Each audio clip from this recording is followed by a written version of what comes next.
How we doing this morning, gamers? Happy new set day. Looks like we're live on Twitch. Looks like we're live on YouTube.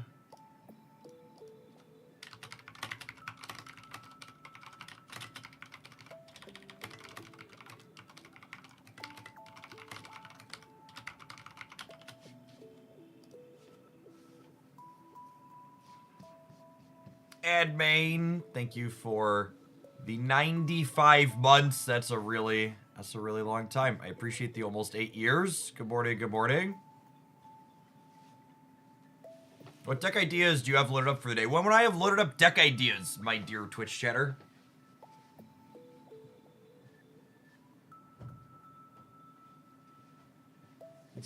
These cards released in the middle of the night in the US.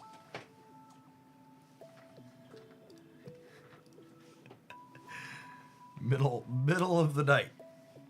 All right, I think we're going to do something a little bit different than what we've done day one on the other expansion. So I've loaded up all of the cards that look most interesting and competitive in a row here.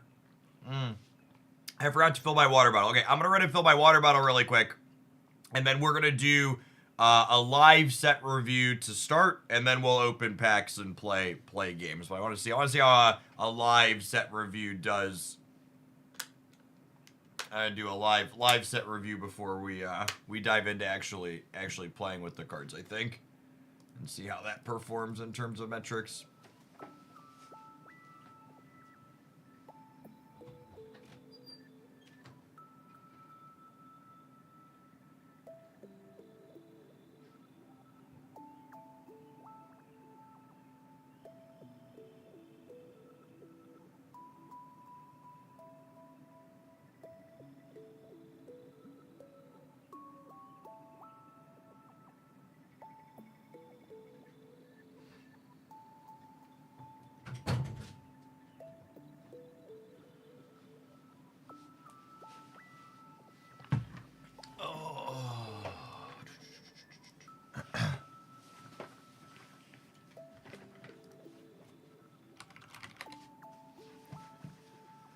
All right.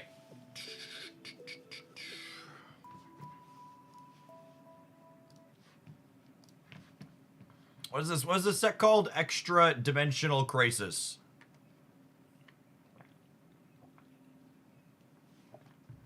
It's the first Crown Rare basic non-EX. I mean, if you don't count Pokeball. But yeah, the what's it called? The precedent of non-EX Crown Rares is set for sure. It just depends on what you consider Pokeball. All right. The Extra-Dimensional Crisis is here for Pokemon Pocket, bringing with it nearly 100... what's the total? Do you want the total card actually? I didn't look at that. Do you want the total... whatever it's called for this expansion is? Before we dive in, I like to include the number of cards. It said... Is it 60? Is it 69 unique cards? Nice. And that's not a joke. All right, cool. Well, that's perfect. I'm glad I asked. What a nice amount of cards. All right. All right, ready? Take two. We're gonna run through this. I'm just gonna run it. Take it. 103 cards with 69 unique ones. All right. No, I can.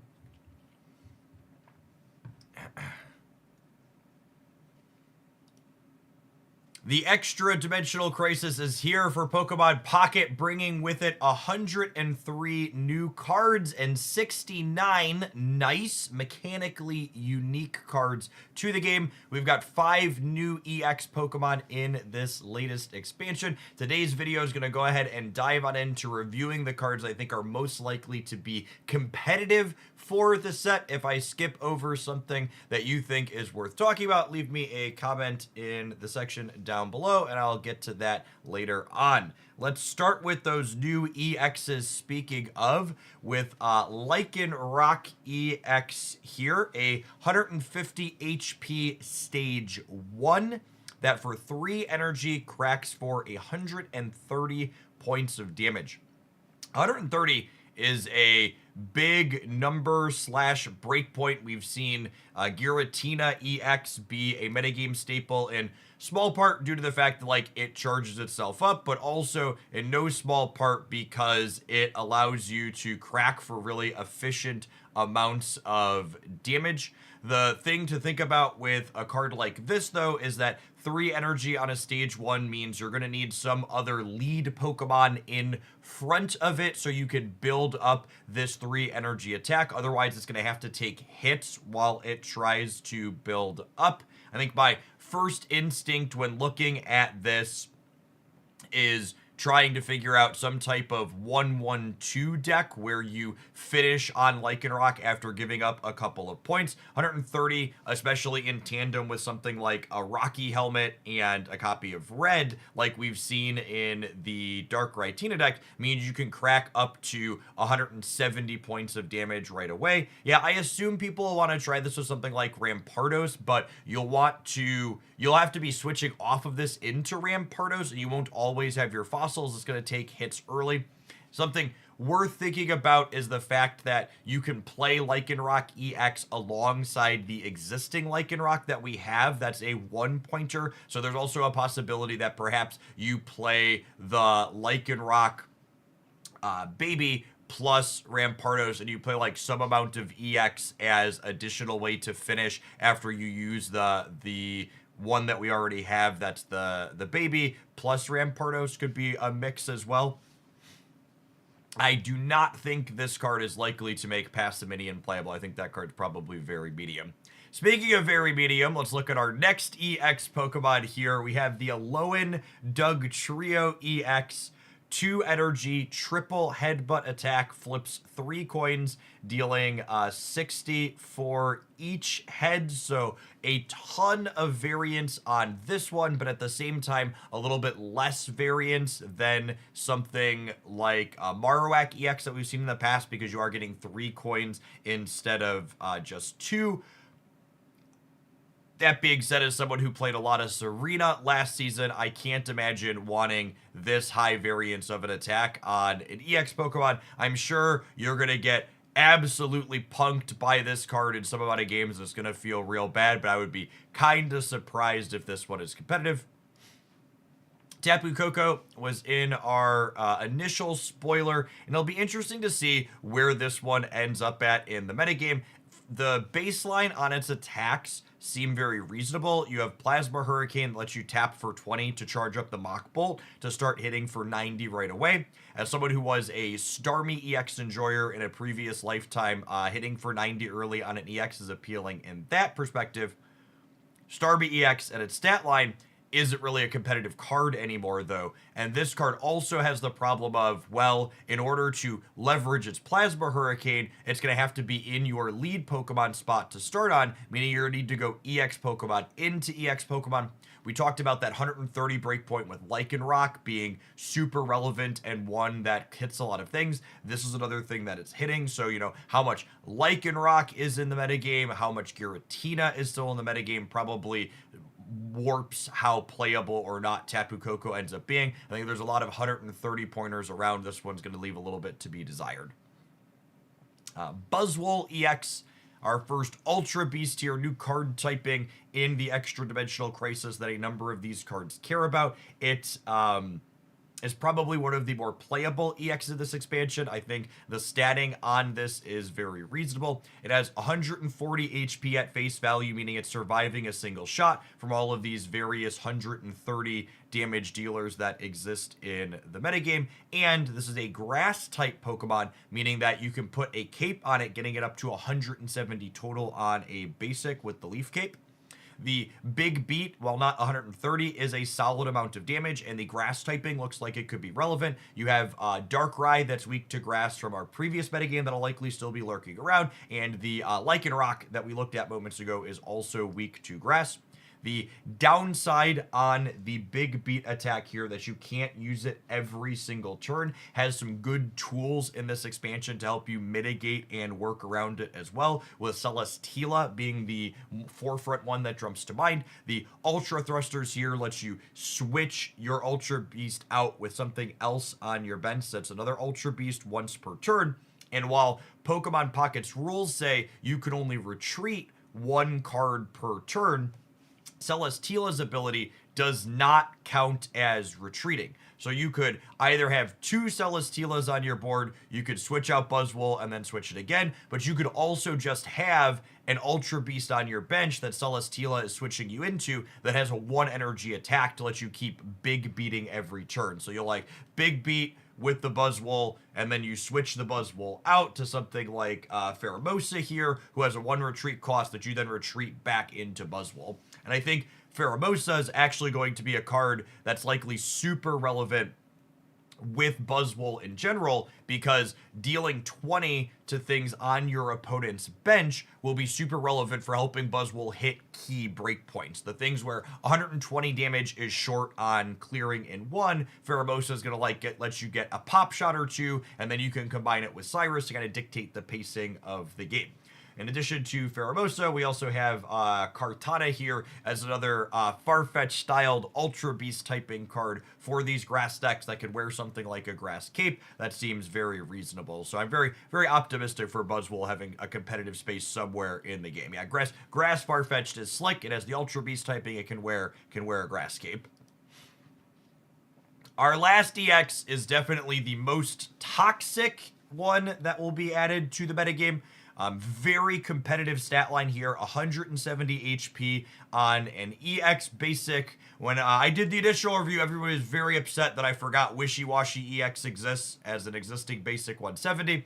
This is our second 170 HP basic EX, but at the same time, this is the first one that probably has competitive attacks. The Grindcore here is going to be a frustratingly obnoxious attack to play into. You get a free Team Rocket grunts every single turn that you attack with this. It only needs colorless energy. If there was a card in this expansion that has the potential to try and push Giratina Darkrai out of the metagame, this is it. So Grindcore against a lot of these decks that have Giratina and no Psychic Energy means that if you hit one heads on a Grindcore and take a Psychic Energy off of a Tina, it means that they're going to have to wait a turn to charge back up and hope that you miss your coin on the following turn. So the thing that Grindcore will do to the rest of the metagame potentially is this is an attack that encourages you to want to use low energy attacks on the Pokemon you're leading on, because if you have other higher energy attacks, you're potentially not going to get up to them ever with Grindcore. Yeah, this hits Tina for weakness. Speaking of weakness, the weakness to grass on here makes Buzzwole perhaps more appealing as well. The obvious big downside to the Guzz here is that it has a 4 energy retreat cost, but we have Celesteela as a card that can maneuver this Ultra Beast around, so even in the games where you're leading on it and it's not good for you to be leading on it, you can pivot it around some more. We also have Lucamina as a card that's potentially very good with the Guzzlord and the Buzzwole. So if your opponent has 1 point, she lets you grab 2 random energy from your discard pile and attach it to your active, attach it to one of your Ultra Beasts. It doesn't even have to be the active one. So the thing that Lucamina means is that, let's say you have a Guzzlord on your bench and you're attacking with something else in the lead slot, that Guzzlord on your bench only needs 1 energy on it with Lucamine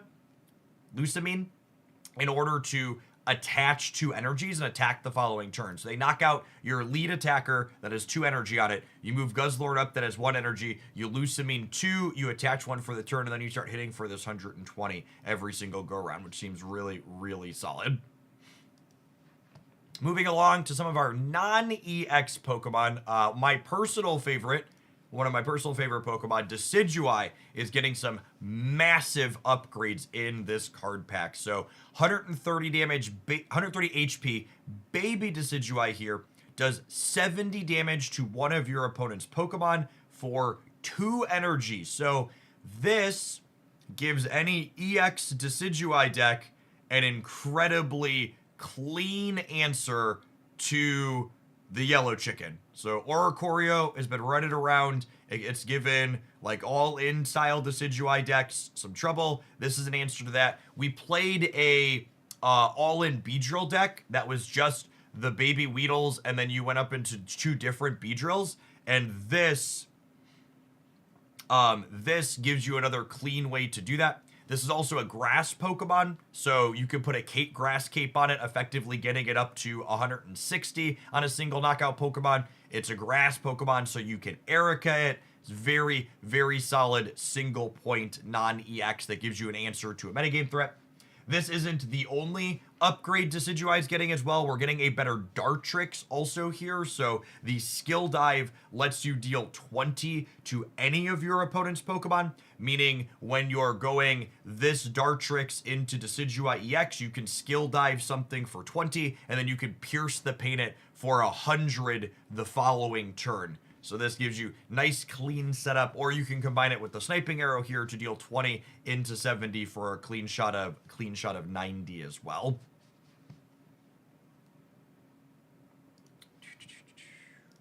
Next up, we have a very rude Pokemon here, the Stoutland, 140 HP, Stage 2.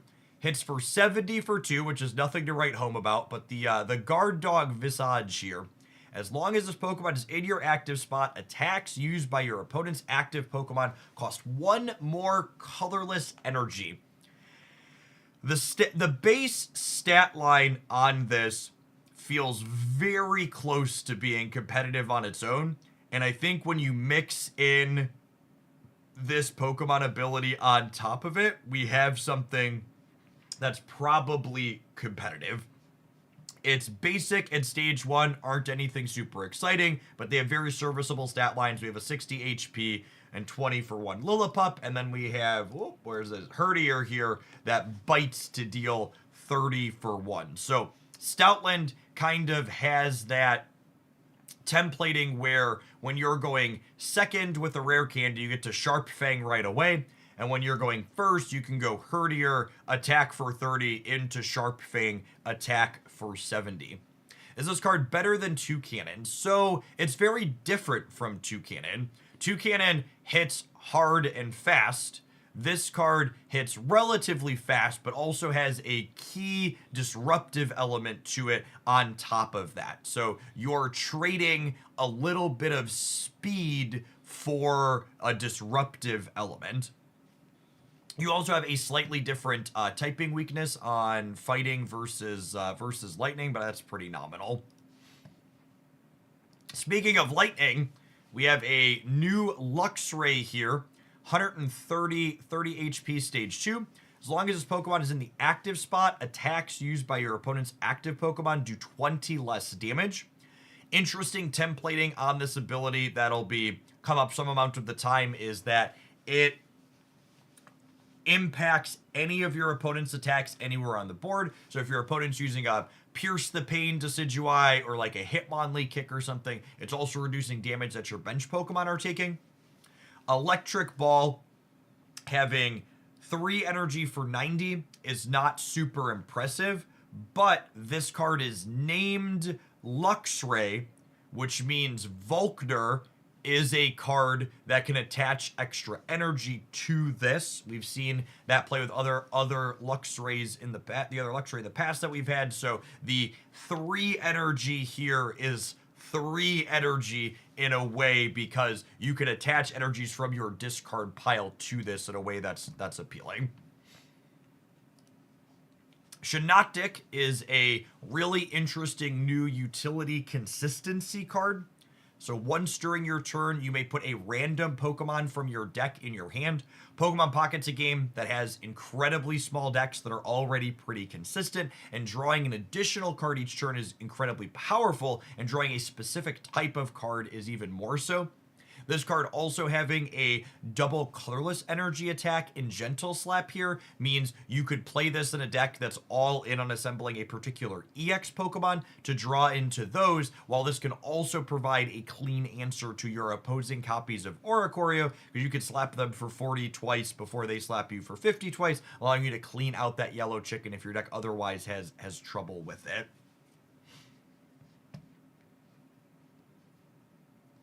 You could technically heal this with the supporter Mallow from the previous set, but I'd be surprised if that ends up being super, super relevant. Zeraora, interesting templating here for an aggressive lightning deck. At the end of your first turn, take a lightning energy from your energy zone and attach it to this Pokemon. So it brings its first energy to the party for itself, with the very explicit condition that in order to get that first energy for free, it needs to be in play on the end of your first turn. Potentially interesting with a new supporter trader we got. Where is it? We got the electrical cord here as a new Pokemon tool that Zeraora can perhaps help charge up. If the lightning Pokemon this is attached to is in the active spot and is knocked out by damage from an attack, move 2 lightning energy from that Pokemon and attach 1 to each of your bench Pokemon. So you can translate the extra energy from Zeraora to other things you're building up on your bench. We talked about Luxray having a kind of high energy attack a minute ago, and effects like Zeraora and Electrical Cord mean that you kind of have to look at them as 3 energy, as you have more and more ways to cheat extra energy onto them now. Dawn is also potentially very appealing with Zeraora. In theory, you could even play Zeraora in off-color decks to allow you to Dawn its energy up to a lead attacker faster. This is something that could charge Tapu Koko up a little bit quicker without having to use its starting attack as well. So a lot of interesting applications to explore with this one and the Electrical Cord plus Dawn.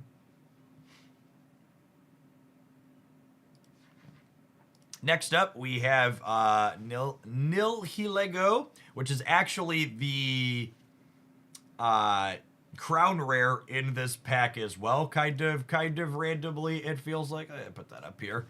So more poison, your opponent's active takes 10 extra damage from being poisoned, and then New Wave deals 30 and then poisons your opponent's active.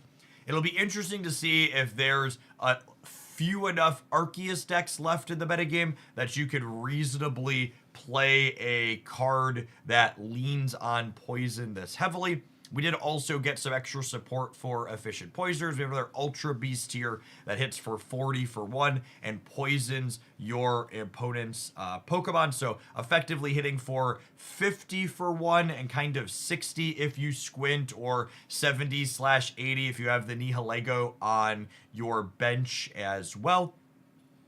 One interesting thing to see and explore in the metagame is, can Nihilego's more poison ability perhaps make it so...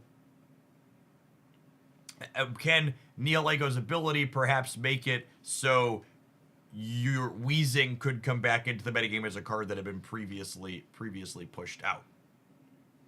Next up, we have a really interesting card that I think this might be my pick for one of the potentially most competitive cards in this set. We have Silvally here, 110 HP, single knockout point Pokemon for 2 energy, cracks for 50, and if you played a supporter from your hand this turn, it gets up to 100 damage for 2 energy on a single knockout point Pokemon.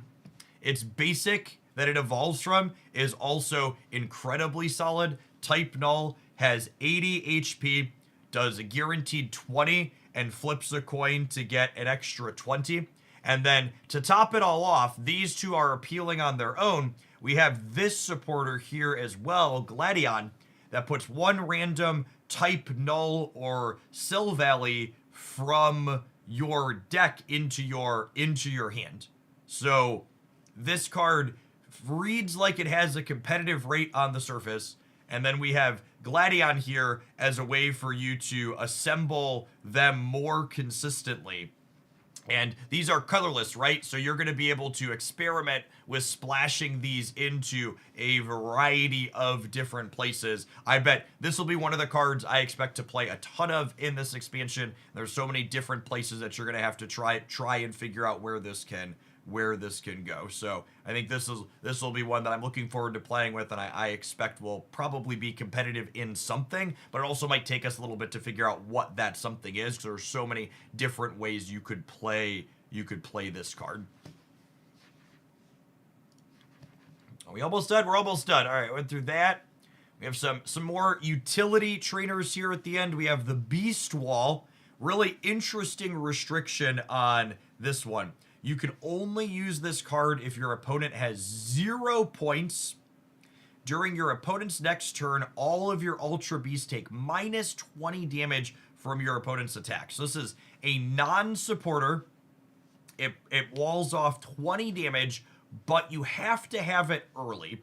This one feels like it could go either way. My gut instinct is I lean towards it might not be good enough, but it could combine with things like I don't want to say that it would potentially good with Buzzwole because there's so much other healing in the grass, but the Dark type EX Guzzlord on top of its heavy 170 HP means that this could be reasonable, I think.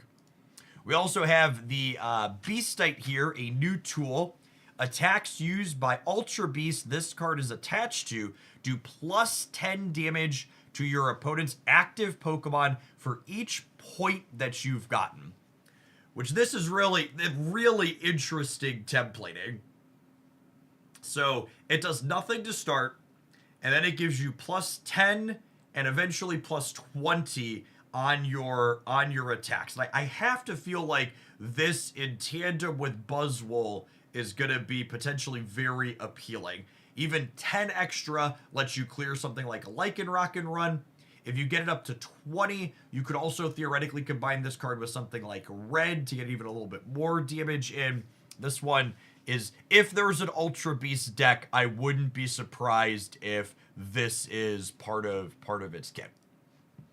Speaking of new tools and things that could disrupt our previous metagame, Repel is perhaps the card that's finally going to make playing all basic Pokemon not good enough. Copium.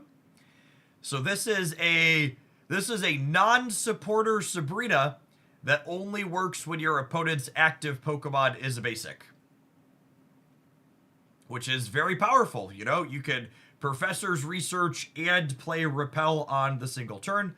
Whether or not you want to play this effect or play Sabrina or Cyrus is definitely going to be heavily metagame dependent. Obviously, when this card is good, it's significantly better than the other options, not taking up your valuable supporter resource, but at the same time, you're going to need a lot of decks like Darkrai Giratina to be top ones that you expect to run into constantly, because if you're running into things that are evolving with rare candy like we saw a lot of last season, this card is kind of useless. Our last one to call out here that obviously won't have application in open deckless tournaments, but I wager you'll see people playing it on the ladder where decklists are closed, is Looker here. What an appropriate character name for this effect. Your opponent reveals all of the supporter cards in their deck. My gut instinct is that this card's probably not one you want to be playing a lot of the time, but like I said, I expect people to be playing it on the ladder because that type of extra information. Yeah, it's in there. Oh, I guess that's interesting. It shows you the ones in the deck. When I initially read this, I viewed it from the axis of it shows you all of it in their starting 20. But I guess the way this is templated, it actually doesn't show them the ones currently in the hand. Okay, so I guess that does potentially give you... It's only the ones in the deck. So this could have applications in a tournament, I suppose, where with the open deck list information, you can play this to deterministically know what is in their hand in terms of supporters. But that seems worse than just hand scoping them, right? Because it's a supporter to do it. Yeah, that's my initial instinct that this is not a tournament relevant card is almost sure. Yeah, it's just worse hand scope at that point, right? All right. Any cards that we think are competitively relevant that we didn't talk about? Speak now or yell at me later in a YouTube comment. Clay Doll deserves a shout out. I don't think Clay Doll is relevant, but I'll pull it up. I think where is it at? Clay Doll here. 100 HP, Power Beam for 50 for 3. Both Pokemon, yours and your opponent's, can't be healed. I guess the heal block doesn't require it to be in your active, and it has a type advantage against Oricorio, so it could fill the role of... It could fill the role of clearing Oricorio while also stopping healing. There aren't really any metagame relevant things in our previous things that are healing a ton. I guess it shuts off Lilies and the occasional stray Erica. My gut says I don't expect this card to be better relevant, but it'll also be, this is a tool you could reach for in a toolbox if you feel like there's too much healing. I suppose if this card existed in the Executor Celebi metagame that we existed in back during the Mythical Island expansion, I would have reached for it some amount of the time. Yeah, it notably does not stop your opponent's Pokemon from gaining HP from equipment. So I think this is a fine card to have added to the metagame. It's a tool you will want some amount of the time, but I also don't think that I expect it to be one in our current card pool that you'll want. But maybe there's something coming up in one of the next couple of expansions where we're just like front loading this as a break class in case of emergency. All right. If you're watching this on YouTube at some point in the future, you made it this far, so you should definitely smash the like button. You probably enjoyed some of my ramblings. If you happen to be new to the YouTube channel, consider subscribing. We do analytically focused breakdowns, trying to think about how we can apply new cards in competitive senses like this many times per week. Lots of deck highlights, and we'll be doing metagame roundups of the tournaments, breaking down which cards are finding the most success from the new expansion. Appreciate everybody that made it all the way through the end of the video, and I hope you're Extra-dimensional packs as we start cracking into this set are excellent. I'm about to go open my first batch here now myself. Break Clay Doll in case of emergency. Yeah, I should probably tell people to ring a bell more frequently than I do. Shall we open some boosties? Shall we open some boosties?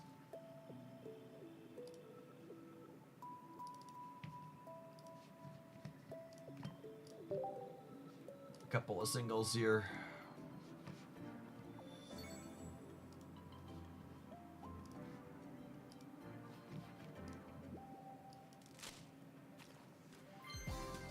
Ooh.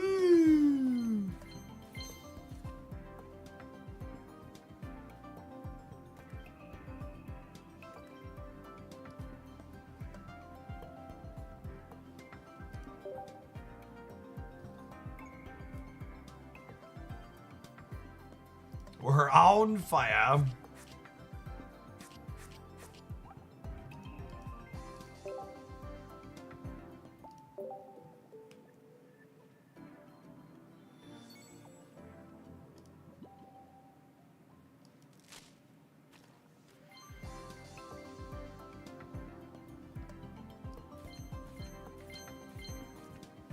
Hey Jeff, so I've been out of the pocket game for a while now. Is there any point in playing not being able to get any of the meta decks completed? I mean, I would be very surprised if you can't build a pretty competitive deck with all cards from not the latest expansion in them.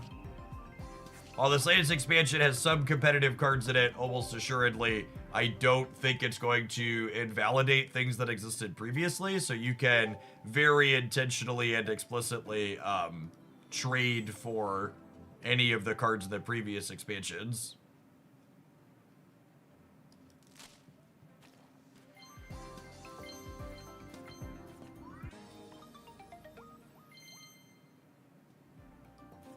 You haven't played since ban. I mean, you'll have to open some packs and like get stuff to trade. But they give out trade points fairly regularly, and you figure out what you actually want to build. You can assuredly find people that have extra copies to trade.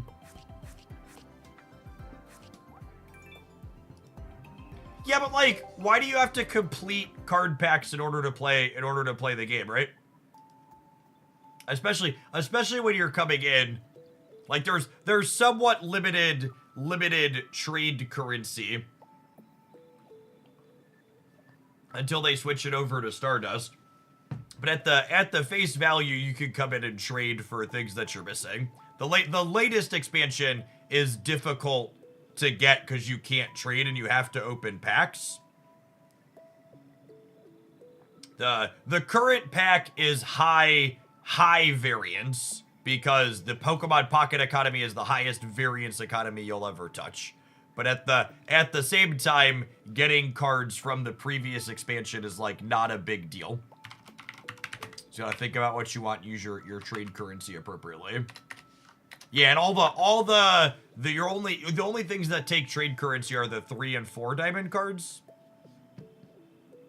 All right, we're gonna take a quick ad break here, and I'm gonna format that set review to put on the YouTube channel. And when we get back, we're gonna do the old max bendy here and see what we open a bunch of 10 packs. Thanks for hanging out. Don't go anywhere. If you're watching this on YouTube, consider tapping the like button. It doesn't cost you anything. It helps the content reach some more people. Appreciate the folks that have done that already. And get this.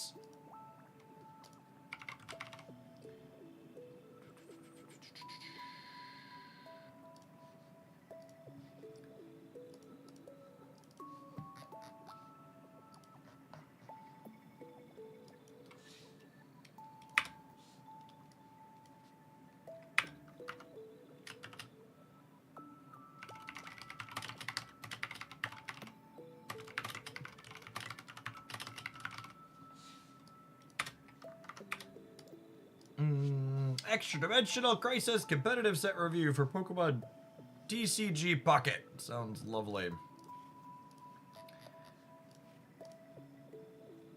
We'll see how that one performs, I suppose.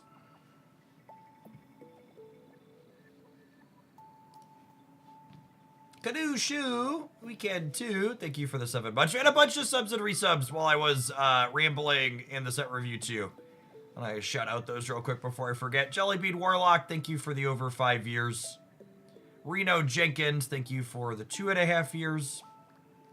Oh, we're just a handful in there. I got handmade before we started.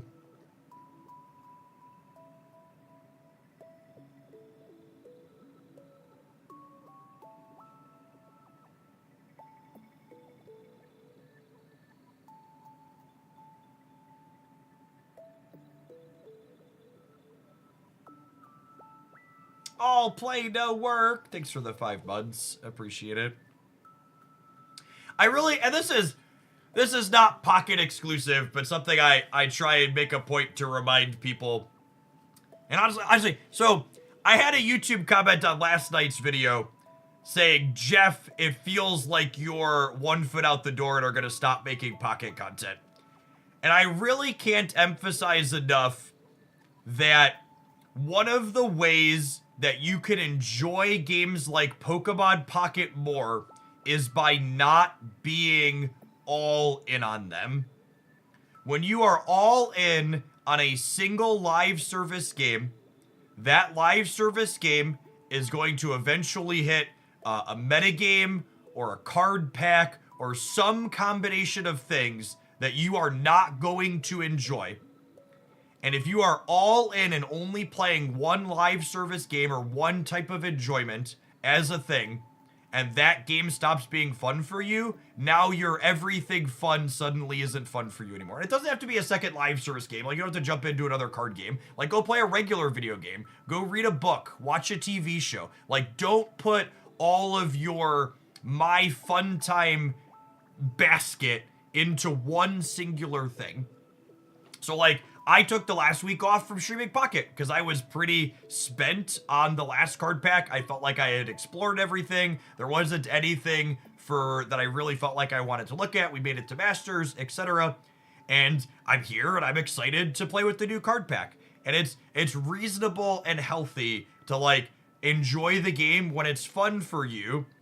And then when it's not, go do other things that are fun for you. And to Pocket's credit, I think Pocket has a great economy structure for allowing you to do this in a really healthy way. If you're not enjoying Pocket's current metagame, or you don't have the cards you want to play with yet, log in for 60 seconds in the day, open your 2 booster packs, check your wonder picks, and then forget about it again until the next day. Like, this isn't a game like Marvel Snap or Magic Arena or Hearthstone or others where you need to play for 30 minutes to an hour a day to complete your dailies because you need to play 6 cost cards, or you need to play with this particular color, or tap this many lands, or attack with this many creatures.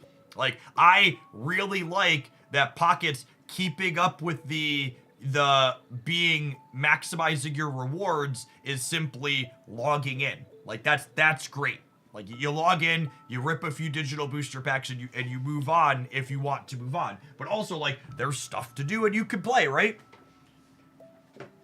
And I know ranked existing changed that a little bit because, yeah, you can earn hourglasses from ranked. But again, I can't emphasize enough that being in the top 10,000 of ranked in Pokemon Pocket is less than $10 worth of hourglasses. And I know it's, like, really easy to hyperfixate on that, but it's not worth losing your sanity or not having fun for, like, 10 USD worth of stuff. There's nothing wrong with that. People always ask, like, oh, can't we have better prizes for ranked? It's like, no, the prizes for ranked being nominal is a feature, not a bug. You want the prizes for ranked to be nominal so that way if it's not fun for you, you can bail out of it and not have it be the end of the world. I also thought he was one fun thrower. Yeah, then that part of the reason why I'm talking about that comment, and I responded to it too, with something similar to what I'm talking about here, is people are so used to, like, and it's funny too, because I'm sure we'll have people come in this stream today, and they'll ask me if I quit Marvel Snap. And the same thing happens when I'm streaming Marvel Snap after a Pocket stream. They're like, not currently playing the one game I watched you play. Did you quit the game, or do you have one foot out the door? It's like, no. It's like, develop some object permanence and learn that people can enjoy more than one thing at a time, right?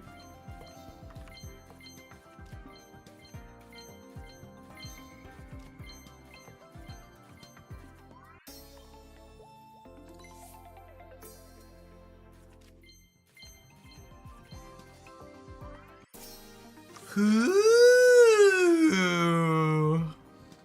I've been good, Bobby. Thank you for coming home. I've been so good.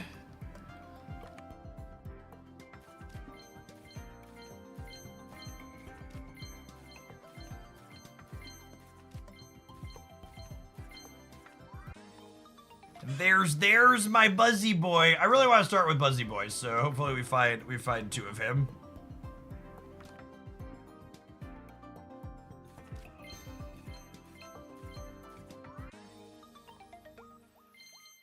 Cursed. This is like the licky of the set, just a truly cursed creature.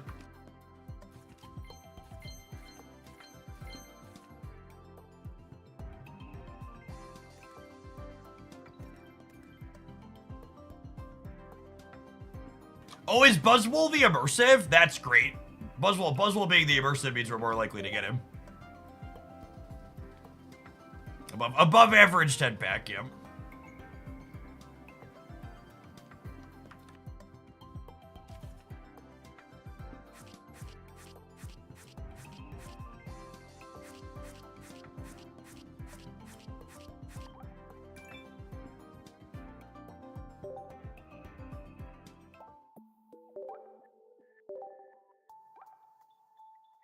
Listen, I know all Pokemon are made up, chat, but these Ultra Beast creatures, they are significantly more made up than normal. It's all I'm gonna say.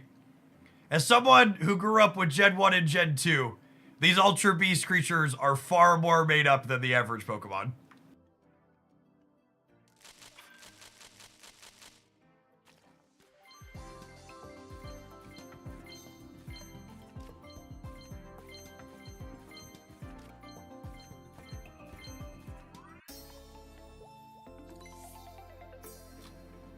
I wanna play her with Buzzwole, chat. I wanna play her with Buzzwole. That's perfect.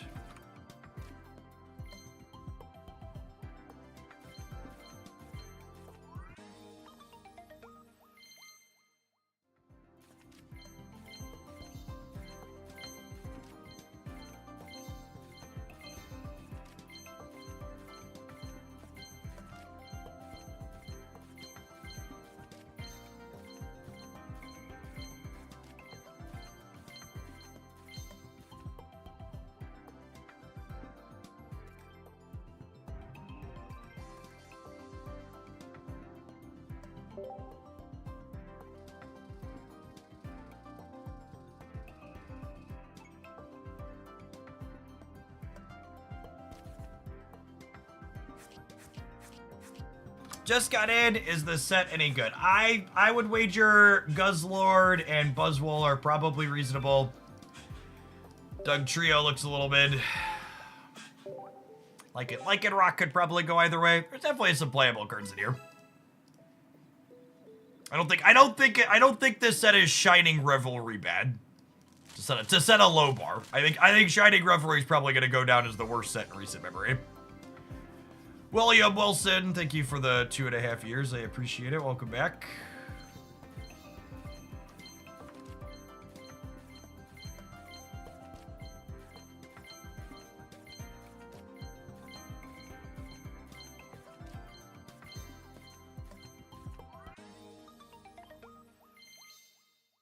All right, we have the wolves. We are swole.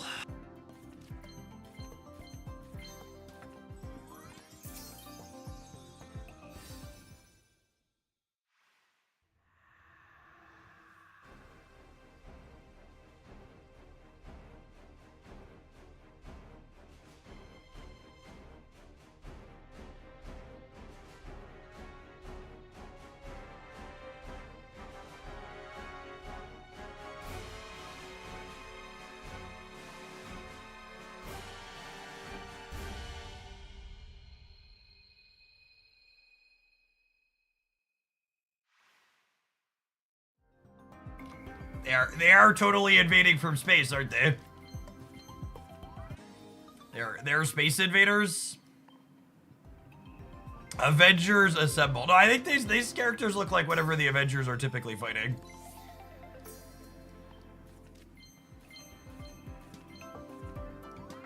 It's our first shiny.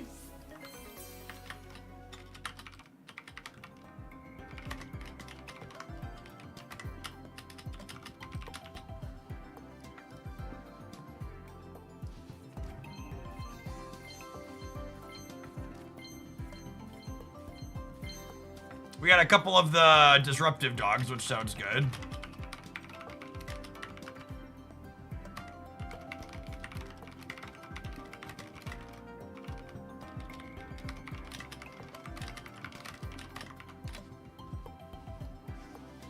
Shining Revelry is the pack I open when I become functionally complete because all I want is that gold Pokemon. I mean, that's fair. I mean, Shining Revelry, they knew exactly what they were doing, chat. The Shining Revelries, I bet they knew the Shining Revelry was like a dud of a pack, and they put the Pokeballs in there explicitly, because I think Shining Revelry is the pack I've opened the most of because of the Shining Pokeballs. Bees, thank you for the over 2 years. Welcome back. I think Buzzwoles is going to be playable. Actually, here's a fun question. We've yet to have an immersive that wasn't playable, yeah? Every immersive we've had to date was playable in the set it released in.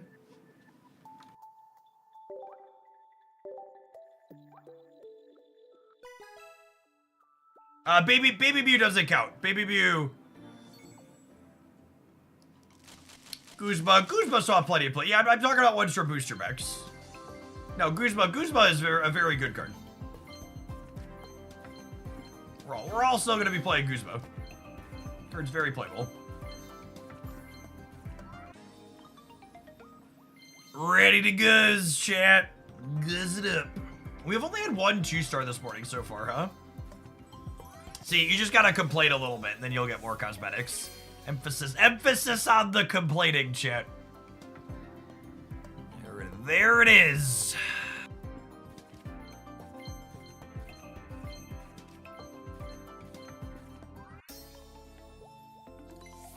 Wait a minute. Did they actually give us good 1-star cards in this set? Because this is a Silvally 1-star. And we have the bug that hits for 20 twice. That's a 1-star too. It's exciting. Vivian, thank you for the 13 months. I appreciate the baker's dozen. Welcome back. Good morning, good morning. Happy set release day.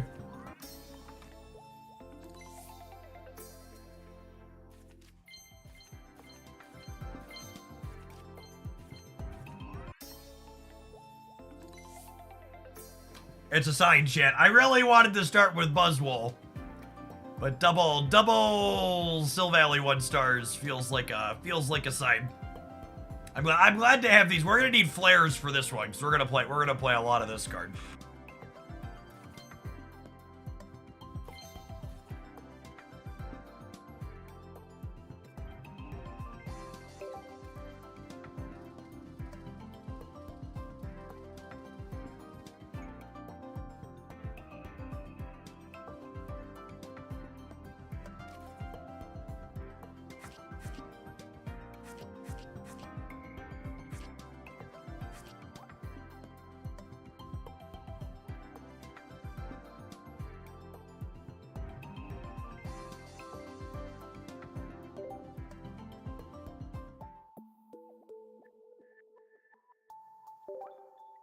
What's your favorite Pokemon Gen and game? As a millennial, I am legally obligated to answer Gen 2 to that question. The Pokemon company fines me if I don't.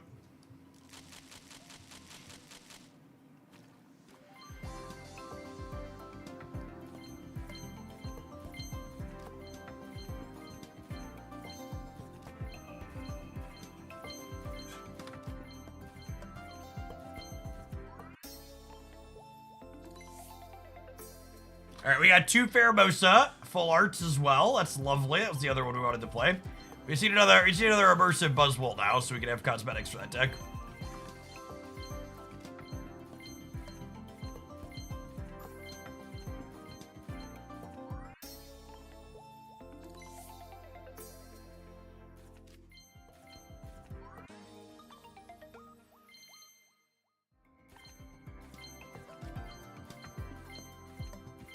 Alright, we just need one more Guzzlord to be playable EX complete.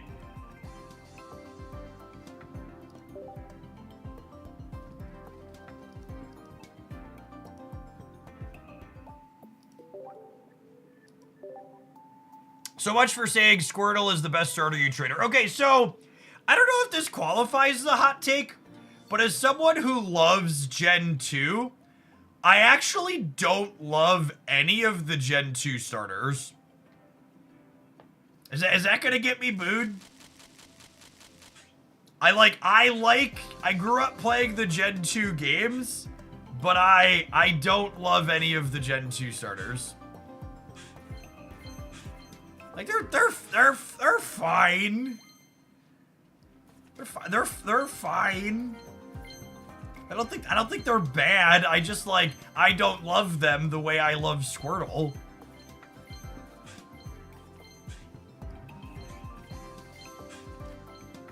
Like what's the best way to put it?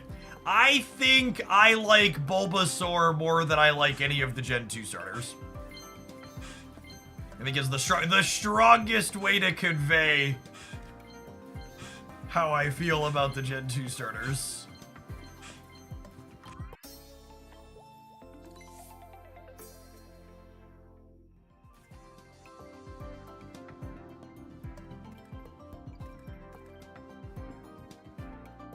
Booster Gold, thank you for the 13 months. Appreciate it. It's my favorite Pokemon of all time. So growing up, my favorite Pokemon was Sandshrew. Oh, sweet, we got the new Decidueye. And then my favorite color has always been blue.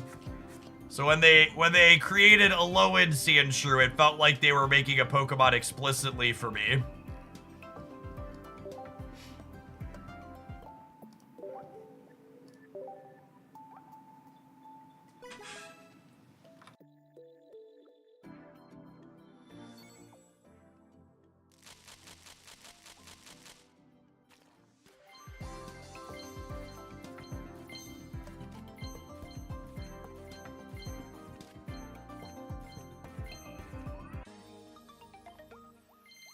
Alright, and that's second Guzzlord. Am I done opening packs of this set? I guess I might be missing. We need to take some inventory, but I think we might be done.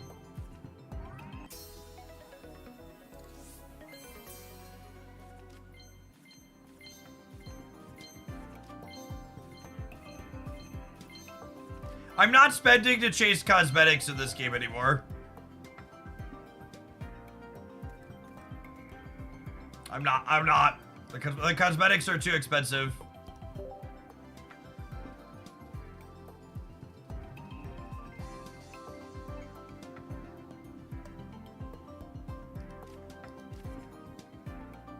Need shiny oranges. I don't.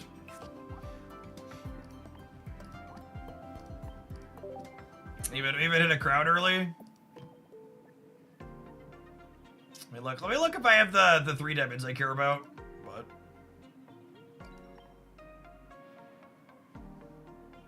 oh right, I can just check the Pokedex, right? Oh, is there a new Pokegold pack?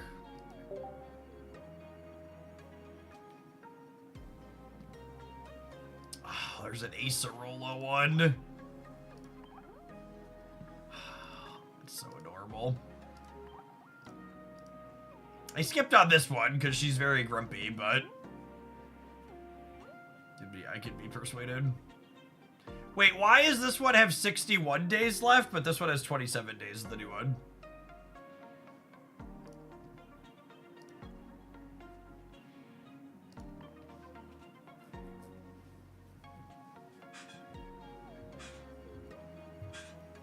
Alolan Sandshrew is good in Pokemon Go PvP. I vaguely recall that. Pokemon Go makes me sad.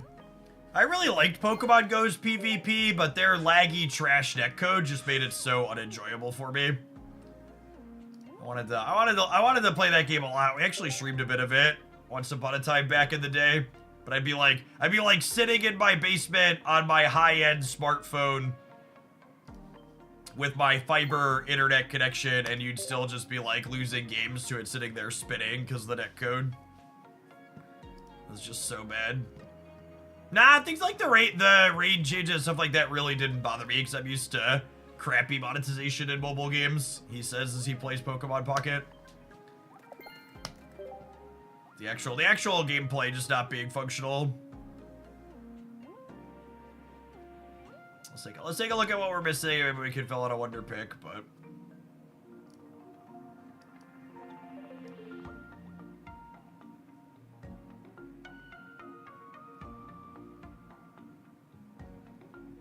and now does Saudi Arabia own Pokemon Go now? It does, yeah.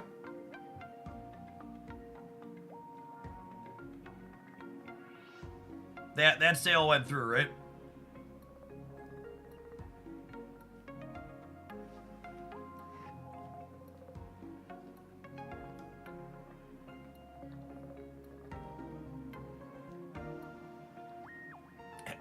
Yeah, it did go through. Yep. All right, I have 2 Buzz. How many of these do I have? I have 2 Luxray. I think I have 2 of even a lot of the bad ones. I have 2 Tapu. I have 2 Zeraora. Oh my goodness, I'm missing Celesteela. 62 is Celesteela. Oh my goodness, it is. All right, well, we have to keep opening for that one.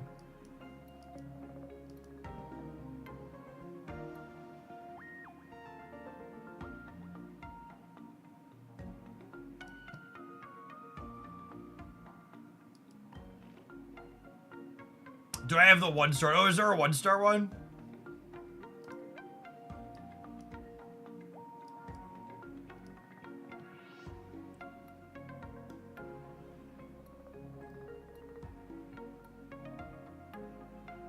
Doesn't look like it? No Celesteela 1-star. I mean, chat! How do you expect them to fit Celesteela 1-star in here? They had to fit Glaceon 1-stars? Come on, no. Oh, is this not showing? Oh, there's extra cosmetics in here it's not showing, right? How do you have to, like, click an extra filter or something?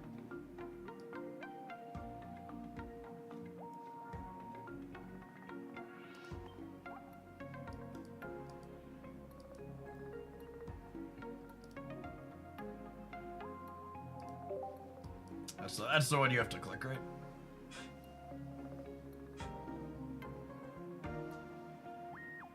Oh yeah, there's all the missing cosmetics. Yeah, that makes sense. So I only have a couple of the shinies. We only got one 2-star.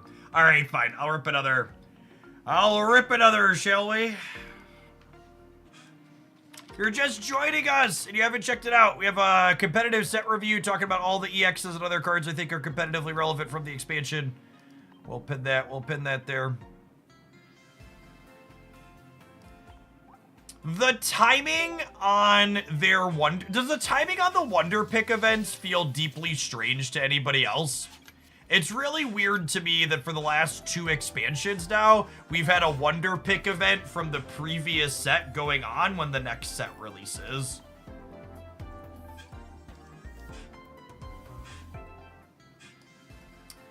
Feels like that shouldn't be the case. We're looking for Celesteelas.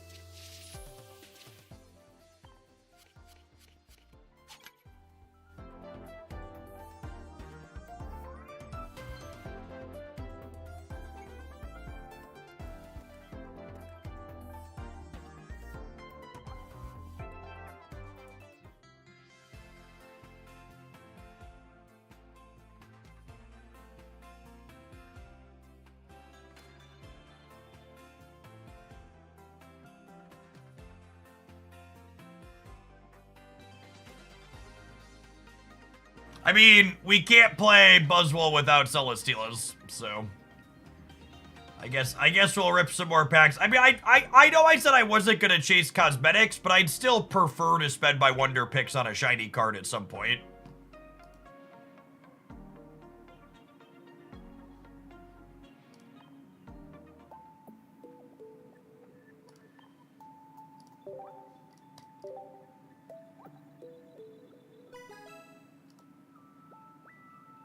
Yes, the shop resetting the hourglass that you could buy a couple of days after the set release instead of on the set release is also very weird.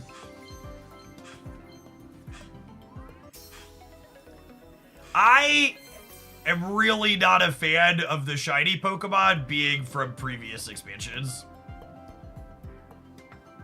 At the rate that they power creep and make them irrelevant, like once upon a time when this card was playable, like maybe it would have been fine, but like it feels bad that so many of the cosmetics I'm opening I can't actually play with anymore.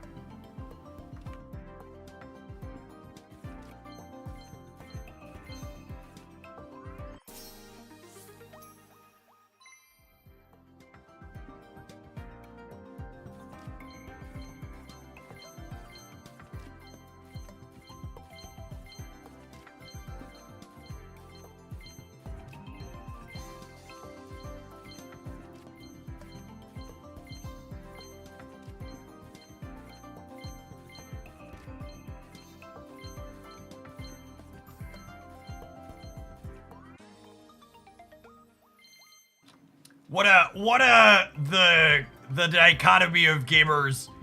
That best rainbow in the set versus most cursed artwork on that Doug Trio open. LOL.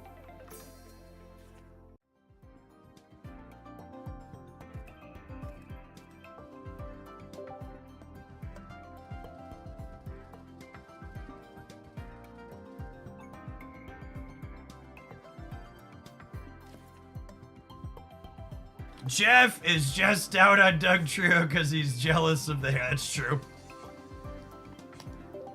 Definitely see myself more in base Doug Trio. Did you collect your ranked hourglass yet? Oh, can I collect those finally? Are they done counting up the score and told me I can? Results announced! Oh, I had 1450 points. Thank you for announcing it.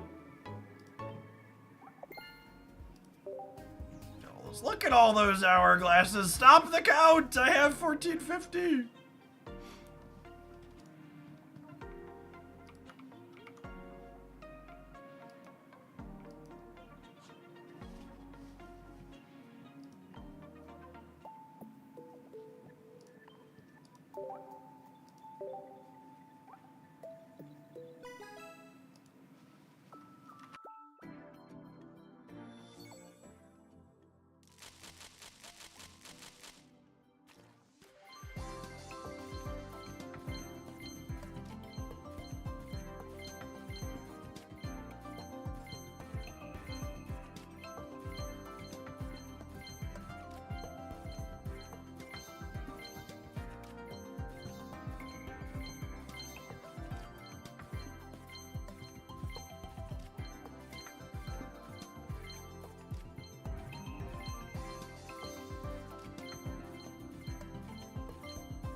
Why don't you buy Celesteela with pack points? Because then I'm admitting defeat and I'm never going to get a cosmetic with my pack points. But maybe that's just the pleb life we live now. That's how the plebs live, right? They spend their pack points on cards they need to play with instead of shiny things. Maybe that's just where we're at in life.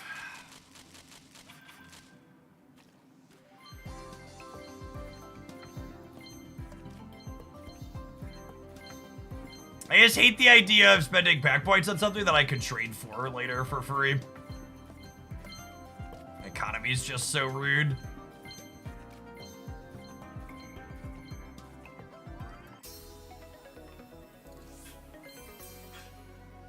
Never admit defeat, yep. Well, it's just like there's a 1-star version of it too, right? Just like talking about the heavy variance on the economy. Like, this is our 3rd copy of this one. And I have 0 of the one that we want. Not that that one's bad. I want 4 of those eventually to, like, flare them, but... Surely you're gonna be playable, Tapu Koko, right? Right, Tapu Koko? You're gonna be playable, right? There it is. There it is! Where's one? I need 2, though, yeah? I think we need 2. Just gotta complain more. Complaining wins again. Complaining literally undefeated. This is Twitch's social media chat. Complaining's undefeated here. 90% of gamblers quit before they hit it big.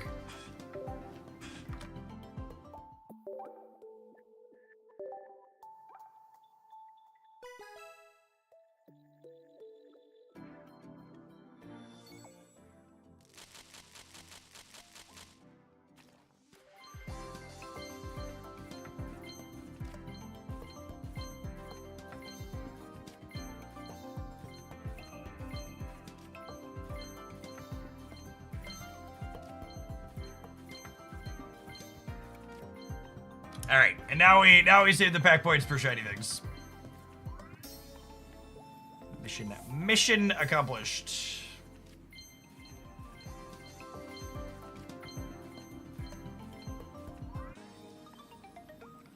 Buzzy boy, buzzy boy.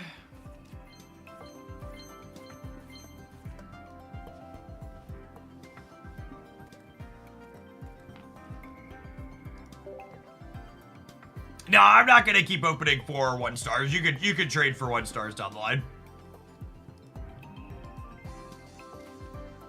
Look at him, get him incidentally eventually. You didn't even get the whale message and you're done. Listen, chat. The tariffs might have been declared unconstitutional, but that doesn't mean they didn't severely impact my bottom line and my income, so yeah, we're gonna skip chasing the The $200 cosmetics in some of these packs.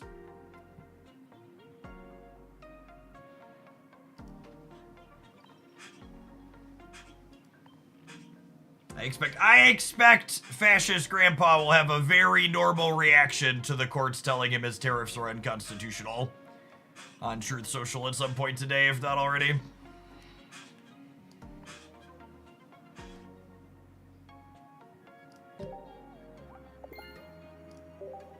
The set feels smaller than the other mini sets, so it's exactly the same, right? They were 70-ish cards.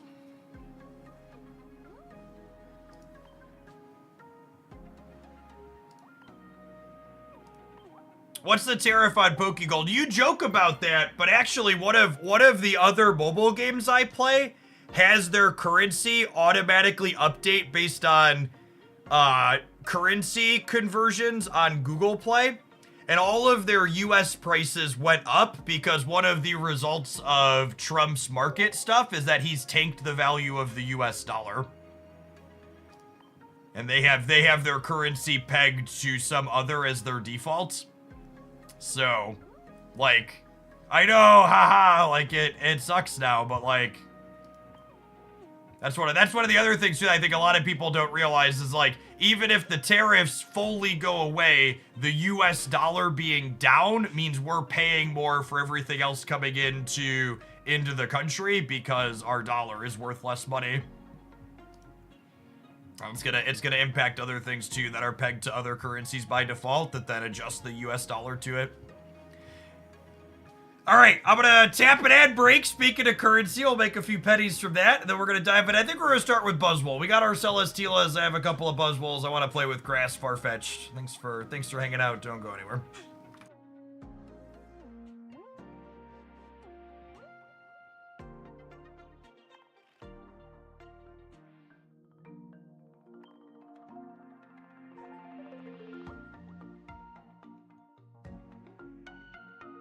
Oh, I should have cleaned these out last night, huh? Delete a bunch of these. I think we're just cleaning out most of them, huh?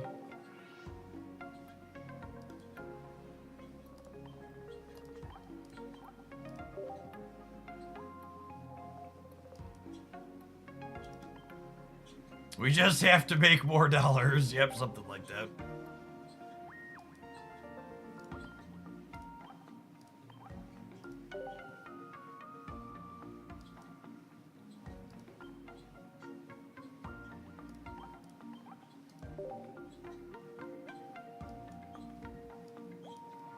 I used to think I'd get tired of being proven right, but this administration sure is. Well, the problem is, like, the people who are fans of this administration don't think you're being proven right.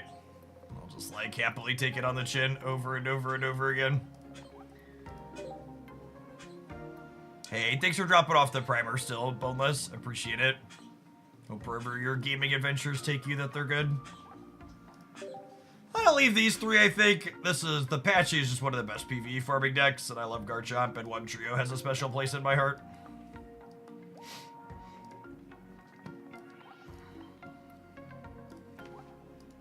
Special place in my heart. Do do do do do. Do do do do do do do. How can one subscribe for 84 months with Prime? They can come to my channel and click the subscribe with Prime button every month for 7 years. Because we have been here making content on the internet for a literal eternity, thanks to folks like Boneless Wing, the Boner King, keeping us around with their Prime. Oh, Twitch usernames. Bawazda Dragoons. I know Pocket has a... Pocket's newer, so there's a lot of people that haven't been around Hooglandia for a while, but my channel's been partnered on Twitch.tv for 117 months, which I don't know the math on how many years those I've had. 96 months is 8 years, 108 months is 9 years.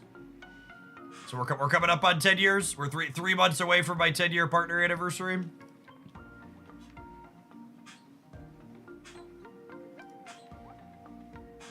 I knew it was 1 month at a time, but I kept seeing 84-month subs, and I'm like, huh, yeah, or was it,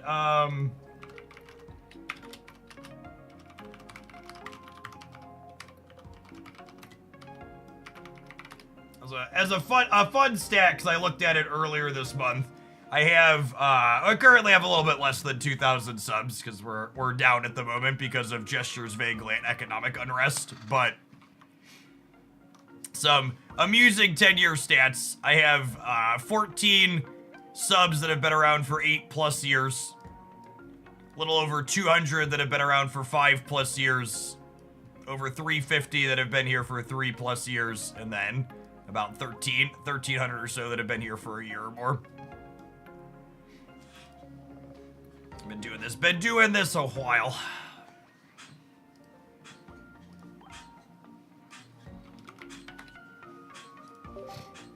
Alright, Buzzy Boys. Speaking of, the Prime Viridian, thank you for the over 2 years. Welcome back.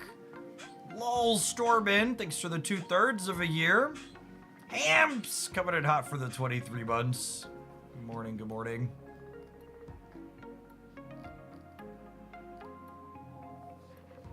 What does a Shillionaire spread look like? I believe Shillionaire's been claimed close to 300 times now. Which is a crazy amount of people watching a lot. My goodness, I don't know what any of these cards are called. Like, I need cards from the new expansion. I know what Celesteela is called.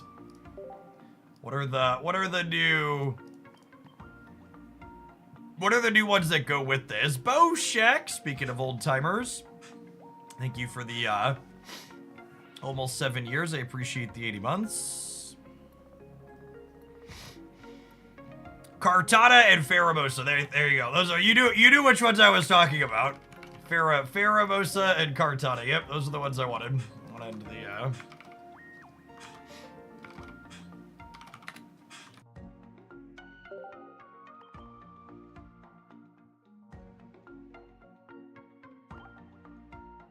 Hey, Kaibol. Thank you for the half a year. Welcome back.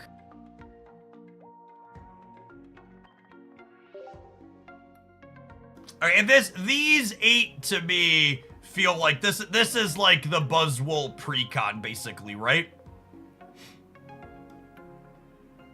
These are the 8 cards they kind of expect you to play together, I think. And we'll pick our supporters here.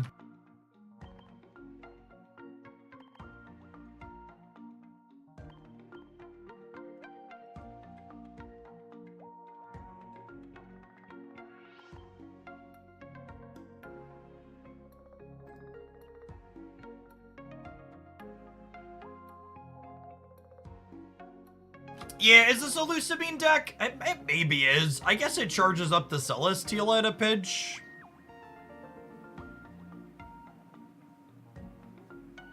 I think I want Cyrus. We definitely want Grass Cape. I'm not sure if we want the Ultra Beast extra damage equipment just because we have Leaf Cape here to start. My gut says I want a copy of Red because I want to be able to clear Darkrai with a Cape in one. But maybe the fact that I have the deal 20 to the bench means that's not necessary. Yeah, copy of Erica sounds appealing. Agree with that.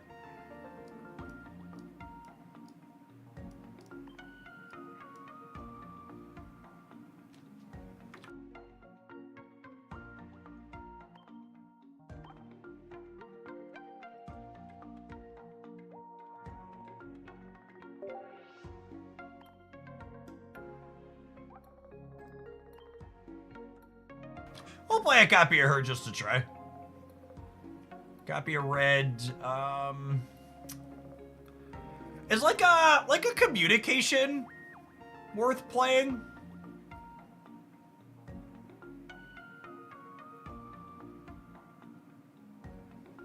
Part of me wants a communication. This deck is kind of toolboxy, yeah. Like you have a Pokemon that helps you retreat for free, and you want to fight Buzzwole, and you have one that taps their bench.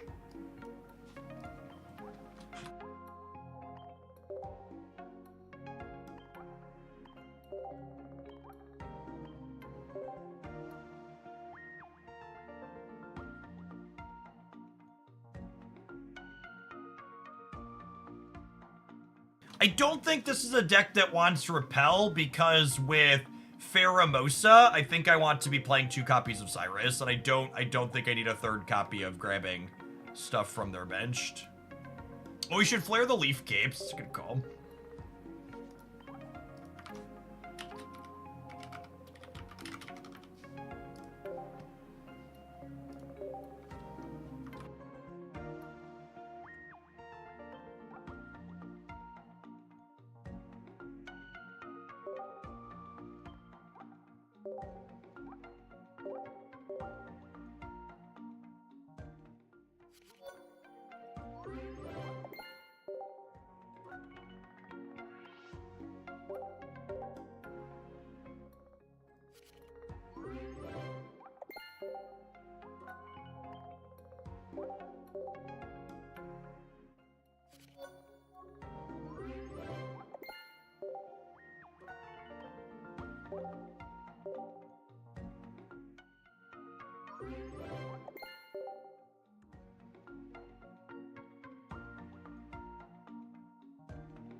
What in the heck is this default flare?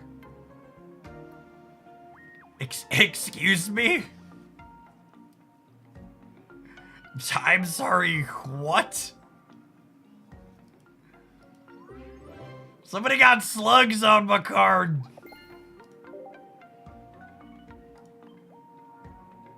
That's fun. I like that.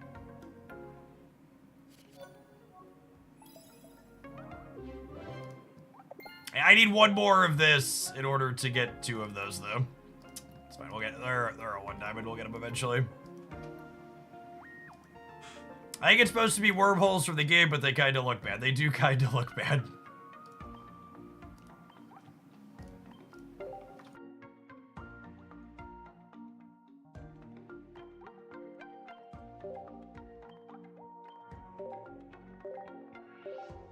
And then, are they still giving the hamster that powers the ranked servers a break, or can I play ranked today?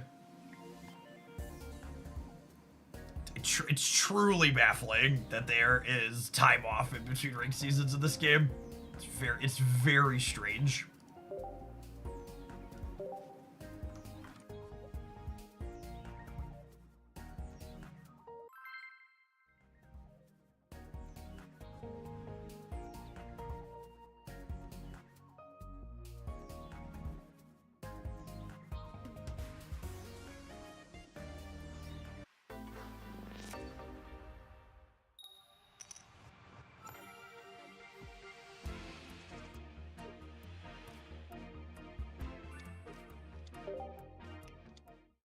That circle flare looks real good. Wow, could you believe this, chat? I queued up with the new headlining EX Pokemon from the latest pack and immediately queued into a mirror match. Wow, sheeple, wake up. Look at how clearly rigged this matchmaking is.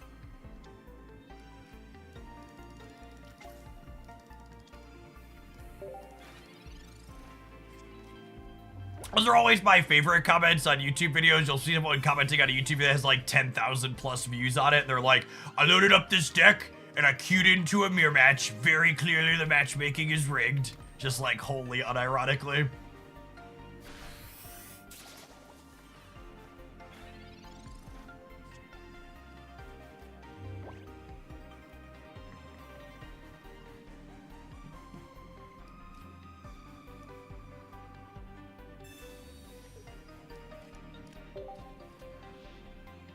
Like 1 Celesteela, please.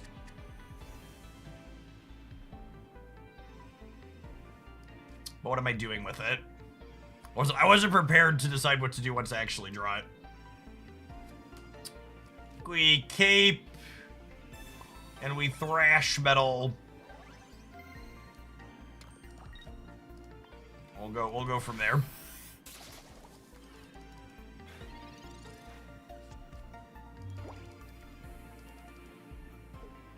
Dog catches the mailman moment. Yep. I think we hit with this, and then if they don't cape, honestly, if they do cape, we probably pivot to hitting them with this one.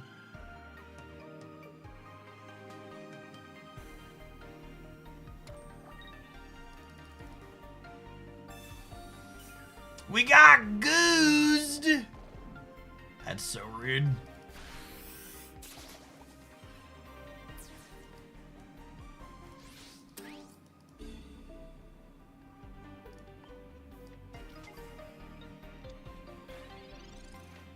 So this can switch itself out, which is interesting.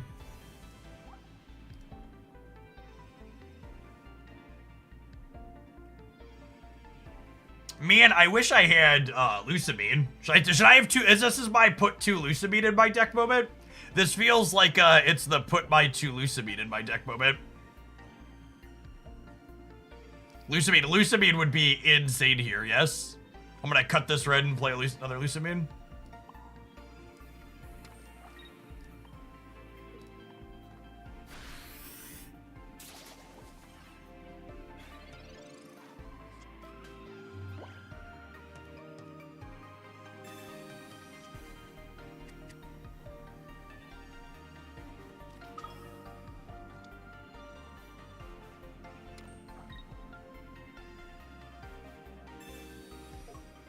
What? That's cheating.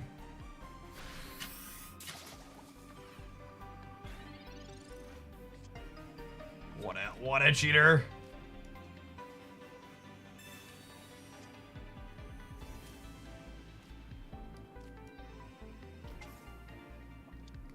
All right, so we can truffle shuffle these.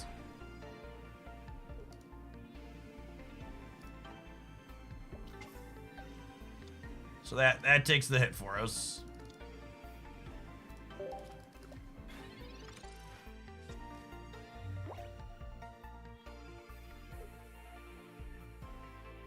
How dare you steal the NFT of your opponent's deck? Yeah, I know. So rude.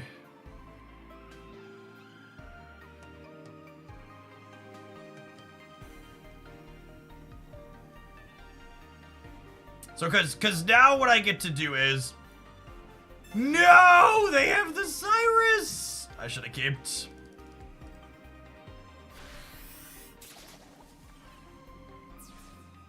Imagine losing a game because I held a cape in my hand. Couldn't be me. Couldn't be me. Icarus, thank you for the 20 months. I appreciate that. Welcome back. Never once. Never held a cape in my life and been punished. Jeff should have caped Hoagland. Exactly.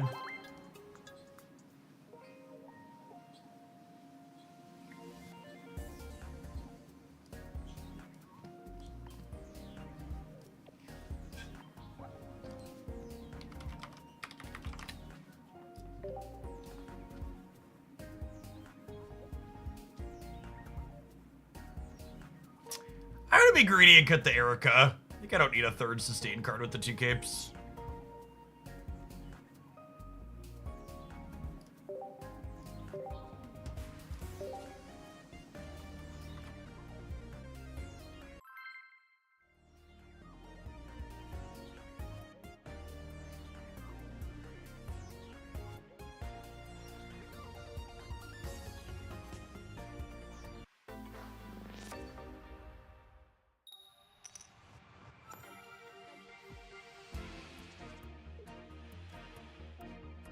We should cut the cape so we never have to worry about not playing them. LOL.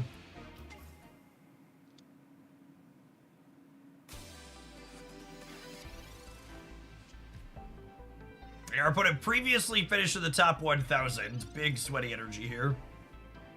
I would like 1 green Farfetch'd, please. It's better than a Buzzwole or another Celesteela, I suppose.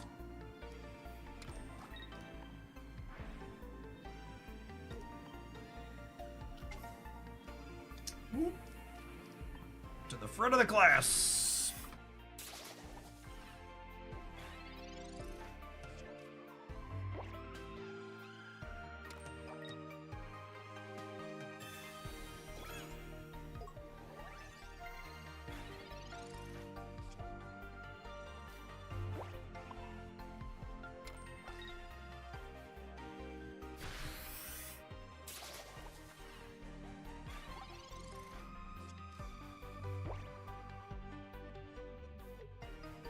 thing cracks for 100.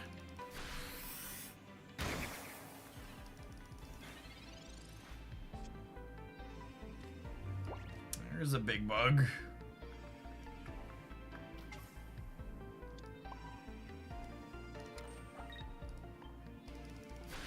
And now if they clear this, we kill them on the backswing with Lusamine plus the Buzzwole, yeah? There should absolutely be 2 Lusamine in this deck. Yeah. Even just getting 1 energy back is such a big jump.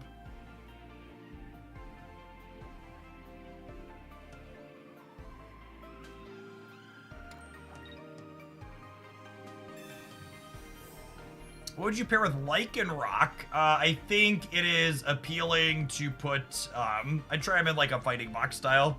Like the Hitmonlee Farfetch type stuff that we used to do. That sounds kind of sweet.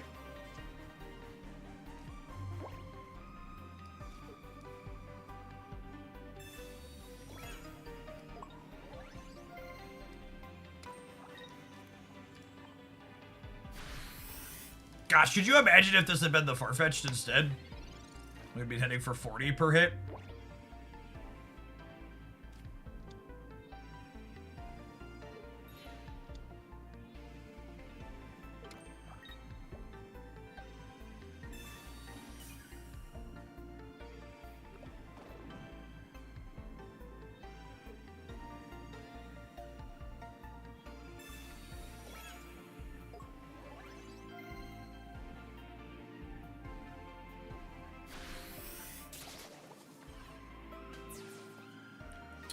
Okay, so they don't have a point yet, which means they can't Lusamine.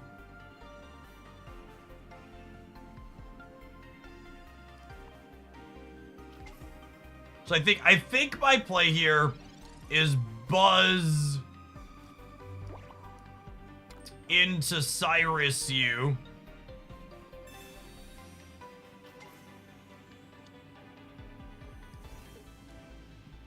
Into Punch U, into Big Beat U.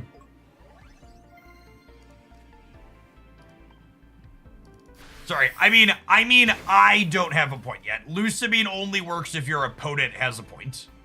So their Lusamine isn't active, so they can't Big Beat me this turn.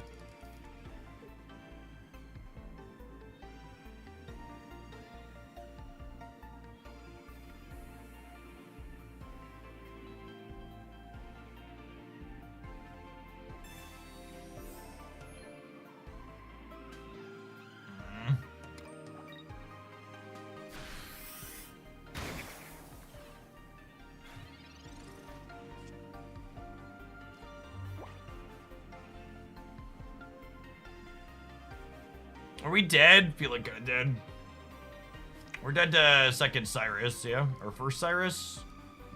They had 2 Ericas and a Guzma. What are the odds they have room for a Cyrus?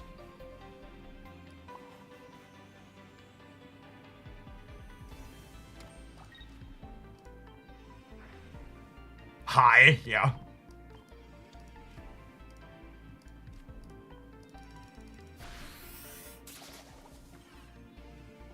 The second Lusamine had been an Erica. We don't die to Cyrus here.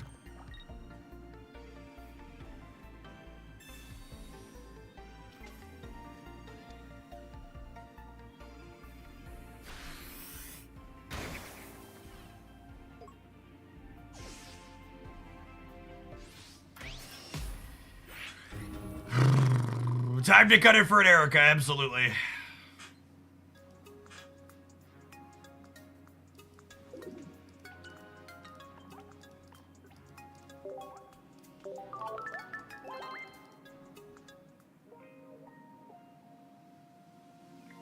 Actually, unironically, is it crazy to just not play Capes? Maybe I split the Cape 1-1 with Erica?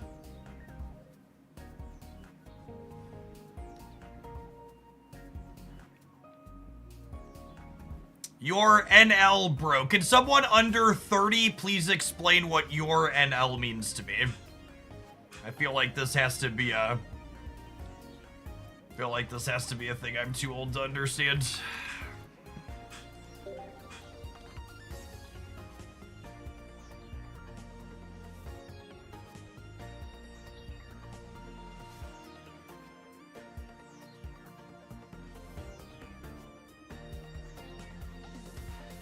Newfound. Okay, apparently we have no idea. Nice looking. NL, nice looking. I'm gonna accept nice looking.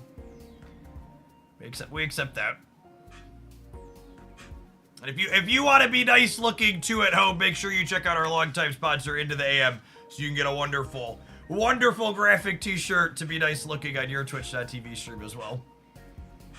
Never lucky. I am also never lucky, that's true.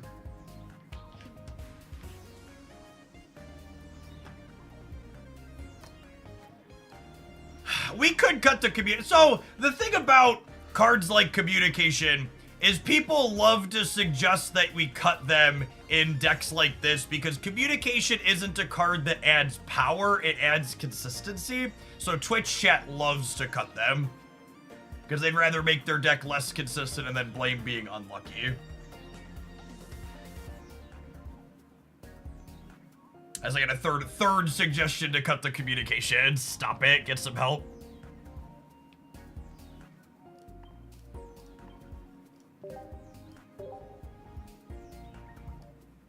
I don't think we need red. I guess I have the Pheromosas. I want to cut the red.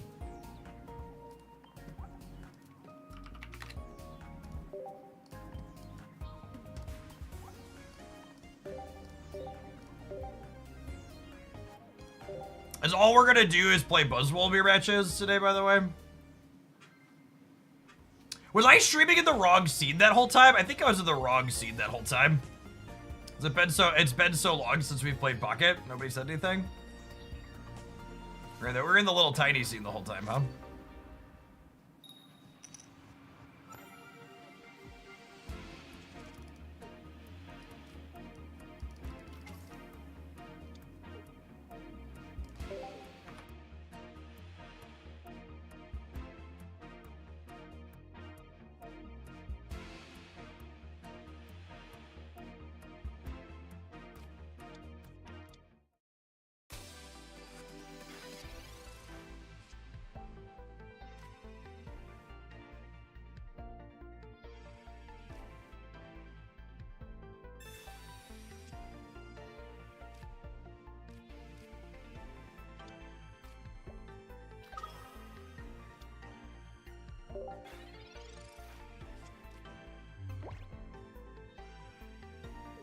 Yeah, this type of deck feels like it's a really big testament to the fact that players don't build decks, the game designers build the decks. Because this deck is incredibly cookie cutter.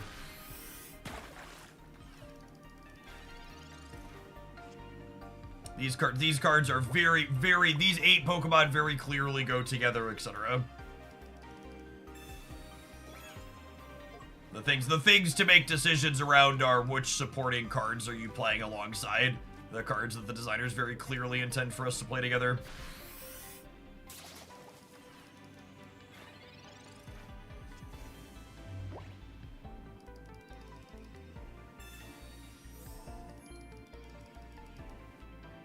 Same for Guzzlord. I disagree that Guzzlord has a clear pre-built. I think there are Dark Ultra Beasts that you can play with Guzzlord, but Guzzlord's range, I think, is probably wider than Buzzwole's range.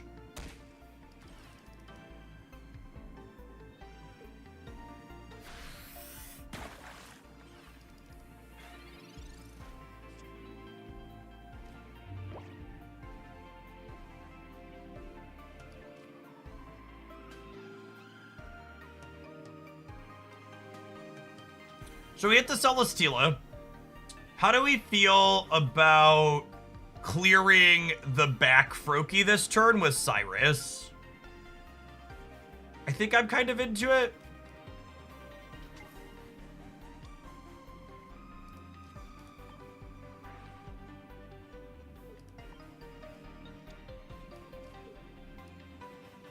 Just, like, stop them from having another one. Do I want a Leaf Cape here? They still kill it? I think no.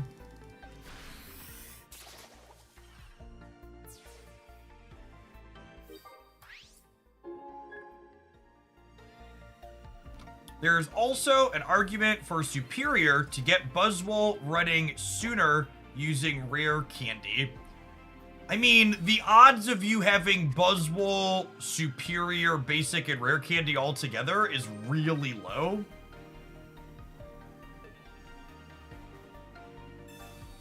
That sounds terribly inconsistent.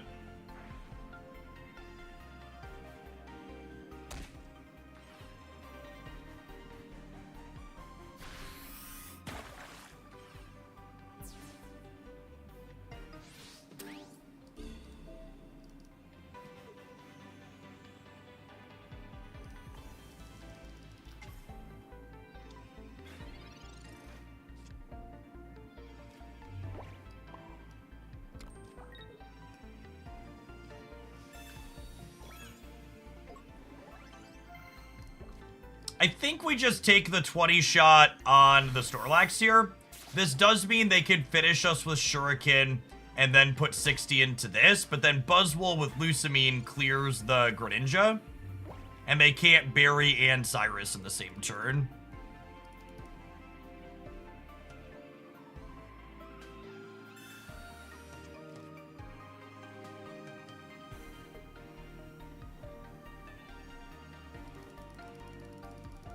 I could have retreated the Pheromosa into Lusamine onto the Buzzwole. Ooh, that's a good line. It's a really, really solid one. Good catch. That would have been better, yeah. Berry plus Repel could get us. It definitely could, yeah.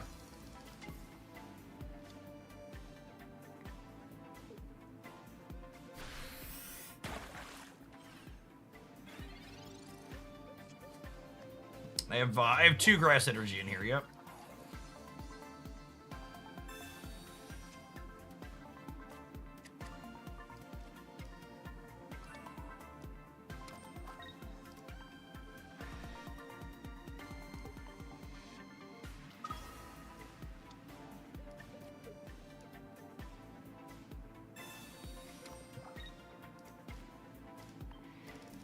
And drawing the Kartana here is important because it means that I'll be able to big beat again next turn. Without the Kartana draw, I can't switch and then switch again.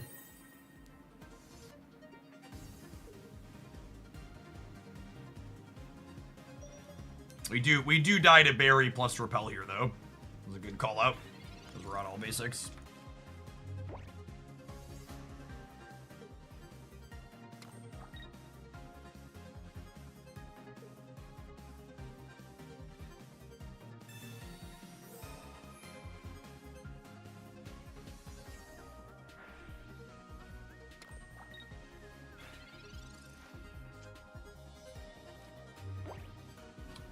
I think I'm supposed to shuffle the Buzzwole just so they don't time walk us with other Pokemon Center Lady.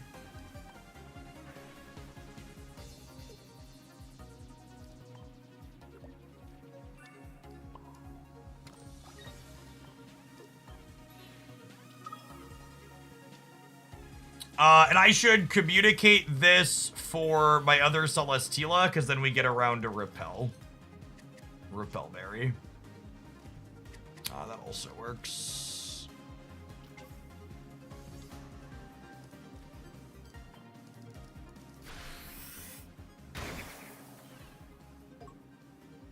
And now we can actually just bounce the Buzzwoles back and forth, big beating with Celesteela.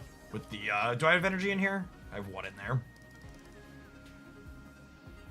Why shuffle? Because Big Beat says you can't use this 2 turns in a row, but if you swap the Pokemon and swap it back in, you could Big Beat again. Yes. Yeah, this is the...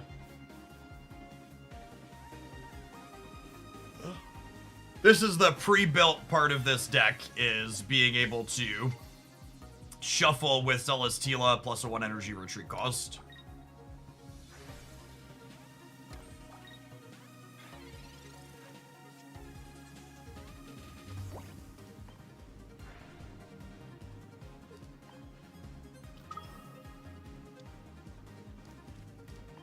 Yeah, retreating for energy to use Lucamine is what we're gonna have to commit to our play patterns and think about a lot.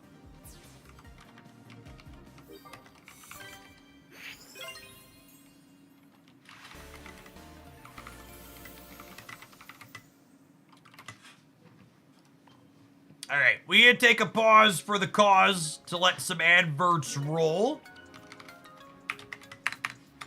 We're gonna play Buzzwole for a little bit more when we get back, and then I want to play some more of the. I want to play some of the colorless Dorko. I don't know any of these characters' names. So I'm not familiar with these gens at all. Mudkipster, thanks for the brand new Prime support. There's a ton of great people you can send that to on Twitch every month. Thanks for sending it this month and keeping me around. Appreciate the support.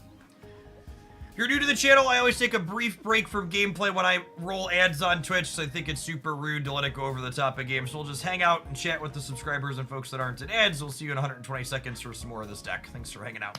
If you're watching this on YouTube right now, consider tapping the like button.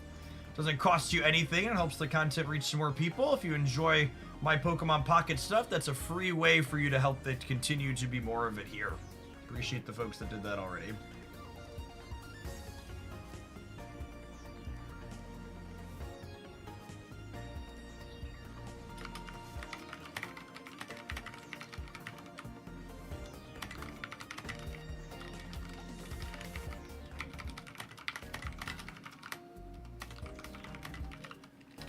Post our set review on the old social medias.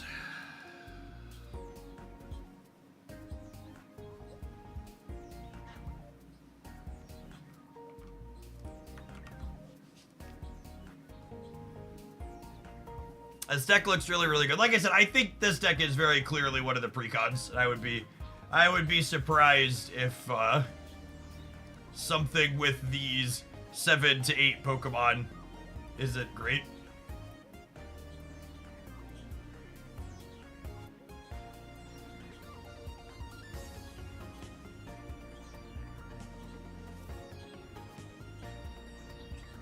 Hey, 2 wonder picks in a row. Nice.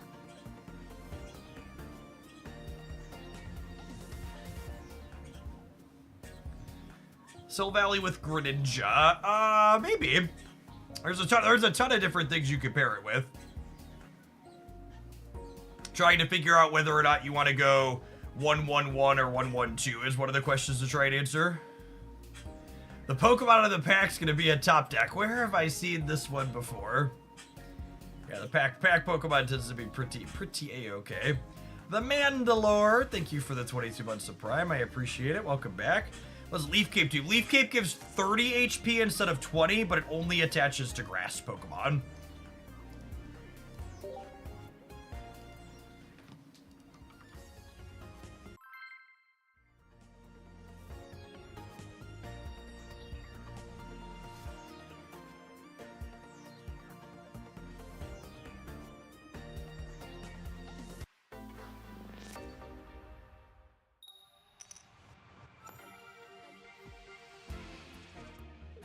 I've been around since the Magic days. We actually played a couple of times at GPs and SCGs, and you crushed me both times. That feels like a different lifetime ago. Good to see old-time Magicer enjoying some Pokemons. Grass Energy. I was gonna say probably a mirror, but it looks like not. Dig for some basics here.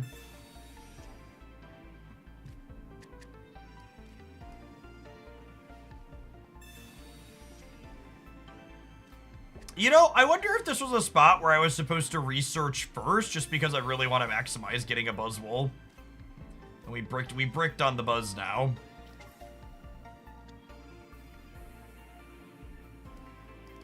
I'll play on a couple of these to play around Mars and Red Card, but obviously we want this last slot on my bench to be dedicated to, a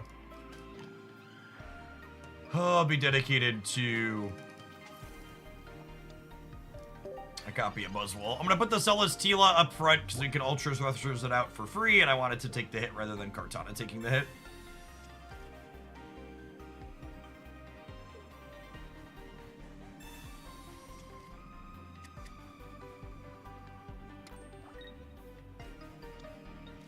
Does Pheromosa add something unique to Decidueye EX? Ooh, that's an interesting one to think about. Yeah, that could be okay. The new baby Decidueye is solid as well. I like that one a lot.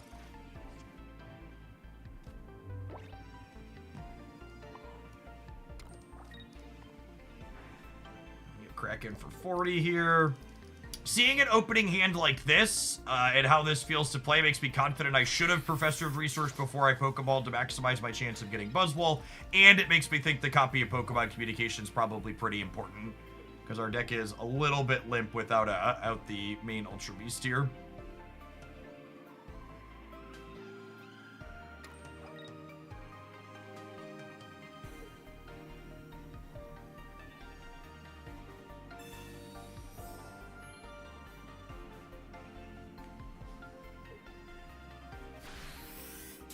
If you don't attach energy, does it go to the discard pile? It does not. It just goes away.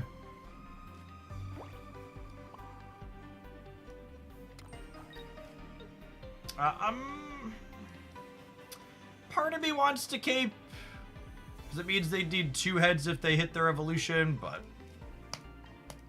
it's also pretty likely to knock us out anyways.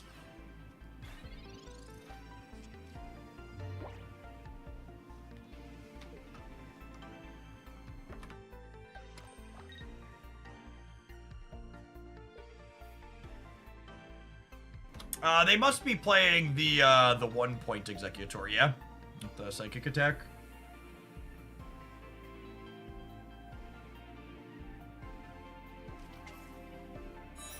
Oh, I forgot there wasn't a low in Executor now, too.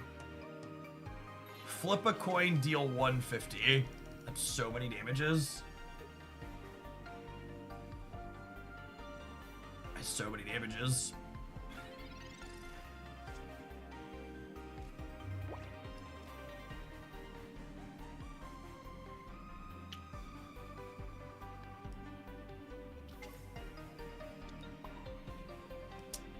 Okay, and now with the energy on here, this means that I can big beat to clear this next turn with the Lusamine if they knock us out. And Magus, thank you for the 7 months. I appreciate that. Welcome back.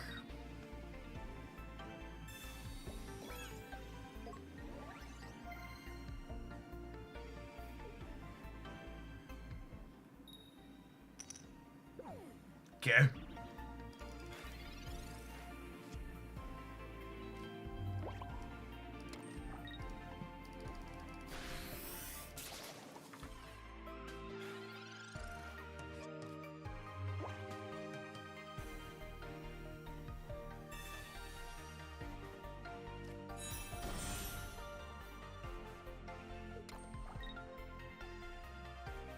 Do you want to clear the bench basic? Yeah, maybe. I would put this into range 2. That might have been better, since I had the Lusamine.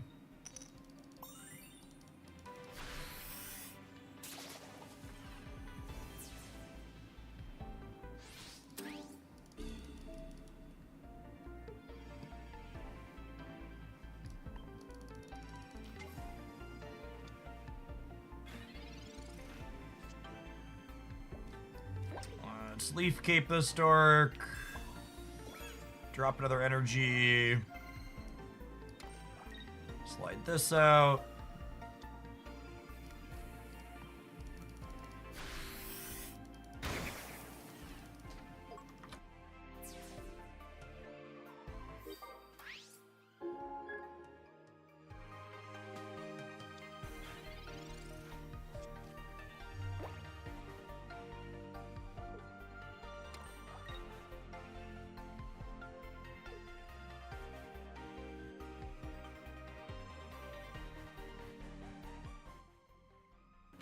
So if they don't murder us here, I guess even if they flip coins with our all heads, we're fine because of that.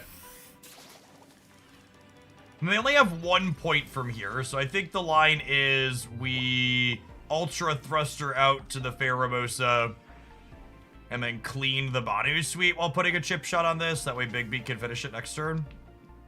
I think I Erica here for good measure, just so I don't lose to a Stray Cyrus followed by triple heads.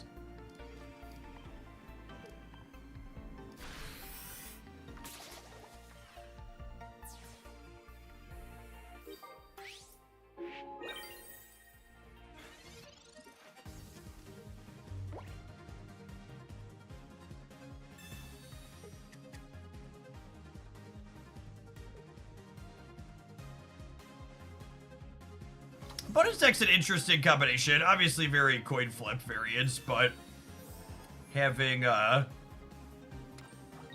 deal 150s on all 1-pointers is kind of interesting.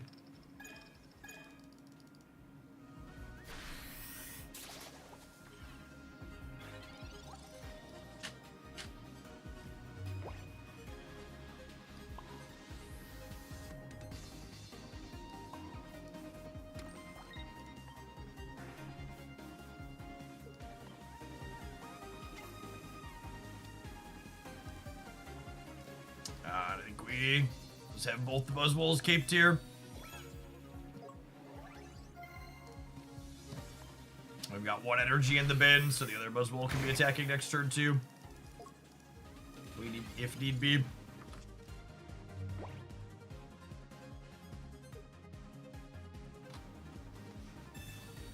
So they could have had Mallow here to full heal. Doesn't look like that's the case.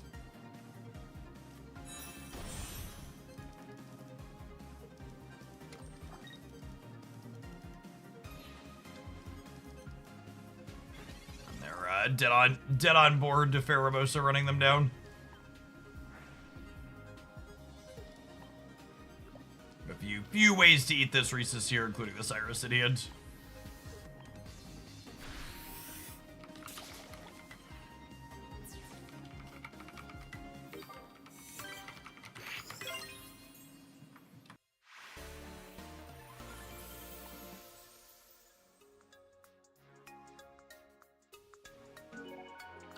Like I've been saying, I'd be very low confidence that my mix of utility cards is correct. Like, how many Lucidbeam do you want? Do you want Guzma? Do you want Erica and Capes? Like, all of those details.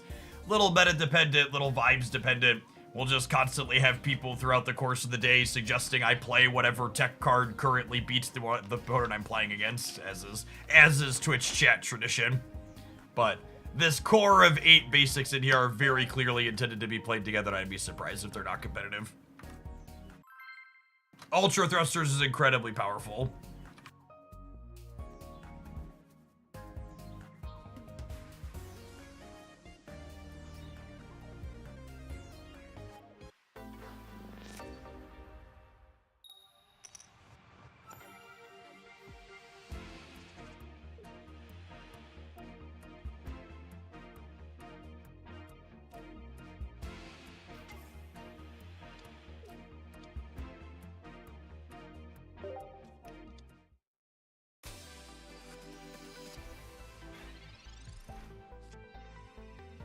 Do you need both Kartana and Pheromosa? I'm very confident you want Pheromosa.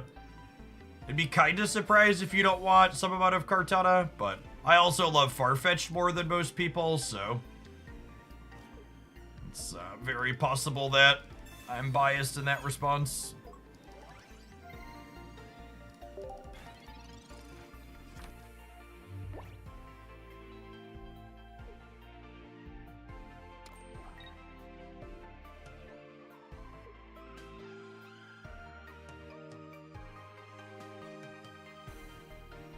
How many of the meta decks that get used are dev created? Most of them? I would wager most of the decks that have been competitive in Pokemon Pocket short lifespan were dev created. There's more chance for like things to pop up as the card pool gets deeper perhaps, but I don't think we've had anything that's like too shocking.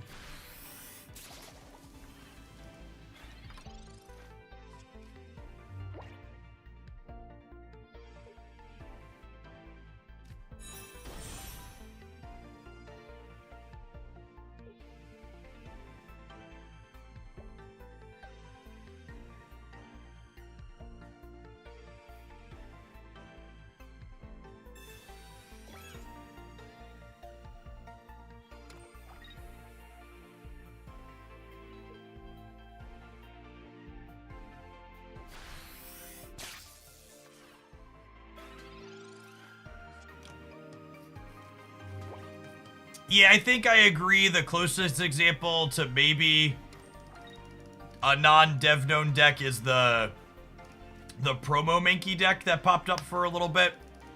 That was playing Rampardos with the Fossils and Aerodactyl, but I would also wager they probably had a variety of single knockout point, only just one Pokemon and then Fossils behind it. I would believe that promo Mankey was in the list of things they tried there. I think trying that type of specific combination is fairly obvious and straightforward.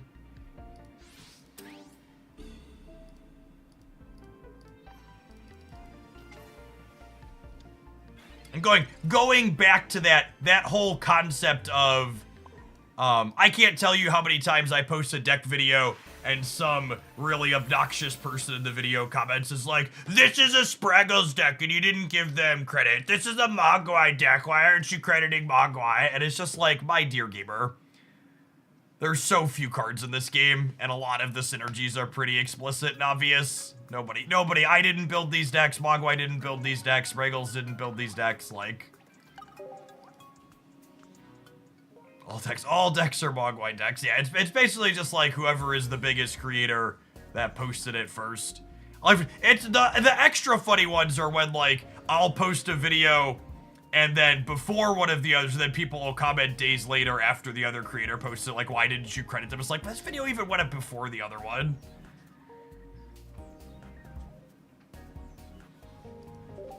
The deck credit conundrum is just in every card game under the sun.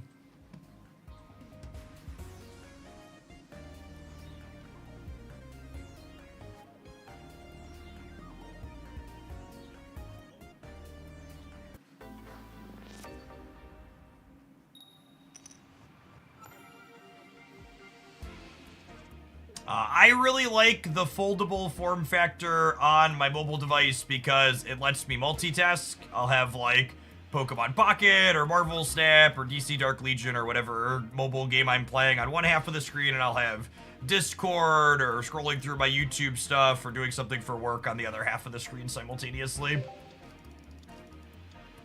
I will say I did pay, you know, upwards of $2,000 for my Samsung Z Fold 4 a couple of years ago, and the screen on it went out after less than 2 years.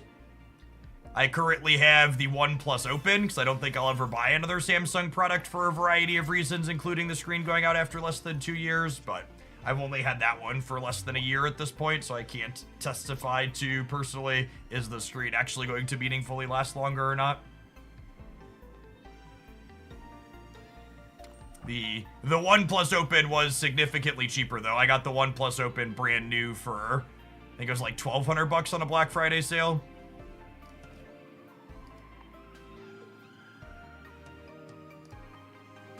Kick the Pachirisu in the back here, soften it up for the Buzzwole.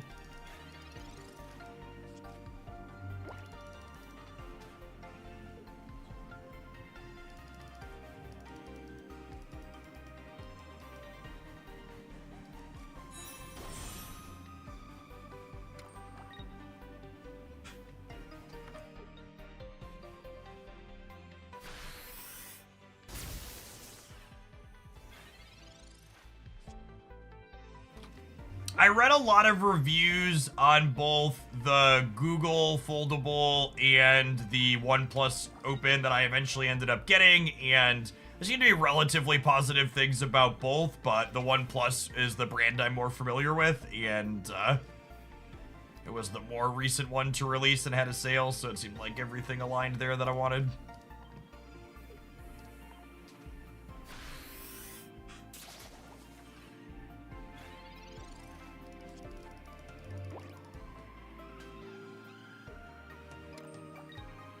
What's the cost to get a semi-competitive deck in this game as a new player? So the problem with the Pokemon Pocket Economy is I can't answer that question cleanly for you because there's a lot of variance in what you open in this game.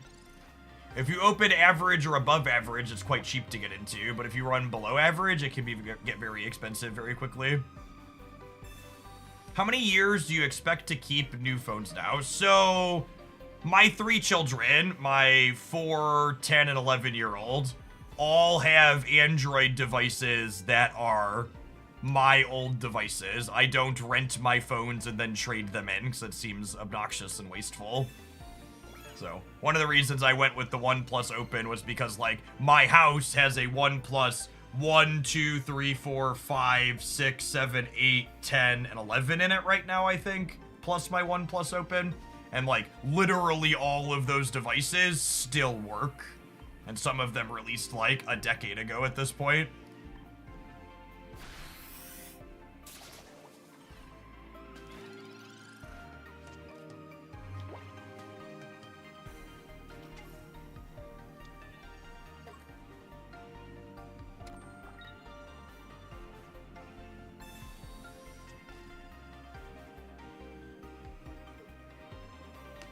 Modern mobile devices really don't get super meaningfully faster anymore. So like even ones that are a little bit old, the battery life is a little bit worse in them, but other than that, they're still pretty good.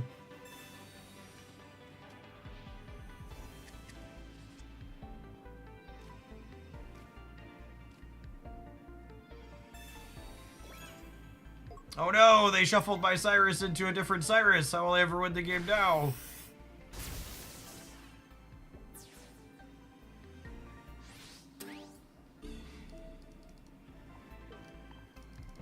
I don't think I'd ever personally would buy a refurbished phone because of the thing that I just said about the battery life. The thing that really changes on devices as they get older is their battery life gets worse. So buying a refurb that's had the battery used for a long while sounds not very appealing to me personally.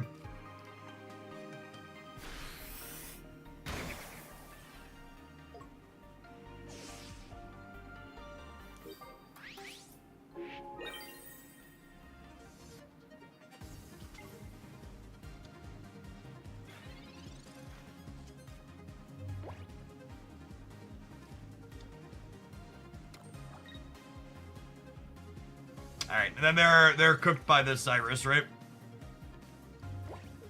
I get to do that. Do the truffle shuffle here with the double Celesteela.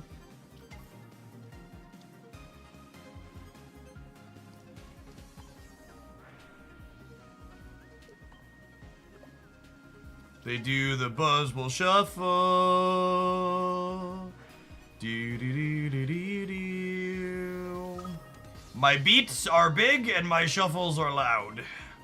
Can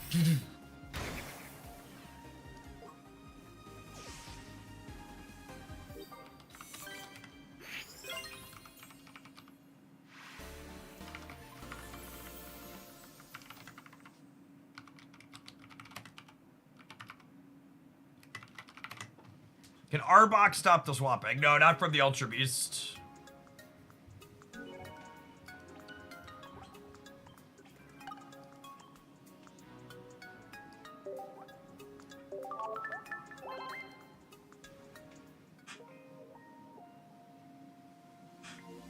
I don't get the hype over iPhones. What was your choice for using the other OS? I was a software developer for a number of years and have experience working with hardware and software, and I don't need, like, iOS is fine, but it, like, very explicitly restricts you from accessing some key features about your device.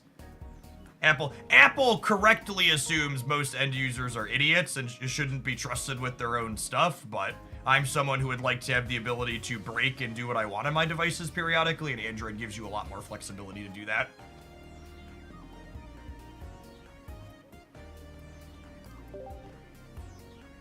Absolutely, the average human being should not be trusted to do that, but I would like the ability to do it.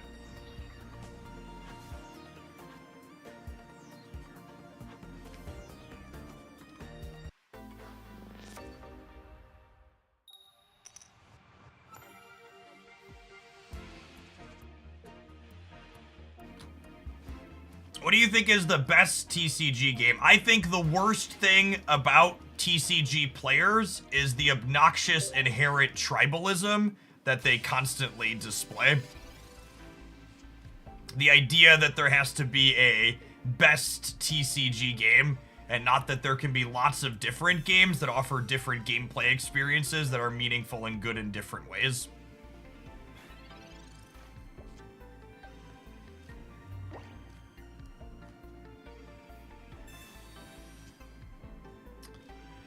All right, and then we're looking for a Celesteela here, yeah? So we could switch in the Kartana and crack this for 40. I'll take a big buzz. That's fine.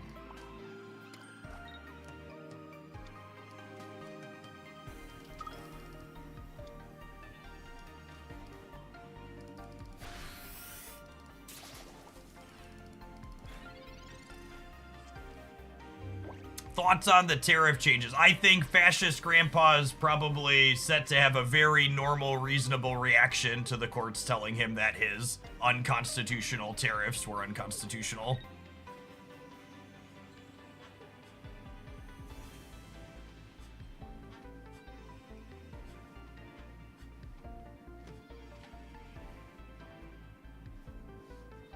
It'll also be amusing to see whether or not the Supreme Court that he has stacked in his favor caves on letting him. I have to fire the judges now. Yep, something like that.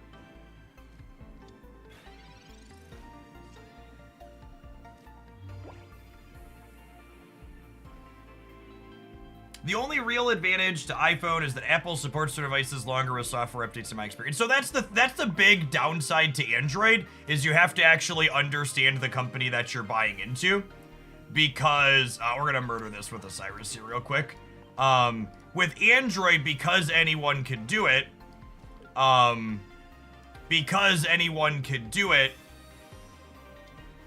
you could get a lot of low-quality Android devices out there because they're cheap and they don't see support for a while.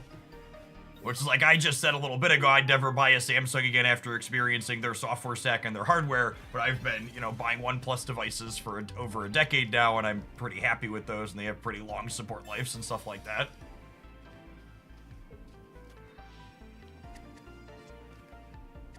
So you're right. You're guaranteed to know what you're getting with an Apple device because there's only one way to get an Apple device.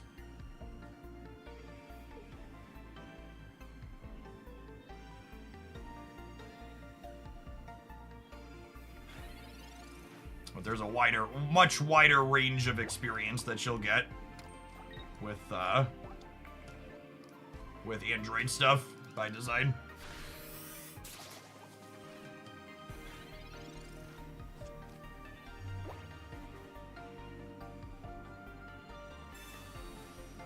Alright, so this is Solgaleo.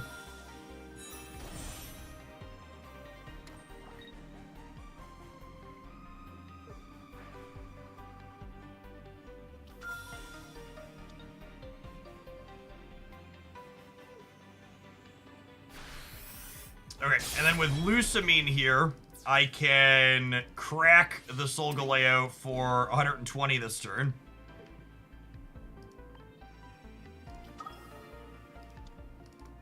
Would really like to draw a cape so we don't die to red, ideally.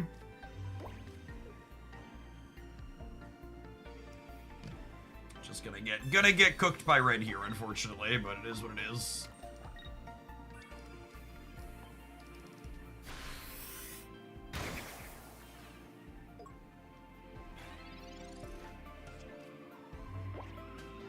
And then if they don't have the copy of red, we get to do the Celesteela shuffle here and big beat them again next turn.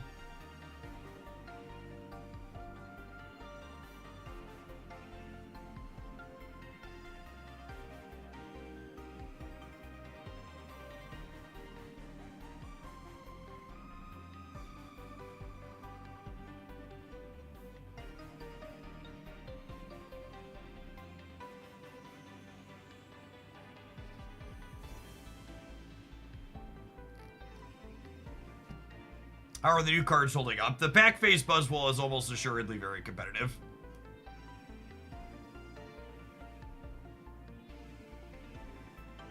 I like him. I like him a lot. Do you prefer the Buzzwole deck or the Guzzlord deck? So, the Guzzlord doesn't have a clean-cut stock deck in my mind.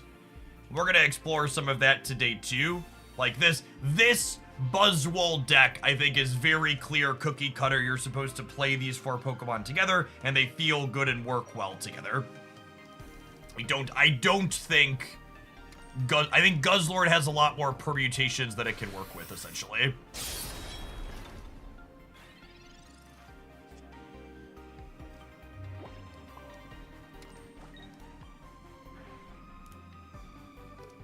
Has a little bit more to figure out. I think this is something with this is assuredly good. Guzzlord's a little bit less clear. There's more to deck build there, I think. Starting with the easy one today.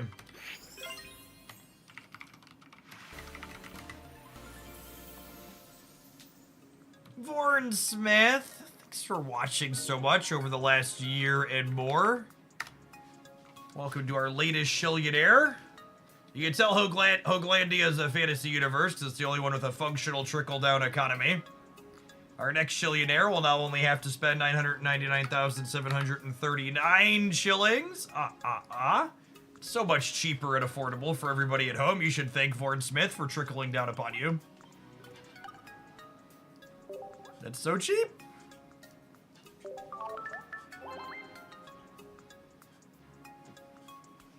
Dodged. Thank you for the brand new Prime. Appreciate it. At some point, we need to lose at least one game with Buzzwole, Beedrill, Vespiquen, release the bees. I don't know that we'll get to that one today, Duck, but we can definitely do all the bees at some point.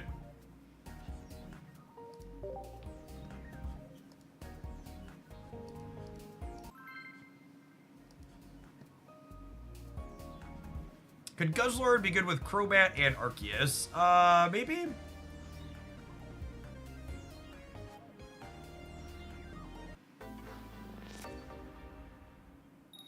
Buzzwole is actually a mosquito. Oh, he is, isn't he? Is this your way of telling me you think Buzzwole sucks? He's a mosquito?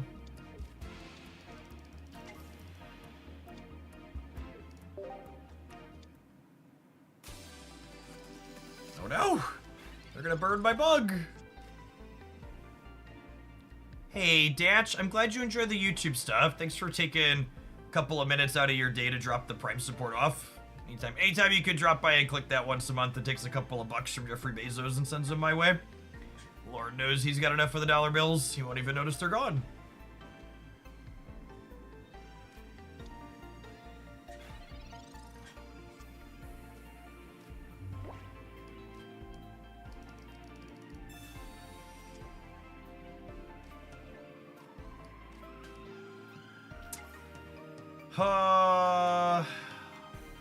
So if they have candy here, they hit me for 50 plus a burn for a total of 70. So I'm gonna put the cape on so we can live a turn.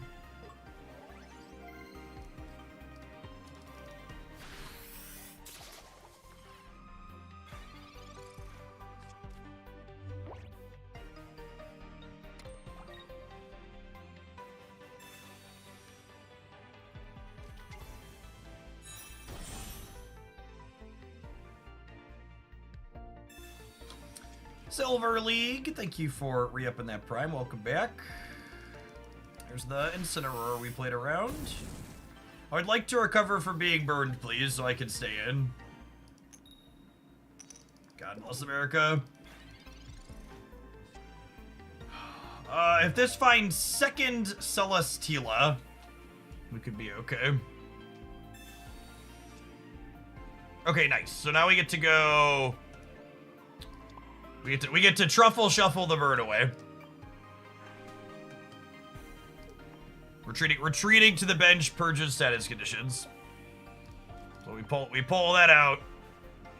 You take your Kartana in, you put your Kartana out, you take the Thrash Metal and you shake it all about. You do the 40 damage and you turn the Incineroar around. Do do do do do do.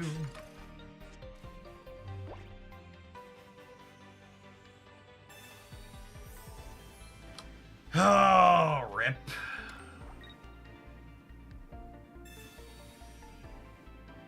Or any other Kartana gamers. Their heals. We were gonna get them with the big beat and the Lucamine, but the heals means this is not an option.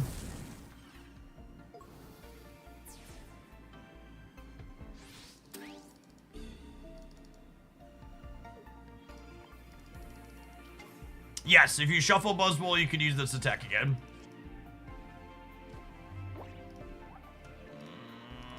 I think we're dead. Every streamer has been playing this deck since 2 a.m. The game is cooked. I need one more game so I can post a highlight with the easy, obvious deck, and then we'll play some other stuff.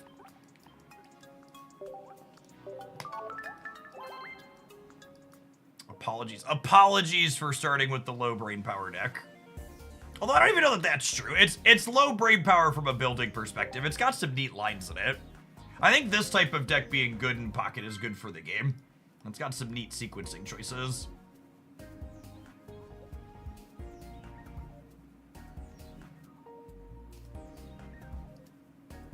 Is it good? I'd be very surprised if something like this deck isn't competitive. They're pretty consistently, they make the card face competitive. I think when you have Celesteela and another thing, you're basically supposed to always lead on this, so that way it can take the hit for you. Once it gets to retreat itself out for free. Yeah, I think this style of deck will probably be good into Dark Tina, agree.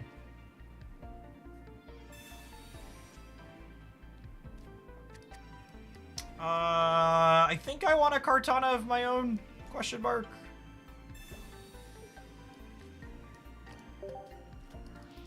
Jelly Bean with the third Shillionaire redemption. It really is true, chat. The first Shillion is your hardest. Thanks for watching so much over the last many, many years. It's funny, I remember we put that Shillionaire redemption up there as a joke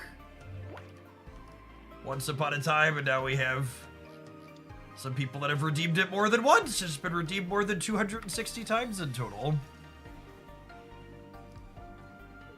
Long time ago.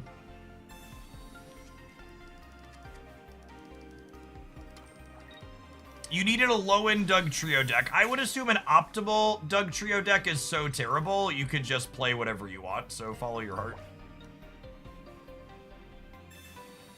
Yes, Buzzwole with weakness, one-shot Starcry, which is real clean.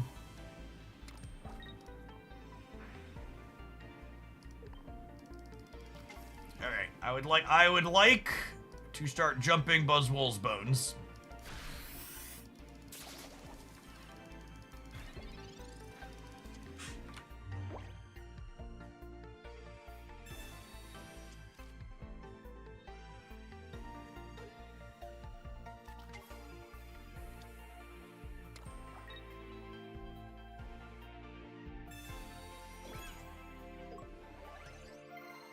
Alien Lady seems very good. She is likely very good, yes. I agree.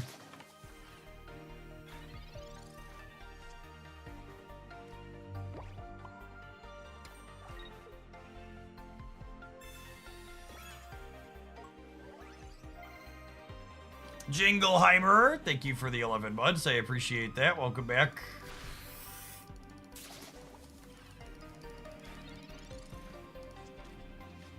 You get a cape, and you get a cape. Everybody gets a cape.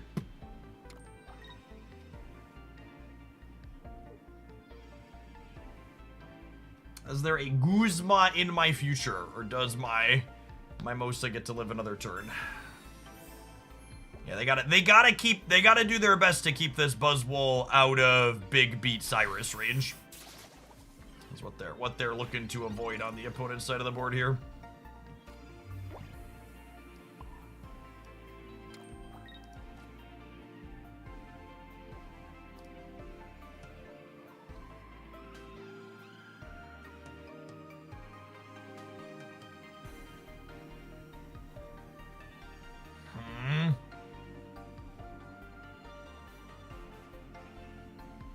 I think I just keep jumping the Buzzwole, but they're gonna get to jump me, and then I'm in danger of their Cyrus. I don't have any of my support cards for my Buzz.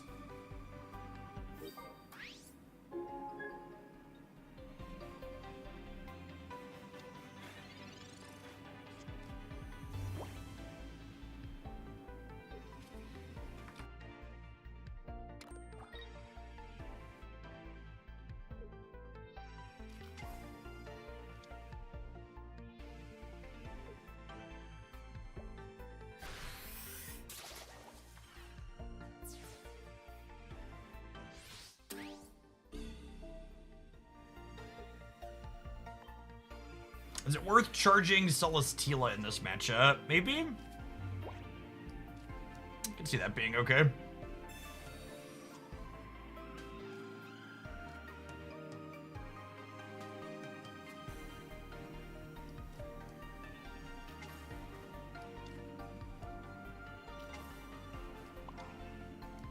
I'm gonna be completely honest with you. I dragged this out grabbing the wrong full art.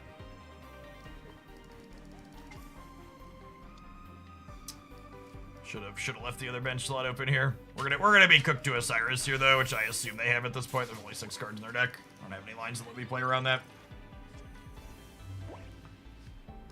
The mirror here definitely seems decided by whoever has more capes and Ericas.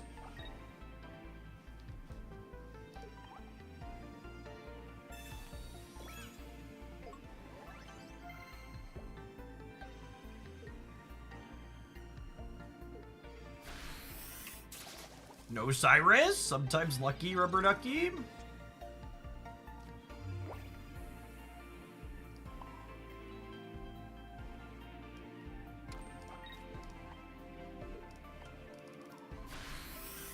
What are the odds they have second Erica? They didn't have first Cyrus.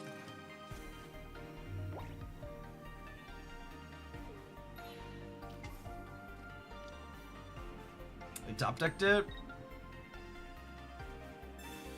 Good stuff.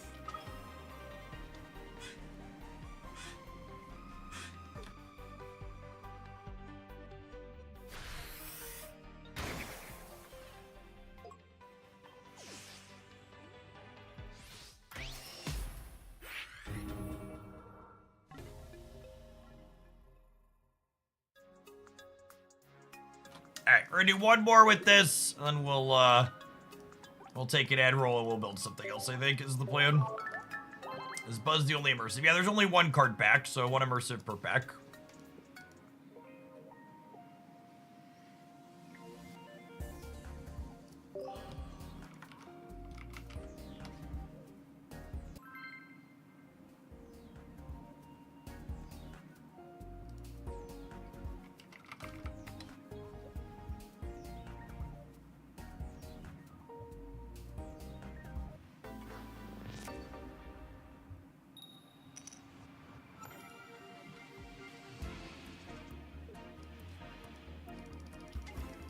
Fire deck. They're gonna burn my bug shit.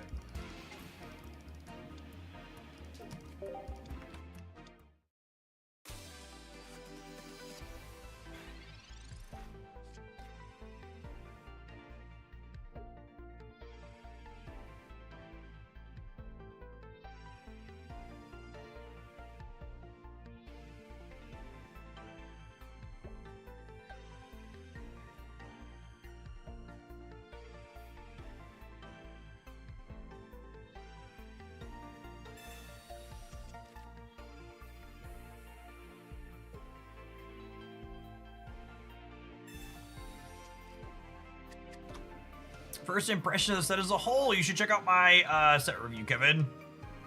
I'm gonna do a quick rundown of all the cards that look most playable to start things off this morning. This is so much worse than starting on Kartana in a spot like this.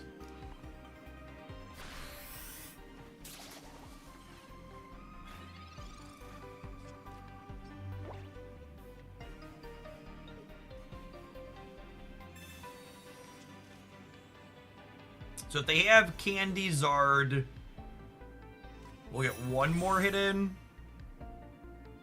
Or get 2 hits in here, it looks like. That's nice. I'm happy to go through their stage 1 is good for us.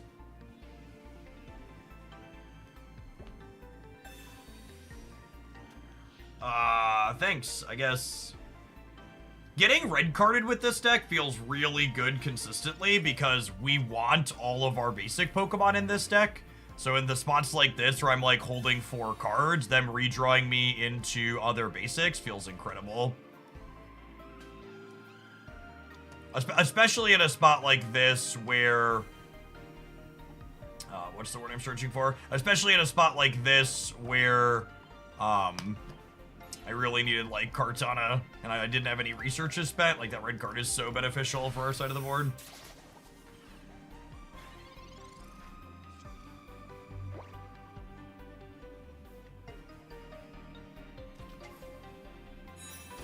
So opponent's not dead just yet. If they have lilies, we could be in trouble.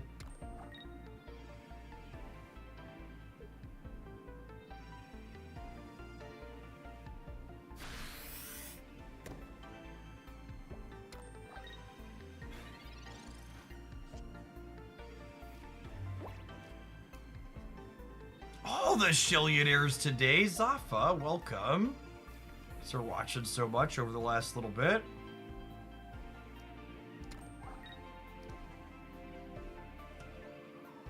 I don't think I want to fill my last bench slot, although I guess they're going to murder one of my things, yeah?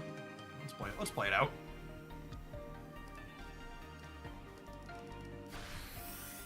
So this cracks them to 80. And then, if they knock us out without healing here, Lucamine actually means we clear the Charizard, and then we're probably good. They have Incineroar too is scary.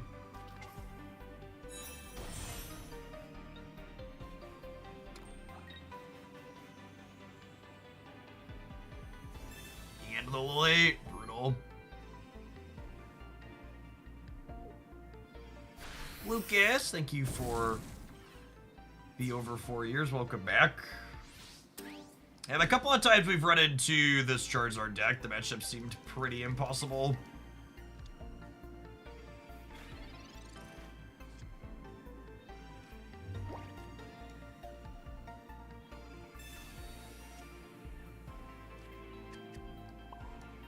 They have type advantage, they have so much healing. Our opponents have also, I think every game we've played in this matchup so far, our opponents have had multiple rare candies in stage 2s, which is pretty good variance.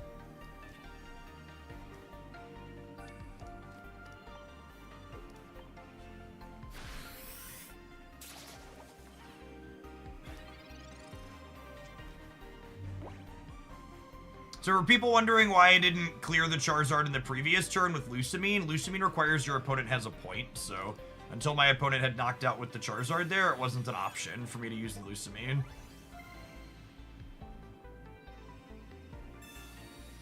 Yeah.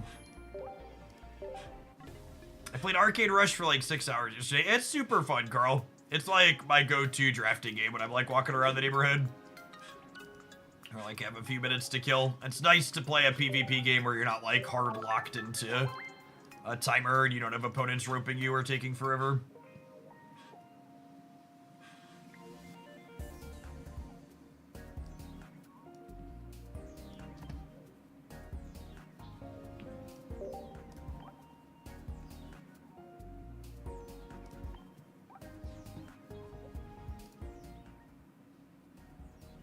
All right, let's record an intro really quick for my my editor to put together a highlight with this so we can talk through some thoughts on this really quick, and then we'll run an ad break and dive on into our next build. Yeah, we're gonna do some Silvally. I think he's a more interesting build around anyways.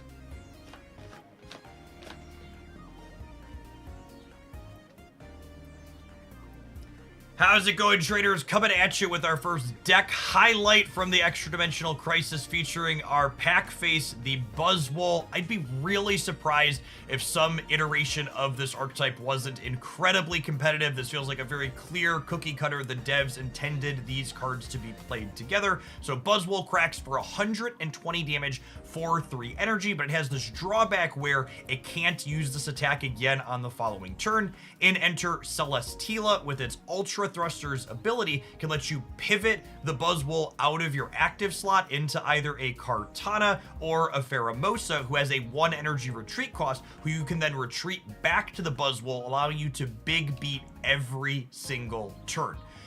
Kartana and Pheromosa also give us really energy efficient 1-point leads that can either put up 40 damage in Kartana's case or can start dealing chip shots to things on our opponent's bench, allowing us to have precision over the control and pacing of the game, with Cyrus letting us drag up things that we've dealt damage to and then finish them off with Buzzwole's 120 damage. The things I am definitely not certain on in this deck list are all of the various utility cards. How many Lucamines do you want to play? How many Cyrus, Erica, Capes? Do you need something like Communication indication for consistency, or should you be playing other more powerful cards like red and others that can give you access to hitting breakpoints more consistently? At any rate, I hope you have fun with this new deck. I think you're going to be seeing a lot of it in the metagame because it feels quite powerful and it's slick to play with a lot of interesting lines, as you'll see in these games. If you enjoy, make sure you smash that like button for the rest of the day. Have fun with this one. All right, that was a clean one shot like we like to do. I'm going to run an advert on Twitch. We're going to build another deck, and then I'm going to send these notes to my editor so we can put them together for the YouTube side. Thanks everybody for chilling. Don't go anywhere. If you're watching the YouTube live stream right now, consider tapping the like button. Appreciate the almost 400 folks that have done that already today.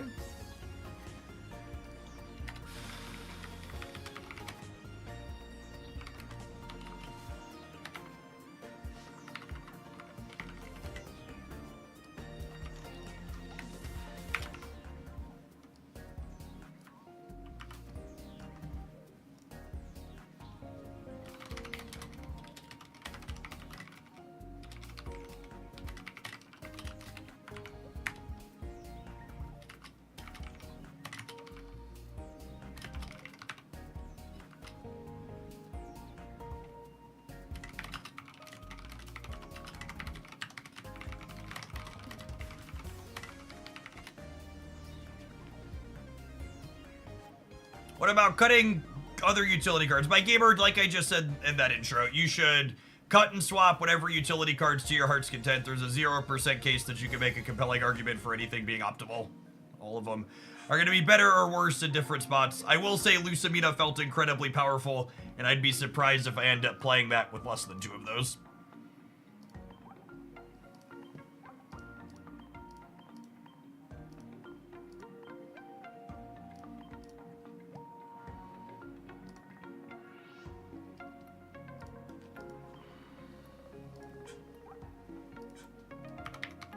All right, so type null was the basic. What is the other one called?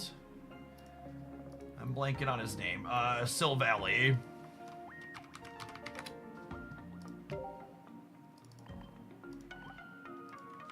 Obviously, we want some Gladion.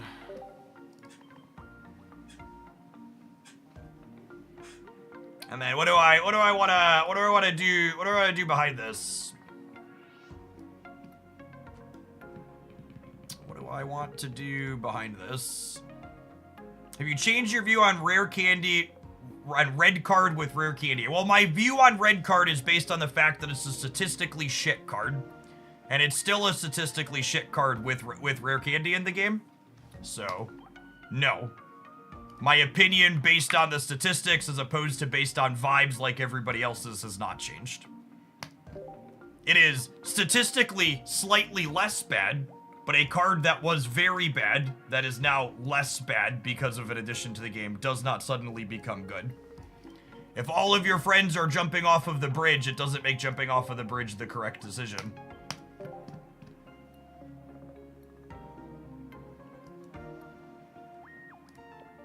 Do you want to play Water Energy with Irida? That's an interesting thought.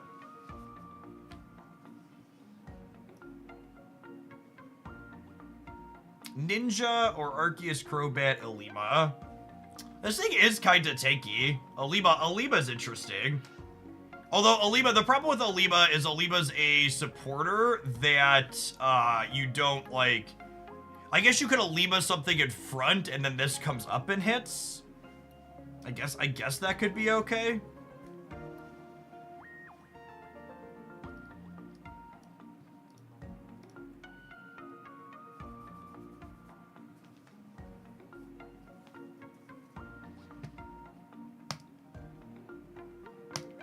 I'm just gonna put a moratorium on talking about red cards and Marses. I'm just gonna pointedly ignore the question. It's just so inflammatory. I hate it so much. That's the worst part about this community. Just constantly ask people to show me the numbers. They just like tell me about their feelings. I just need to ignore people and ban in timeout. Just move on with my life. It's never gonna change any hearts or minds. Statistics don't change people's minds in 2025. Is Lucamine restricted to Ultra Beast? She is, yes.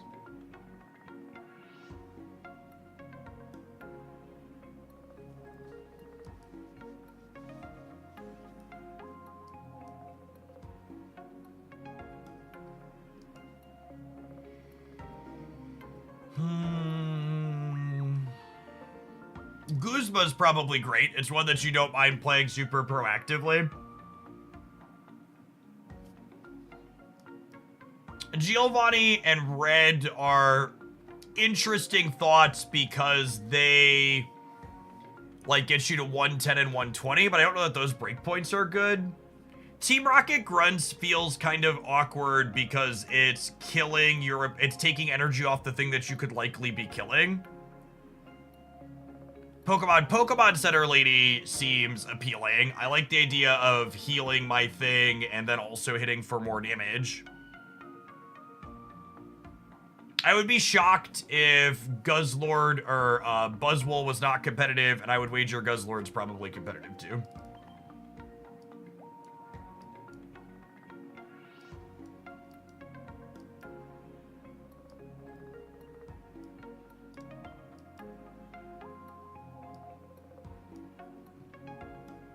One, two, three, four, five, six, seven, 8 supporters. That's probably plenty. I've got I got like 6-ish deck slots left here. What other Pokemon do I want to play with this? Like sky's the limit, right? You could literally play anything else.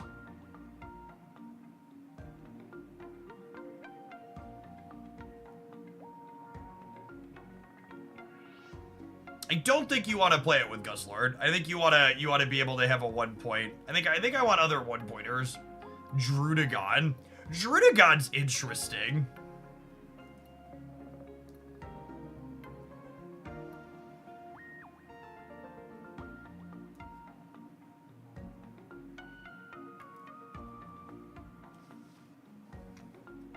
Snorlax, Magnezone. I don't know that I want to play a stage 2.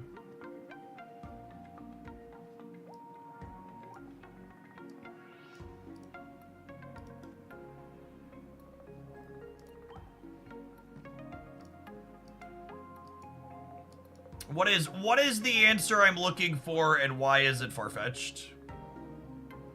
Sorry, not that Farfetch could appear here because the application is lagging horribly.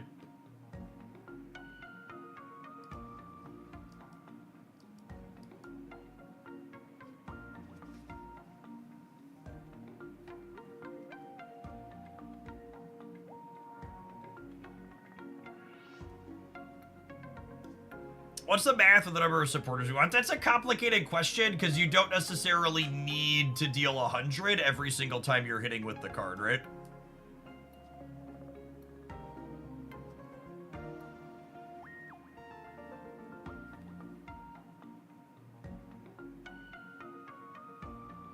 We could do like some type of psychic box thing. I don't hate that concept, although Tapu Lele's kind of bad into all the Buzzwole stuff people are doing, right? Garchomp's a cute idea, because this is a colorless Pokemon that you can attack with regardless of your energy variance, and this gives you added consistency of finding your evolutions.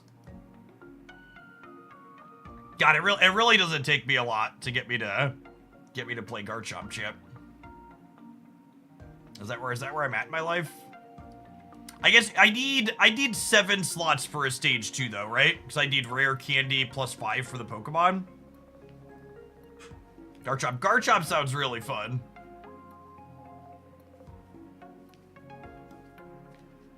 With Garchomp, I kind of want a Cynthia as well. No, I don't think you need Pokemon communication. I'm gonna try Garchomp because he's my boy.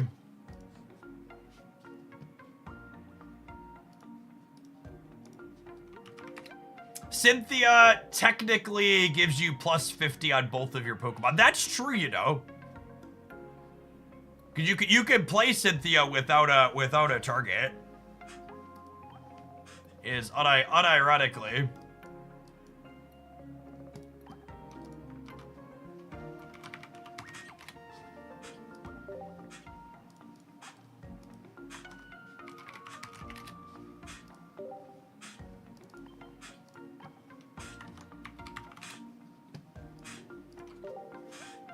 Is Gibble only 1B? Must be.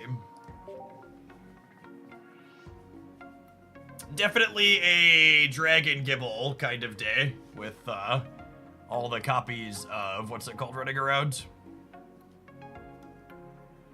Honestly, all the copies of Buzzwole probably mean I want the Dragon Gabite too. A little bit harder to attack with, but not dying to a super effective shot sounds great. All right, I've got too many cards with this now. Probably cut Guzma and a Pokemon Center lady, I think.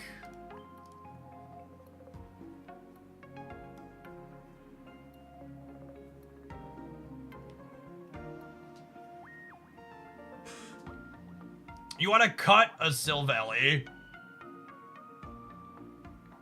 Nah, I think I want all 4 of those. So I think even 50-50 for 2 is fine on a 110. This is what? 2, 4, 6, 8, 10, 12. Or sorry, 1, 2, 3, 4, 5, 6, 7. We have seven supporters.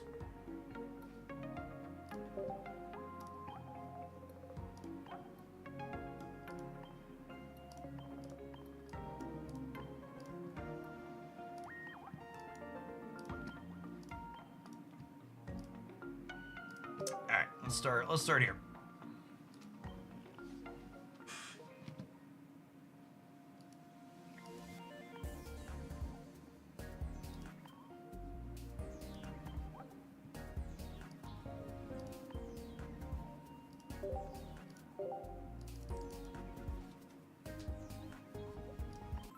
Yeah, maybe Cyrus is bad because it has to have a target. That could be better as Sabrina.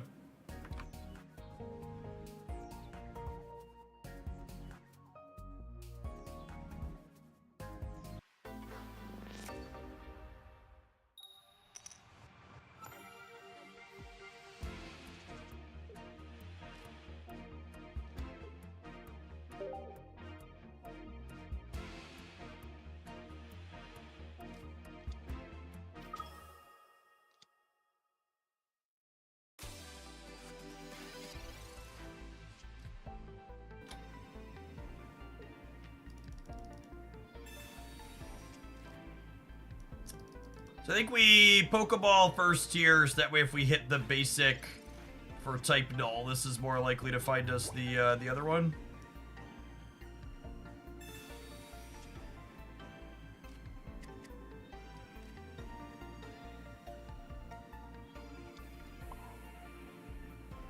I have so many supporters, I think I burned one of these to start, just to thin the deck.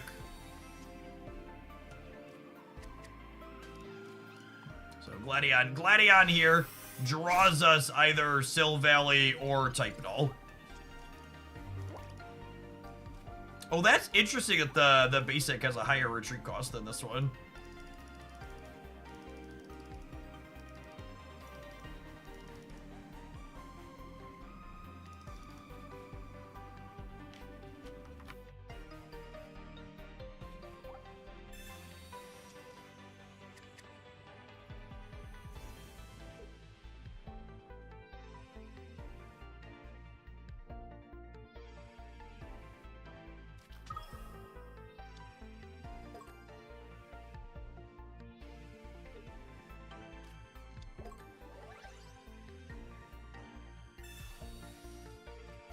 A Buzzwole Arceus is an interesting combination. Piece of candy. Can I have a big chomp, please? I'd like your biggest chomp, please.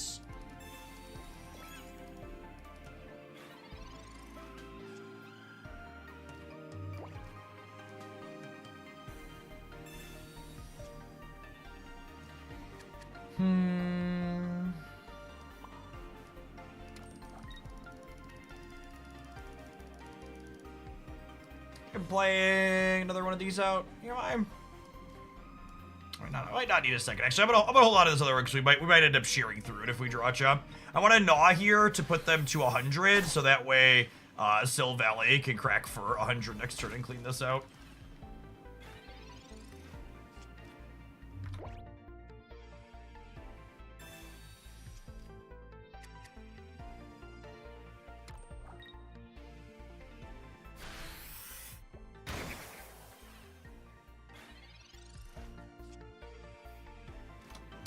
Wow. Just really, really firing on all cylinders here. So we get to go energy here. Silvally. Pokemon Center Lady here. Which triggers Silvally's bonus because we played a supporter for the turn now. Get to retreat this back. Let's go ahead and candy out the Garchomp. I think we just go ahead and get shearing here so that way we can try and find another supporter for next turn.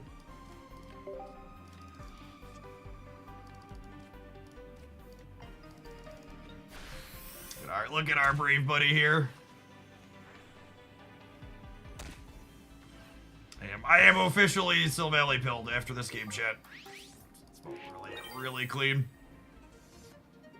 Yes, again, I think we should probably swap the Cyrus for when we can guaranteed play. Either a Guzma or a Sabrina, I think, is probably good.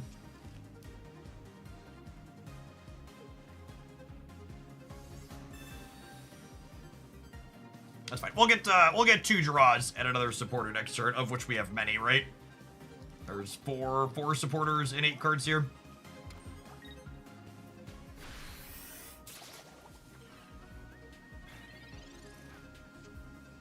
Perfect. Easy game. Never doubted us for a second. It's not BM, it's just enabling my Silvally, chat.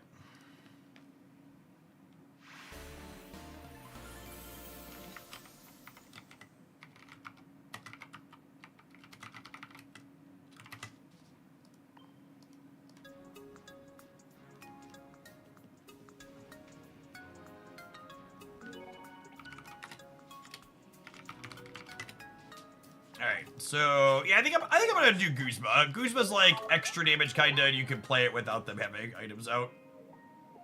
Sounds good.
Right? There's a type null. Having one of these search for specific Pokemon supporters finally be attached to a Pokemon that's really good seems insane.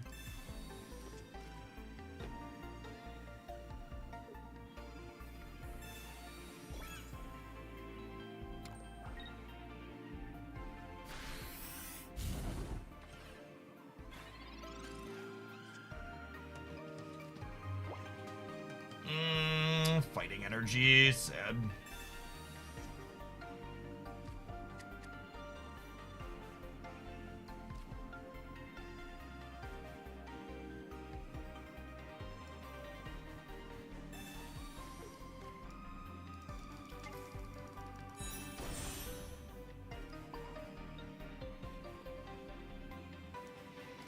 Am I shearing here? I don't know that I am. I need to find my way to the what's it called for this, but at the same time, I kind of like all of my cards.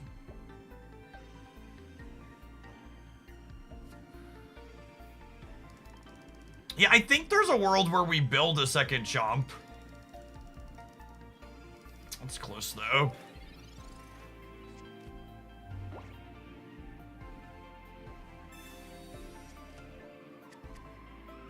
We're in trouble if they have candy as well because we didn't have our energy.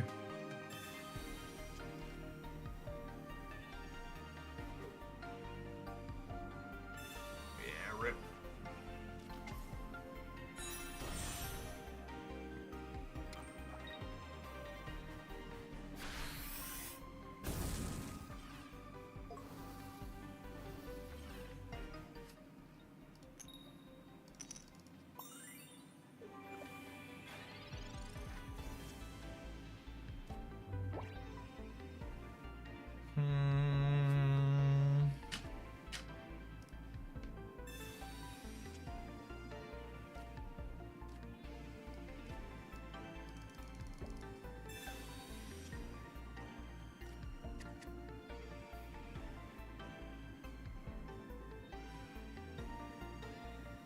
I think I'm giving up Gibble, this other Gibble, as a knockout next turn now. Which means I can shear through this rare candy. And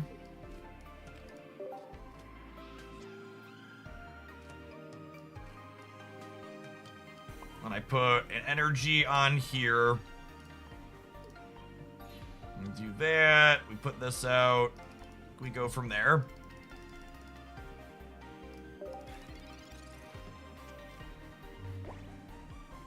Switch DM. Thank you for the 32 months. Appreciate that. Welcome back. Oh, I think we're cooked from here.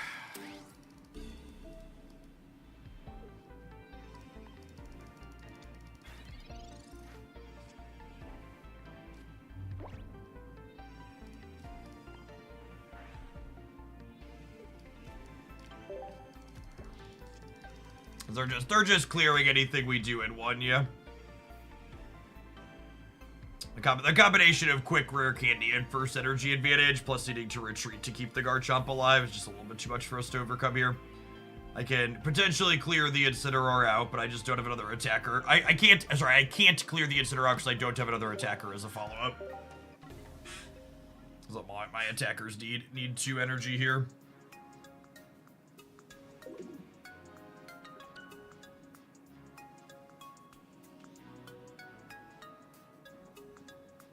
One second, please. Gonna send a message.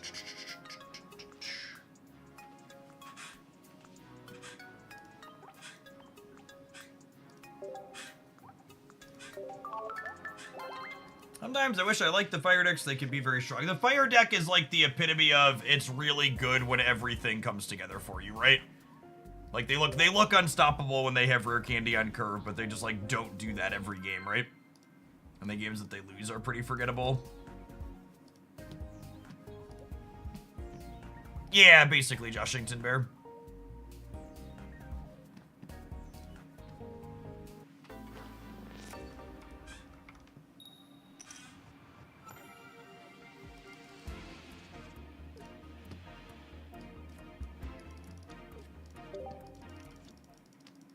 A wheezing enjoyer. They do exist.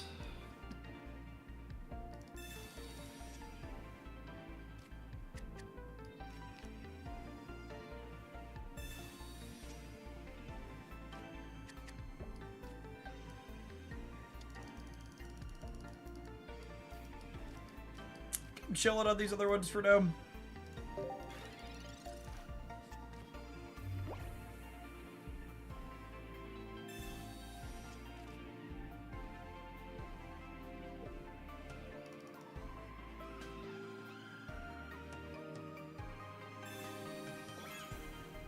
Garchomp needs 2 energy to attack kitties, so that's not a line in that last game. Again, just didn't have time, like I said. Wait, their division didn't find anything? I'm so confused. That means there's a coughing in their head that they didn't play?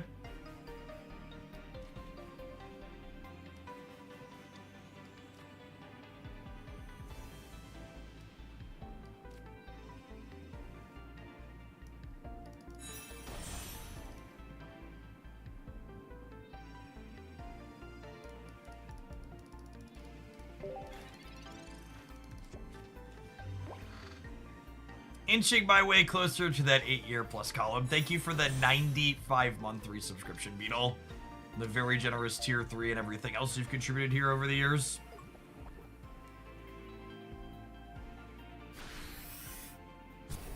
No, I'm not really intending to make any more math-focused videos for the Pokemon Pocket channel.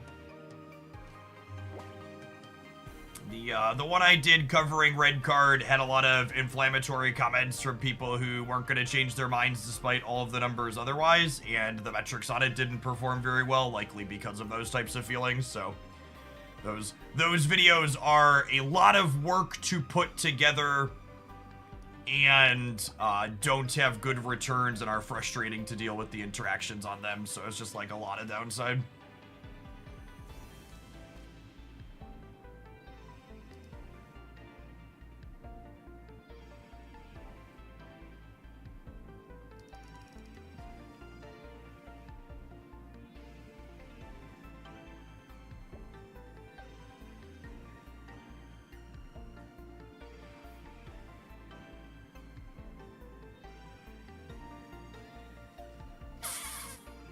I don't retreat, we die, right?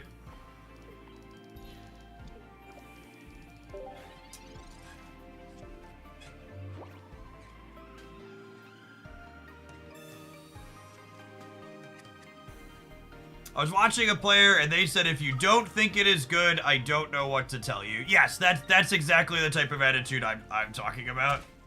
Yeah, it's...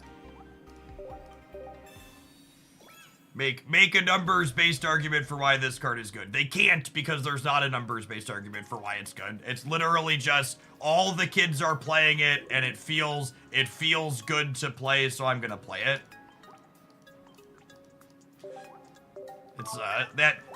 It's hard to overstate the strong psychological bias in favor of effects like Red Card and Mars. Because they're the type of card where, because you don't see the outcome, you can mentally twist yourself into a pretzel to tell yourself that it was always beneficial for you.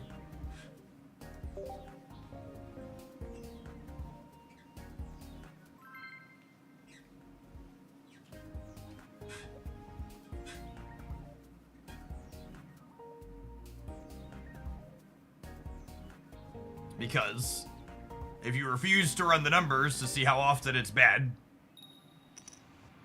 and you never see when it's bad, it's just always good.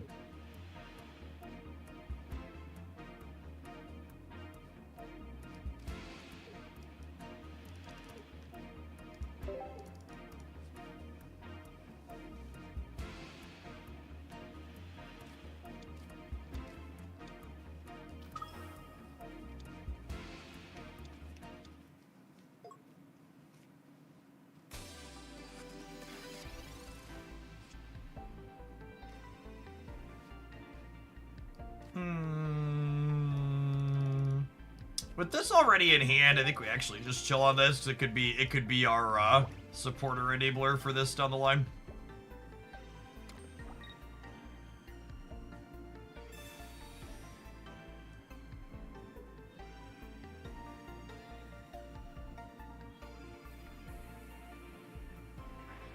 Few cards in Pokemon Pocket always have a good outcome. That's correct. But many cards in Pokemon Pocket have a deterministic outcome that you know what they do when they play the game. When you play them in the game. Like, you're right, a card like Sabrina or Cyrus doesn't always win me the game when I have it, but I know what it's going to do when I play it out. And there's also very few cards in Pokemon Pocket where when you play them and you hit the critical failure rate, it actively helps your opponent as opposed to just doing nothing. Is the other part of it. In fact, are there any other cards in Pokemon Pocket where when you hit the critical failure instance, it's actively detrimental to you?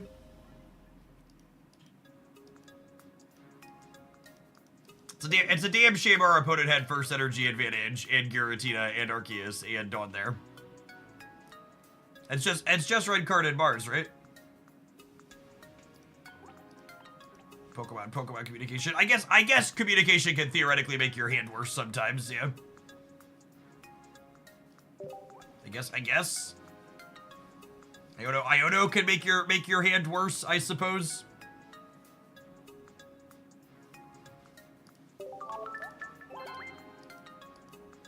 Kinda, yeah, they're close.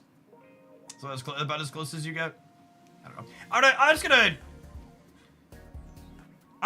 You know what I'm gonna do? I'm gonna make a command and then the YouTube that doesn't have commands can just play it. I'm just gonna make a command that I'm not gonna verbally respond to Red Card or Mars commands anymore.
Hey, Haku, thank you for the brand new Prime support. Appreciate that.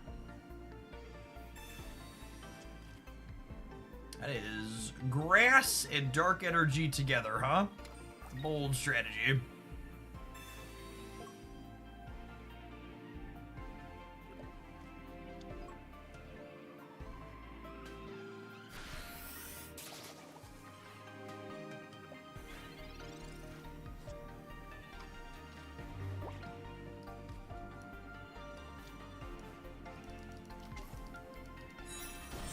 Opponent's opener is quacked.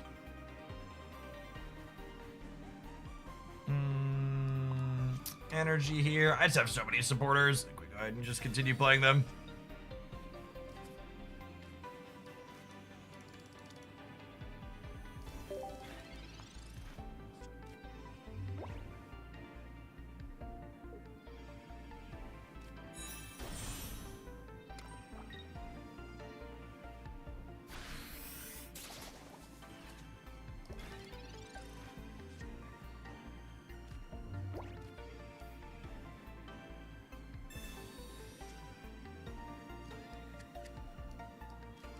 Grab our other Silvally here. Play this out. I think I leave myself the flexibility to quick blow with this one. In case we need it.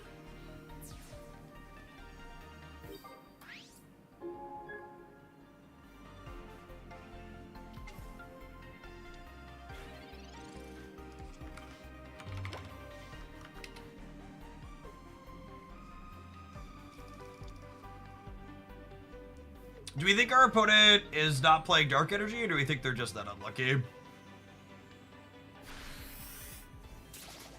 Not that this is particularly good deck building on their part, but I'd assume they're pretty unlucky here.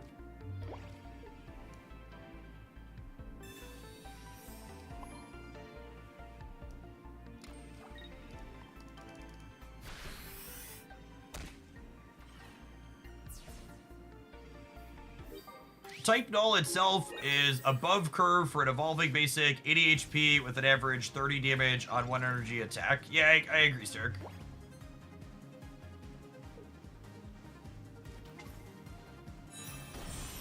It has a lot of the right numbers in the right places.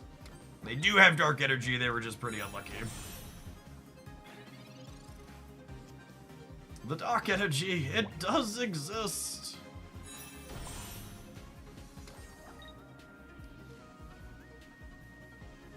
Oh, I thought we could Guzma without there being tools. That's not the case, apparently. Okay, well, maybe this is supposed to be Sabrina then.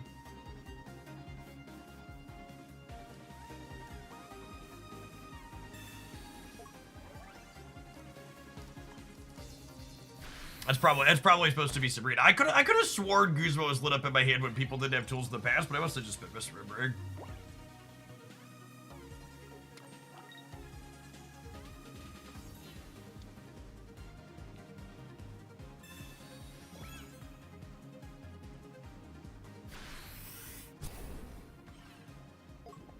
Would Giovanni be good? I don't think there's a lot of 110 pointers that you really care about.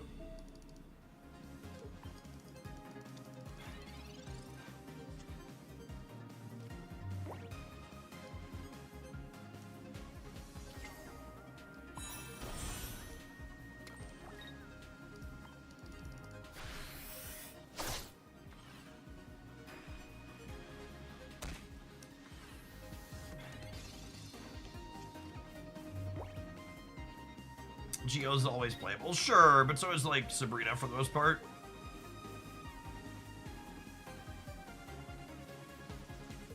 So similarly, I don't think there's a lot of I don't think there's many 120 pointer EXs we care about either.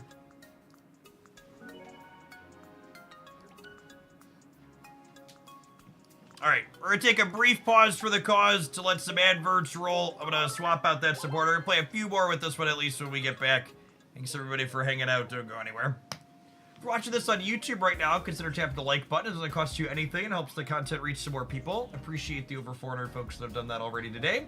If you enjoy my pocket stuff, that's a free way for you to help support it and keep it around.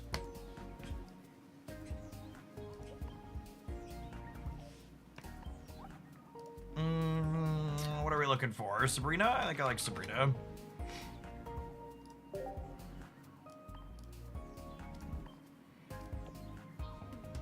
Oh, I forgot to put flares on my dragons. For shame.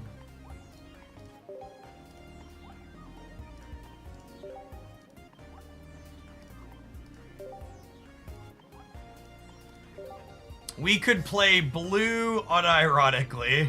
That is true. Technically a correct statement. The 5 on the full art Sabrina hurts my heart. Nothing to do with the extras. I know, me too. The lack of 2-star trading in this game is criminal.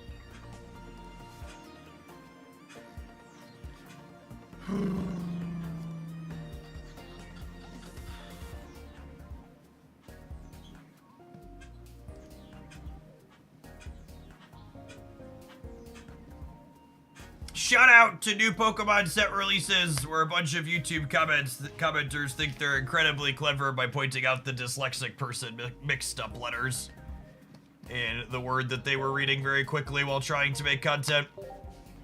You're all big-brained and wonderful, classy individuals. Birdman, thank you for the over 2 years. Welcome back. Appreciate it.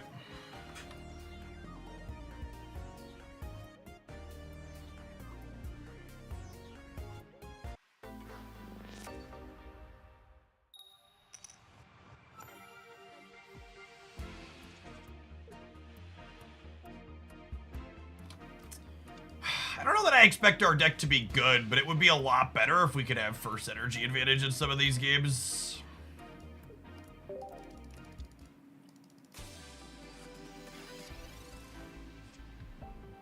Type null inside of a steel deck.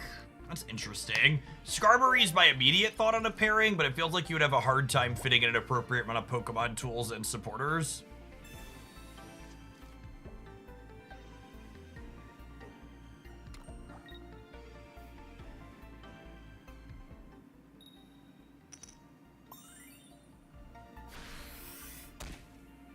Hopefully we have a water energy underneath this one, this fighting.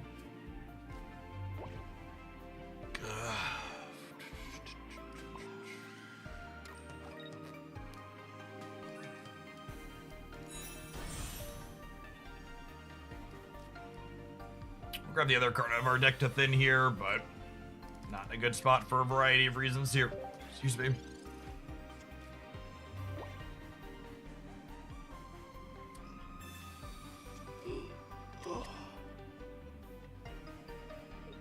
What's your take on Electric Cord? I think Electric Cord is a very powerful effect that may or may not have good enough supporting Pokemon around it. Electric Pokemon have been kind of weak for the last couple of bits.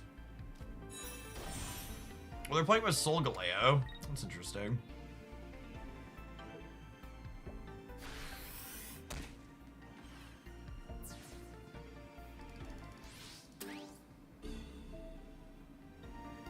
I don't have an EX jump in here. That's probably wrong thinking about it.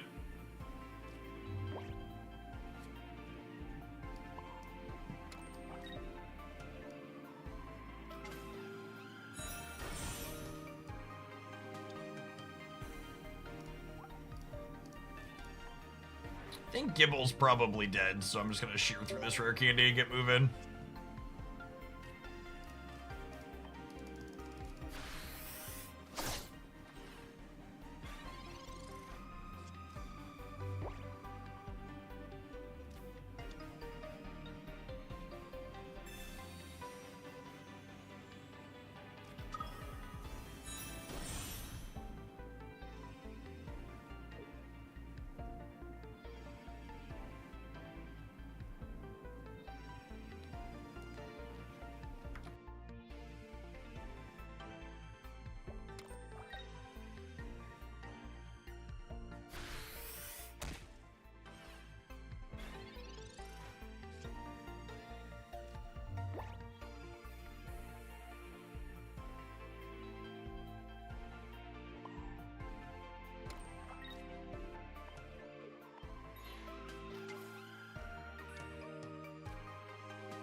I shear through the cards in my hand? I could realistically have another... I could realistically have another Garchomp this game. Probably not. Shear through it. Just try and make sure we have a glut of supporters in case Silvally ends up getting to the front.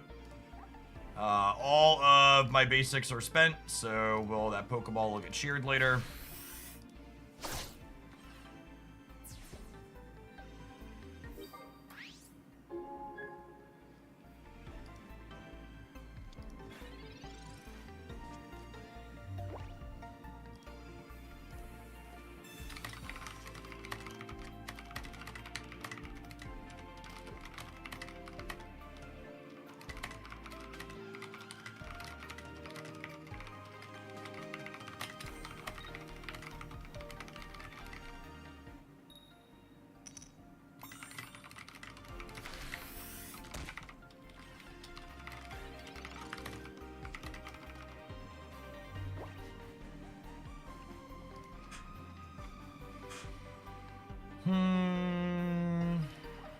I have one copy of Pokemon Center, lady, yeah?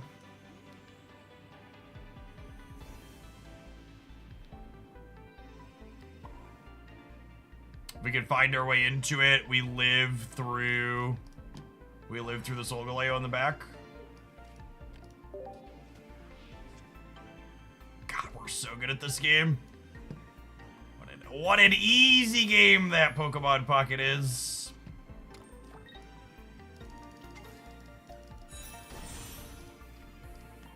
Crunch.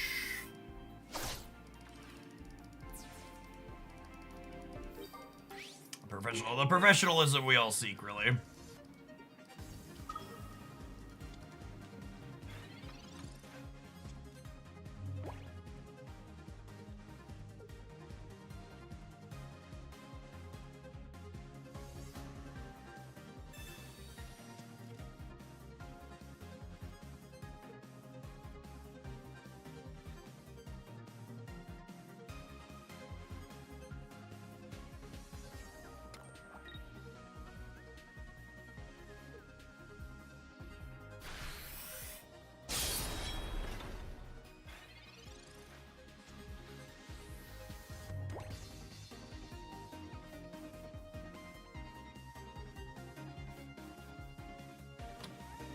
To go ahead and shear through the candy.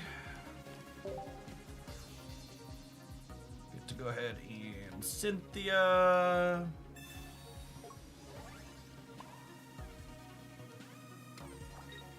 I think I play the Pokeball here despite it not getting anything at this point, because they're gonna kill the Chomp, and if they Mars me while I'm on 2 points here, I want my best chance to redraw a supporter next turn. So I'm burning the Pokeball to play around Mars here.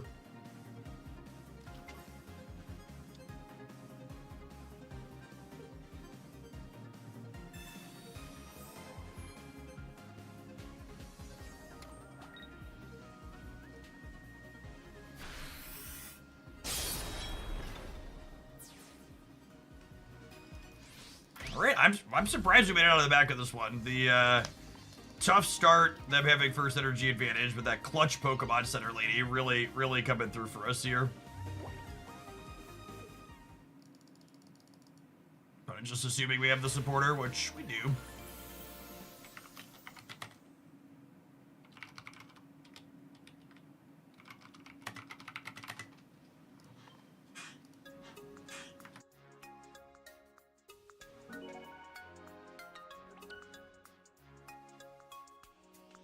If the OTA is good, would you play in the Marvel Snap Golden Gauntlet tournament in 10 days? Absolutely not.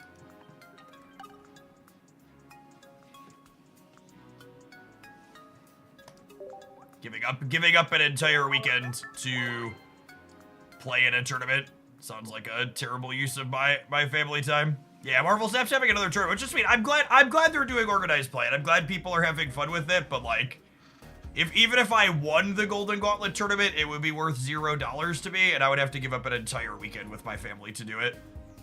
Which is just like, maybe if they keep doing them on the regular, I'll probably make a point to make time to play in one at some point in the fall, but just like 0% chance that I do it over the summer.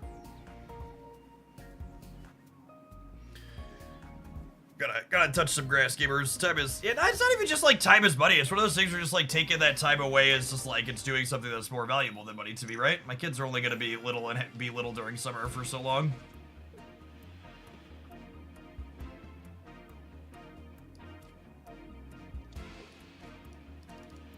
All right, we have first energy advantage, and we have all of our friends here. Let's gear up and get them.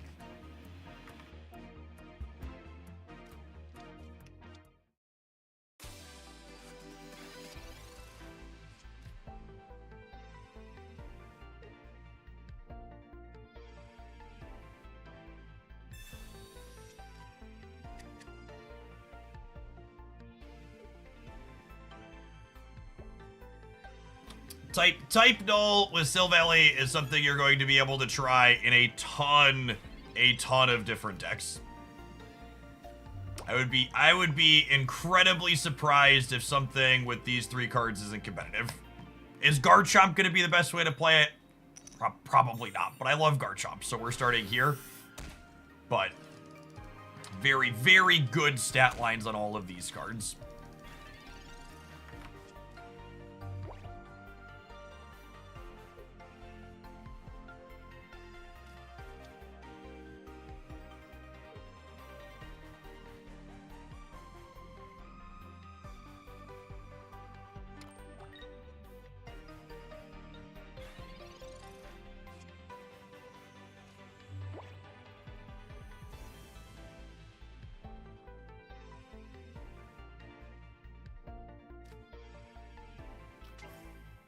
And then they explicitly didn't put an energy on their active one.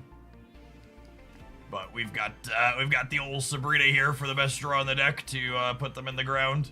I think this was a good play on the opponent's part, but our draw obviously just gets to absolutely brutalize them.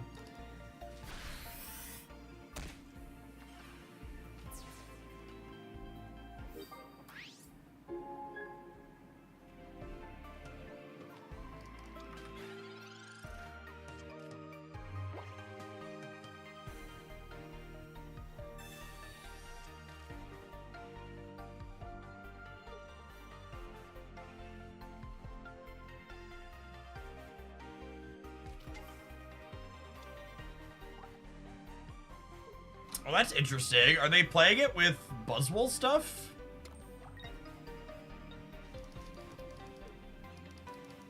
Must be, huh? And then we have our next supporter here. This game's basically done.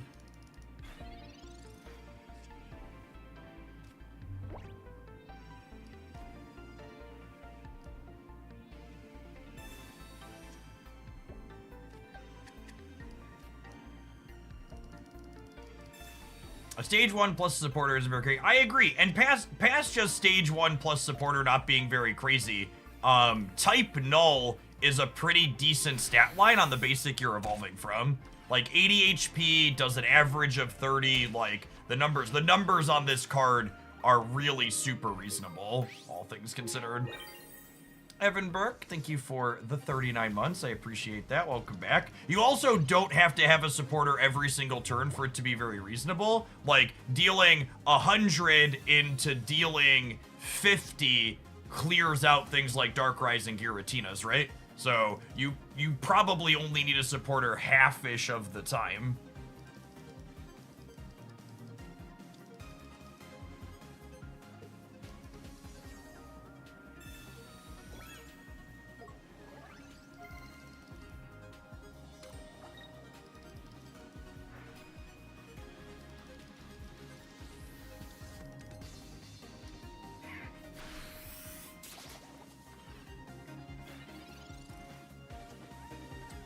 Who's my brave little buddy? Yes, you are.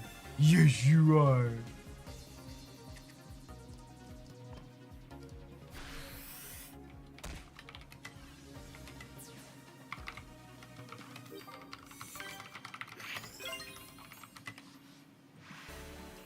Yes, it being a single pointer is a really big deal. I agree.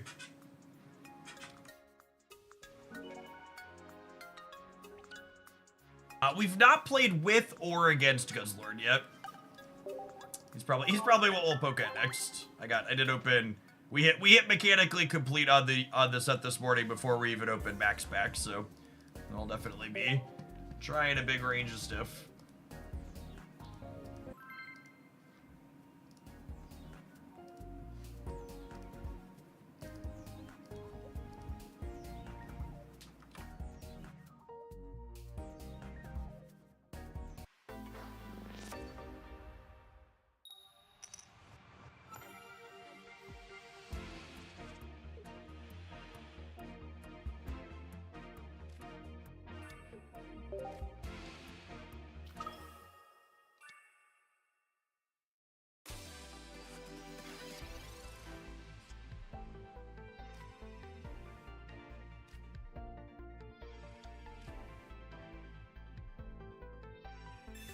I think we go digging with this one most of the time to start. Ooh, a piece of candy.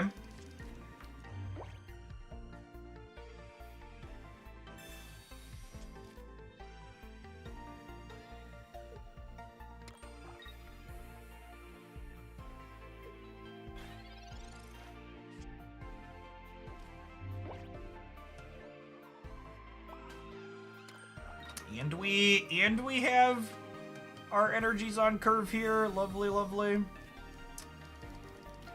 Do I want to shear through this other chomp to dig for... I think I want to dig for Cynthia, yeah? Sounds appealing.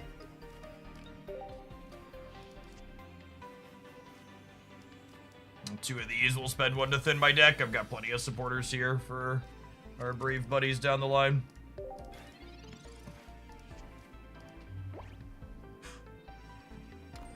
And if we don't find Cynthia, we'll Pokemon Center Lady to keep this on a big beat range next turn.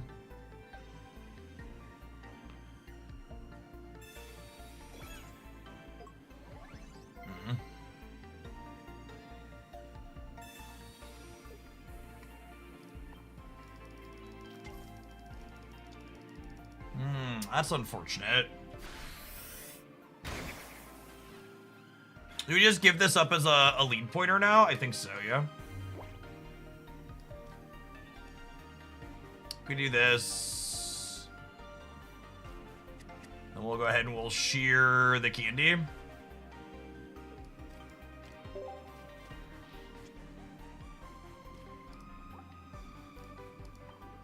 Then the Gibble. And then with another water energy on top of my deck, I can actually play this here and be able to attack with either of these next turn. I guess the downside here is if I don't put the energy here, I can't threaten the retreat and hit this. So maybe that's wrong. Yeah, I should probably not be cute and put the energy here. I bet they're not gonna big beat because of where I put my energy now. Well, they are. Cool. I humbly and graciously accept.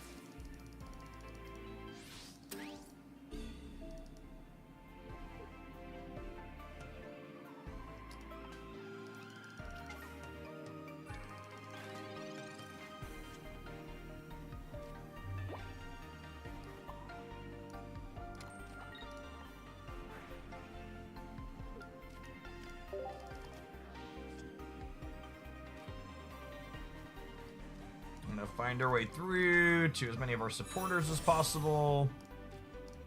Hit them with the claw here. Now, something to keep in mind is once I clear this first Buzzwole, if they have Lucamine, they can hit us with the back one right away.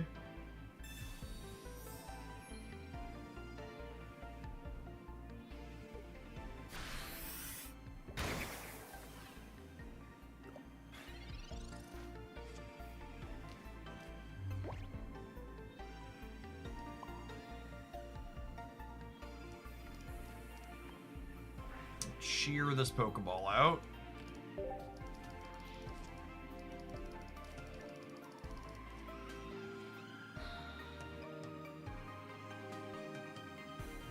Our definitely Cynthiaing to clear. The question is, do I want to play this Gibble out? I don't think so.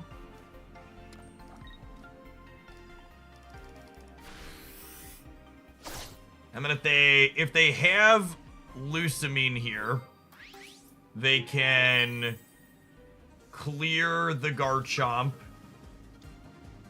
and then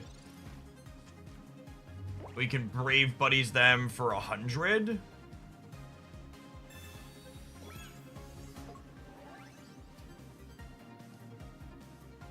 Yeah, there's the Lucamine. So the rock is, it does 10 extra for every point they have, right?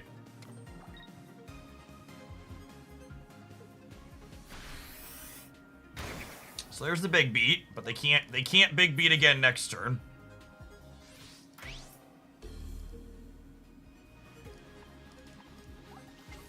Oh, you know what though?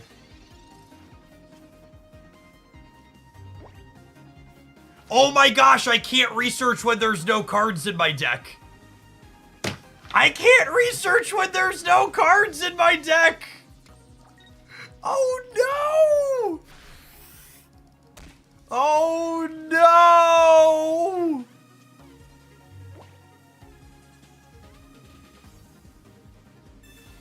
Oh no! Today we learned, yep. Absolutely tragic. So we'd have beaten the Erica if I hadn't sheared the Pokeball. We would have been able to research last turn for 100 and then Pokemon Center Lady this turn. Good lesson learned.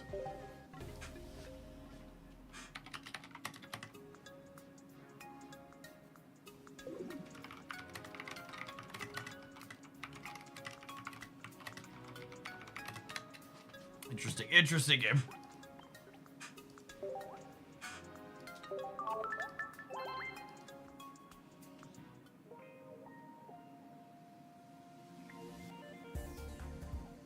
Yeah, and I stopped spending for cosmetics in the last pack.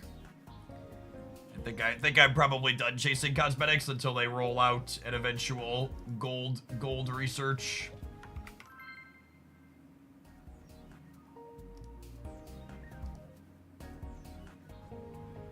There was an update to Rampardo's attack. Do you know the details? I didn't see anything about that. How would they update it? Did they change how draws work, maybe?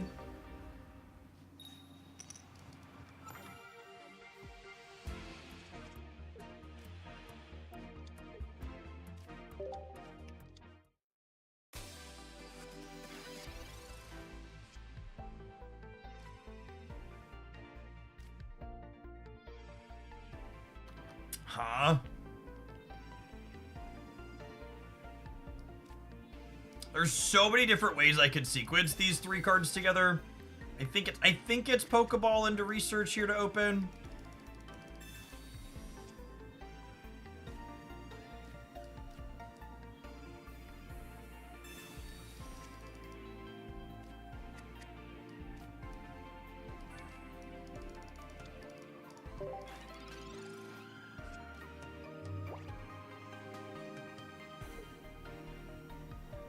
And then with both my type nulls in play, Gladion is guaranteed to grab a Silvally.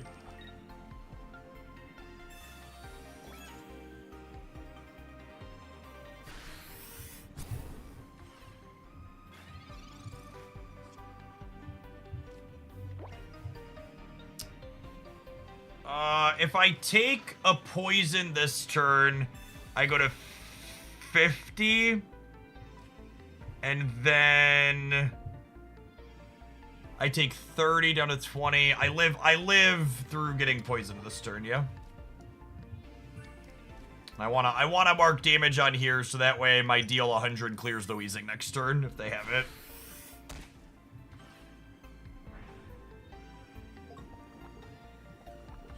You can't Misty non-water Pokemon, Ben.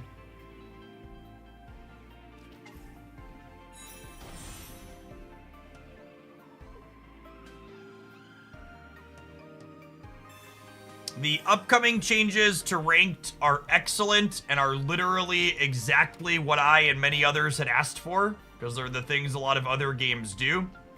However, the fact that it's going to take them 2 months to implement some very nominal changes to rank does not really bode well for the game. I really hope they figure out whatever is making their systems not be terribly agile, more agile.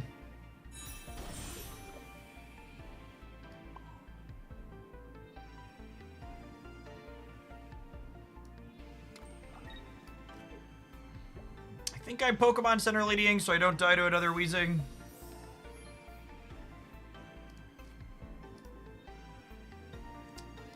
So those that missed it, they announced that they're adding ranked floors at Ultra and Master, so when you hit those points, you won't be able to fall back out of them. And they're adding win streak bonuses inside of Ultra and Masters as well.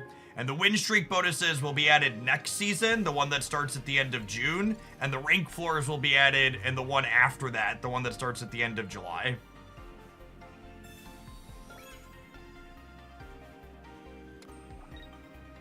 So those are both excellent changes, and I'm glad that we're getting them. However, they're great changes. Like they're literally verbatim what I and many others had asked for, because like they're things that like how most of these rank systems work in other games. But having to wait 2 months for the very basic changes to happen, and the thing is, neither of those things are new either, right? Like we already have ranked floors in the lower ranks, so we already have win streak bonuses in the lower ranks. So it's not even adding new features, it's extending features that already exist in the game to the higher ranks.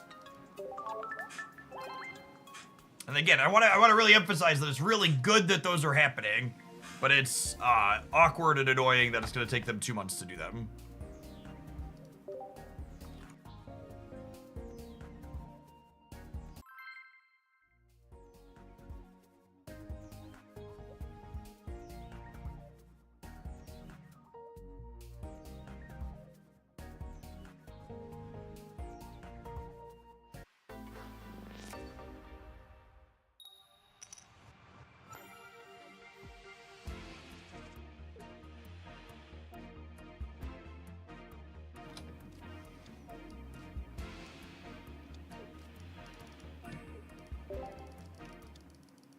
Opener's looking pretty good. Type Null into Silvally going second feels so incredibly strong. Just the coin flip for 40 into the crunch you for 100 is so much damage.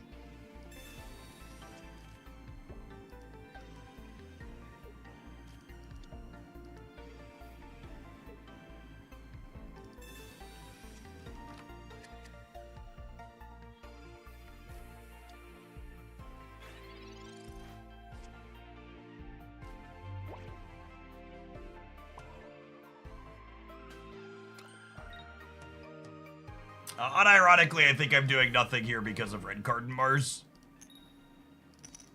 There's no reason to make a move. Load my hand up. My hand's already pretty good.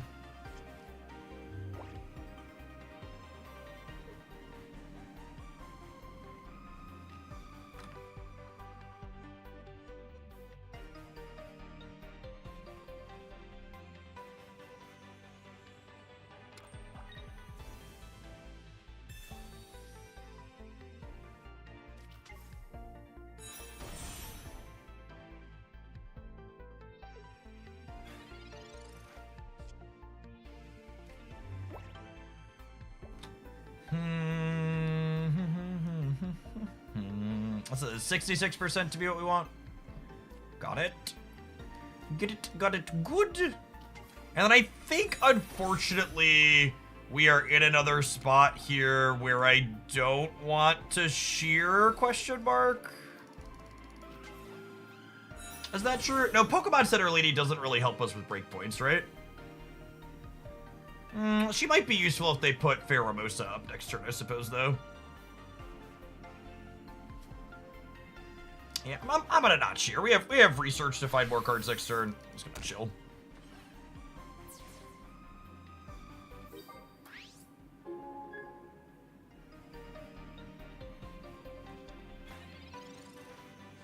Yeah, I guess they're incentivized to put Pheromosa up and tag 2020 here, so that way Pierce the Pain can come up and finish this.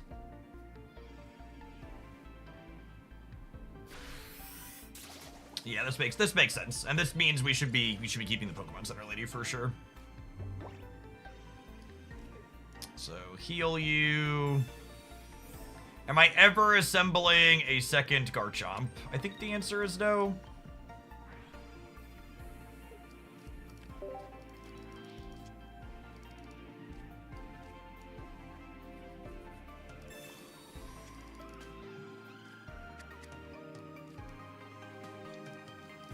We are so brave. We are so brave, gamers.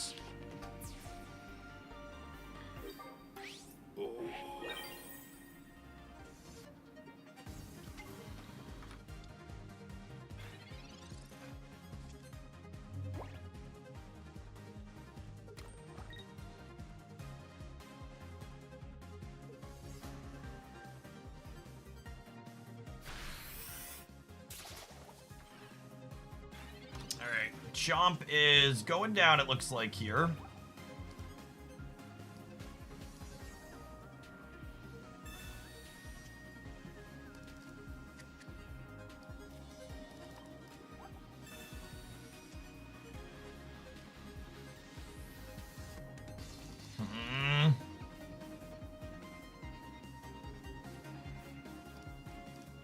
I had to dig for another supporter we could play, yeah. Okay, that qualifies.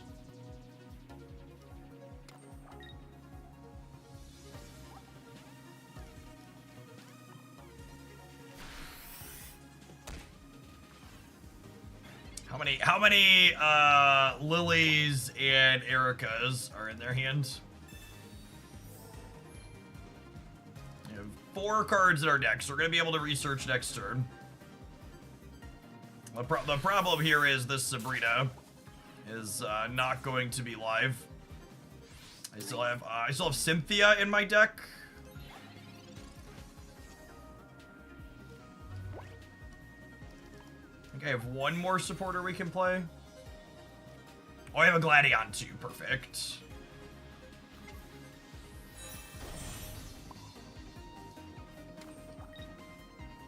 Playing the Gibble out to play around Mars and red card. Okay, so they need a Cape plus an Erica at this point, right? Oh, even that's only 70. Or 80, it would be 80. They need a Lily plus a Cape.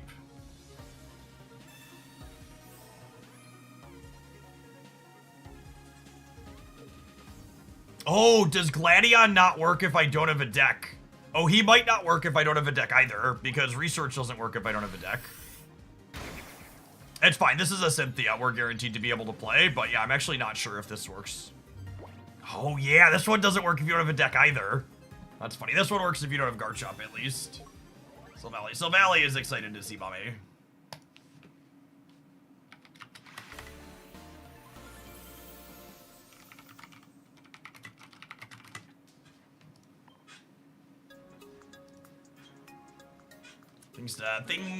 Things to think about when I'm shearing. I really need to count the deck when shearing with Chomp.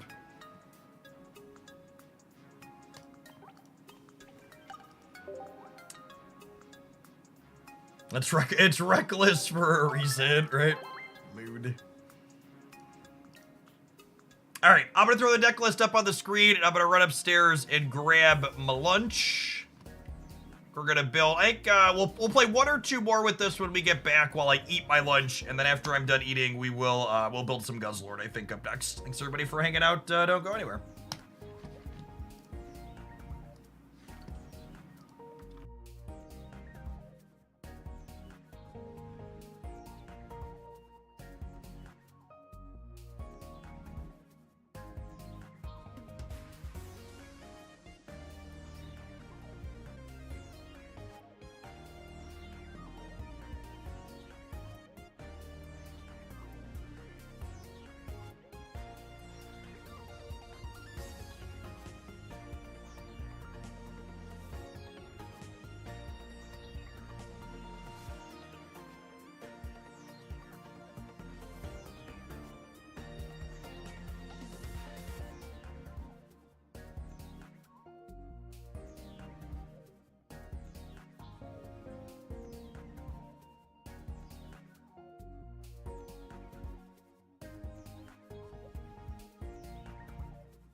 Hey, Herden, thank you for the 11 months. Appreciate that. Welcome back.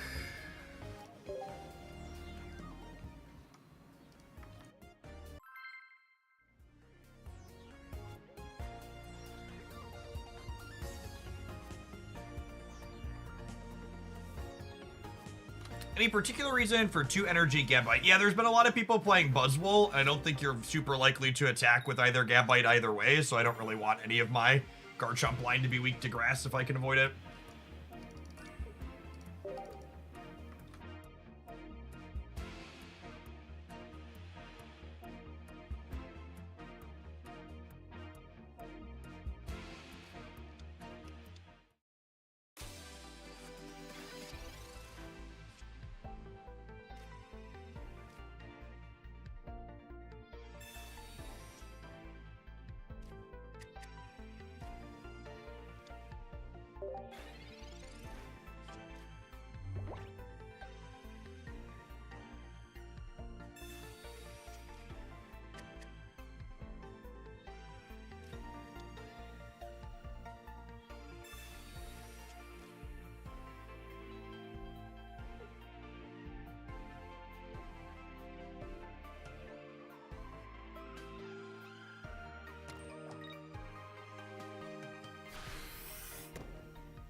Ah! My kingdom for water energy. Do I Sabrina them here to stop myself from getting attacked next turn? I think so. The evolution on this needs 2 energies, so they won't be able to hit us with it. Oh, I missed the way this was templated. This is worded as a card that evolves from Rockruff. So this could draw the new EX one then too. I thought it explicitly said it grabbed Lycanroc, the baby Lycanroc, but there's technically 2 different things that evolves from it, yeah? There's like 3 or 4 Lycanroc now. So that's interesting.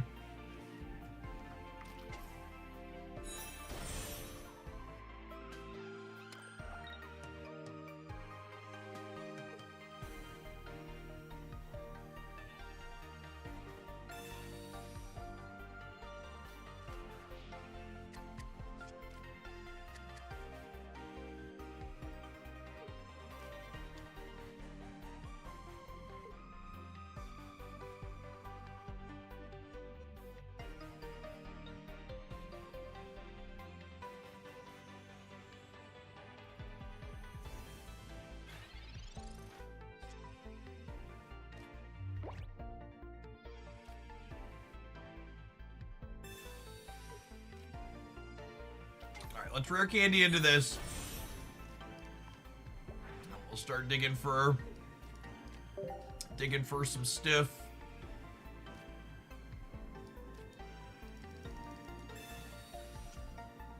Average 2-color deck energy variance for sure here.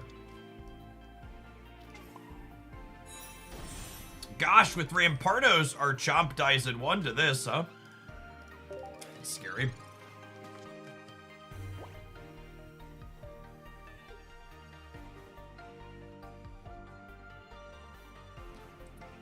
I said Rampardos, I meant Lucario.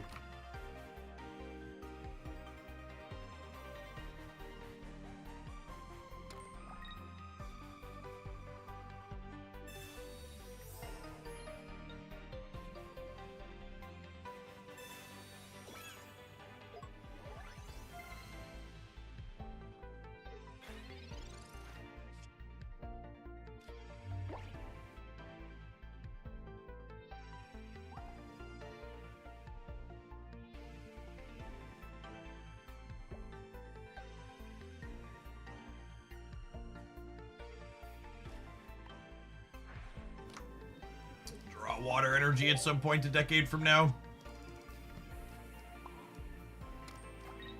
We swap this around. Crunch them for 50. I guess they can retreat this now though and then crack us for 130 and then maybe we're cooked.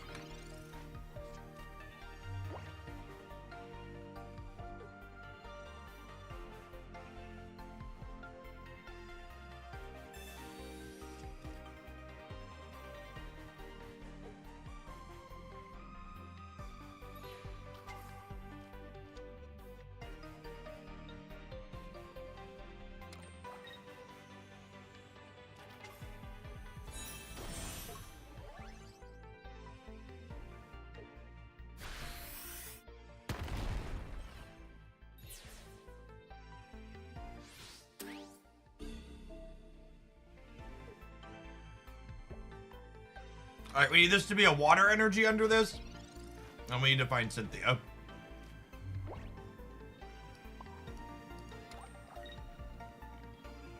And through all my basics, right? 1, 2, 3, 4.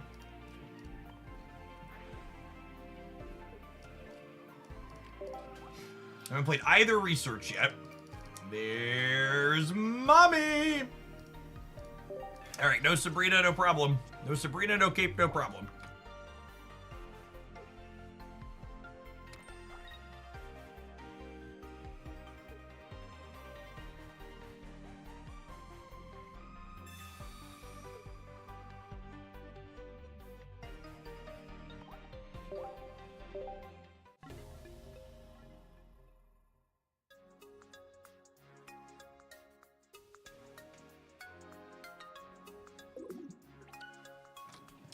Almost made it out of that really bad energy variance. Almost.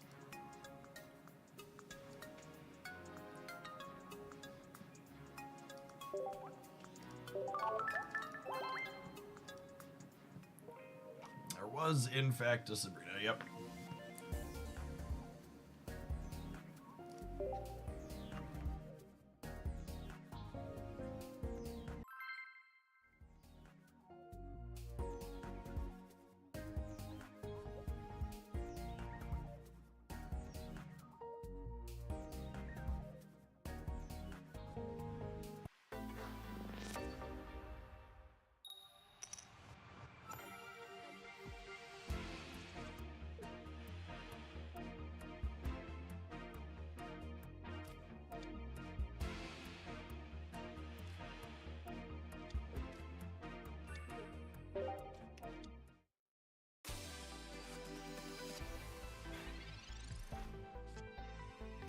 Look at this gamer ready to monkey around here.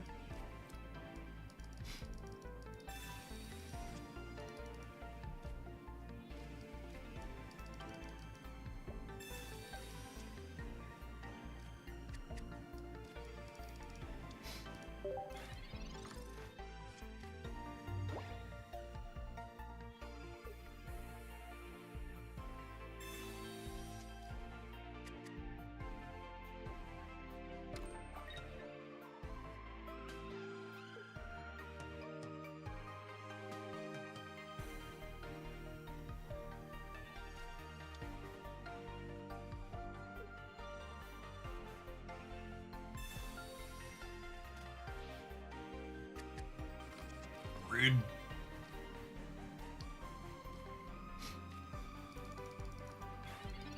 Alright, everything worked out A-okay.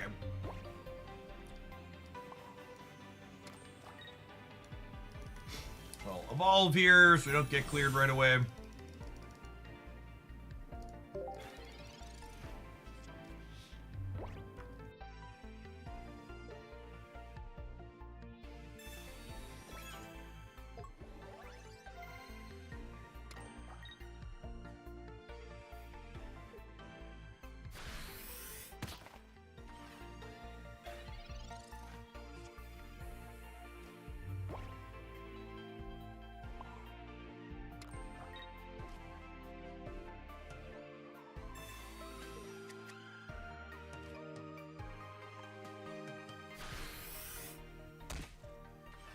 That might clear us at this point.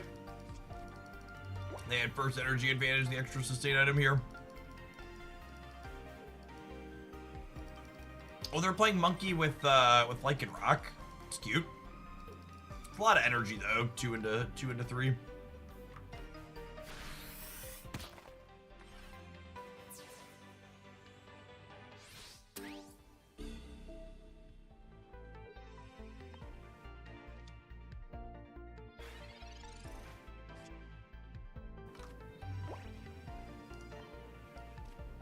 Yeah, cards like Passaminian need the card that's explicitly named in order to have their effect work.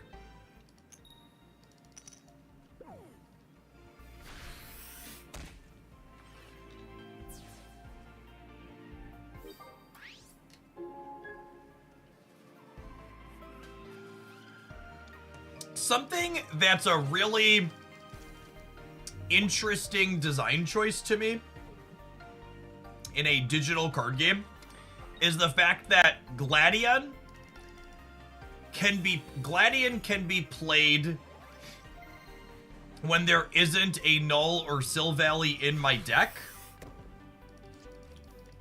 but I can't play Gladion when my deck is empty. I find that dynamic very interesting.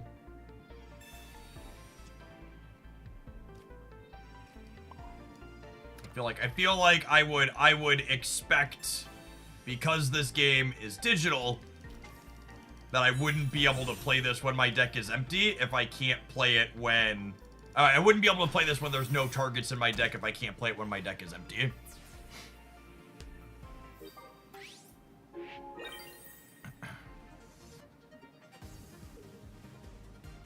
It has nothing to do with the game being digital. It has everything to do with the game being digital, because it's behaving like it would in a paper card game, right? Where, like, in a paper card game, you kind of can't deterministically know where your things are. But in a digital card game, they could know before I play it that there's no targets in my deck, right?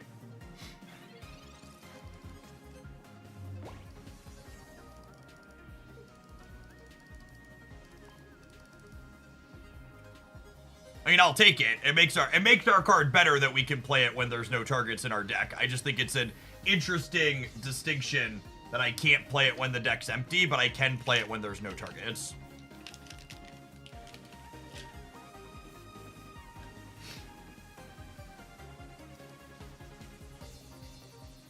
You can't search a deck you don't have it. Nowhere on this card's text box does it say search a deck. It says pull a random copy of a specific card from your deck to your hand.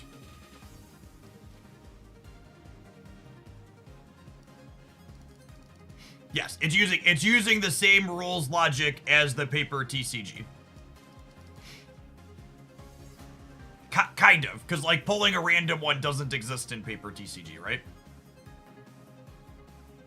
It's interesting, eye-rolling amusing to me how much saltier people are in the random unranked queue versus ranked. There are so many more salt disconnects in spots like this where the opponent loses when you have the thing, and the unranked is paired to rank, which was really surprising to me, but it's how this game is played out.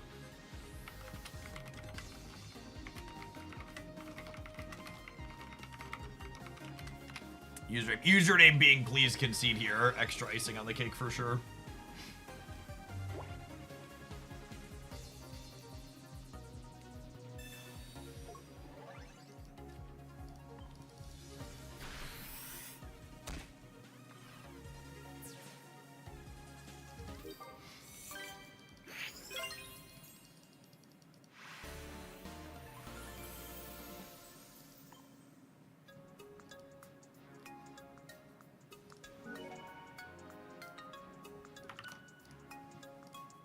Alright, shall we build another deck, gamers?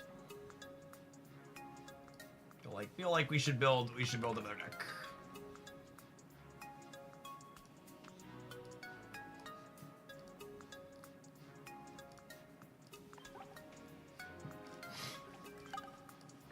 Hell, Silvally. And Silvally is really good. I like it a lot. I don't know that Garchomp will necessarily be its ideal home, but this did feel like a very serviceable Garchomp deck.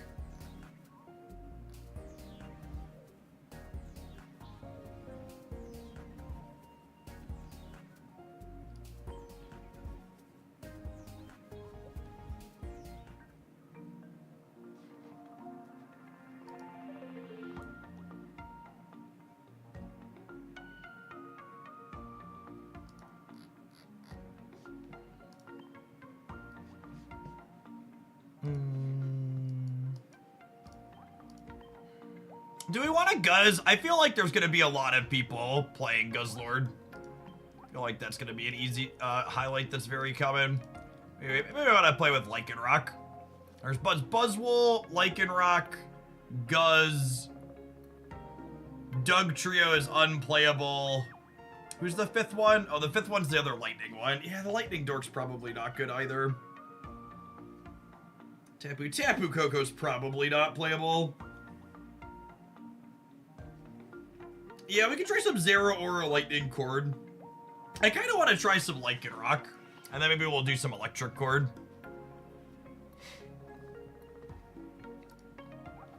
I think I got 2 Lycanrocs. Yeah, we did.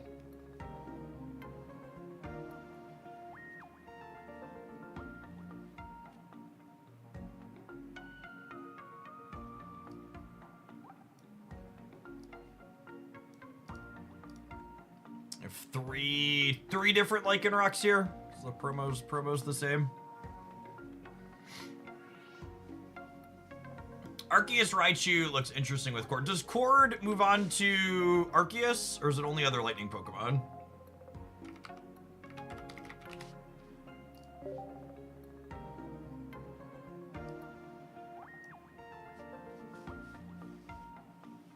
Move 2 lightning energy from that Pokemon and attach 1 energy to each of 2 of your bench Pokemon. Oh, it can move on to Arceus. Well, that's interesting. It has to be explicitly on a lightning Pokemon. Okay. Yeah, this type of effect is powerful.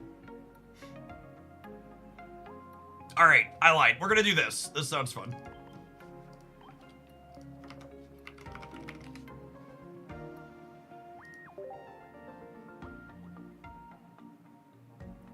Why is Dugtrio unplayable even though you enjoyed Wug? Isn't it a direct upgrade? You really need to read the card. I'm gonna go read the card again just in case I missed it, but now you're making me. Okay, no, yeah, I read it correctly. You didn't.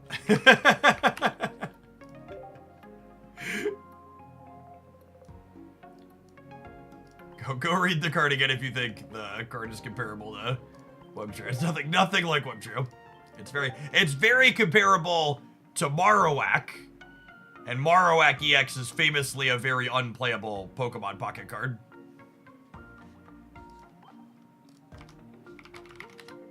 Marowak EX is its most easy comparison.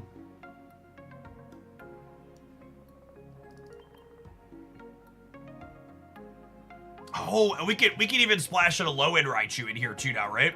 Yeah, I like that a lot. Is it Power Crep Marowak? Kind of. It's a different typing, and it has less HP.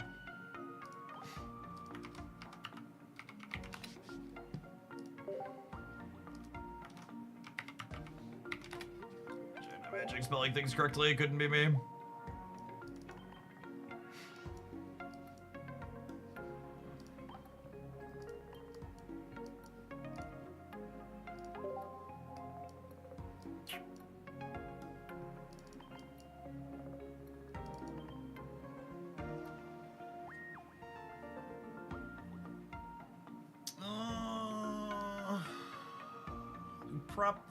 Probably need ways to get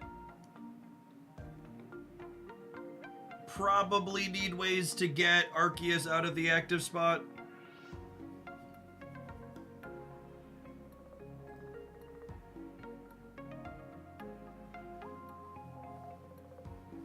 Like an Ilima and a Leaf. I don't know. I kind of don't love Ilima.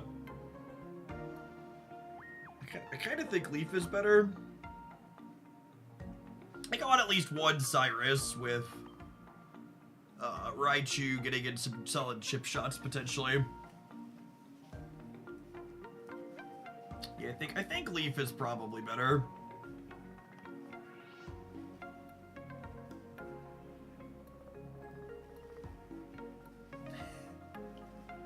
LD, I hope your personal sphere is doing all right. For all the insanity of the world, thank you for the 8 2/3 of a year. One of the few members of the triple-digit sub club here in Hoaglandia. Thank you for the eternity of support. Definitely one Leaf. Could be a Cyrus, or sorry, could be an X-Speed or an Ilima for the second one. I think I'm gonna lead on X-Speed because it has a little bit more utility with some of the other tools other dorks that we're playing. We have 6 basics, which is probably fine.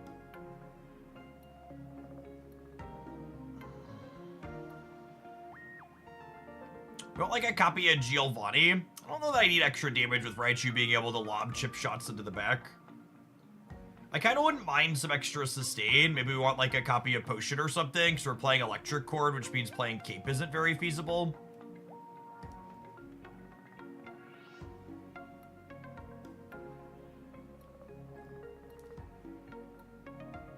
The world is a dumpster fire. I'm just trying to roast a marshmallow when I can. I'm going to use that one in the future.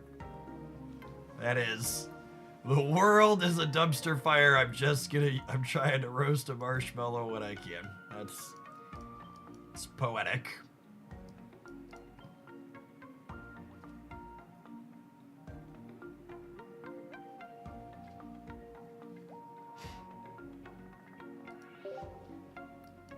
Do we want a cape still for Arceus? Yeah, maybe. Maybe instead of Pokemon Center Lady, we play one cape, one potion. I don't mind that.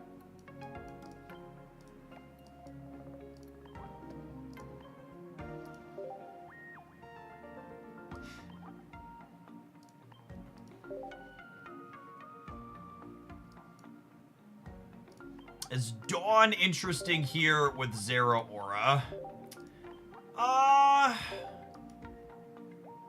Maybe. I guess getting to Raichu sooner is interesting. Getting to Arceus sooner is okay as well. I kind of just envision going one pointer a lot of the time.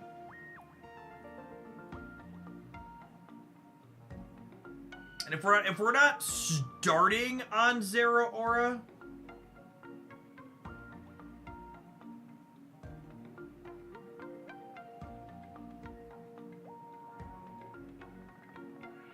yeah, if we're not starting on Zeraora, I feel like leading on Arceus is going to be awkward for how our breaks go. Yeah, I'm aware Zeraora gets the effect on the bench and you can Dawn it up. I just don't think, like, Dawn helps set up 3 energy attackers faster, and I don't know that we're ever leading on 3 energy attackers is like the TLDR. I think we want to start on Zera attacking or start on Raichu attacking.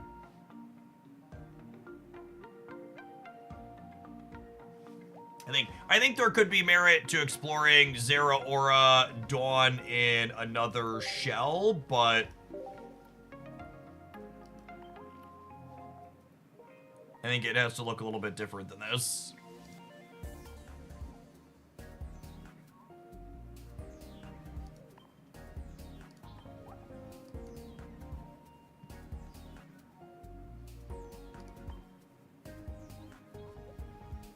Non-EX Raichu with Dawn technically has attack sooner with first energy advantage. Alright, fine. We'll put the Dawn in. When in doubt, play the cheeky card that enables the cute thing. Alright, you know what? I'm gonna cut the X speed for the Dawn. Because Dawn technically makes starting on Arceus less bad if we have Zeraora behind it. That's my logic, and I'm sticking to it. Let's do it.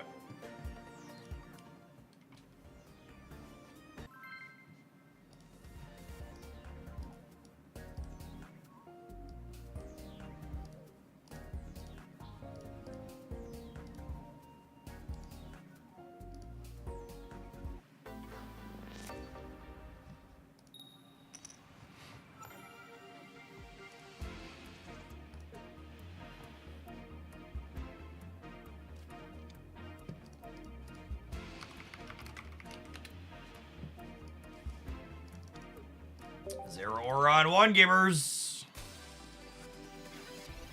Easy game.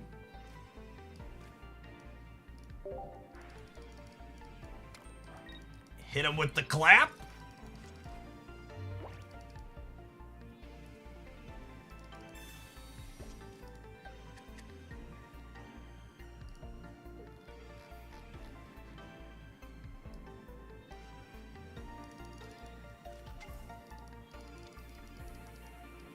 Oh, are they playing the Guzzle? Are they playing the Guzzle with Healing Wiggly?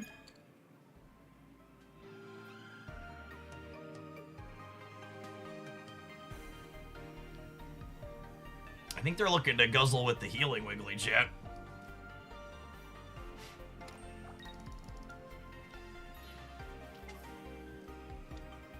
There he is, ready to guzz.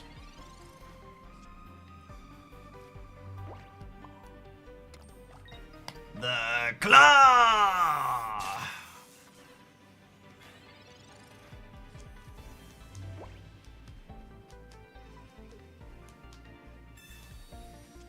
Hit him with the lightning.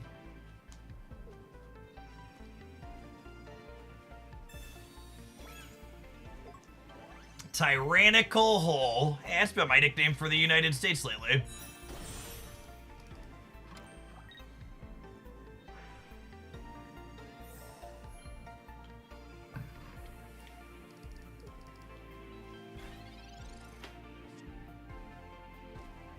Where are all of my basics, chat?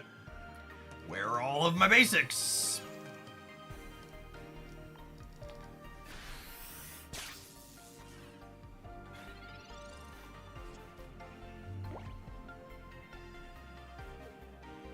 This is a destined battle. The anime had an episode with these two fighting. Perfect. Canon event.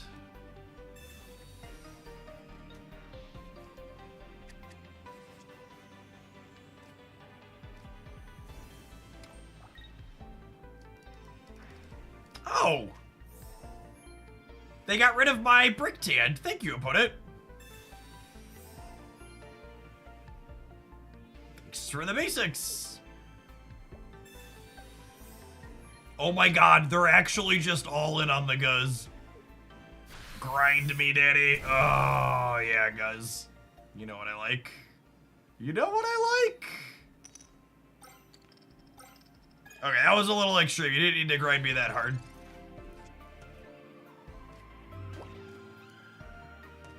Too much guzzling.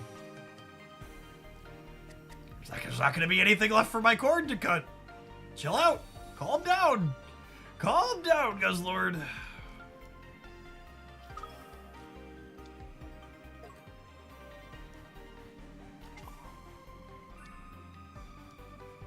Yes, the electrical cord. Well, can we talk about how much it's stacked against us, chat? They queue up with our electrical cord deck and queue into Guzzlord for the first time today. Wake up, sheeple. Wake up! Is there Aura gonna put on a little makeup?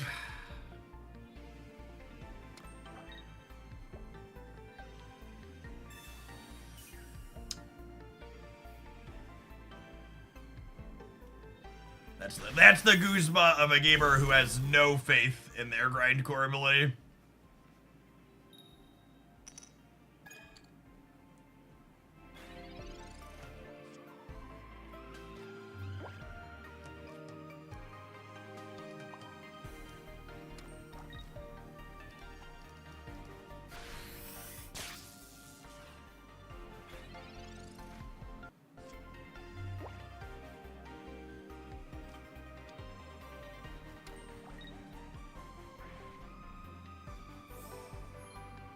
Oh, I should have put the energy on here with the Alolan, right? You did. We're cooked now. Oh, they broke all of our toys.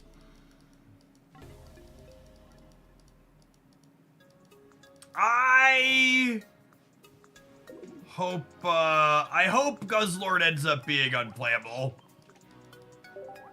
Because getting grindcore in most of our games is gonna be a really awful meta.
Ever seen an Arceus get cooked in real time, gamers? Wait for it. You will hear in a moment.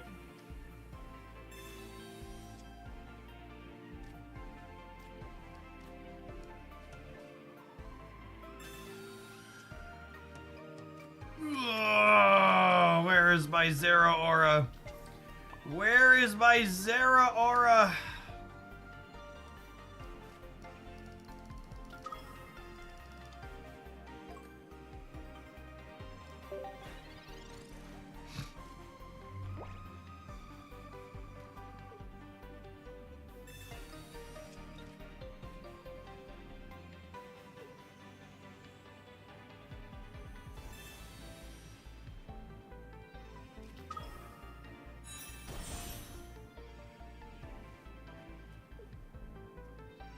Having to have Zera in play on the very first turn to get its Pokemon ability to trigger is a really big downside.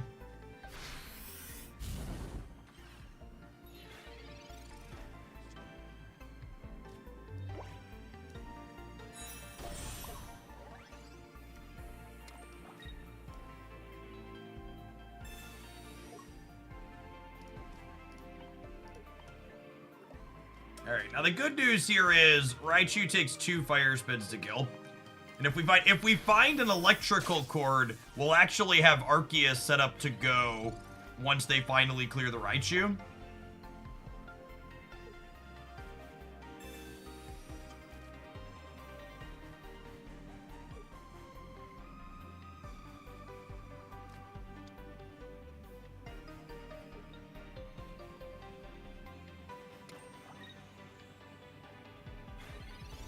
Wait, excuse me? Hello, Bueller?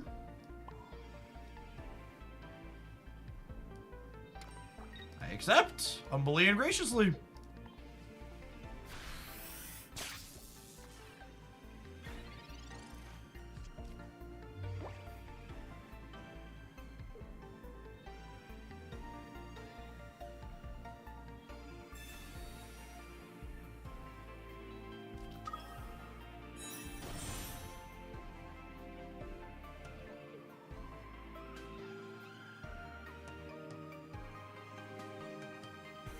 And then I think we Cyrus up the Charizard next turn, right?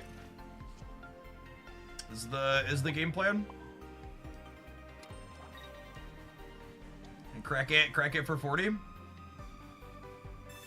Mark 20 on the Turtonator.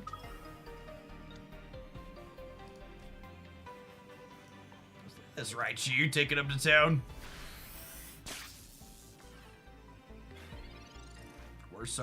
We're so resilient.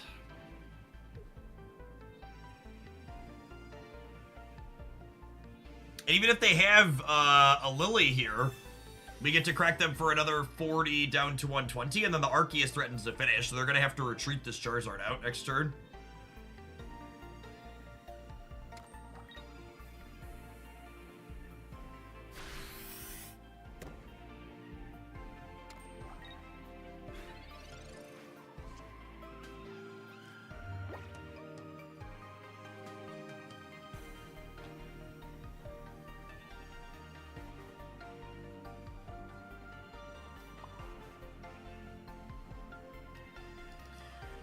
Where am I putting this energy?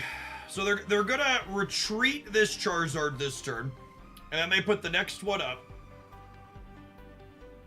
And if I put the energy on the Arceus, I can hit their Charizard 2 turns in a row with Arceus, right? Because of the Dawn. So we'll do this and clear this. And then they'll switch to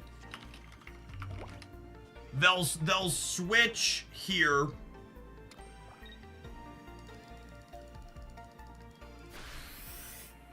Oh, interesting. Oh, I have to have another basic. I die if I don't have another basic, but they die if I do. Okay, I think it's right to put the Arceus up. Oh, Cape keeps us alive. Yeah, good call. Yeah, Cape keeps us alive and the basic wins on the spot. Yeah, this is right. I think they were supposed to shuffle their Charizards here rather than taking the dead to a basic line. I'll take it either way.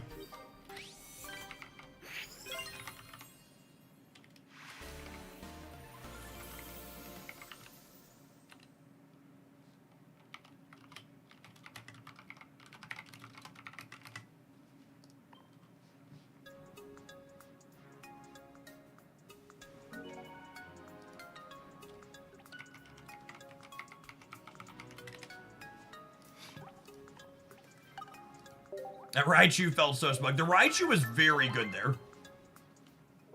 It did a lot of damages, and the Arceus Link ability saved it from getting one shot for the 90 hit. That was slick. Alright, well, we're definitely gonna play some more of this, but you take a brief pause for the cause to let some adverts roll. Appreciate everybody hanging out here. Good to have almost 1,800 people in here for some Pokemon Pocket this afternoon. Don't go anywhere. We're gonna be playing some more of this and a bunch of other stuff today. Thanks for hanging out. If you're watching this on YouTube right now, consider tapping the like button. Got over 500 people do that already today. Appreciate them. It's a free way for you to help my Pocket content do what it does. No chicken. Nah, no chicken. No, I got time. Ain't nobody got time to buck and quack.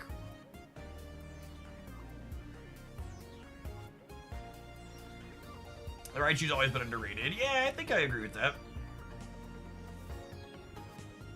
What's the best build for Nihilego? Nobody knows the answer to that question, gamer. Cards have been out for less than 12 hours. Wait and see. Try some things.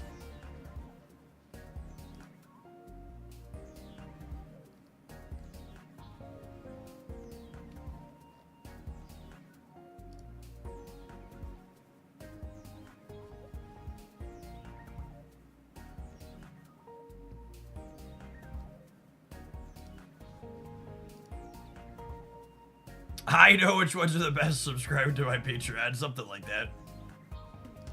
Every month someone asks these questions, how are the new set? Yep, the card games change, but the card gamers remain the same.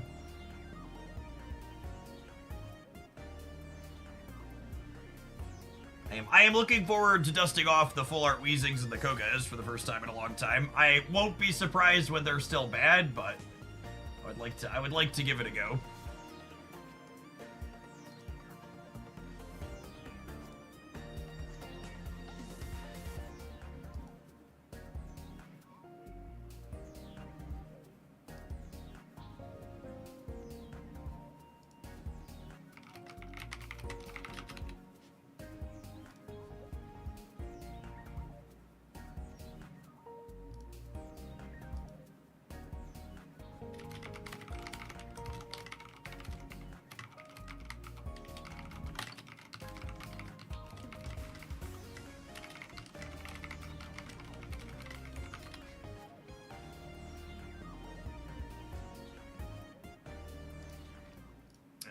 Let's head back in, shall we?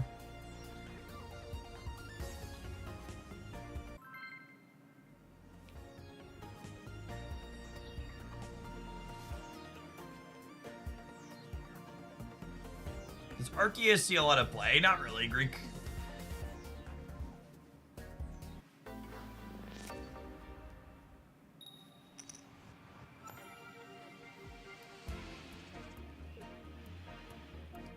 Ooh, we have Zeraora on turn 1. Feels like cheating.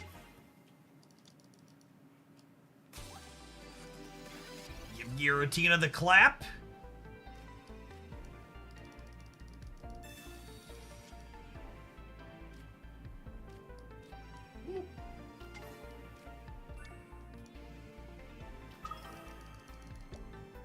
Chargin Zeraora.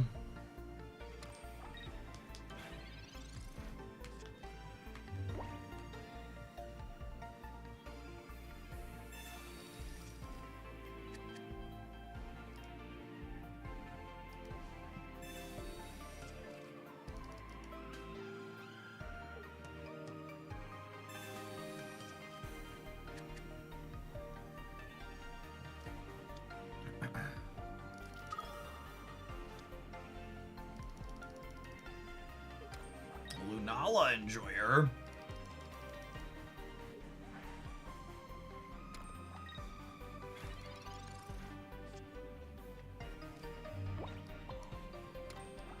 slide the cord out. I don't know that I'm going to evolve Raichu necessarily here, because we do have one EX Raichu in the deck, so I think I'd like the flexibility to evolve into that.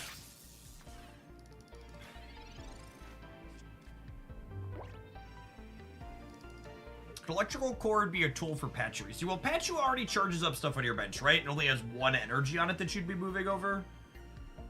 I think ideally you want the cord on things that have two, like Zera and Raichu in this deck. Two or more.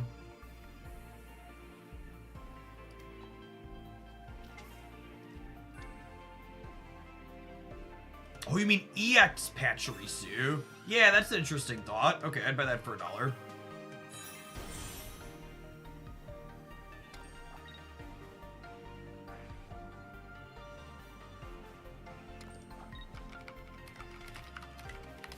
Oh, I forgot about Lunala. Yikes. Everything's gonna be alright.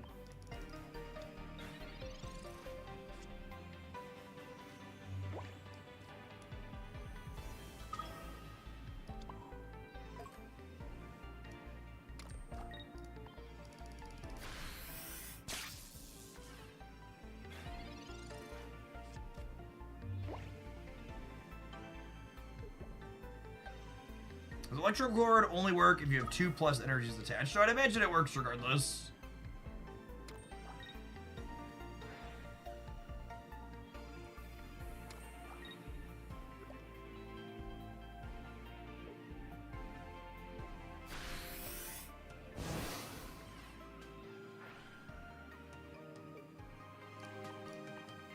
Alright, assuredly we top deck Professor's Research into 2 basics to win the game here, yes? Assuredly we top deck Research into 2 basics here, yes?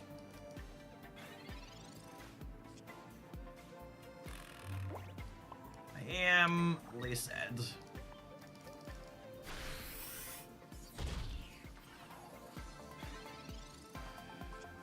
Oh, if they don't have red, our Dawn means I can attack with the other Arceus next turn, which is nice. And then we just have to dodge Osiris.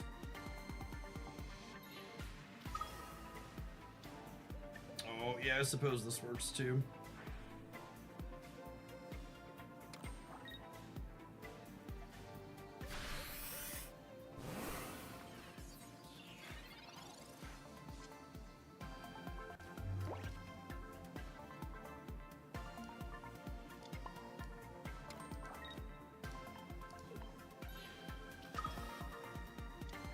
Dawn gets to do a thing. Dead to Sabrina and dead to Cyrus, but not dead on board, which is all we can really ask for in a spot like this.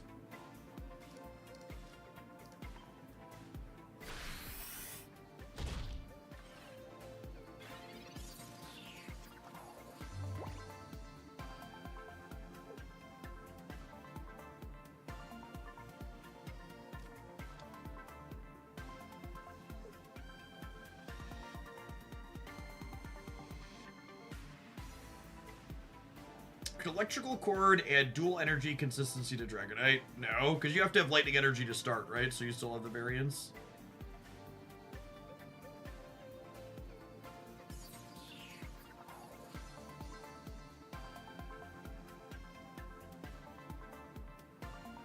Yeah, if I wouldn't have held my Raichu, my Pikachu wouldn't have gotten got by the Sabrina plus Lunala is accurate. But there's really no use crying over spilt milk once we're past that point in Belly. Gotta just focus on trying to win the game with the position you're in, rather than back thinking.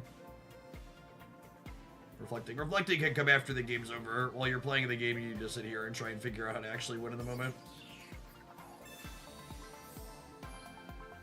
Was Cyrus not lethal? Well, I have no points, so no.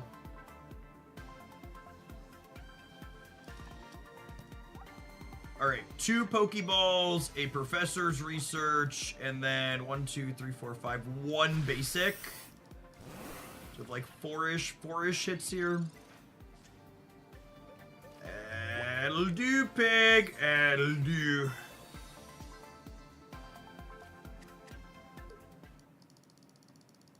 Yeah, they just don't have another attacker next turn, and then our Cyrus finishes them.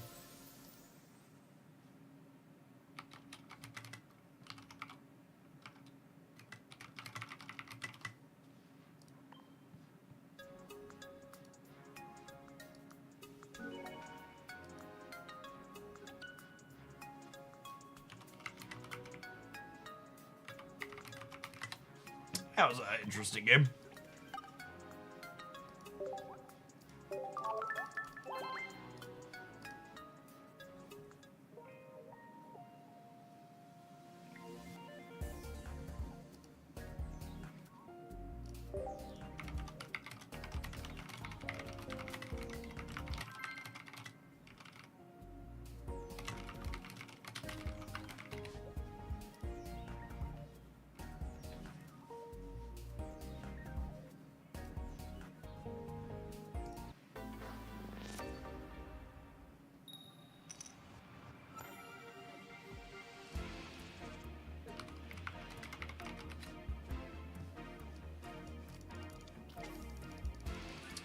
All right, gamers. This is the hand that the legends foretold of. So we're gonna find a Zeraora, and we're gonna find a Raichu, and we're gonna dawn from the Zeraora up to the Pikachu and attack with the Raichu on turn 2 with first evolution advantage. Now, do I research first or do I Pokeball first? I think I'm supposed to Pokeball first. Our odds of finding a Zeraora in the 2 Pokeballs are high, and then I want the I want to be able to dig for Raichu with this. All right, there's the Zeraora, and now we just need the Raichu now.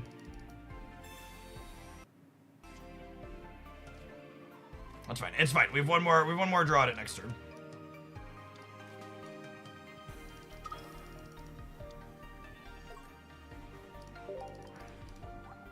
Two Raichus, a research, and a dream. Oh, look at all this free energy, chat. Zeraora stonks way up.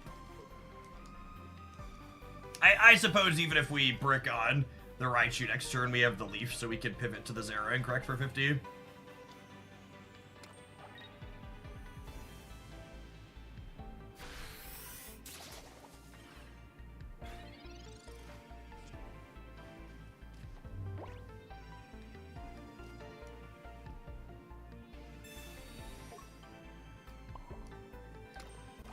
If they have their fast candy draw plus healing, we're gonna be up a creek. Actually, I can potion here, yeah? Yeah, let's potion here.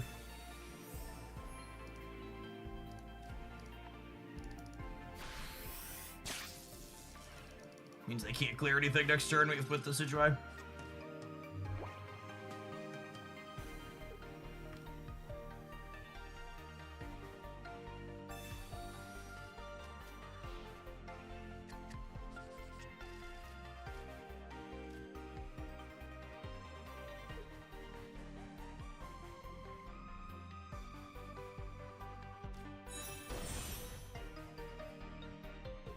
Alright, I mean, they already supported. Leaf Cape, rip.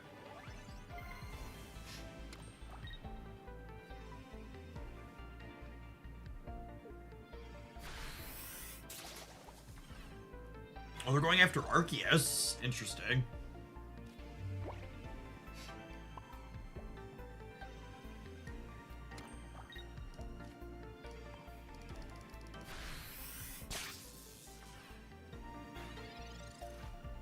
It's gonna take them 2 attacks with the Sidgewai to clear this, though.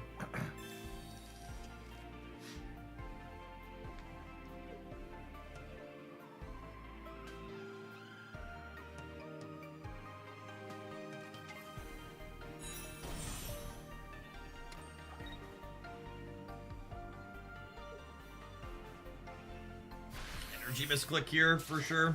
If we draw our copy of Dawn, we get to smoke him with this Raichu. My goodness! Oh my goodness! Thoroughly smoked. Thoroughly smoked, gamers. Surf's up! Cowabunga!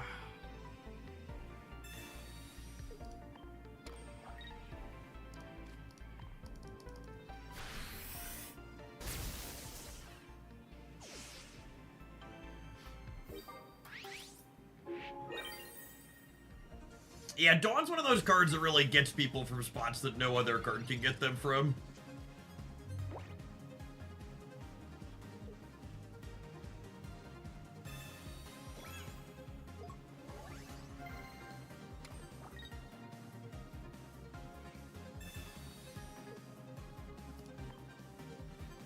So, do you have an evolution, or are we done here? Cool.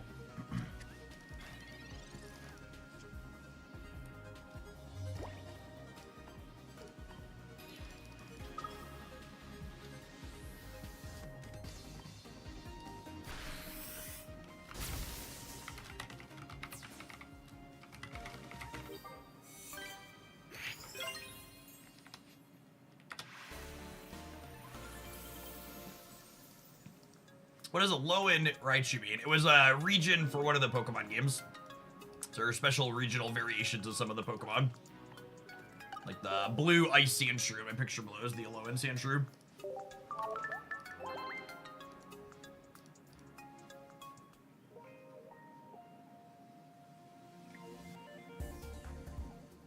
Pseudo Hawaii, yes. That's a good way to put it.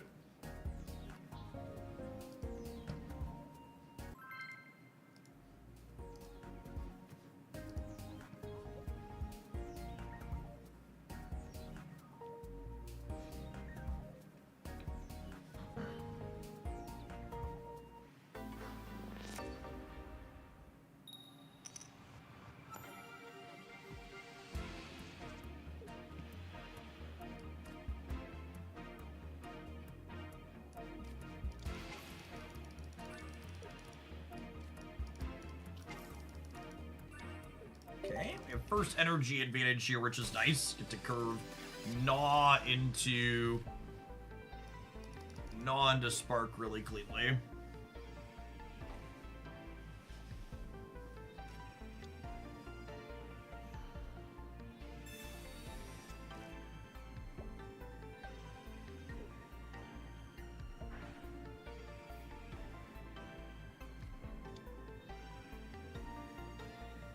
Putting Celesteela up front here so it can take the hit instead of the Kartana. That's smart. Means that this won't die to the Raichu hit next turn.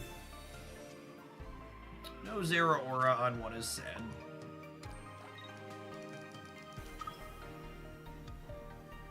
Arceus is nice to let this take almost no damage from the Kartana though.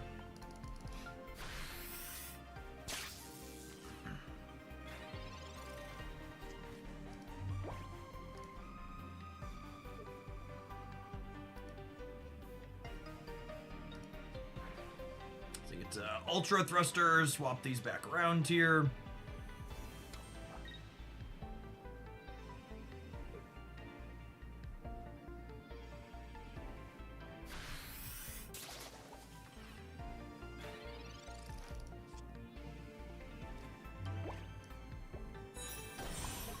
Raichu looking real good here with the Resilience Link.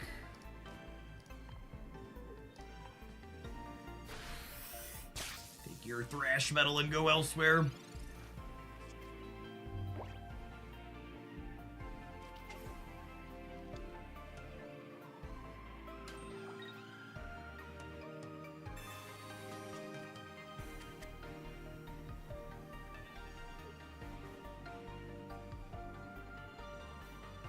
You have a pick for a sleeper card in this expansion. I don't know.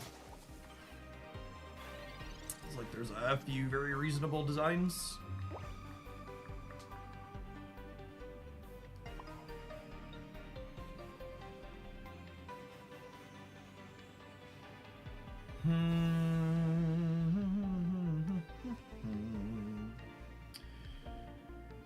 Oh, if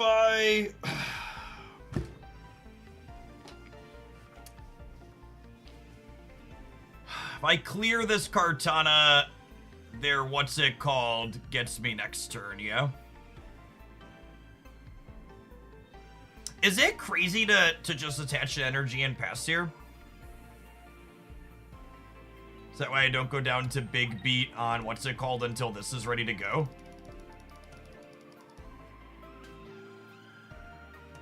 Yeah, I think I just pass here. If they have, the reason why I'm not attacking here is because if they have Lumina, they could big beat to clear my Raichu next turn. Which is likely. I'm only taking 10 from the Thrash Metal, so I think I just like take the hit and then clear them next turn. And then that lets me set up Raichu to finish this for a big burst of damage.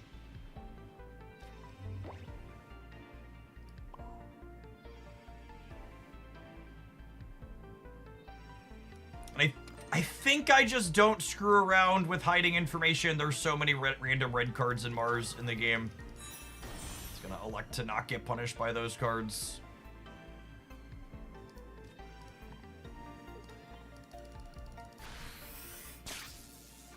This lets them know that they're dead, but I don't think they can likely do anything about being dead in this position.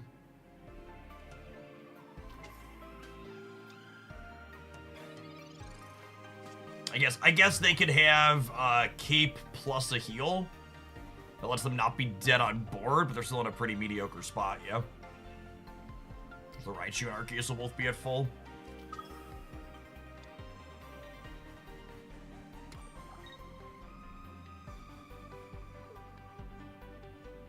Yeah, they're just dead.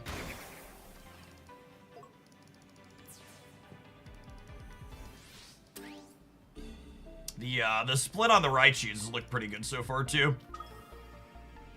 Both of them have been super useful.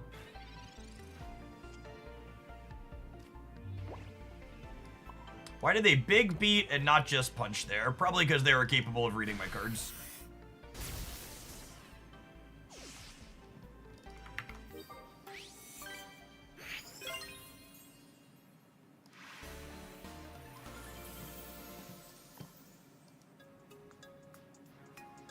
Reading is cheating, chat.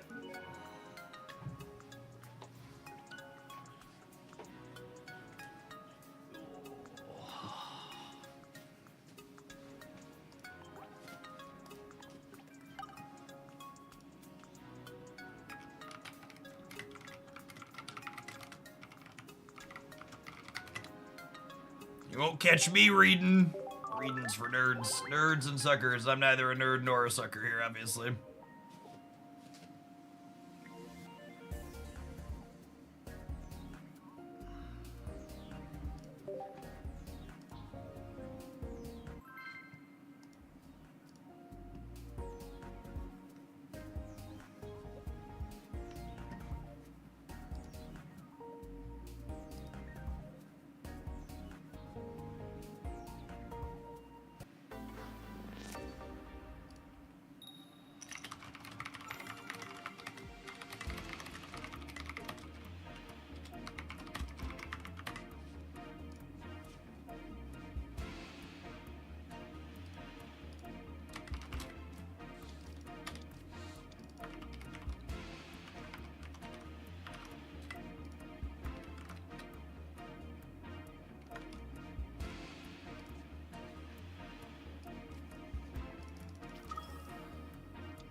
Them having first energy advantage and us leading on Arceus is probably going to be a little bit too tough to overcome.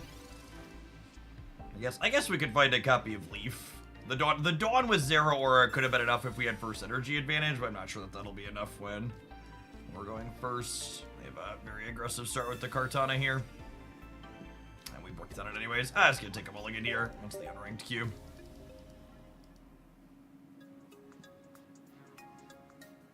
Yeah, the Memorial Day sale should be going through the end of May. There's a couple of days left on the discount.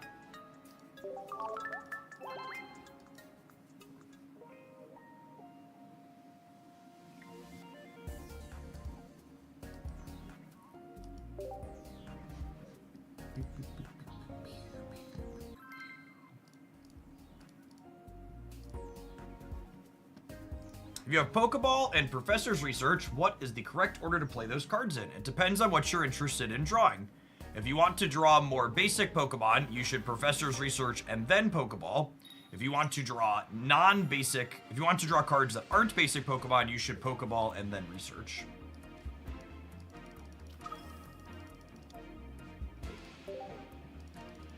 Arceus opener here, but we're going second. Hopefully we could top deck a Zero Aura or a Leaf.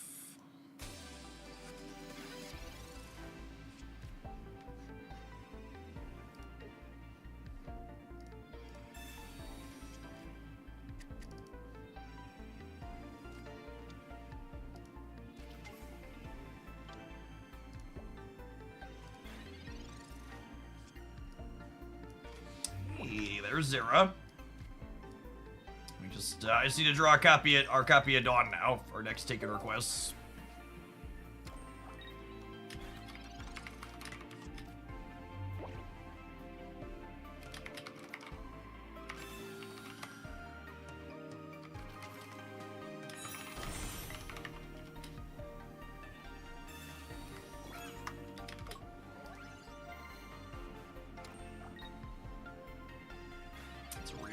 Real good start for the opponent.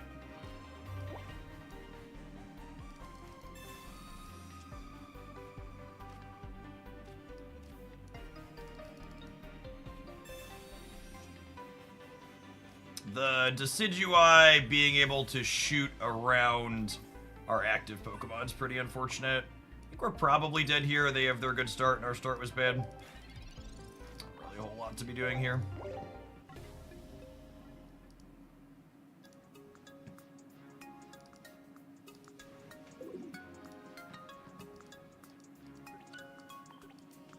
How many times do you think you've explained the research over Pokeball order? You know, it's interesting. I think the research versus Pokeball is a really good example of how unintuitive statistics are to a lot of the average person. Because that's one of those things that, like, to me it feels like the result should be obvious, like what you're doing, like you're drawing with more basics in your deck versus drawing with less basics in your deck. But it's one of those things that just, like, if you don't put some thought into it, it's really easy to glance over.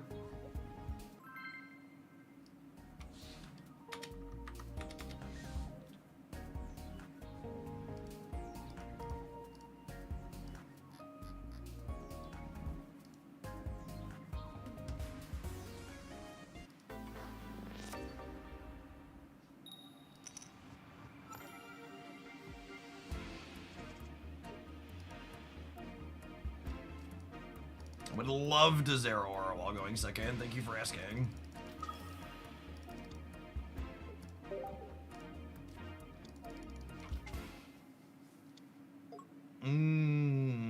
It's a little scary. Let's see if they have their supporter here. If they do, we're going to be under the gun a little bit. They do. Keep. Well then, that's fun. Ooh.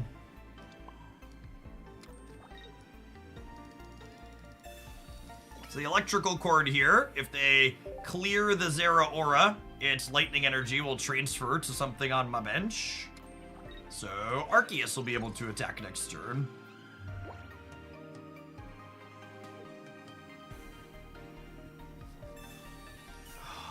Goodness.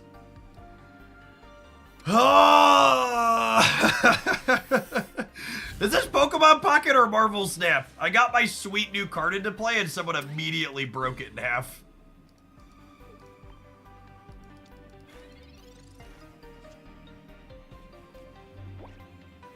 Oh, the Dawn would have let me attack. I was so tilted they broke my new card. I missed the Dawn. I'm so bad. So tilted they broke my new card. Just wanted to use the sweet new traders yet.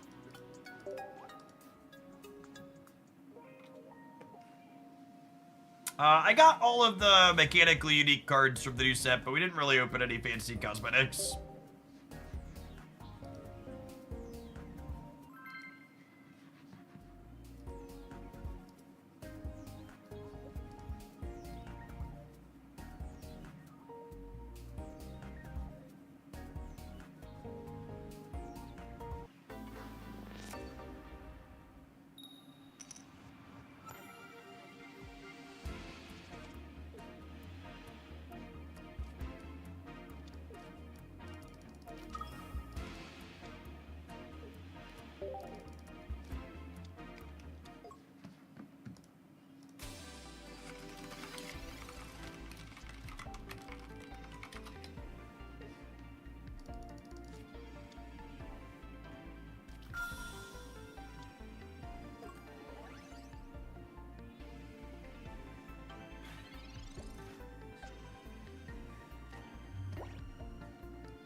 To everybody in chat saying I got a lot of really fancy cosmetics, I think you're missing the point, which is different people find different things desirable, and while I pulled a non-zero amount, I didn't really find the ones I was specifically looking for. Which is kind of one of the points I've tried to make about the cosmetics a lot in this game, which is there's so many of the different 2-stars and now shinies and stuff, like it's perfectly likely that you're going to get some number of them and just like not remotely get the ones that you're actually interested or care about without spending a lot of money. So yes, I did factually get a non-zero amount of shiny things. However, they weren't really the ones I was looking for.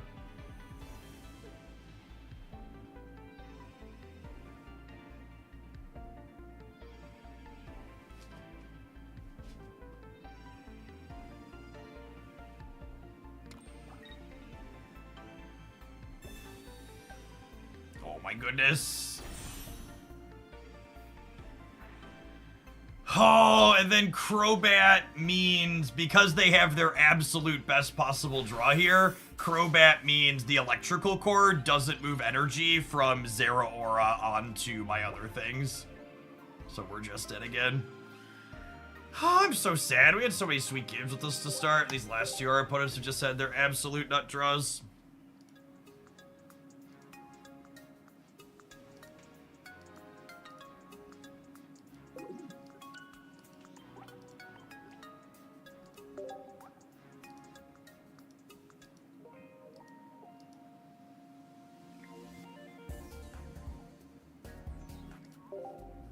I think past Jeff was really correct when he said rare candy would make this game worse. And I think it's also true that because they power crept basics so hard, they had to power creep stage 2s with rare candies so they could keep up. But the types of gameplay patterns we end up with because of all of the power creep really feel kind of bleh. There's so much higher variance, right? Just like, did we assemble the 3-card combo and then the game ended very quickly when we did?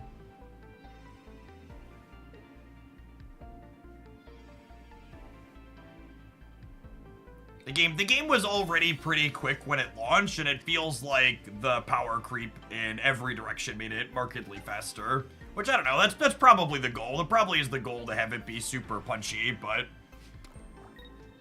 I miss like the far-fetched Hitmonlee fighting box decks of the first expansion. I really enjoyed that style of gameplay personally.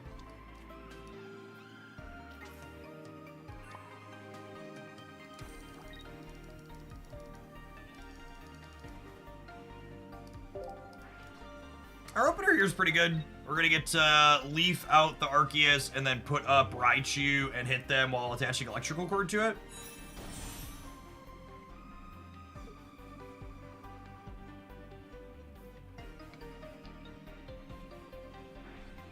And Raichu, with its resilience link, takes 30 less, so it actually survives the hit for Magnezone next turn, which is sweet.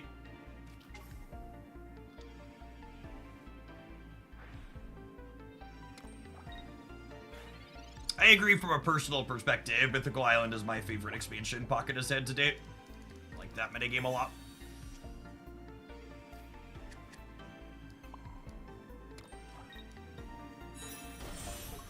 Now they can retreat and clear me with Tina, but the electrical cord means if they do that, we get to move energy around and start building up Arceus in the back, so I think we're still in a fine spot.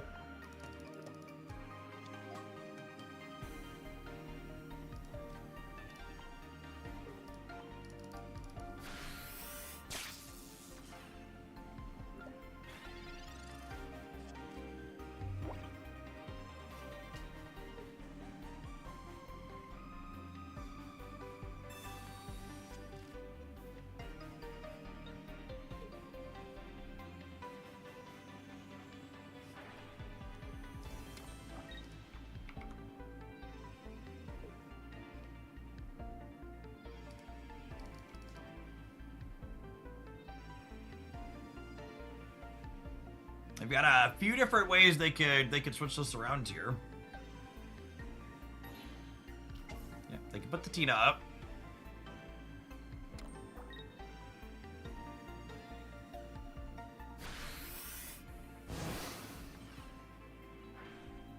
So, electrical cord triggers, it gives me energy on both of these. And now I can put the Zeraora up. And crack for 50 whilst building the Arceus.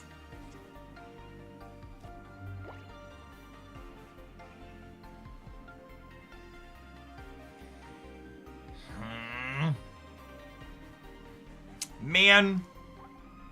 How many basics do I have? 1, 2, 3, 4. So there's 2 basics, a Pokeball, and a research. I could Cyrus the Magnezone, the Magneton, and get the clear here. And then if I top deck a basic, the Arceus finishes the Tina. Well, actually, I don't need to top deck a basic because it'll deal 20 to itself. I'll only need to top deck a basic if they have like a cape. Yeah, I like this. I think Pokemon Pocket will absolutely have a set rotation eventually, but I would expect it'll be on a 2-year set rotation cycle like Paper Pokemon does. So the first set rotation I wouldn't expect until fall of 26 is my expectation for rotation.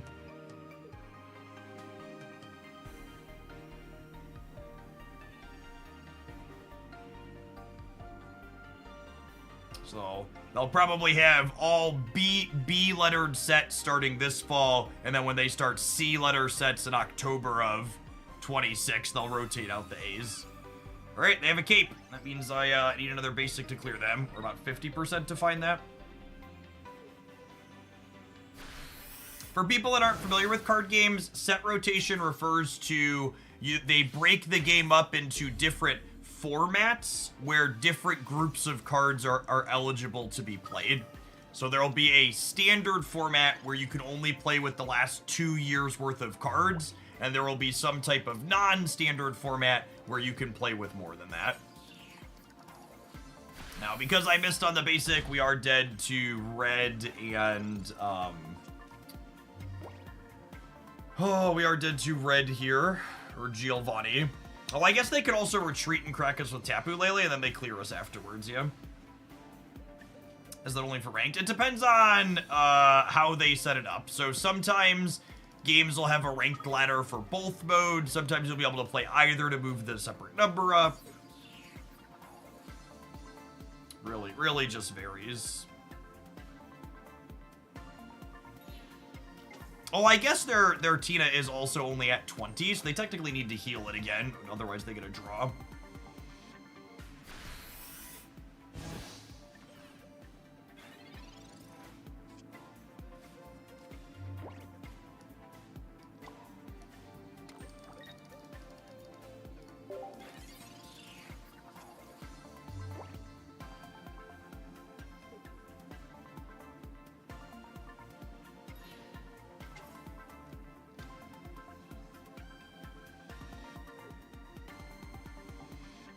They draw red for a Cyrus plus a potion.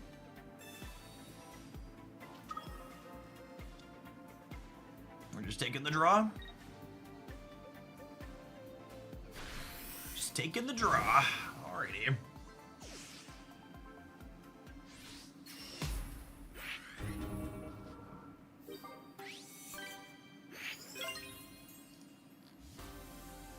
Toy! So, for people who aren't familiar with how draws work in Pokemon Pocket, there are 2 ways you can win a game of Pokemon Pocket. You could win a game by having 3 points, or you could win a game by your opponent having no Pokemon left in play. In the event of a game like this, where we both have 3 points, the game checks if either of us have Pokemon left, and when we both do, it's a draw.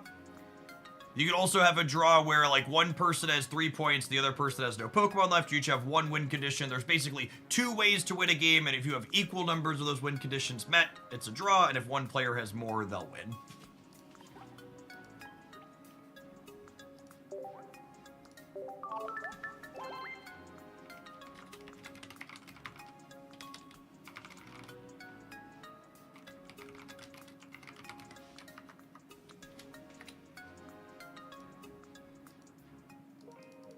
How many good Buzzlord decks? That reminds me. Is it ready? All right, I'm gonna hit publish on a Buzzlord highlight on the Pocket channel. We started with that one this morning. Definitely gonna be a new meta staple, I would wager.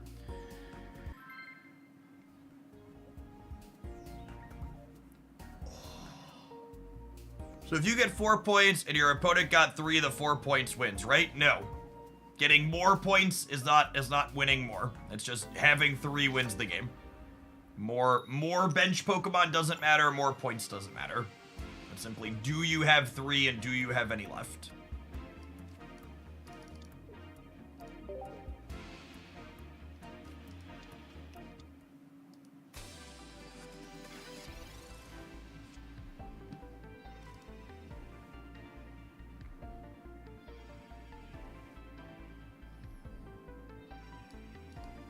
Our lack of bench Pokemon here is unfortunate.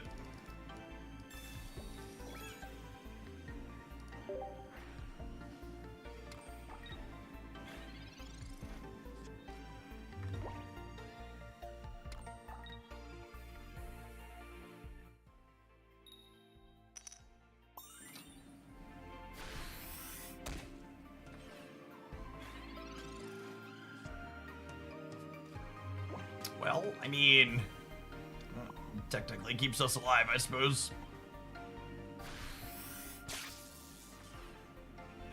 The turn 2-0 or a Womp Womp draw.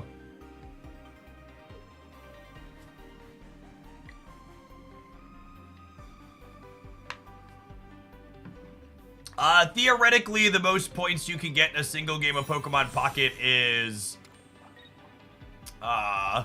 yeah, 10, right? Because you could have 2, and then you could get 2 points times 4 EX Pokemon.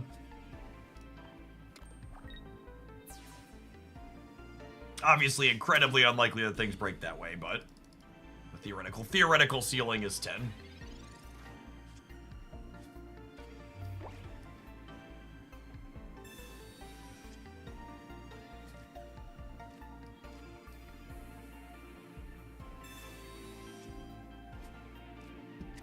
If we'd have had this Arceus when the power cord died, we might have had a shot.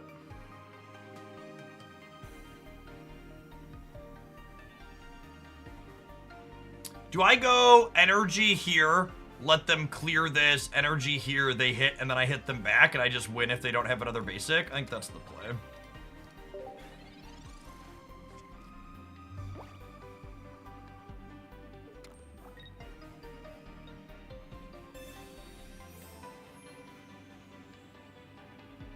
Do you think there are 18 trainer or 16 trainer Silvally? Looking like it. Yes, you'd never know we were playing 6 basics based on the games that we've played. They've been real rough. Which honestly, maybe we should have a 7th, honestly. Could be correct.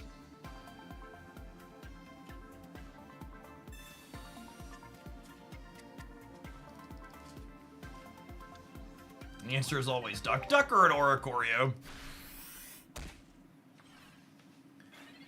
Could see that being okay.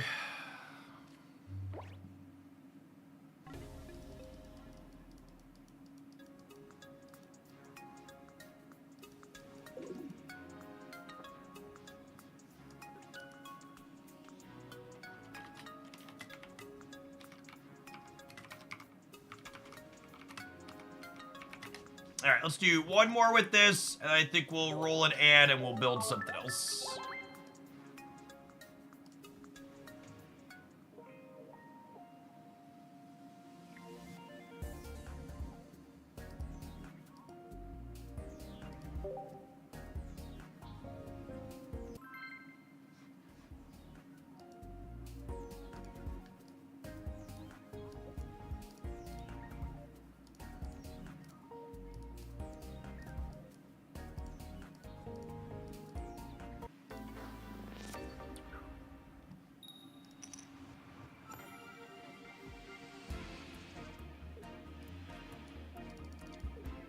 So the problem with playing more basics in this deck, while it makes Arceus a little bit better, is you're less likely to have your Zeraoras on 1 to get their ability going in the games where you have more basics. I'm actually just going to skip playing against this person. They're playing some type of weird fighting energy with Dark Meowth. It's not going to be a real game.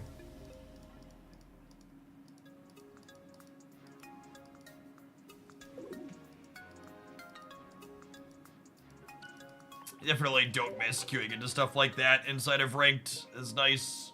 Average deck quality is a little higher.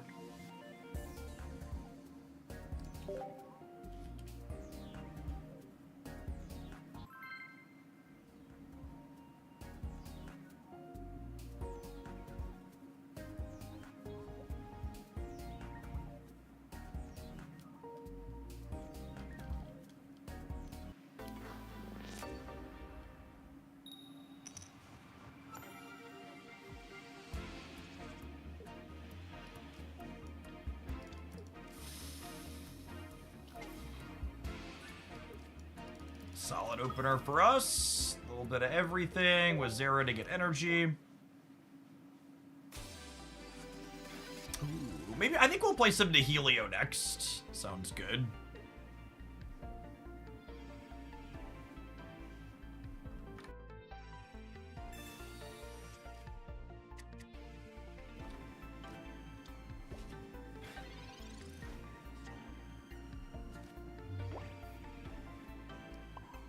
I'm gonna put this energy here so I have the option to hit with Raichu next turn.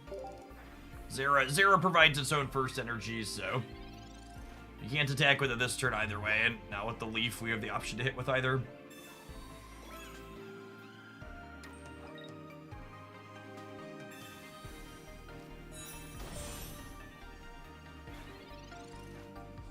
That's so many damages.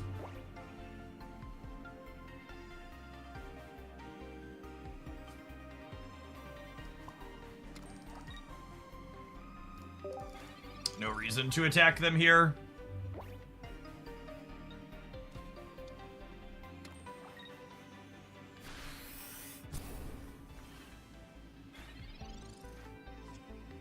I was kind of hoping to draw a chord there.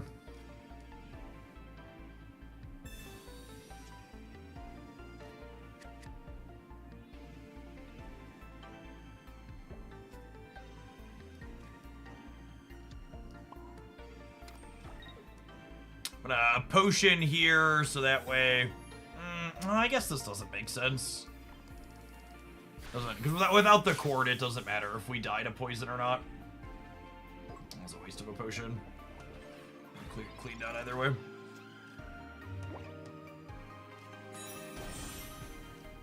Yeah, so many of the games we played today have been like, well, my opponent had their rare candy, so we died.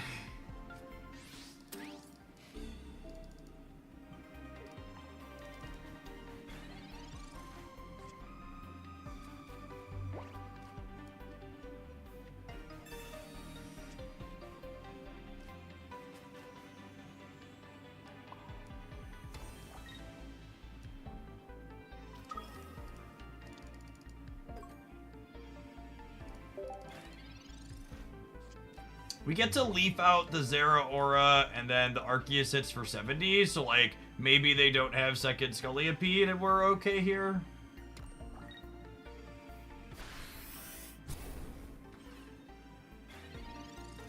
Maybe.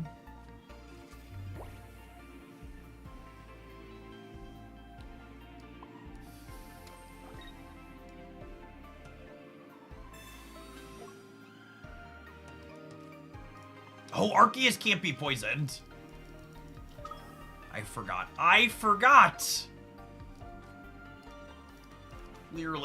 Clearly, this is the menace Arceus was meant to save us from. Who cares about rare candy, chat? Ain't nobody got time to be poisoned.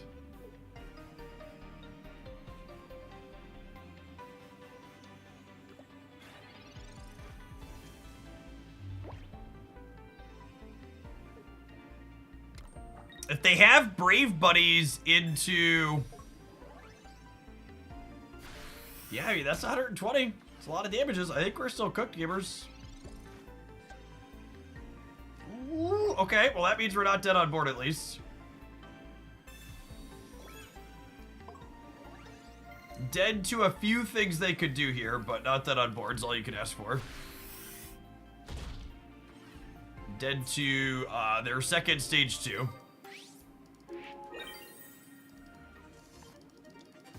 Oh, we could be dead to a coin flip on this too, yep.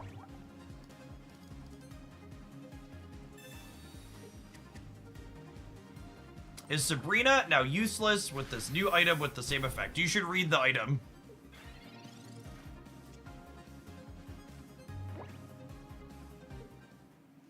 We have triumphed thanks to our fabled luster. Easy, easy game. Rare candy, no problem. I was very wrong, obviously.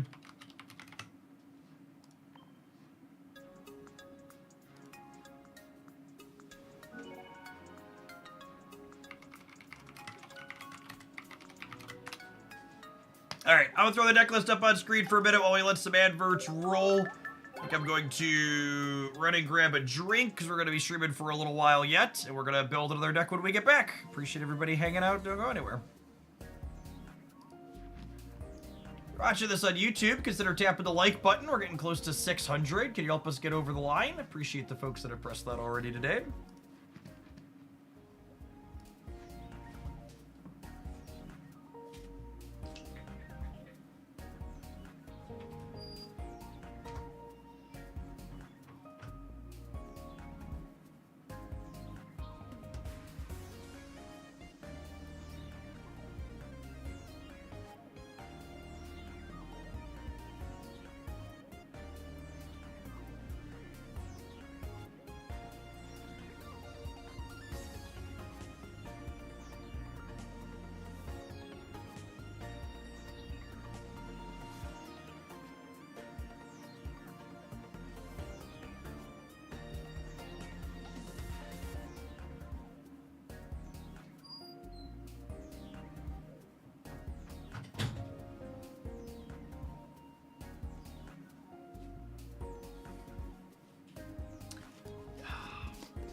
We've entered a brave new era in the Hoagland household where my 10 and 11-year-olds are playing mostly PC games these days.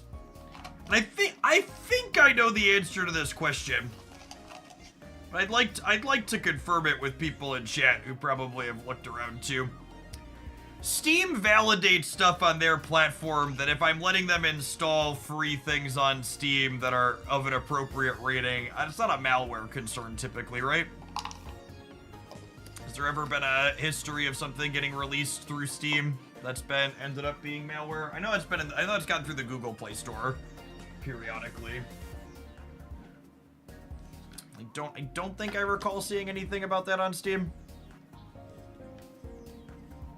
Steam is pretty good about stopping actual viruses. Yeah, I mean, I'm sure a lot of them are like freemiumware trash that they're gonna bounce off of, but to my knowledge, if it's getting approved on Steam, it's usually not going to steal. Not that the computer, they don't use shared computers either, so it's not even like my information's on them, but.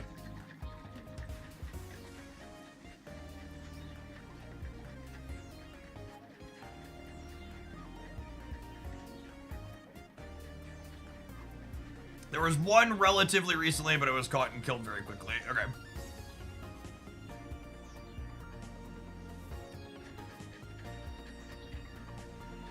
He might pour the whiskey directly into his cup and ditch them out. No, we're just shaking up some of our advance this afternoon.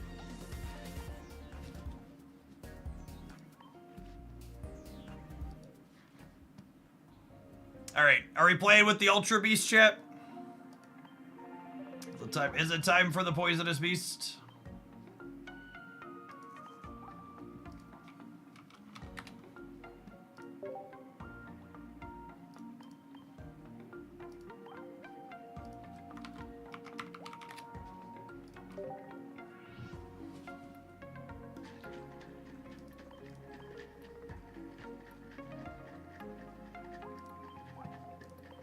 I don't think I want to Guzz. I think I want to do 1 point poison to start.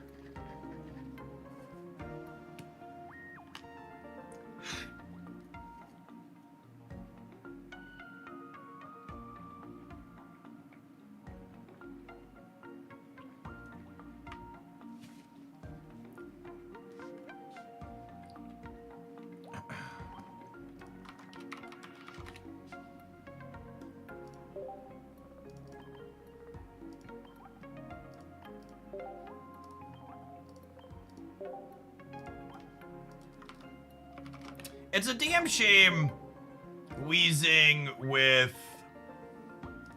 It's a damn shame Wheezing with Cape doesn't survive a 130 hit. Anyone else hear a message sound coming from Jeff's stream? That's some of the in-game Pokemon Pocket sound effects sound absurdly close to like a Discord ping. If you're typically playing Pocket with the sound off, that's the audio design you're missing.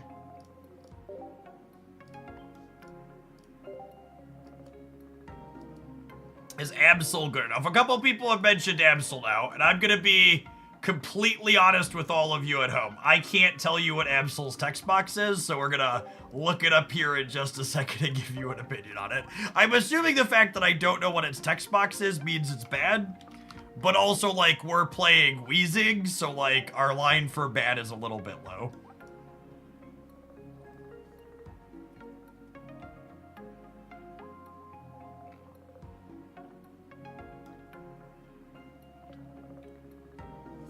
Absol ints mid and then spins on the fountain. That is what Absol does in my experience.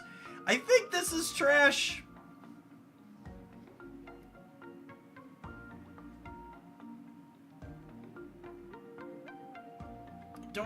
That doesn't speak to me, I don't think.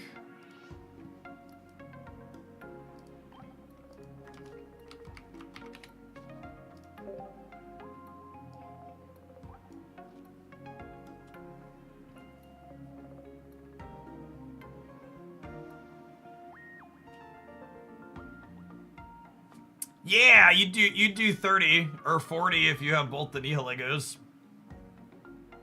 Is that good though? I don't know if that's good enough.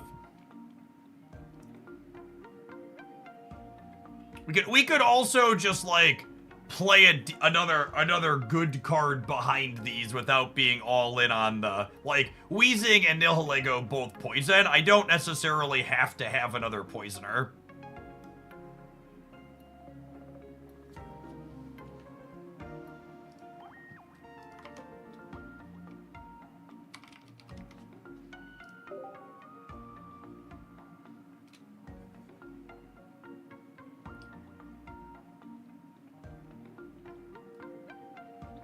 The answer is just Darkrai.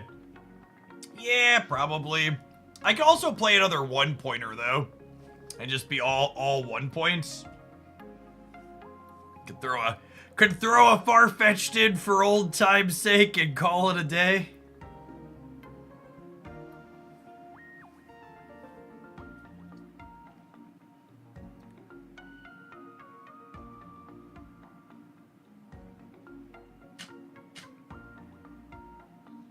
Clodsire's OP. I kind of like the idea of not having a high retreat cost thing to start.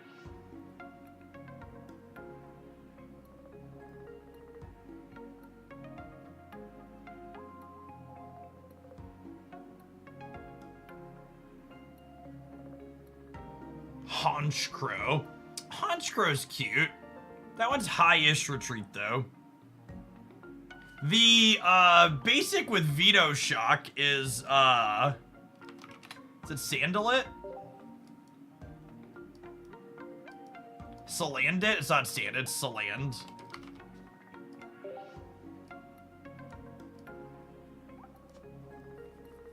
Is that actually better than playing Farfetch? So it's like only 10 more if I'm never evolving off of it. Yeah, I think I agree with Chocolate Rain. Clodsire, generally speaking, won't need the extra damage from Nihilego.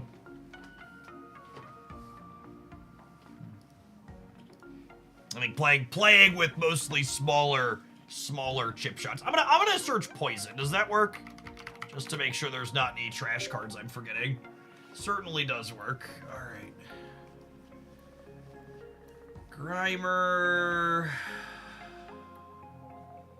Nidoking. Remember Season 1 chat when we were coping that Nidoking and Nidoqueen could be playable? Anybody remember that cope? It was such lovely cope. Very different time, really.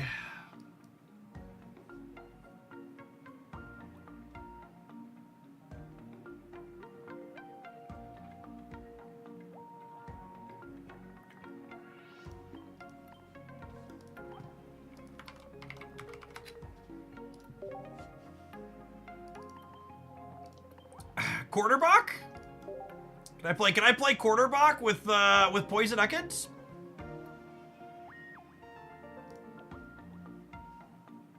I've certainly registered more embarrassing cards than this.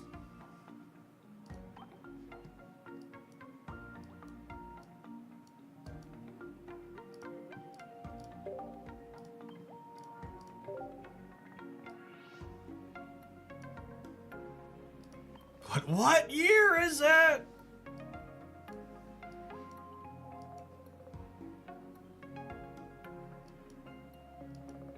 This is close to one of the first decks I played. It is, yeah. Sabrina's to make your quarters better. We have, we don't mind starting on any of our Pokemon. I got two more utility slots. What are they? There's gotta be cards from 2025 that I want to play in here, right? Do I want a Poison Barb? Yeah, maybe.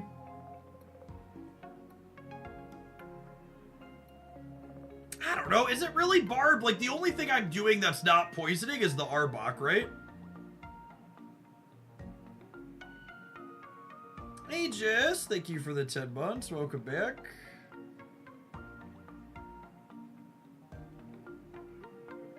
Do you want to split Sabrina with Repel? Sure do.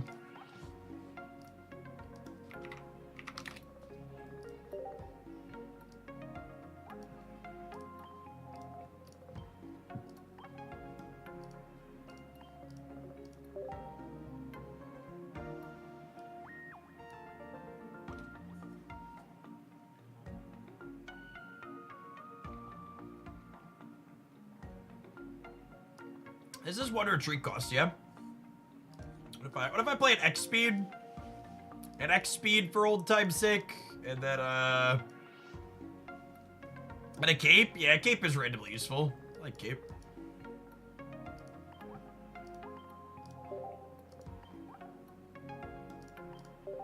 We need to flare the Repel. You can flare the Ekans too, I suppose.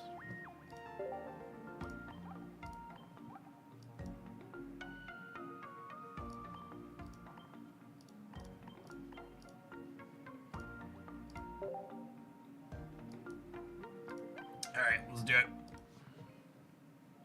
Team Rocket rides again.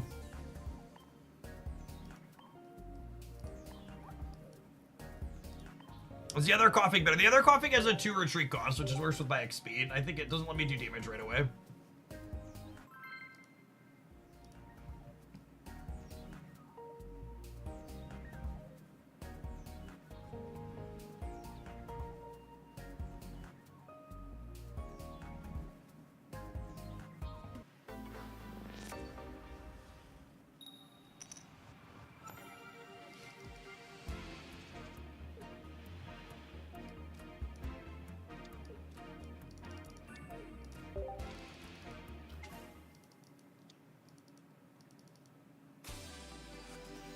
New age dark Pokemon versus old age dark Pokemon. Well, I guess this Ekans is new age-ish. If you're watching at home and you're thinking, that promo Ekans, that poison sounds sweet in here, Jeff, how do I get it?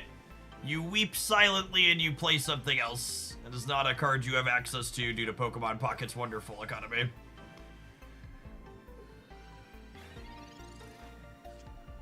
There's a number of things I wish that were better about Pokemon Pocket's economy, but the fact that there are cards in it that are literally completely inaccessible is easily one of the worst things about it.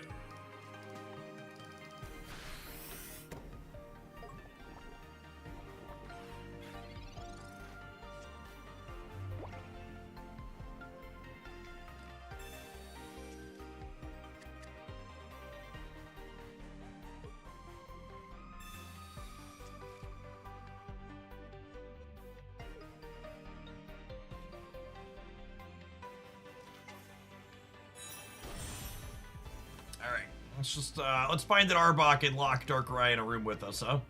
We have 3 draws. I would like them to be Arbok and Nihilego. Let this get poisoned down real quick.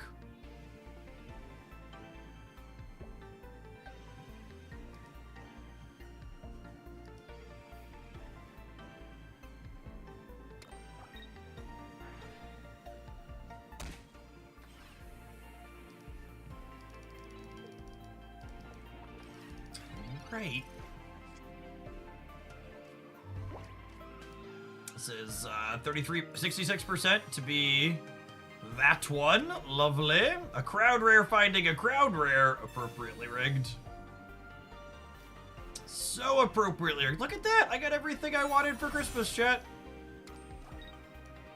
Everything I wanted and so much more.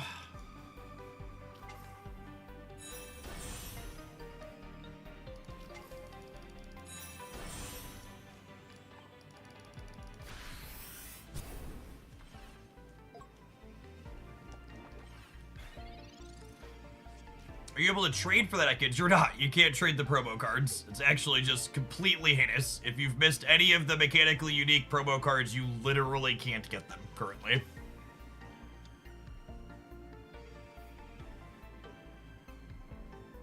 And I think it's fine if they want to have, like, exclusive artwork and stuff, but there should absolutely be versions of these cards that have the same mechanics available for players at home.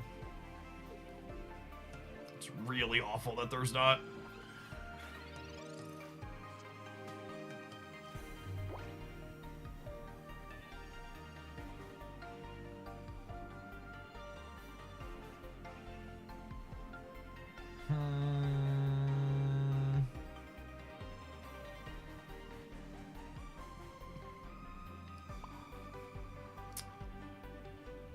Do I want to clear with Wheezing? I kind of want to clear with Wheezing, I think.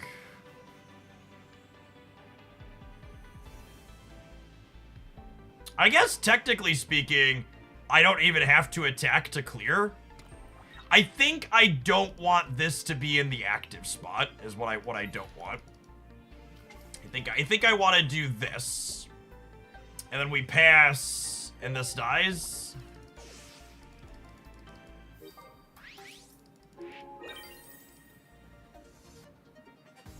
And now the game plan is, next turn I'll Sabrina up something.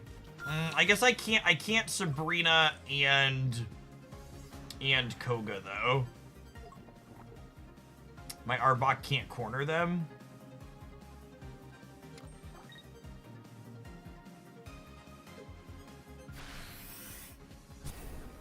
There's a lot of poison, gamers. It's a lot of poison.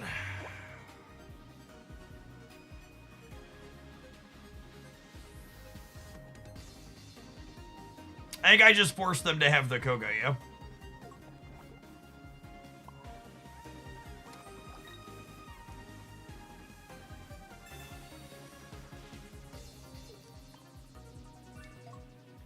And I think I wait on playing this back out to the bench, because if we draw the other Ekans, I want to build another Arbok. Do I play the Cape out to, like, play around Red Card and Mars a little bit? Yeah, probably. This lets Arbok live through a poison plus a tackle too, which is nice.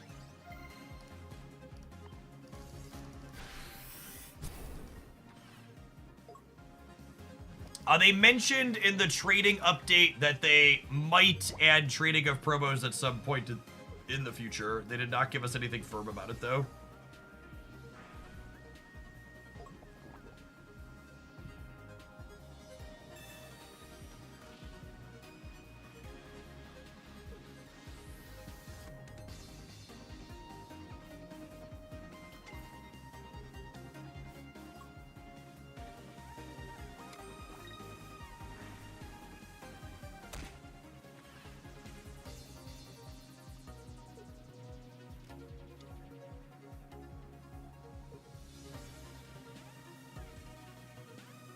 So, if they have second Koga, they can win this game.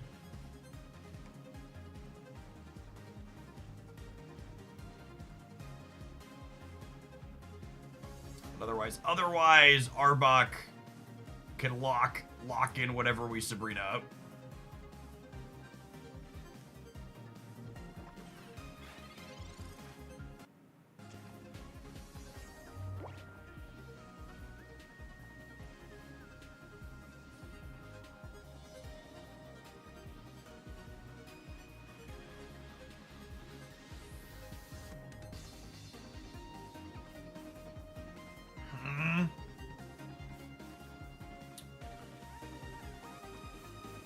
think I want to swap this out with the X-Speed, though.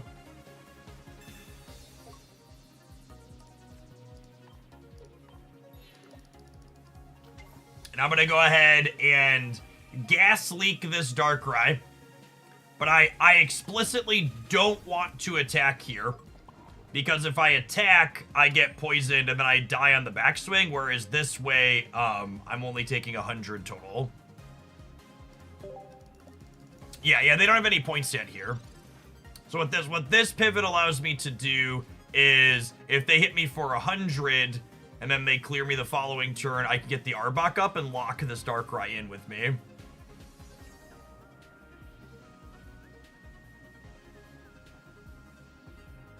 I would love it if a deck like what we're currently playing is good. It has such interesting permutations on what your sequencing looks like.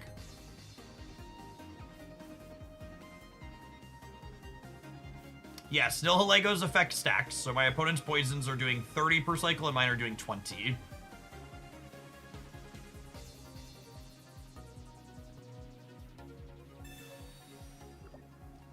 Yep, that's pretty good.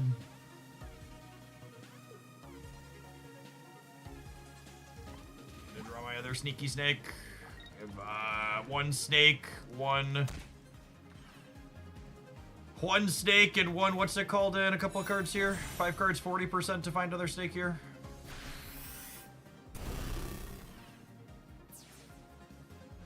Deck is interesting. Dragonite tier for sure. Wow. I'm not saying you're wrong, but I am saying you shouldn't have said it out loud.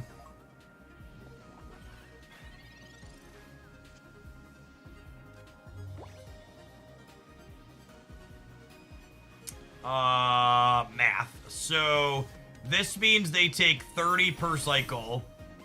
So if I play this out,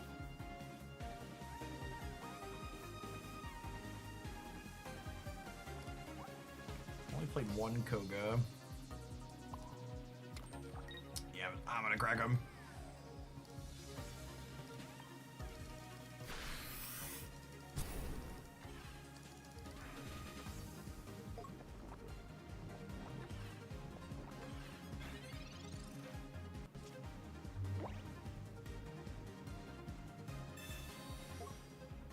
Okay.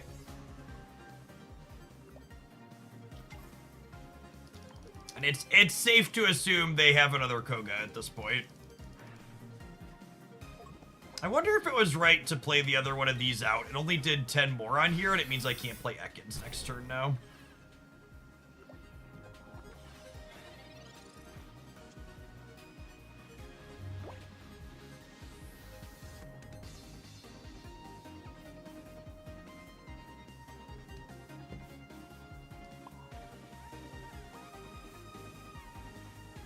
Sabrina kills them. No. No is the answer to your question.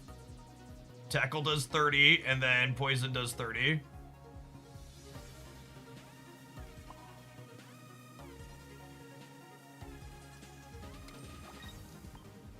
I have to force them to have the Koga. The second Koga could technically be the bottom card of their deck, I suppose. They also only have...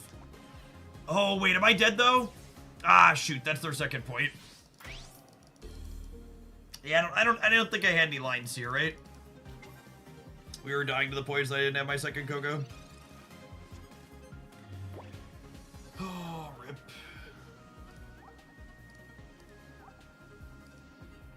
How do they draw so many more cards than us? Oh, they had an extra Pokeball. That makes sense.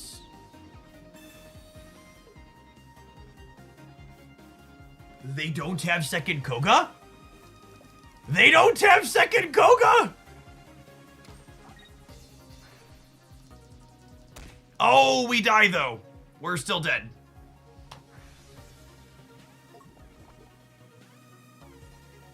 The energy on Darkrai gets us. GG, close game. So close. I did so far.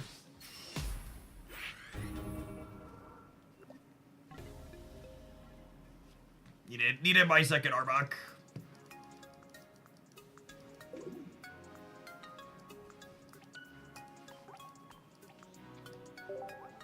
How is it you randomly queue into mirror matches? So there's like 4, 5, maybe 6 if we're being generous, different new decks to explore with this card pack.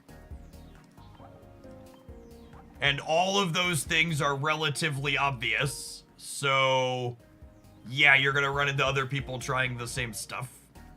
All right, I'm not remotely discouraged by that. That was a really fun, interesting game with some good back and forth. We're gonna take an ad break. Those are the cards we're playing. We'll play some more here in just a minute. Thanks everybody for hanging out. Don't go anywhere, gamers.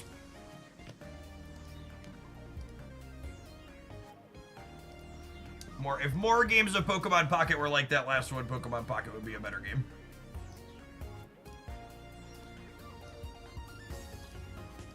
Norf, thanks for the 2 years. I appreciate that. Welcome back. There's also people watching the stream. Really, I can't emphasize this enough. The amount of people who engage with content for games like this is minuscule compared to the total number of people playing. In fact, I would go so far as to say, if anything, especially given the amount of revenue Pokemon Pocket is making, that Pokemon Pocket has the smallest content-consuming player base compared to total overall global player base of any game I've ever touched. Just fraction of a percent.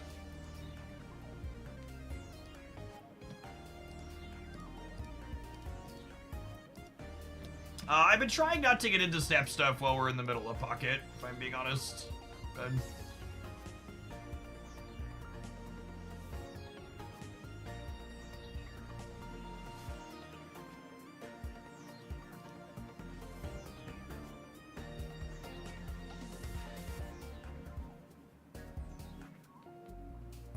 What do you think of the new set so far today? It seems like a relatively good power level.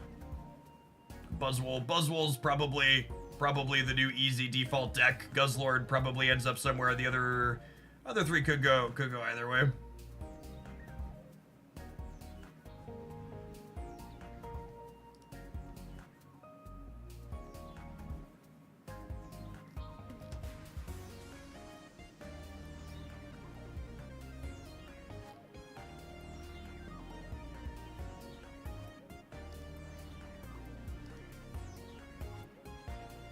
You're gonna explore regular Lucario with EX Lycanroc.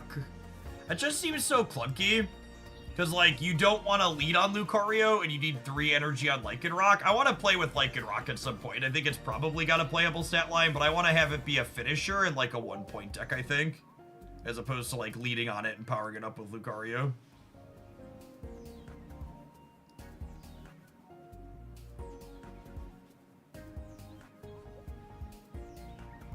Is Repel Sabrina an item form? Repel only works if your opponent's active as a basic.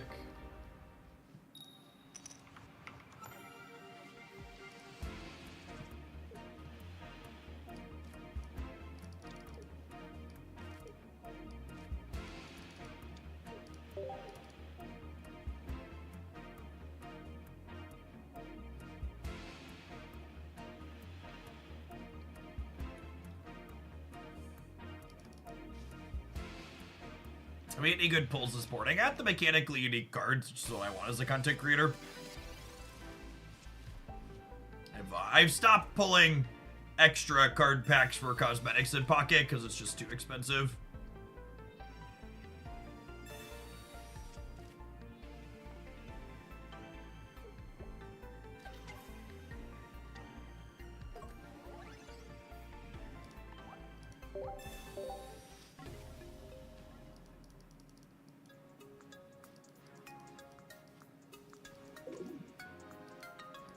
Arceus is easily the best designed card in Pokemon Pocket. Changed my mind.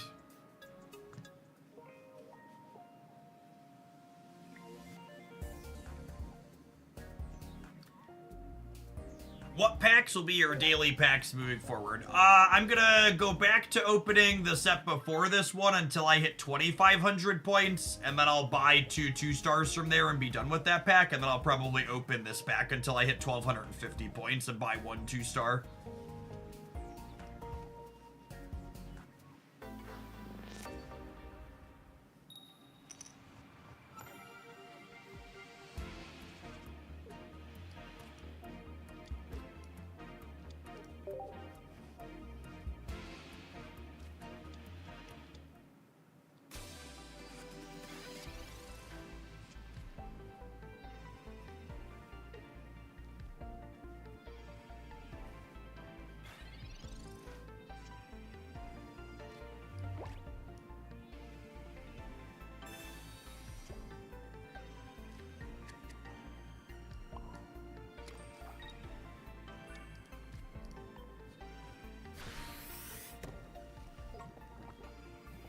You can hide, little shinks, but you'll still be poisoned.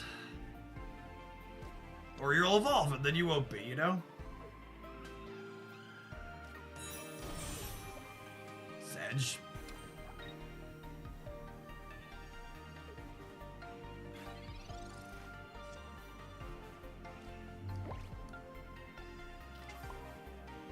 I'm just gonna gas him with the wheezing here.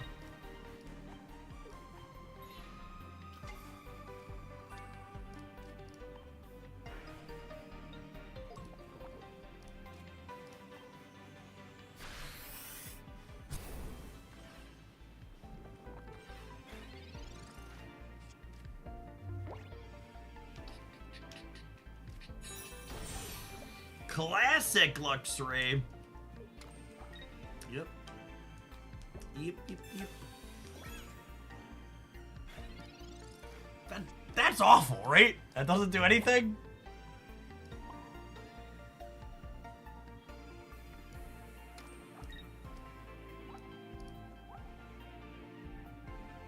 Yeah, okay, cool. It's like, this, I was like, does this do something that I'm not remembering? Yeah, with the new Luxray, it's okay. It's fine.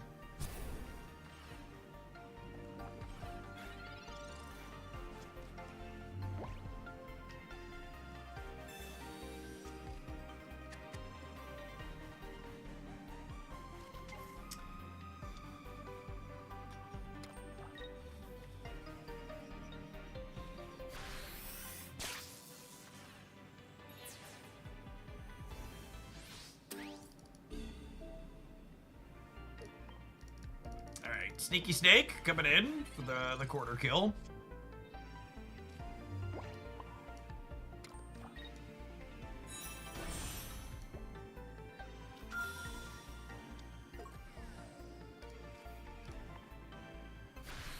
I like that Nihiligo puts this blue triangle on my opponent's Pokemon. Let him know who's in charge.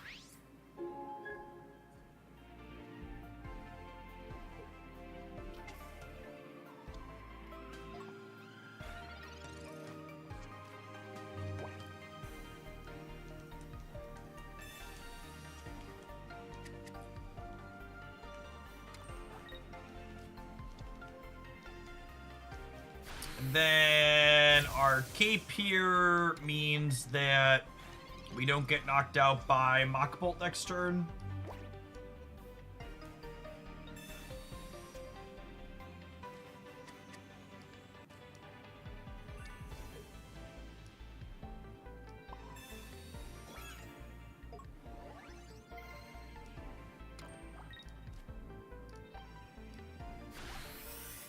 I missed that this ability is just called More Poison.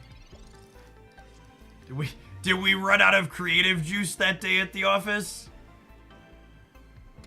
All right, Bill, we've got this ability. We wanted to deal extra poison damage for the Pokemon every time it happens. What should we call it? Oh, I don't know. More poison? Sure. Ship it with that. Just name them after music genres. All right, we need second Weezing or we're dead here. Yeep, yeep, yeep. All right, we lost to Tapu Koko. So I think I'm gonna take that one as my sign, and we're gonna delete this one. That's fine. We had 3 very serviceable piles of cards so far today. I think that's, I should have known the first game that we played was too fun and interesting for this deck to feel competitive.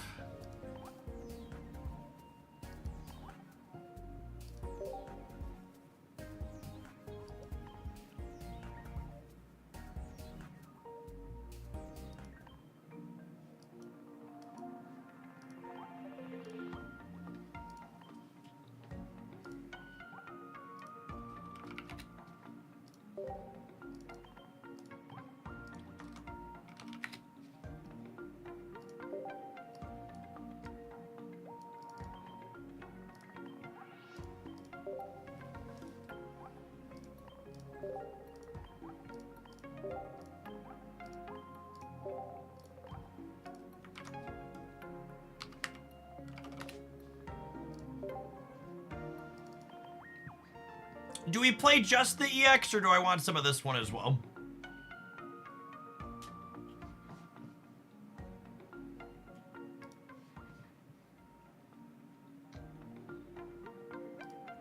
Yeah, that's what I was gonna lean towards one copy of the baby. Rock Ruff, is that what this is called? The basics here called?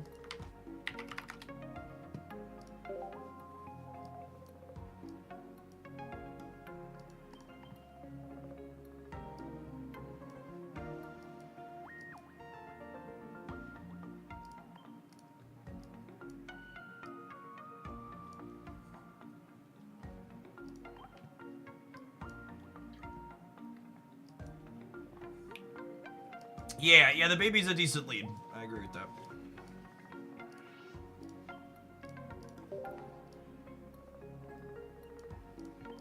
Sabrina, Communication, Osiris, couple of Pokeballs, couple of this, an X Speed.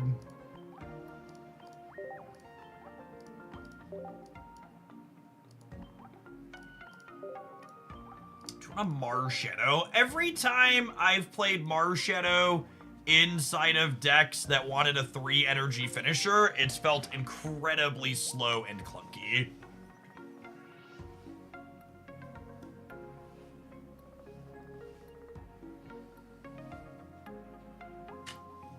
I think 8's enough Pokemon. We have 5 basics, 2 ducks, a Lee, and then the rocks.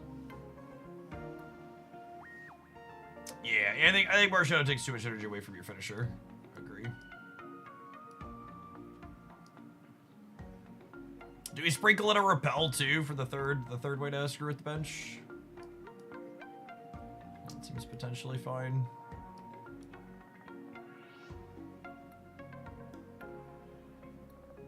Giovanni versus Red. Sell me on one or the other.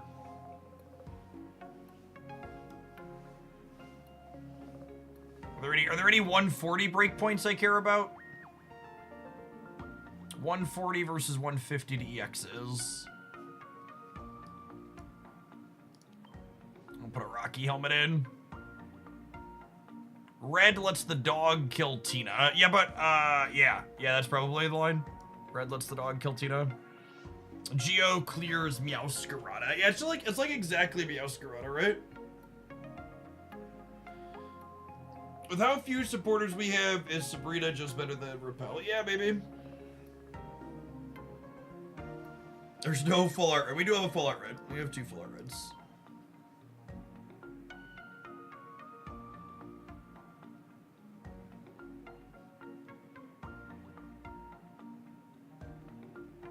Do we want to split duck with Sudowoodo? Literally every time I have put Sudowoodo in a deck, I have had massive regrets about it. I'd rather play a copy of Red than a Sudowoodo, I think.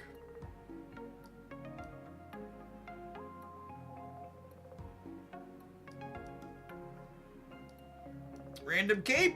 Random cape.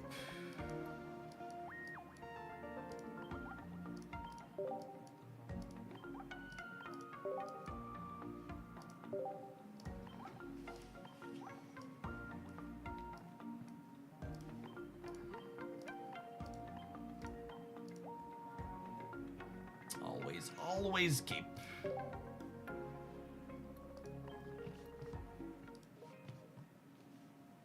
I think Lucario is not what I want to do with Lycanroc because I want to lead on single knockout points and finish on my EX. And getting 2 energies on a Lucario and then 3 energies on my EX is a lot. It's a lot of resources to spread around.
Buzz, buzz.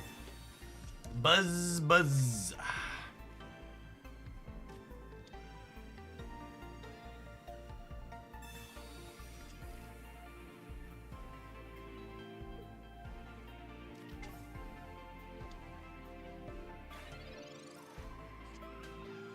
Opponent has all of the things. We have some of our things here too, and we have first energy advantage, so like maybe there's a chance. Bam bam. Lycanroc does live a what's it called? Does live through a punch. Says local man about to get his Lycanroc chip shotted.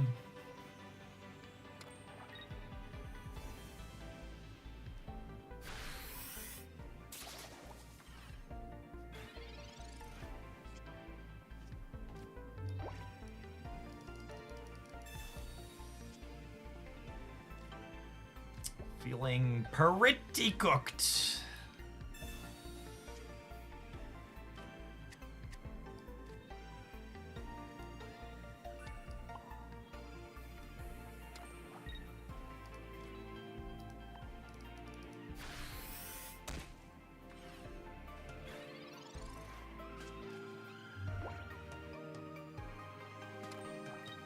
I think there's probably an unfortunate chance that only the Ultra Beast EXs are playable in this set. Doug Trio, certainly hot dog water.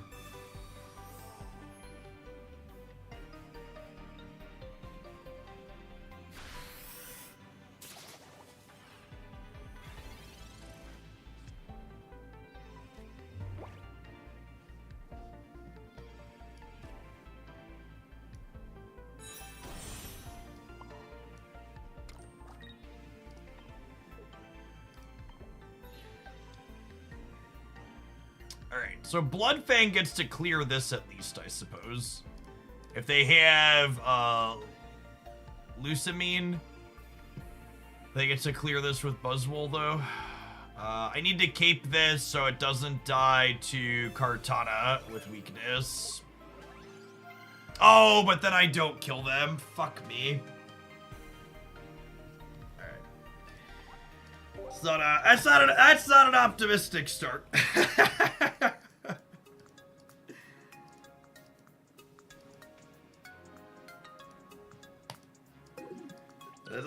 I mean, even without the cape there, I don't think any of our lines led to victory, right? And we had first energy advantage there.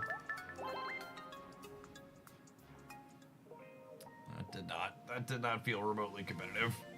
Let's try it again.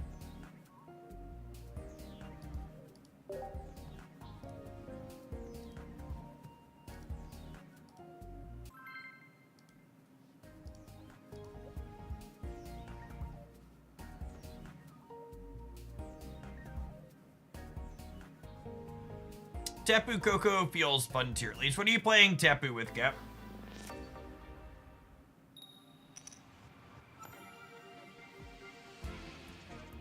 Tapu and Lycanroc feel like they're perhaps the wild cards for maybe one of these ends up playable. Guzz and Buzz are these are gonna be reasonable.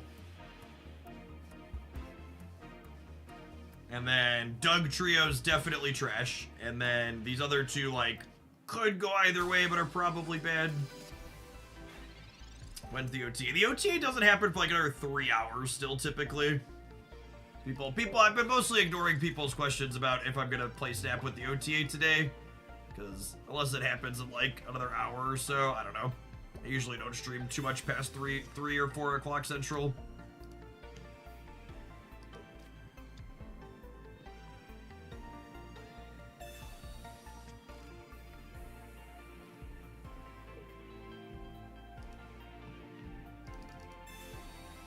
I think my plan is we'll do all Pocket today, and then we'll do a couple hours of Pocket to start tomorrow morning, and then we'll do Snap after. So we should get the new season promo video for Snap tomorrow afternoon as well.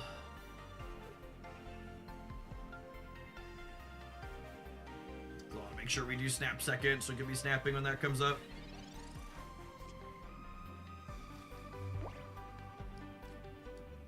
YouTube talking about new meta this and new meta that. I mean, the Buzzwole is definitely going to be a new meta staple.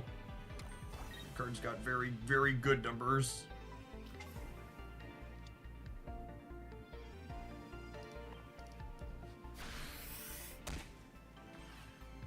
Are we expecting a good OTA on Marvel Snap for some reason? They told us the OTA is going to be larger than typical because they took a month off.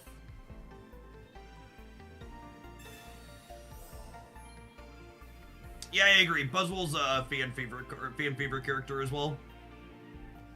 Definitely true.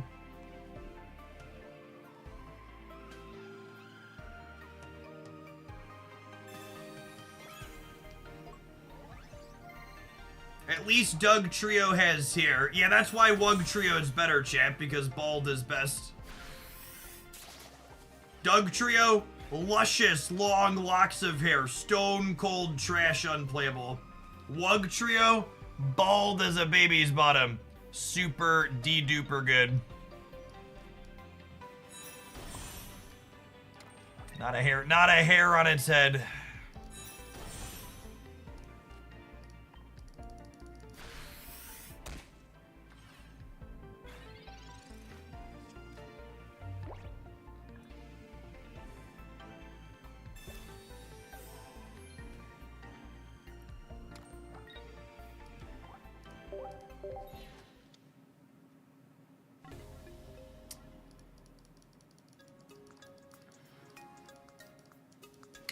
Lycan Rock has big Lucario EX energy. I don't know what we're supposed to do with it, but this ain't it. Okay, wait. I'm gonna get coped up here before we fully throw Lycan Rock away. Are you ready, chat? Are you ready to get coped up with me? You know what the obvious solution to Lycan Rock being playable here is? Oh yeah, chat knows.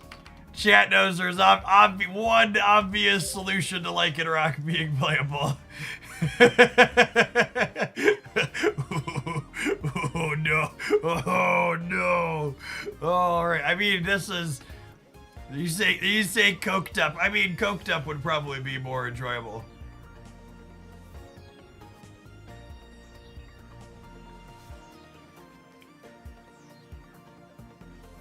I think we just need a way to fit. We need a way to have a lead attacker and then also finish on this, right? This is why Passive Idiot exists, chat. So we could have this.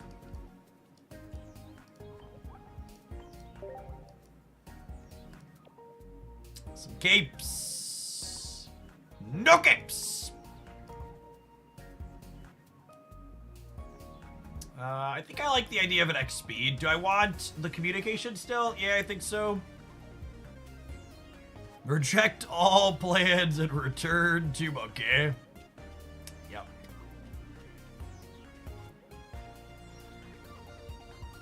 There's no other good EX fighting Pokemon, right?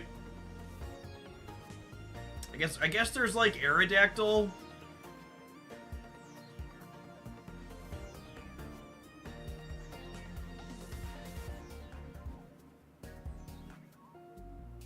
I think I just want the rest of these to be utility cards. Passive Idiot, why can't we quit you? Asking the real questions.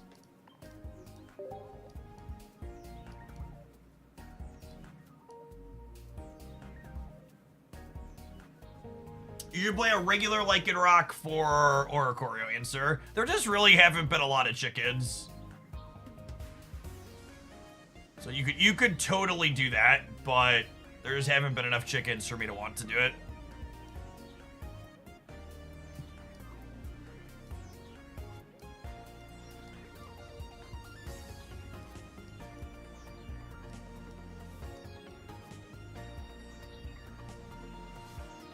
How much health does this have by default? It's 130? God, it's so low. It's 150, right? Hey, capes and potions. I'm gonna max on this estate here. I'm gonna play, we'll leave Osiris in.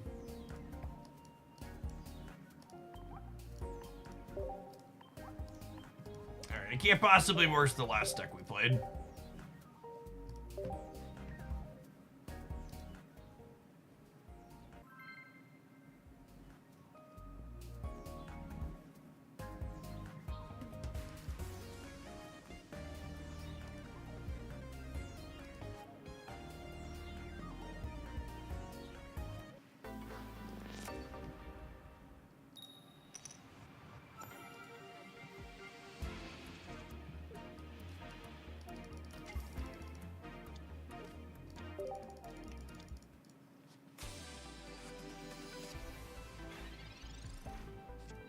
Nidoran! Oh no. Oh no!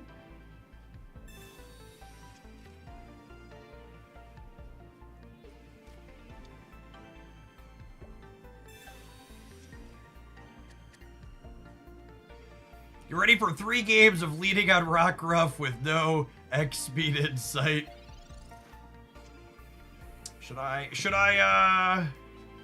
Should we play 2 X speeds? We could totally play 2 X speeds.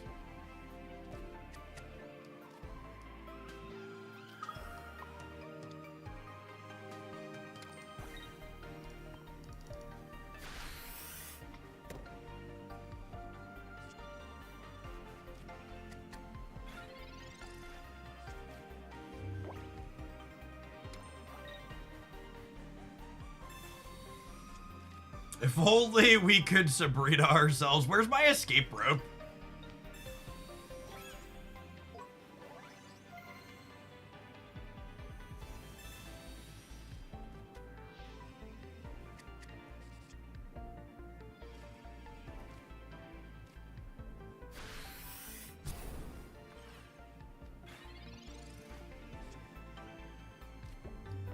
If you lose to the Nidoran deck, you have to play it yourself. That's only fair.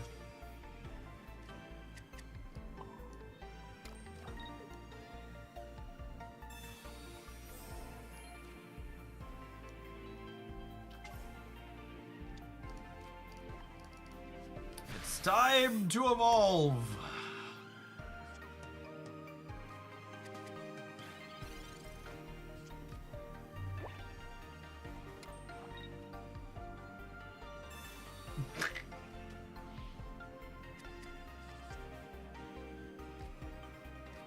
Freaking got me.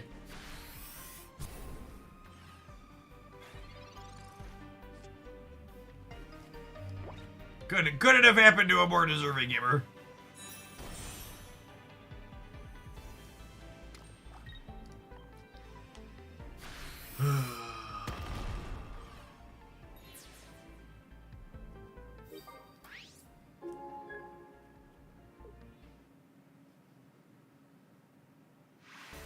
I mean, like, they were trying to play Nidoking, so very clearly their problems run deeper than just playing red card, but like, come on now.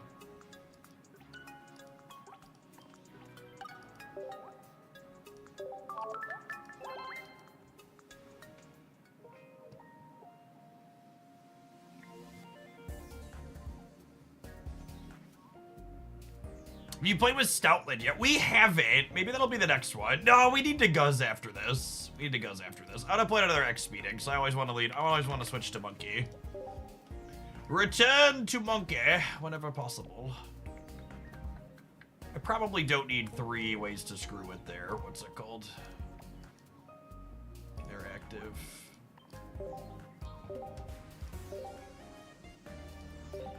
Why not both play play it with Guzzlord? That's true. Those are 2 different energy denial tools.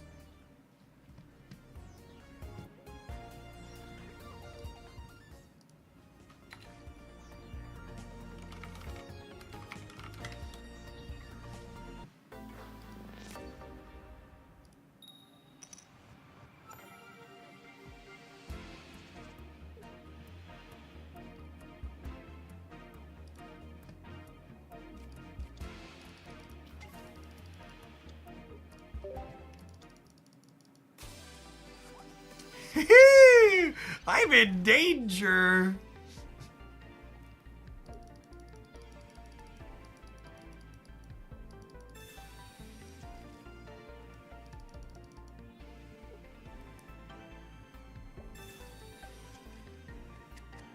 The Buzzwole deck seems like a great addition to the game, Demente. It's got a lot of interesting decisions to make. Although it doesn't have particularly interesting deck building, but the choices you make in game with it feel pretty interesting and reasonable. It's fine. It's fine. We're gonna draw an X speed and a monkey. There's the monkey. I just need an X speed to win the game. Gosh, we're so unlucky. We're so unlucky. All right, I'm coped up here. We're gonna draw. Nobody panic. We're drawing an X speed next turn. Does Rockruff search Lycanroc EX? It does, yeah. The templating on here is draw a card that evolves from this.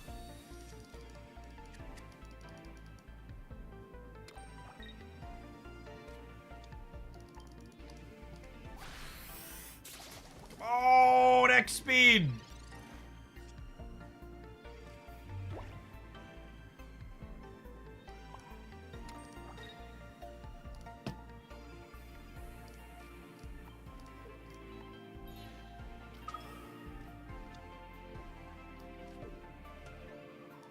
There's already the problem is I have to evolve this because otherwise they switch up to this and just murder it. War Machine, thank you for the 5 months. I appreciate that continued support. Welcome back.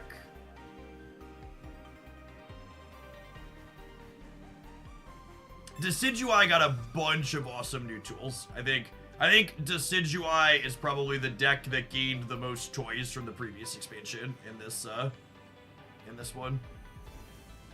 Our board is very pretty. It is fairly pretty.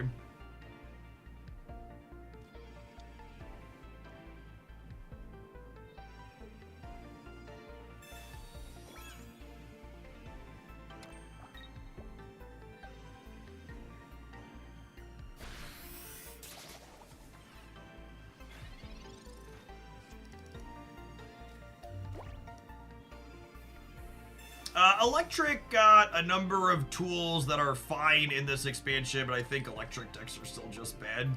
It's like the TLDR.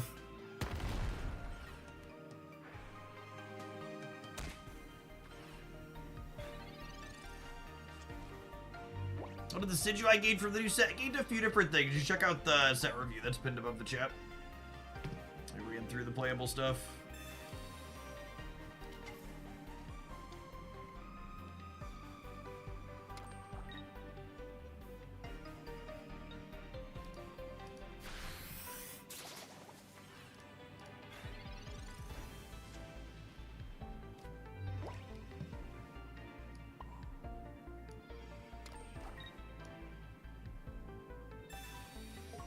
Alright, X speed, potentially saving the day here.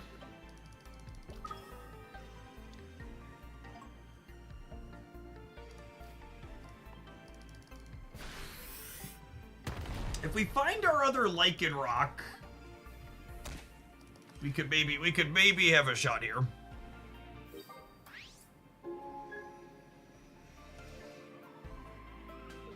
Passimidian's getting some chip shots in.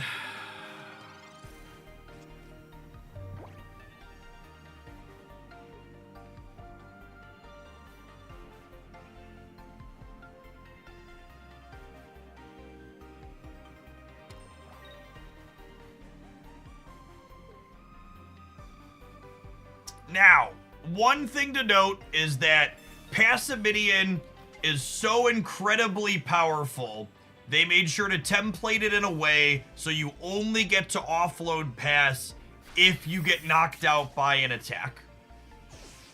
So that means that when you're playing against things like Rocky Helmets and status conditions, you gotta be extra careful that they're not going to, they're not gonna get you.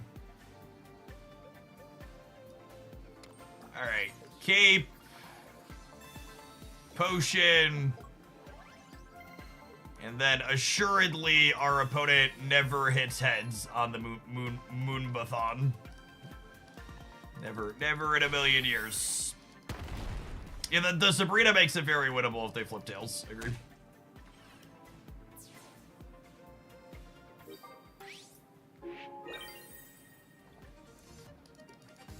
Our Passimidian is out here fighting for his life.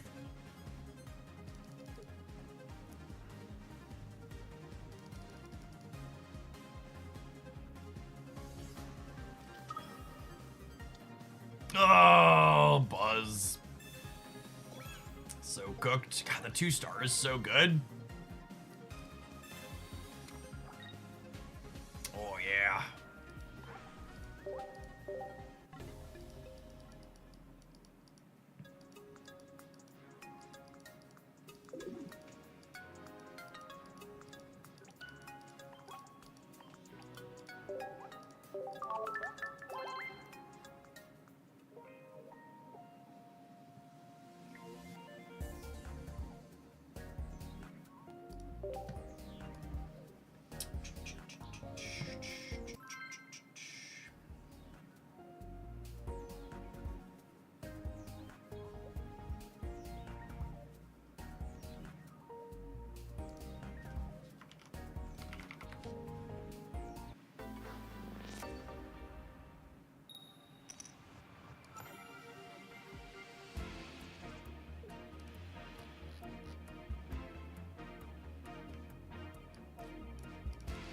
Actually just had Rockruff on one every single game. That's so annoying.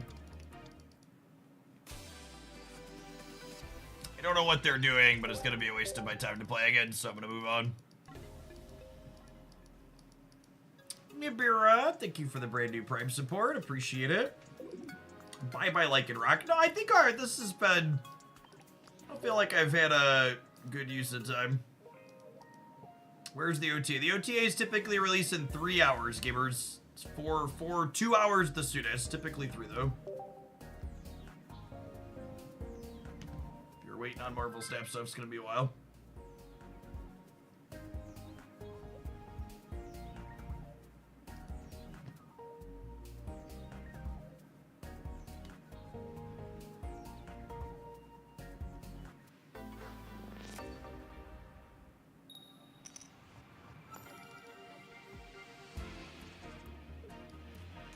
Return to Monkey in the lead. We are going first, which is not ideal, but we'll do in a pinch.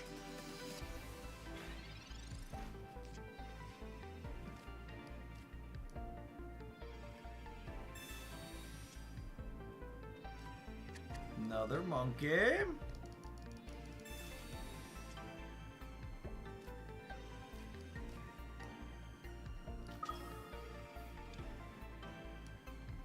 So, Potion isn't quite enough to save us from Tackle, Leafy on hit, Leafy on hit.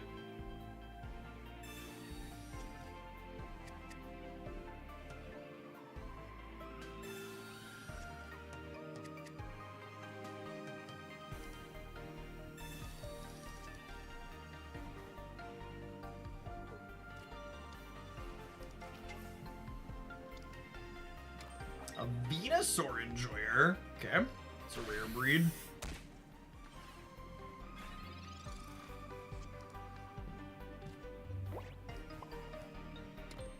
Now, Cape plus Potion means we survive a couple of hits from the Leafeon, which is nice.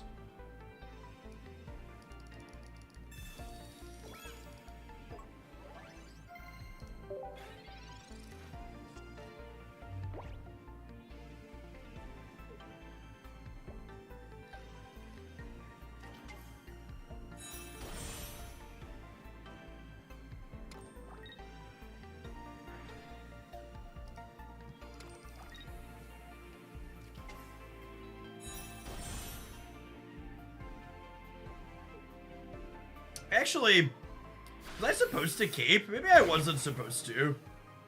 I'm kind of okay with the Passimidian dying, yeah? Yeah, I should have held the cape for the Lycan Rock. If they wanna... If they wanna crack us off, that's fine. Then we're gonna get them for 130. Here, Wickane, thank you for the super chat on the YouTube side. I appreciate the support. And glad to be here checking out Pocket stuff. Already back to, I think we'll likely be doing Pocket for the first 2 to 3 hours of the stream every day again. Is the plan. We're gonna do all Pocket today for the release, then we'll do a couple hours of Pocket followed by some Snap after.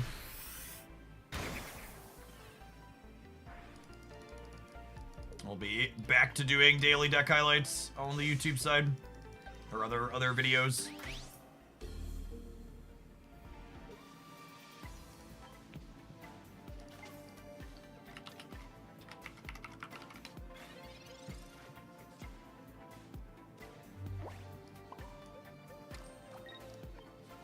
So you get to crack them with this, and then they need to get up to an Ivysaur or a Venusaur to not get cleared up by the Sabrina here.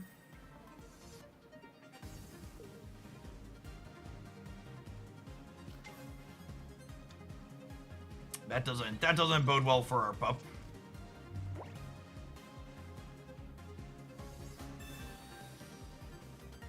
Okay. Spinning to win. Red's a wonderful redraw. Do they have a cape?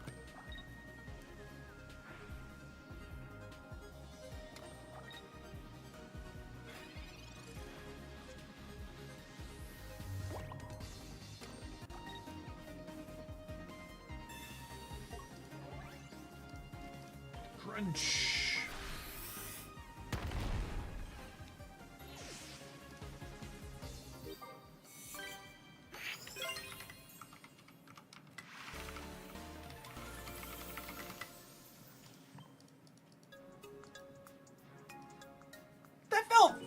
Fine.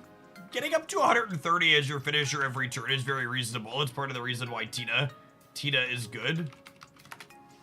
Let's throw the deck list up on screen here. I need to run to the restroom, and it's time for an ad break anyways. Don't go anywhere, gamers. We're going to continue exploring some Lycanroc, and I think we'll probably get to the Guzzlord after this one, finally.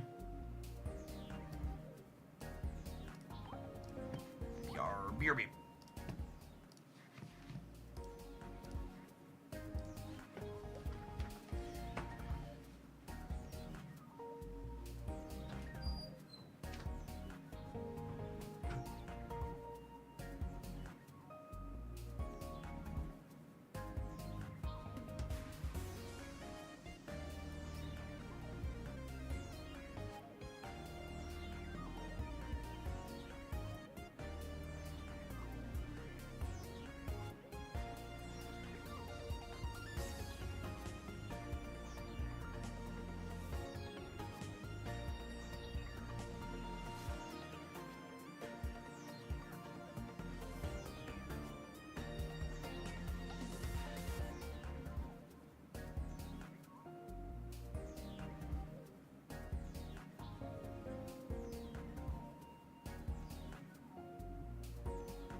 BKU Hex, thanks for hanging out for over 5 years. Appreciate that. Welcome back.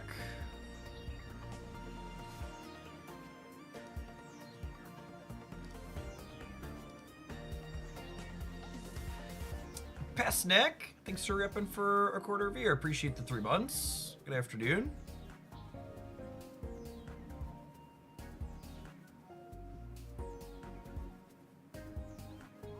Yeah, I agree, Daniel. The game where we got to start with the passivity in front felt really reasonable, which definitely makes me think I want the two X speeds, right? So I can shuffle the Rockruff out to the back.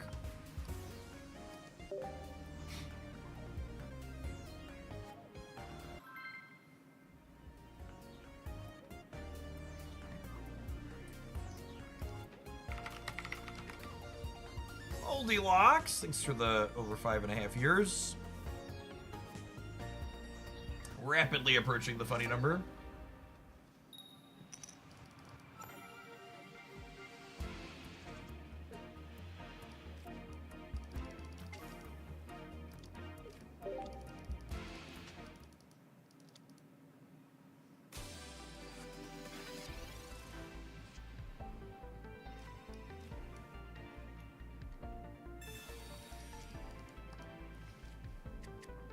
Alright, there's a monkey.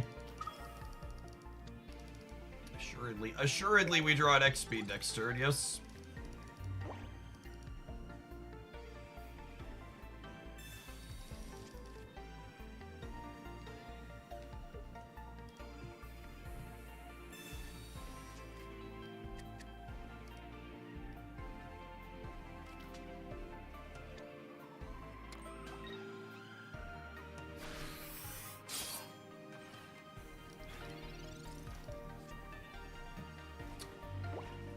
Oh.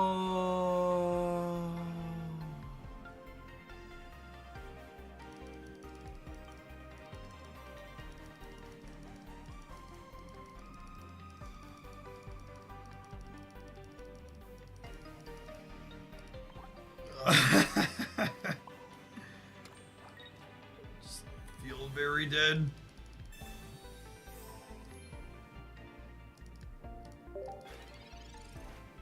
Missing first energy advantage and not having the X speed.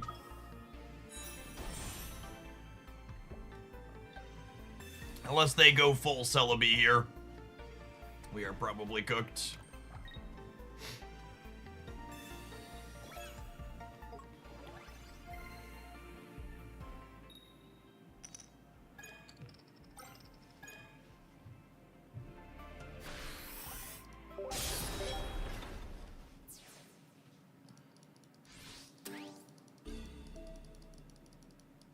The odds of always starting Rockruff and never having X speed are so brutal.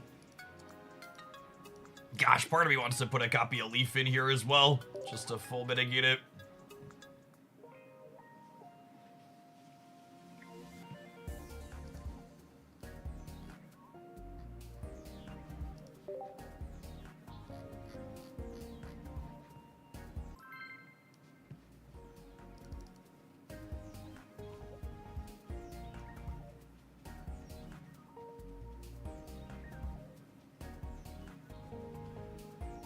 Two Leafs, two Shamans, full 6, yep.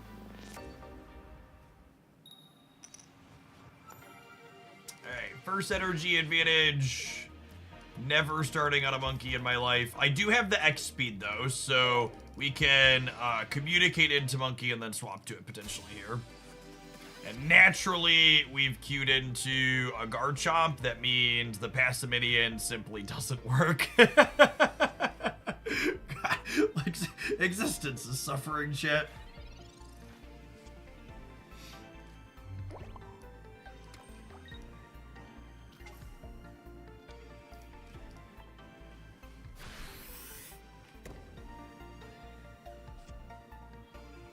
It's fine. It's fine. Nobody panic. We're gonna just put energies on the dog with first energy advantage, and we're gonna run him down with the Fang. It's fine. I can't evolve into the card until next turn, anyways. Joke's on you. Haha, funny guy. Oh, I don't have cape though. JK, of course I have cape. Who do you think this is? What do you think this is? Of course I got the cape.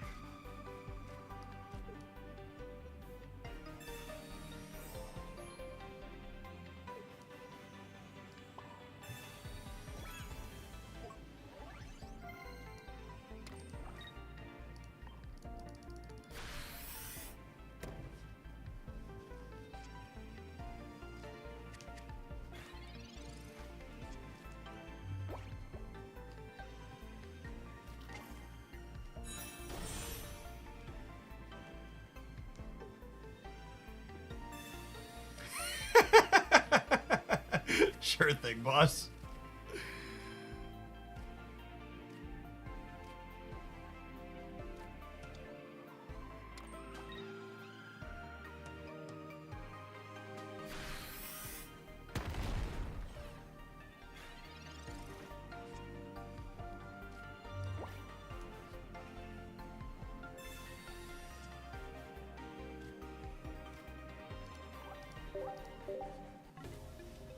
And I got one more Lycan rock shaped L in me, I think.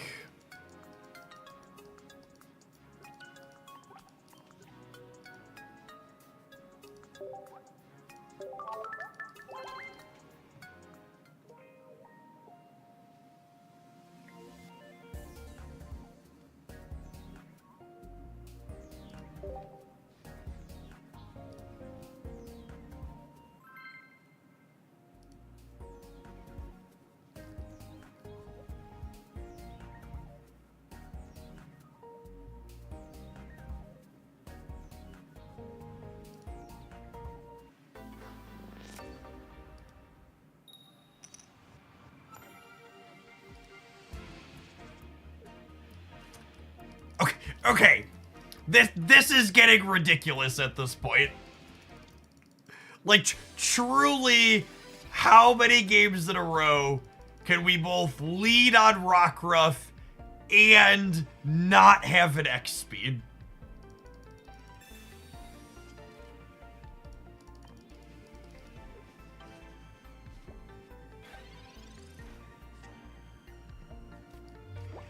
It's getting absurd.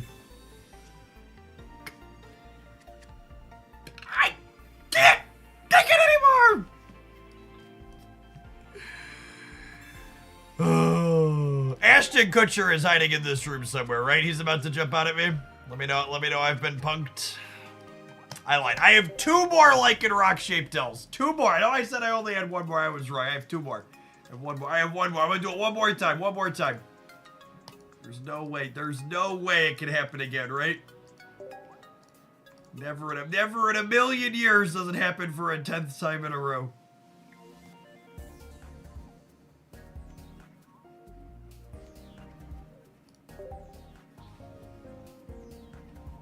Leading on Rockruff is 50%. It's actually not. So you're 50-50.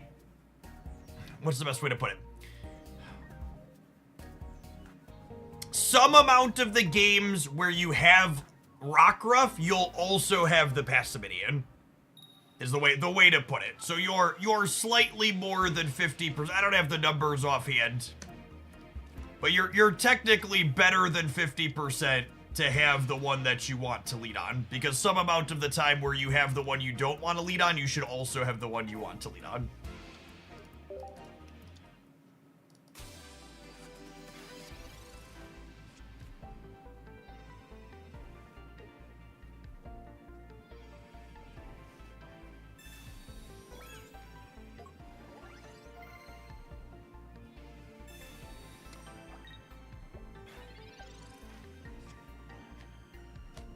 Alright, fine! I'm deleting the deck! I understand, Dina. It's gone. I won't try and sell mediocre EX Pokemon to anybody anymore. It puts the Guzzlord on the skin or else it gets the hose again. Straight into the trash can.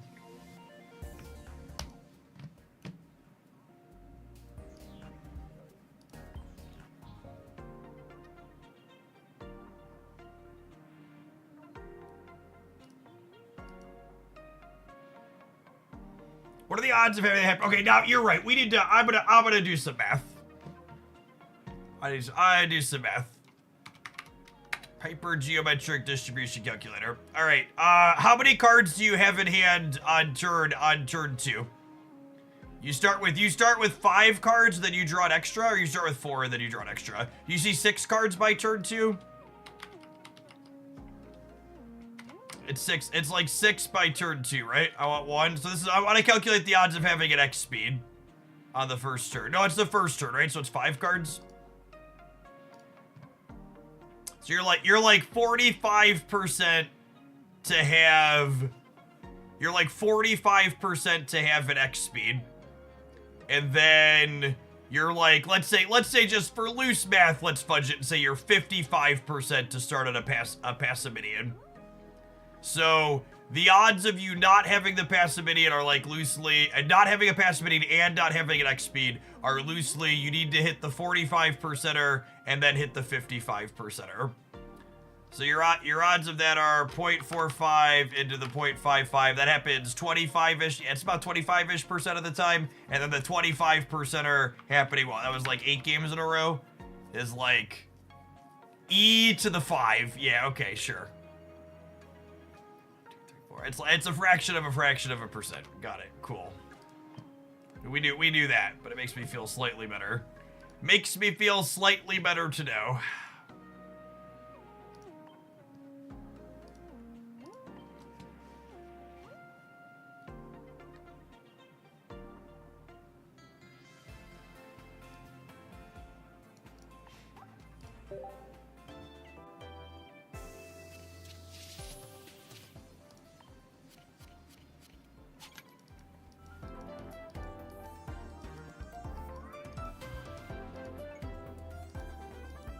You buy the Acarola sleeves. No, I'm not spending extra money on cosmetics in this game anymore. I'm gonna spend what I need to get the cards so we can, like, play stuff on stream, but... We're done incinerating dollars for shiny things.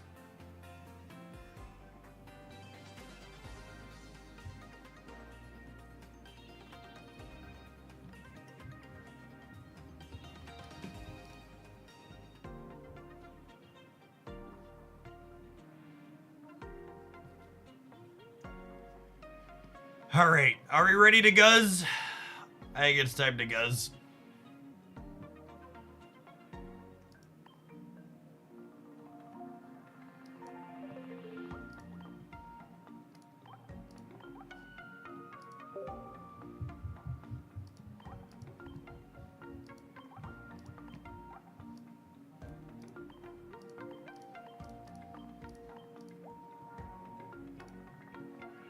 Every day we guzzle in.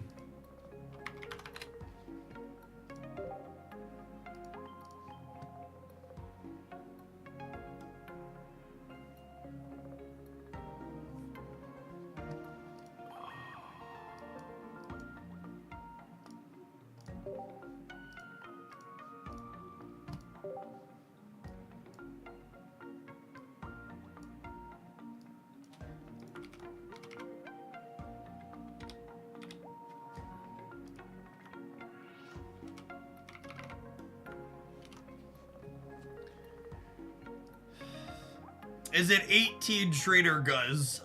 That sounds so boring. That can't be right?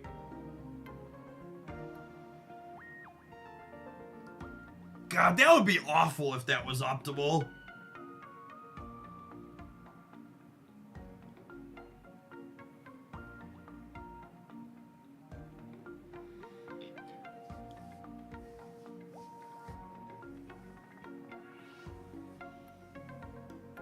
You think the poison variant is good? I don't know if I believe that either. Or can I search Ultra Beast in here just Ultra Beast? Is it one word? Is there no way in this search feature to make all the Ultra Beasts show up? Or did I had favorites checked?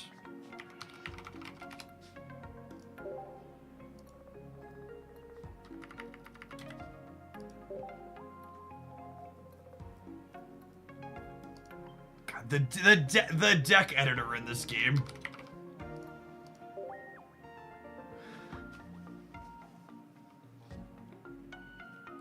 The deck editor in this game is so bad. Holy.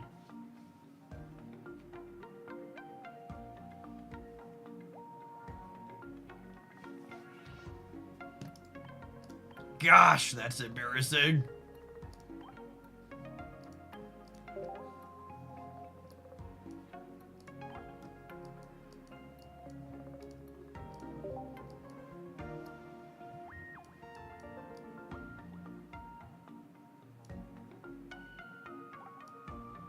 So there's this.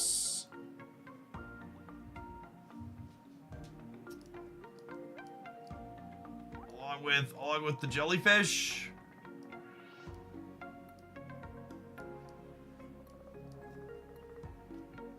Those are the only ones, yeah?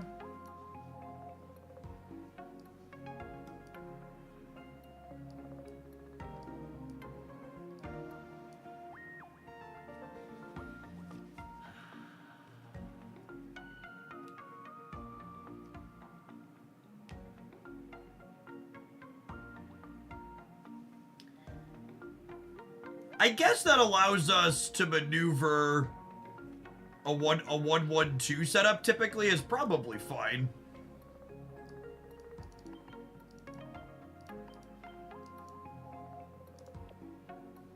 It's 10.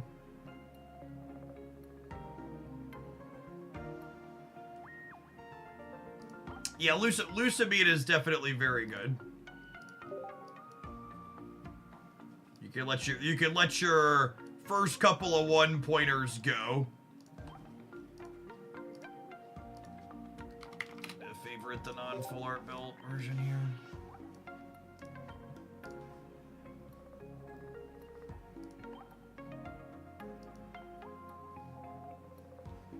For a new player, should I pull Smackdown or Extra-Dimensional Crisis? Actually, you can't trade Extra-Dimensional Crisis, which is a not in its favor, generally speaking.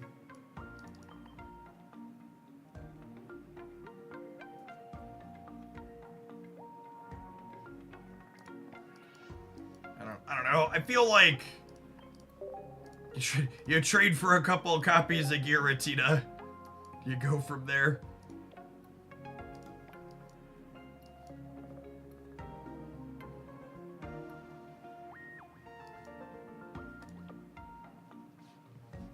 I have a best pack video, which I don't know. Maybe we get around to updating that sometime soon. This was 2 packs ago, I think. If you want thoughts on staples from previous packs.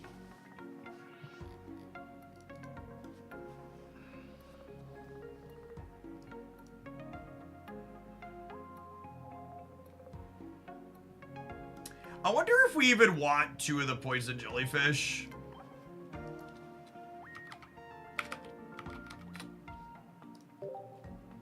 My gut says no.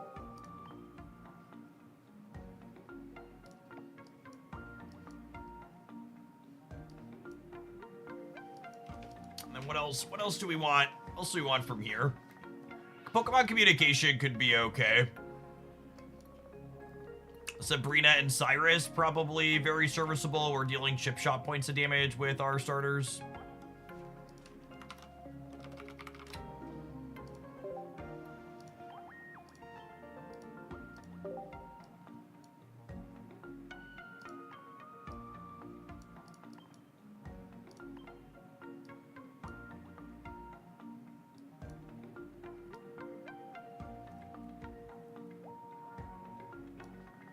You want Poison Barb for Guzzlord.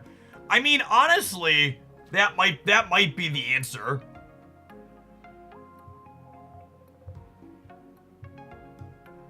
Maybe you just don't even... Maybe you don't even play the Poison Dork. And you just play 2... You don't even play the stage 1, and you just play 2 of these, and you play 6 basics.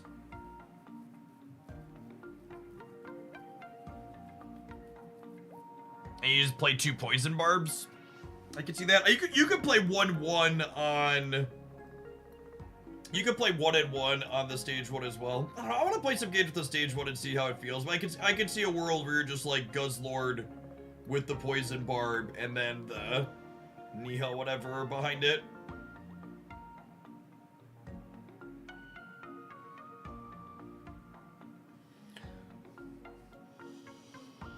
You want to play Team Rocket to maximize your ability to chip shot energy off of them. I could be all in on being toxic, sure. Let's start here. I'll play a poison thing instead of that one. That sounds fine.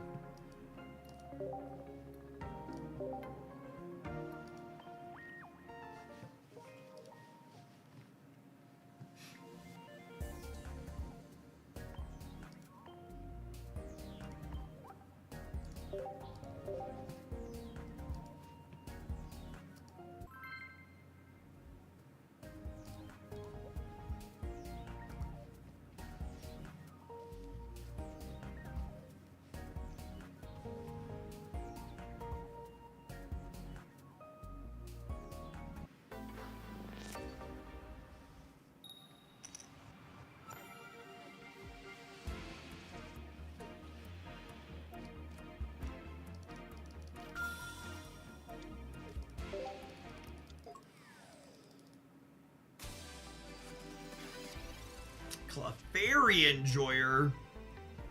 That's a name I haven't heard in a little while.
We have Arceus at home. We certainly do. We certainly do.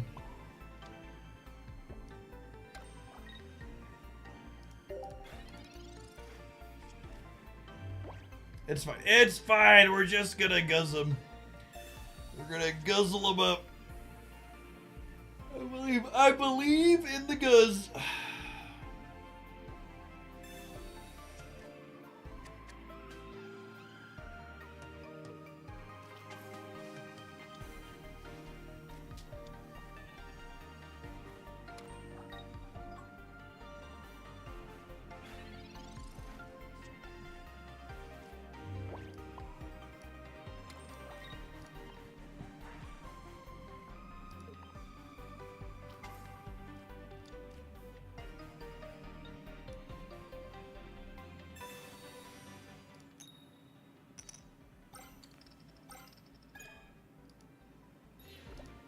Ready to grind, core gamers? Welcome to the grind.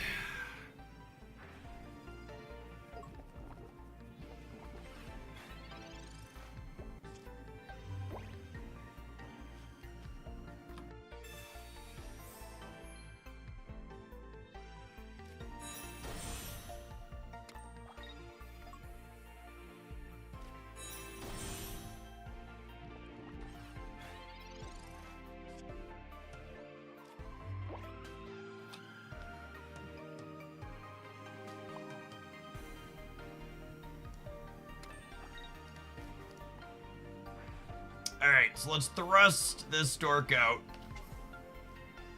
And then we can thrust him back in next turn. Clean up with the tyrannical hole.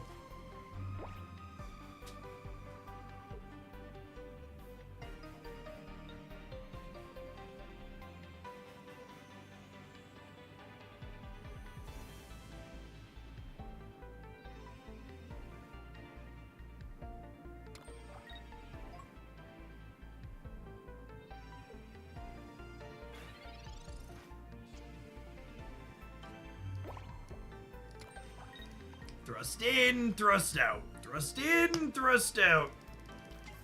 Lots of thrusting and grindcore going on in Pokemon Pocket this afternoon.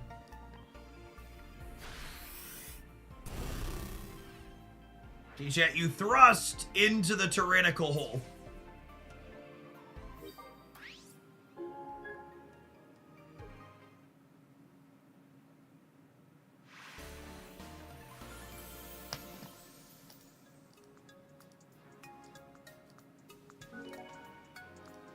Are these just translation issues, or did the designers of these cards know what they were doing?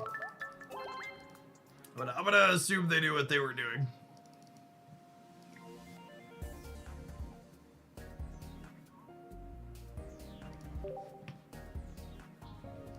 They 100% knew, almost assuredly.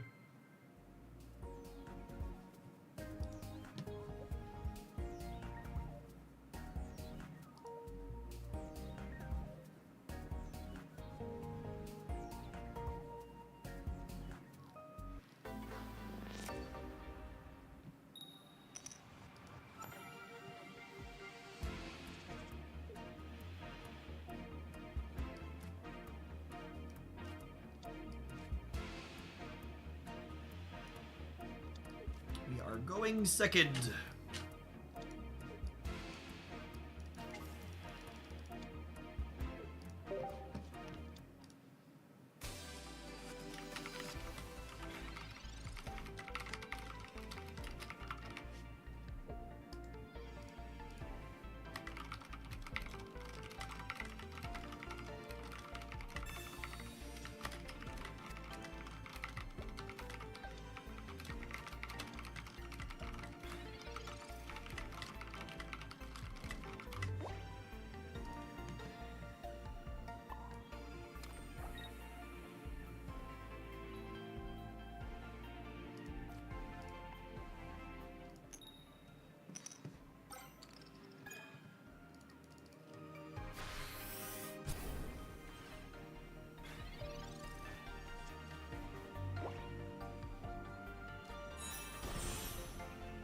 Okay. Yep.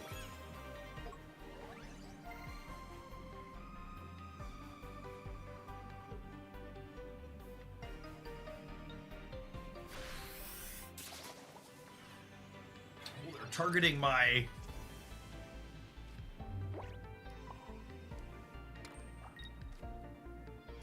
They're targeting my what's it called in the back here. That's rude.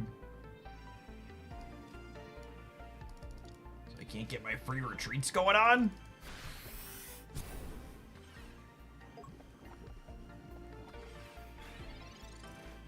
All I want to do is retreat for free, gamers. Is that asking too much?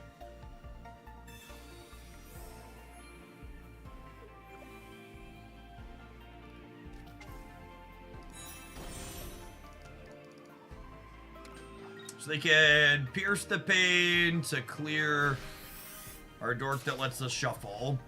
But we're in a pretty okay spot, all things considered, yeah? Because it's gonna take 2 hits to clear this lead. And then once they clear it, I'll have Lucamine to put the extra energy on here. Yeah, or I won't even need it, right? Because we'll hit them, they'll hit us, I'll go 3.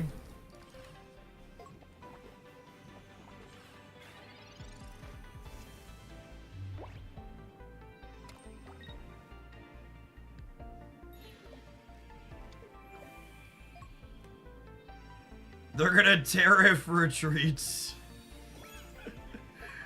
Oh, you know what? With this card on their bench, I should have poison barbed. Yeah, missed 20 points of damage on the recoil here.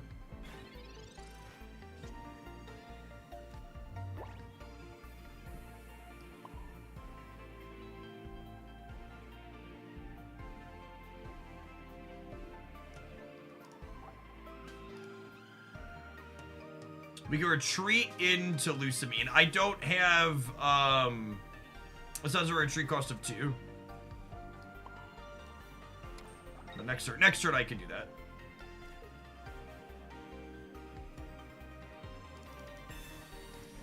That's probably our path to victory here.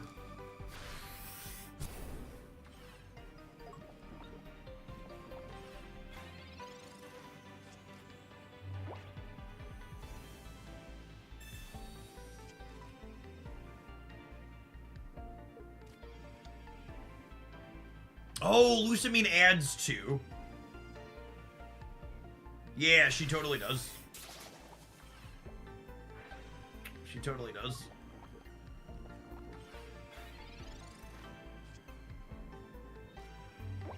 Alright, that's fine, it doesn't matter. I guess if they hit healing, it could matter.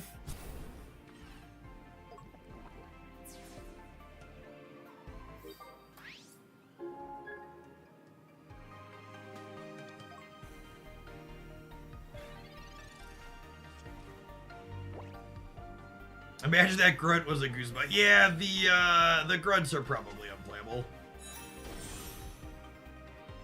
I think we probably don't need grunt on top of Guzzlord.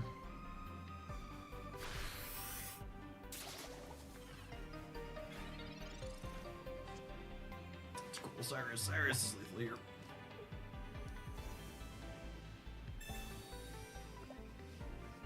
To finish with that tyrannical hole of ours.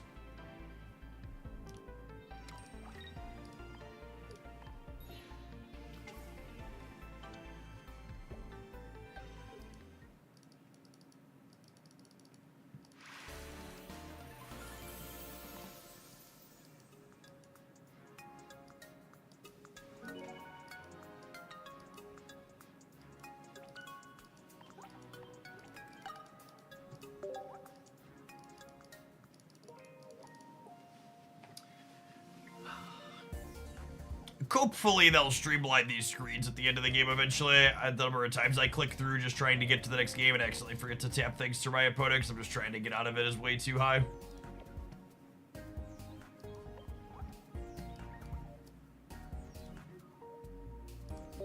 Give them 3 years, yep. They'll announce the upcoming UI optimizations at the end of this year and let us know if they're coming in 6 years.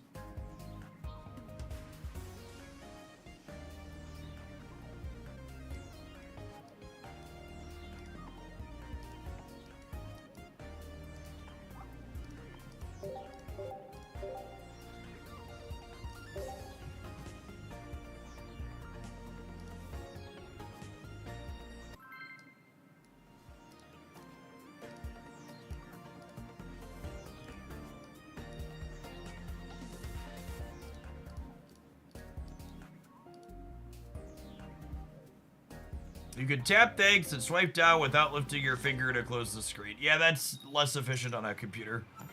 And all the screens are really slow on top of anything is what it is more than the actual number of actions. They're all just really laggy.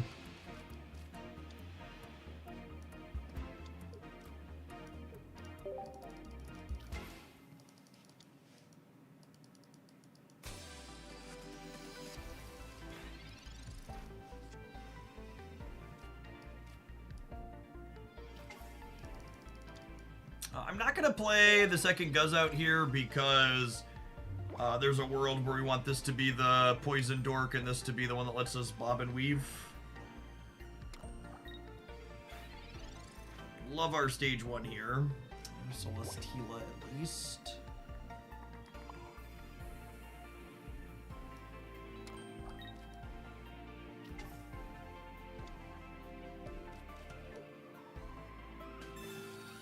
I think it's just this, and then next turn we jump the Guzz in and start grindcoring hard on this Giratina.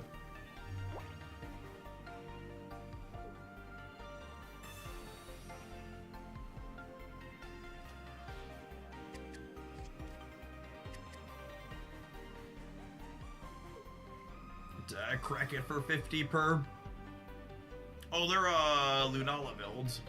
Cute.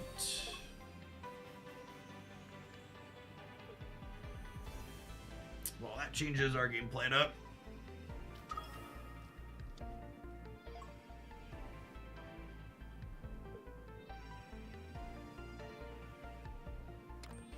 Going to need to two-step. Or draw Poison Dork, one of the two. Stage 1, please. Lovely. Just what the Guzma ordered.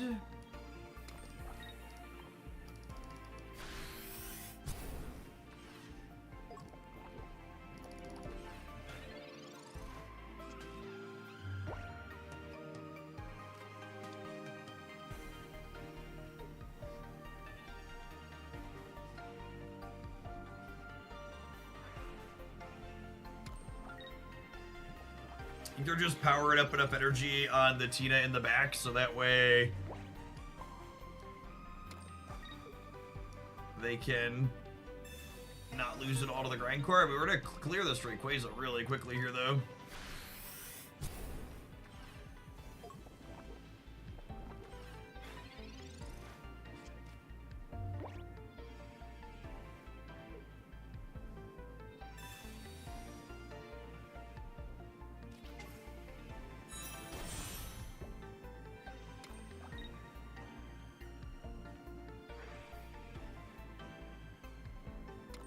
Really?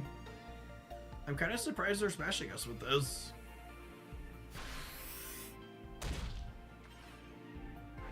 That was a less than ideal spread for them, to say the least.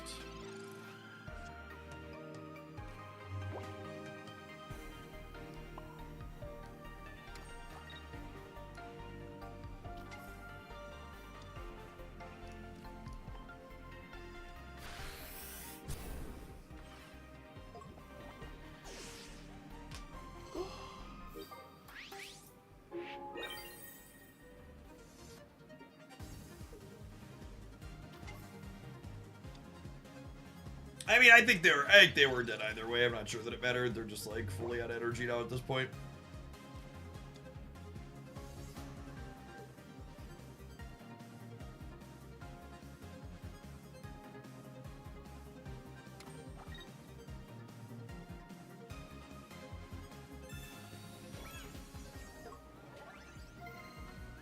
So we get to go ahead and crack them for weakness while also poisoning them.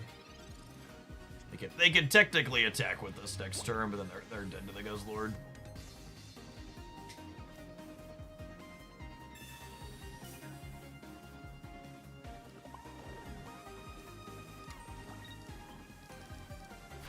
And if they switch out here, the Cyrus chases them down.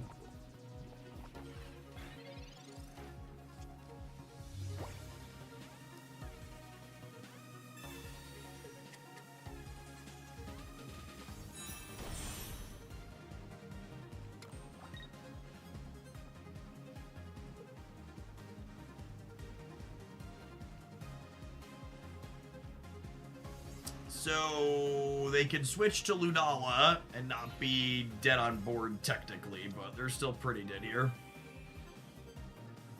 What decks we played today? We played the Buzzwole, pile, some Chomp, some baby Garchomp with the what's it called, Dork, very descriptive one. I don't know what any of these characters are called. With the new colorless character that gets buffed by supporters. We played a little Zeraora, Raichu, Arceus. We lost a bunch with Lycanroc. That was very bad.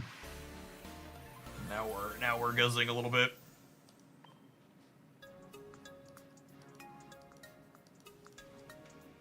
Silvally, yeah, the one that evolves from Type Doll.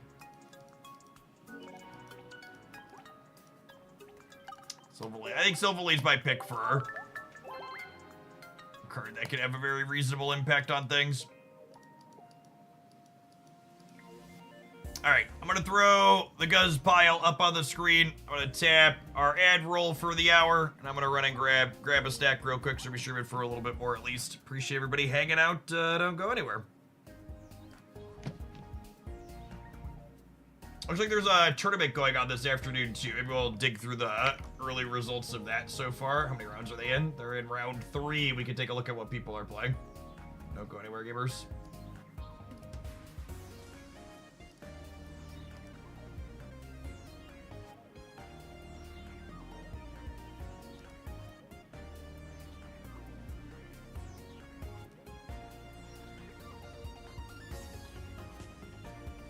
BRB.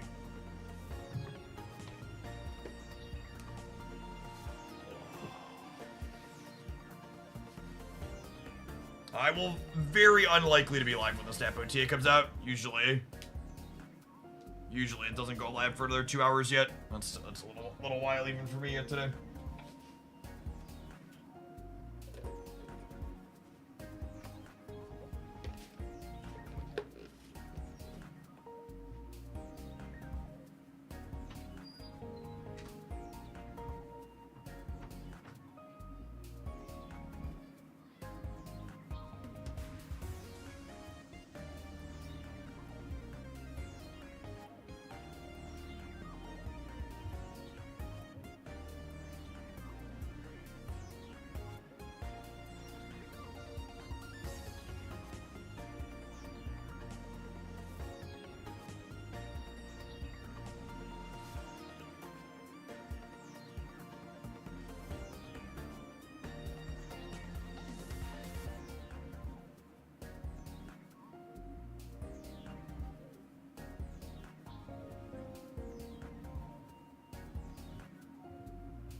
right, so Buzzwole Precon, most popular thing to start. Not really remotely surprising there. Any of the Giratina Darkrai gamers guzzing. Very, very minimal Giratina Darkrai players are guzzing. Silvally with Rampardos. I think that makes a lot of sense. It guarantees you start on the Silvally. Card hits hard and fast. Rampardos is good at cleaning up. Would not be surprised if this is very reasonable. Oh, there's actually a second. Oh, is this the build that are they like? Sometimes they do this early and they gotta merge them together. These builds are just playing 2 Cresselia, so there's actually 2 groups of Buzzwole here, so about 15%. Decidueye Pheromos, yeah, that makes sense. Do we have new Decidueye in any of these? Doesn't look like it.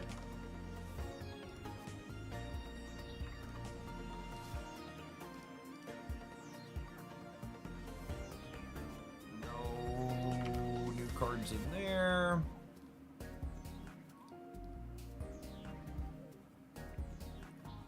Handful of people playing Guzz, no one doing anything too particularly exciting with it. Tapu Koko Pikachu. Look at all those 2-0s.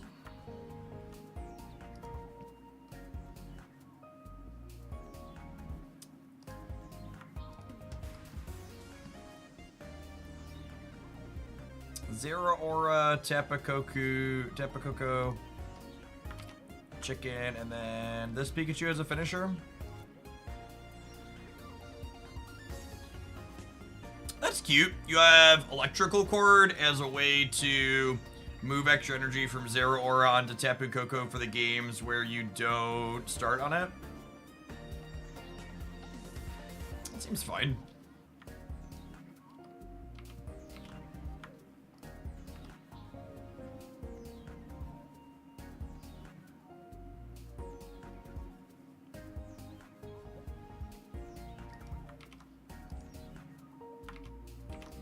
I'm curious to see if anything Pikachu related can survive in a world where Rampardos picks up appropriately.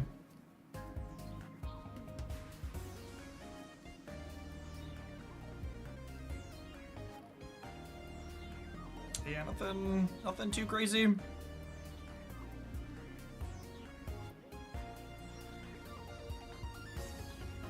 me check back in on that later.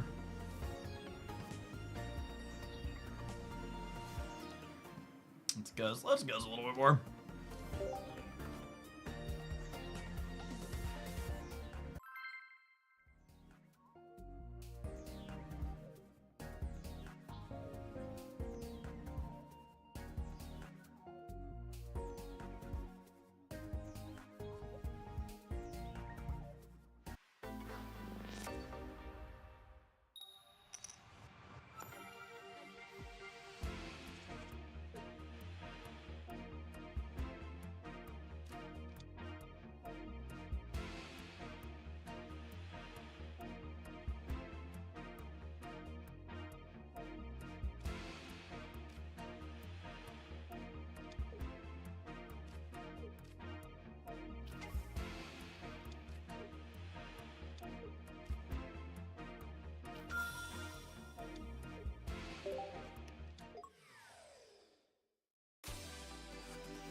I didn't know you could undo Pokemon placement at the beginning. Yeah.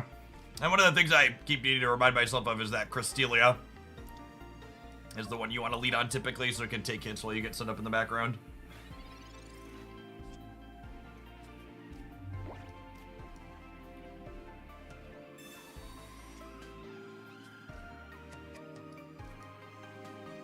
When does rank go live? Does anybody know? Is it tomorrow? Or do we have to wait longer than that?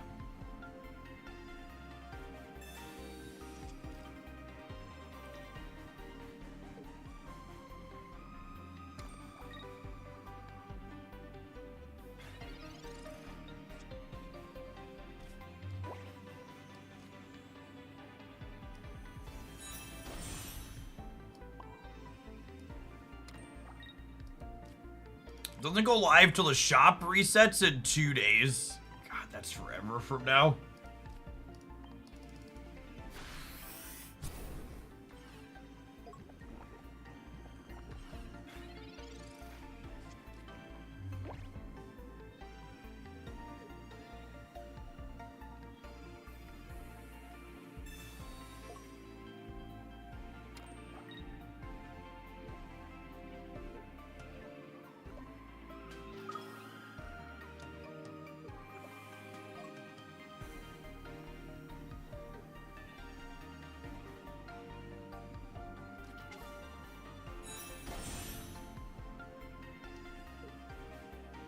Do we guzzle the Arceus, chat?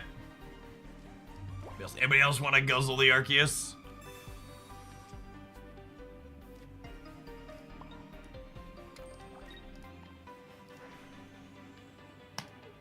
Just guzzle them up. Thrust in, grind on them. Get them all guzzed. Get them all guzzed up.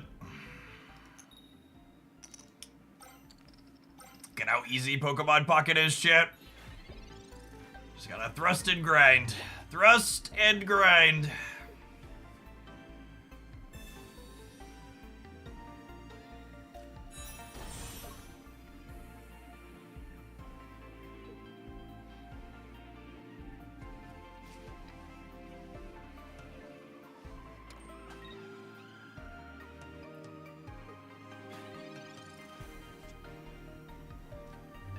Wait, does this kill us in one shot? This is 160. Oh my goodness, that threatens to kill us in one shot, doesn't it? Put a cape on. Manny Bamonte, thank you for re-upping the Prime. Welcome back.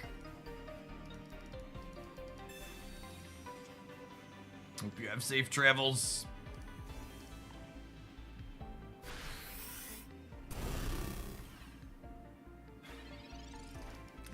8 years is a long time, Matthew. Looking forward to you living in town again. Back in town on the 15th. Cool, I was just gonna ask.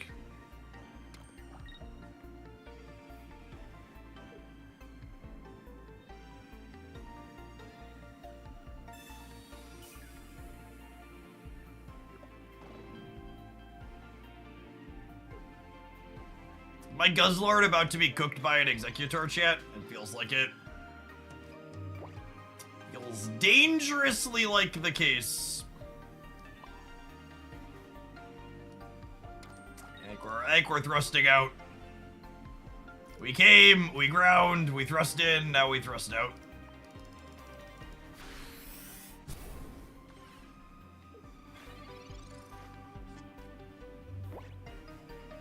You want to clear the superior Cyrus? No, I think I want to take my knockout on the Arceus, right?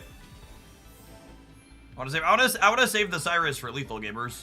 We clear the Arceus in 2, and then this clears this, and then Guzz with Cyrus clears this. Can also just poison barb them here, so this can't even come in and clear this without threatening to die on the backswing. Yeah, I think that's one of the big mistakes people make a lot of the time is using their tools like Cyrus too early. Usually want to save it for the I'm winning the game play.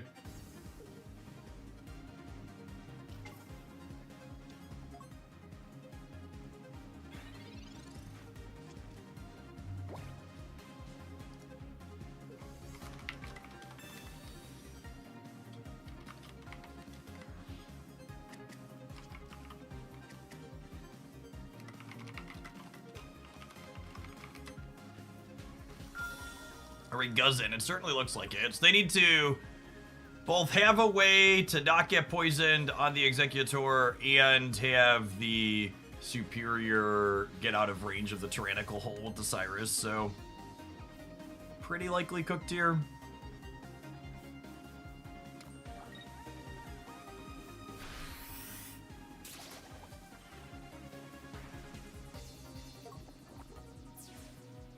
I think the favorite thing I've played so far is the Zeraora Arceus Raichu build we played a bit of. Well, that'll definitely get a highlight. Or Silvally. Silvally would speak to you. Few ways to win this with our 2 points. Let's clean them out here.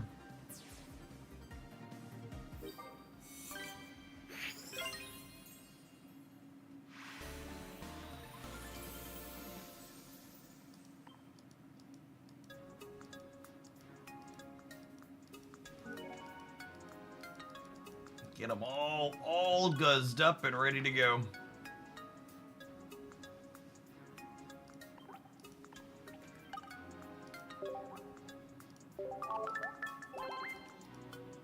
I think the ranked mode will be harder this time. Why would the ranked mode be harder than it was last time? There's no changes happening.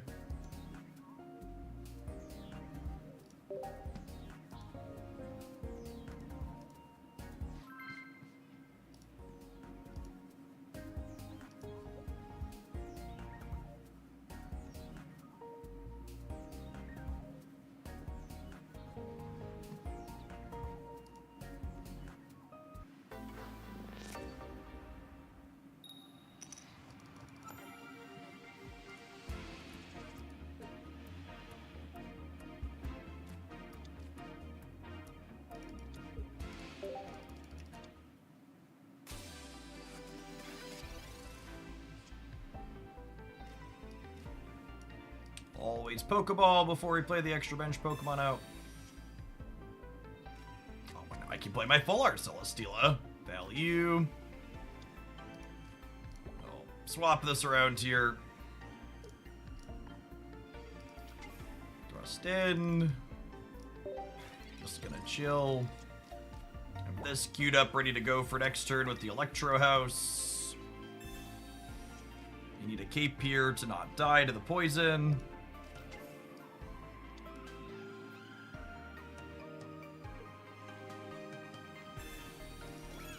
I have the cape.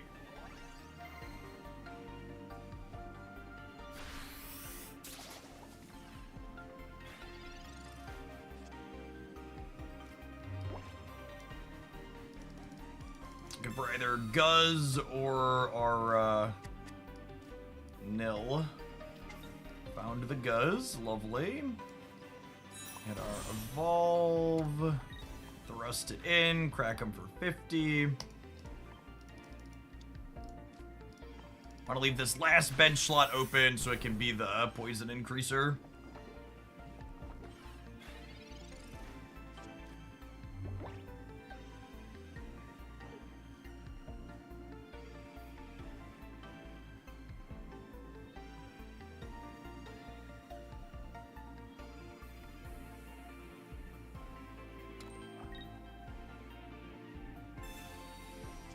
Okay, so that means no EX speed drill.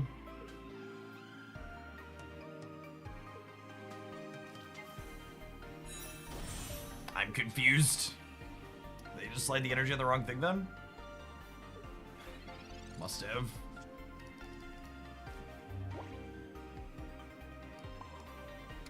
I think I'm just gonna go ahead and knock their cape off now. Plays around like Mars and red card, uses my my supporter slot efficiently for the turn.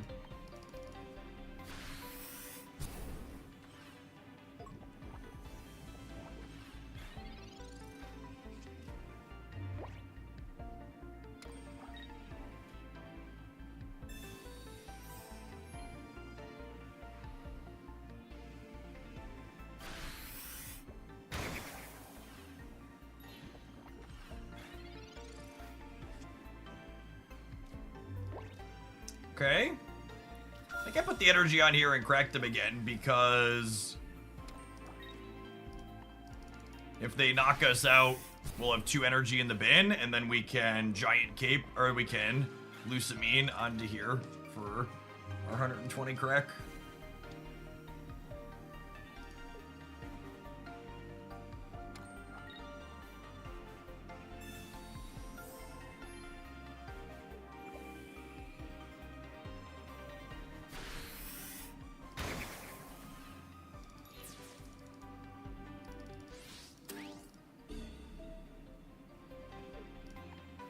Lucamine lives up to the mean part of her name. She's really, really clean, big burst of damage here.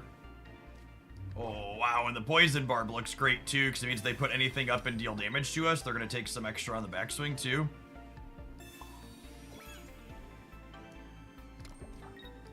Guzzle them up, baby. 120 for 4 out of context. Very mediocre rate. 120 for 4 given you get to play 2 copies of Lusamine. Incredible. So now they'll need a copy of Cape plus an evolution. If they hit me here, they die. Yeah. Opponent technically wasn't done on board, so what they could have done there is they could have passed, and then they could have attached a 3rd energy and tried to triple heads me with weakness the next turn, but pretty unlikely.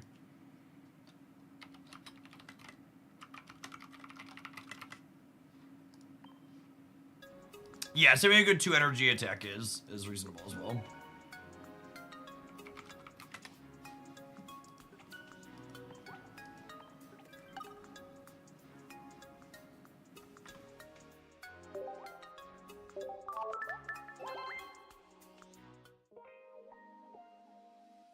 Did Guzz get a fuller? He's not the immersive, but yeah, all the EXs have 2 stars in every set.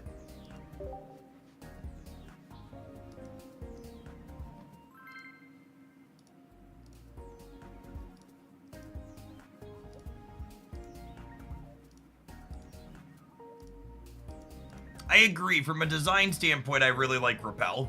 It's a good safety valve for when the all basic decks are really good.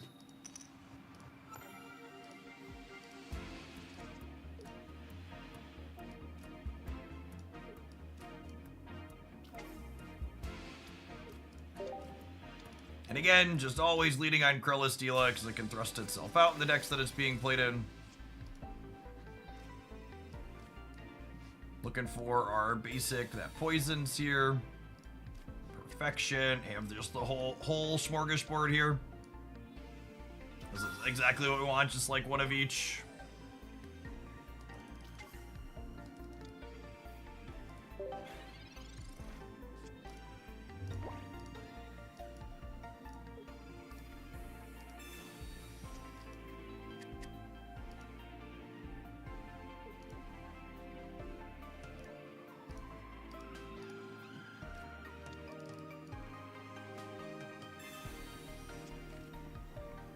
And then the Nagandel clears this in 1.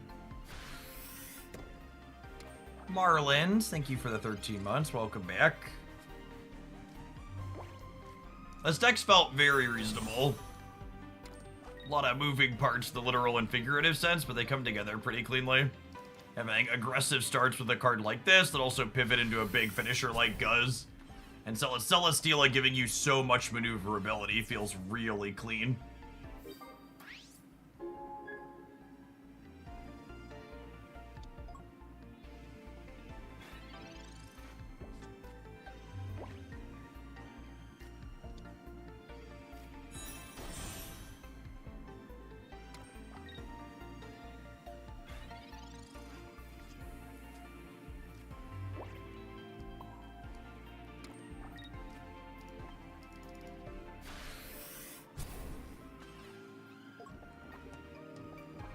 How do you have the gold Nihiligo already? Good variance. We actually didn't even open the maximum amount of packs today. I'm not doing that to spend for cosmetics anymore. So on these 1-pack sets, you don't even need to max spend to get the cards typically.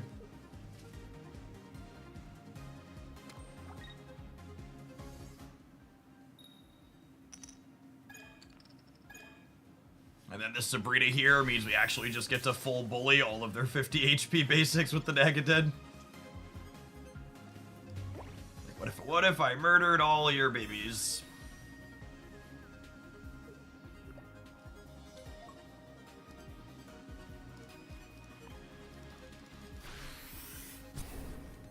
Good night.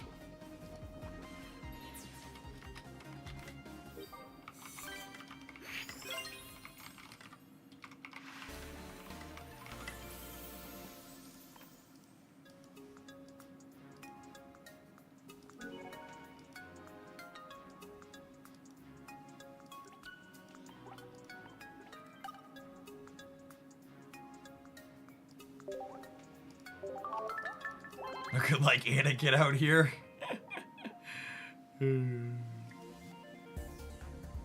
I was surprised we got rare candy already. Do you think we'll see a Switch style card before the end of the year? I bet we'll see a Switch style card that has some specific type of restriction.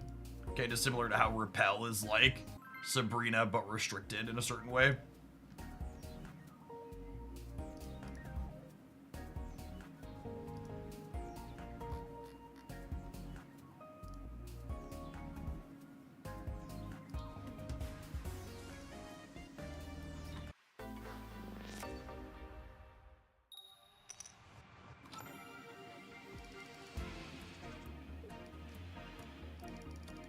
Starko's even pretty fine while going second. You know, flip a couple of coins to get 20 on average.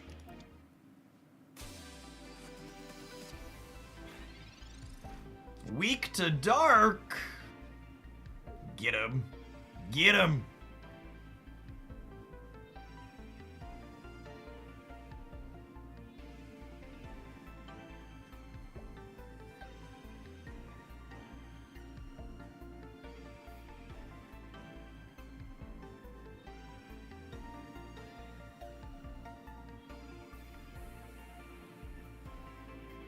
The set doesn't seem like it'll be as impactful as other single pack sets. It'll be interesting to see how it pans out. I feel like I expect this pack to introduce new decks, but not necessarily add a bunch of new tools for existing decks. Because, like, the Buzzwole deck and this deck, for example, built around these Ultra Beasts, are all pretty self-contained in the Pokemon that they want to play. And the Pokemon that seem really strong in this set are ones that have mostly synergies with each other. So I would be shocked if something with Buzzwole wasn't very reasonable. And then Guzzlord probably solid as well. But those cards mostly want to play within themselves. But I think I would agree with the assessment that my initial impression of playing them, while I think they're likely to be playable, I don't really expect them to be overbearing. Meaning that things that were still good in the last set, I expect to remain still reasonable with these additions.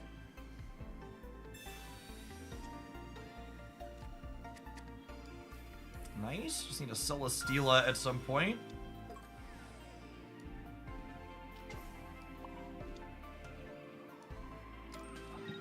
And honestly, from a game balance perspective, I think that's a pretty good place to be. If they can add additional decks to the metagame without invalidating everything in the previous ones due to power creep, I see that as an absolute win.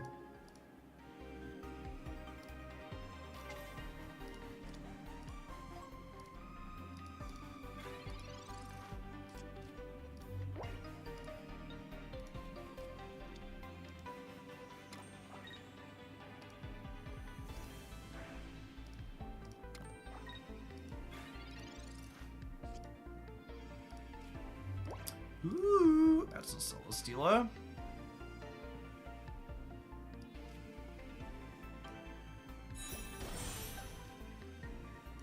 We don't have a Lusamine yet, but this thing is weak to dark, so they're probably cooked.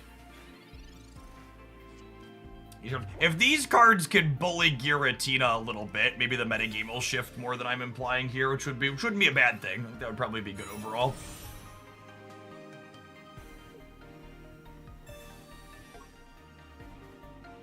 Giratina could stand to be bullied a little bit.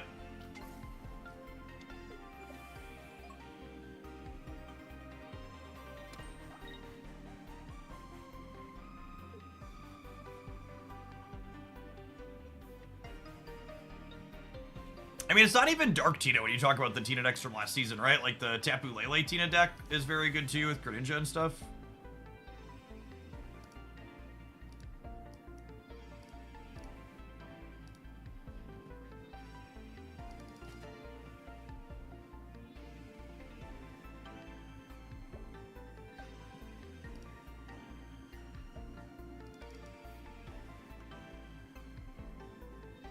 Is this a salty disconnect because they realize they're destroyed, or are they coming back? They're probably just cooked, right? Because, like, the Electro House does 60, and then they take 20 per cycle, right? I think this is I'm bitter I lost to the new cards. Oh, Billie Jean.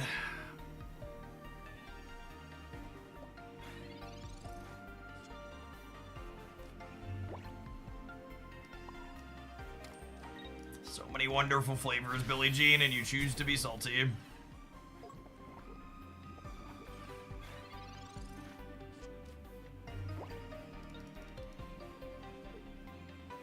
Oh, I guess I could have. In my brain, I couldn't Sabrina. You're not. Billie Jean is not a Hooglandia lover. Not at all. We actually have played ourselves here because they didn't. They salted off, so I could have Sabrinaed this and won the game there. Mistakes. Yeah, in my head I had written I can't Sabrina. I need to go through the Gengar, but then they salted off. So I missed lethal, but technically it wouldn't have been lethal if they were here.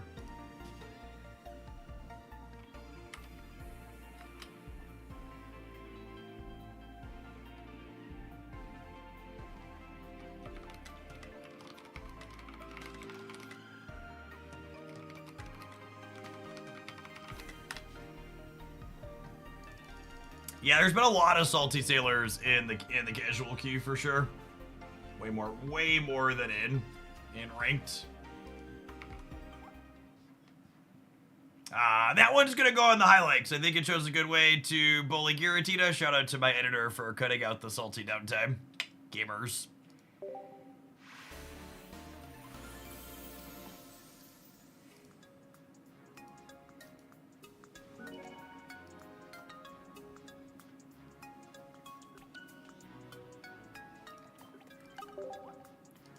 Thanks, Billie Jean.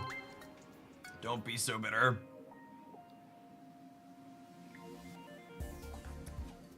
Is it a misplay falling in the woods if everyone has salted off and doesn't see it? That's true. Asking the real deep philosophical questions.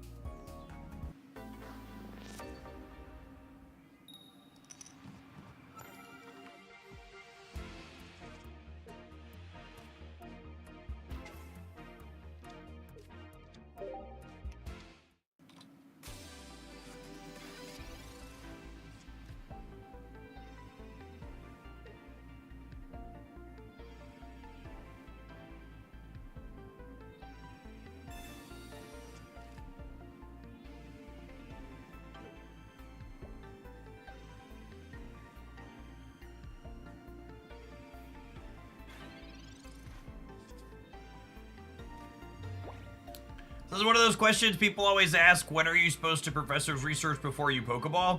In these Celesteela Ultra Beast decks, it feels like you want to research before you Pokeball quite frequently. And the reason for this is I'm looking for multiple basic Pokemon. I want my Guzzlord, I want my Nihiligo, I want my basic that evolves into the stage 1. So I'm electing to go ahead and research there first, so that way I can try to get that set up.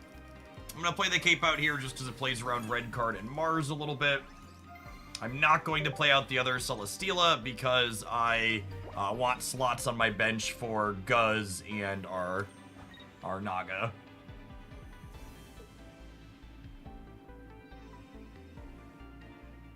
After seeing how good Celesteela is, I understand why they made its attack utterly worthless. See, I don't think its attack is utterly worthless.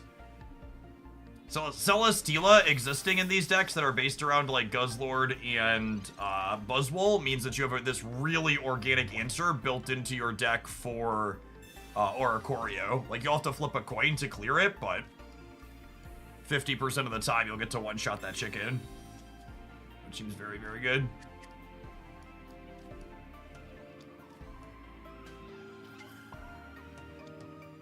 But yes, this card definitely living up to expectations from the preview. Very, very powerful effect. And the thing to think about with Celesteela and its attack, it may have 3 energy, but like your Celesteela decks are almost always Lusamine decks as well. Meaning, if your opponent has knocked out something, you have 2 energy in your bin, you can switch into Celesteela and clean them out right away.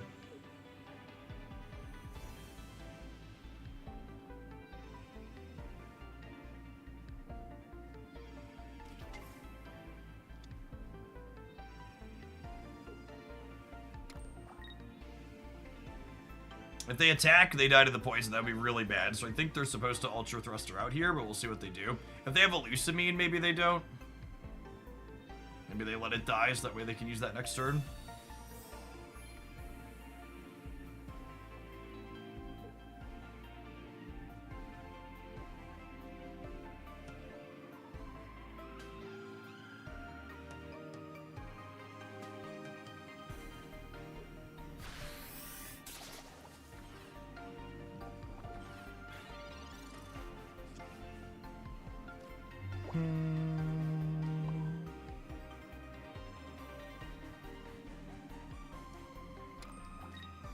Evolve this. I don't have another keep in my deck. There's merit to holding this to play around Guzma, which is in a lot of these decks.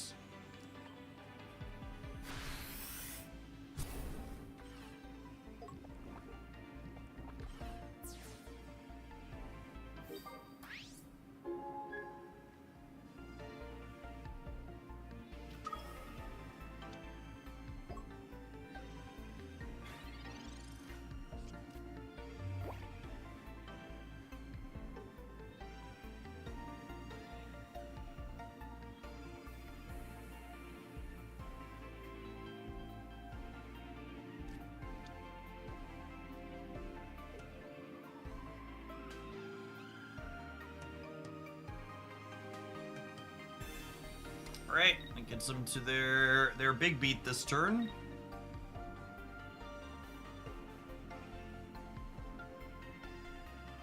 This is only a single point for them, though.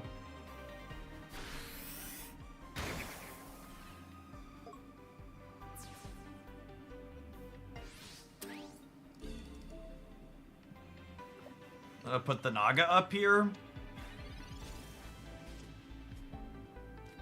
And now, I think my plan is we go ahead and we Lusamine onto the Guzzlord now. Because one, it plays around them screwing with our hand, but two, it sets us up so that way next turn I can Cyrus and hit with Tyrannical Hole. So we'll Electro House here, which hits them for 50, but they notably have two Celesteelas in play, so they can shuffle the Buzzwole in and out so it can big beat and clear the poison. So they need another Erica here.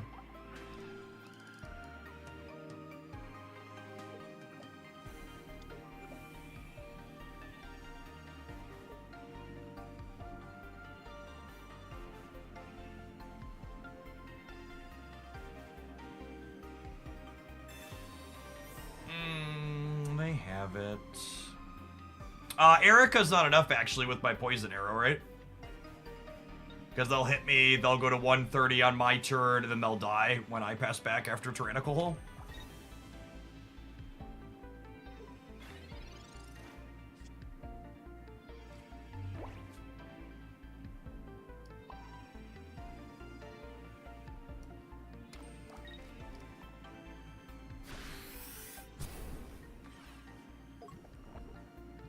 So they can sit here and buy some time.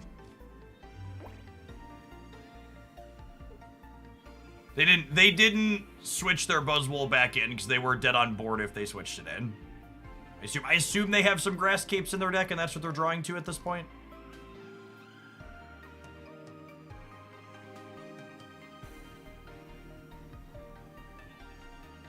But we have little do they know we have Guzma, so if they draw the cape and switch into it, we're gonna be able to clean them out.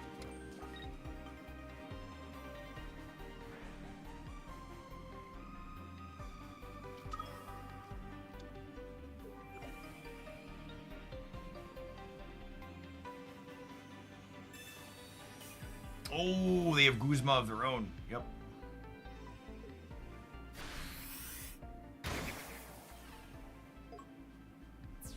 Okay. And then, because this is weak to grass, I am actually dead to red, Sabrina, or Cyrus here. No longer dead to Sabrina, dead to red and Cyrus.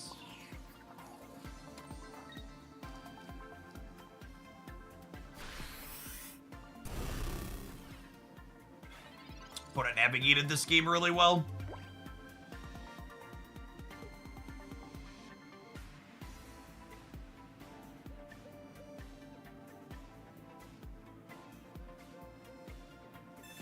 They can't attack. They have 2 Celesteela, meaning they can shuffle the Buzz in and then shuffle the Buzz out, and then the Buzzwole's detrimental effect goes away, and they get to keep Big Beating. They've played their supporter for the turn, so we should be good here now.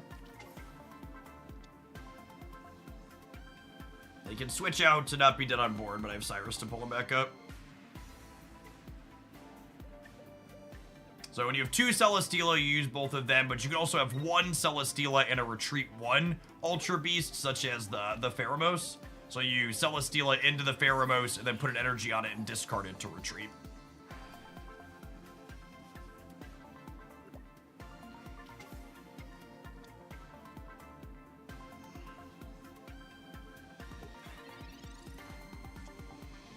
Alright, come to Papa.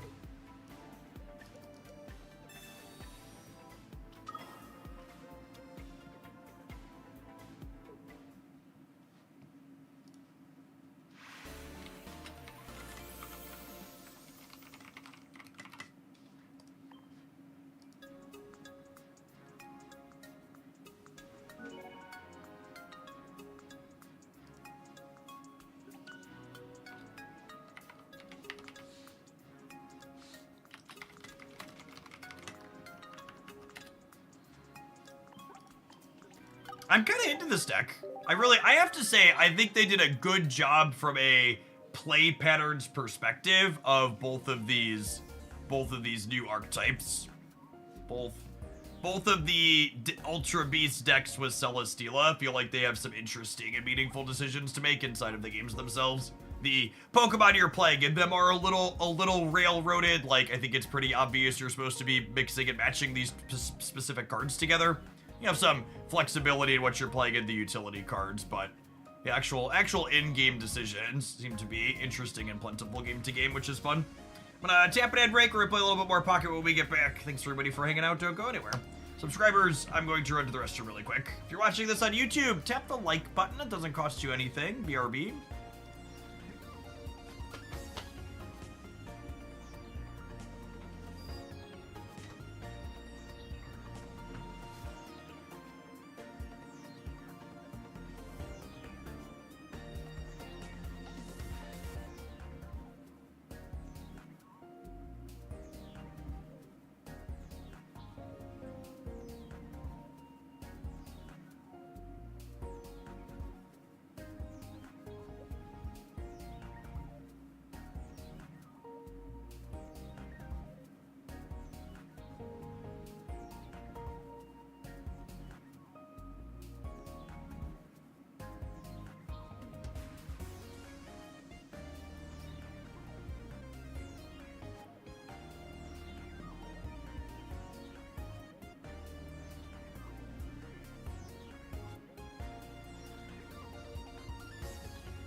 It's not a retreat, right? Yeah, Celesteela does not count as retreating, because most notably, you could only retreat once per turn in Pokemon Pocket, as part of just, like, the mechanics of the rules in the game.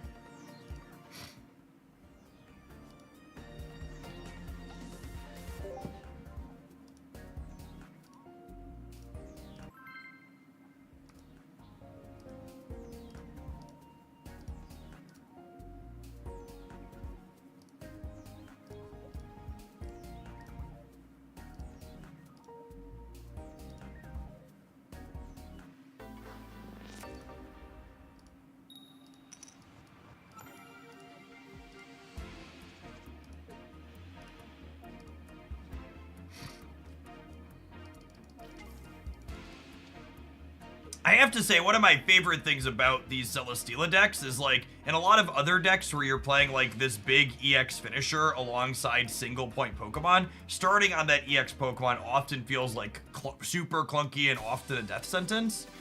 And in this deck, because you have Celesteela and a pretty efficient 2-energy attack, it really doesn't feel that bad to be leading on Guzzlord.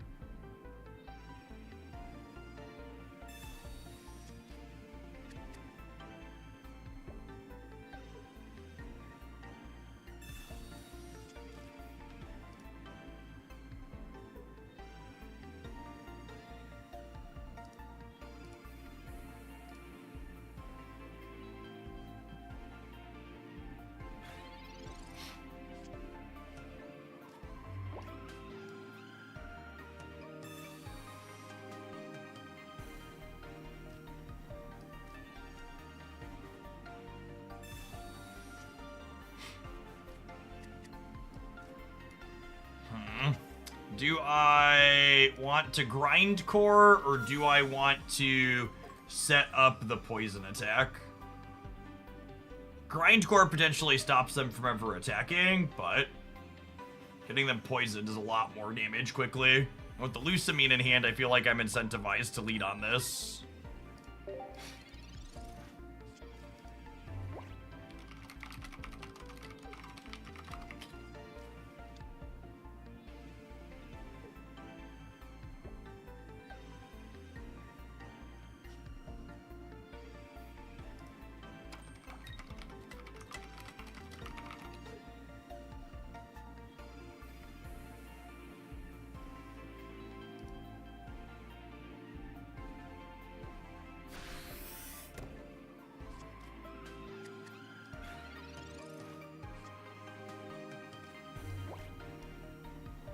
This is most likely to be our Poipole.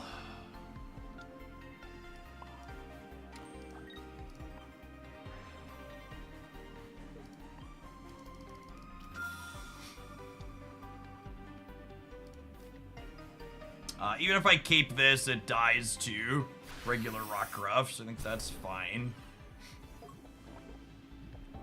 This goes down to 10. And then the Lichen Rock. Oh, it heals from poison when it evolves. Guess that's perhaps a mistake then. Can fossils be poisoned? Yes, absolutely. Alright, we're hoping to draw our stage 1 then here. If we draw our stage 1, we're in a pretty reasonable spot.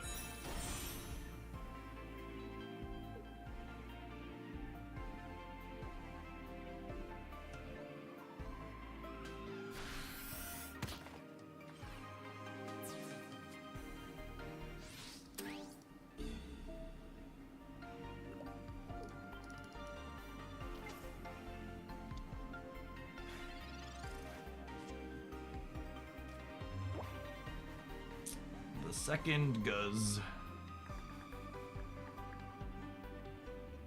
Are we dead? Feels like we're dead.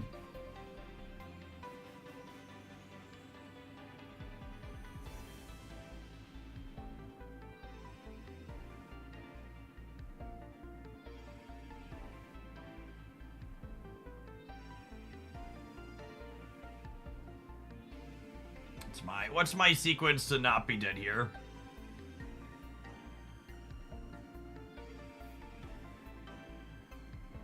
I think it's just like top deck another Lucamine.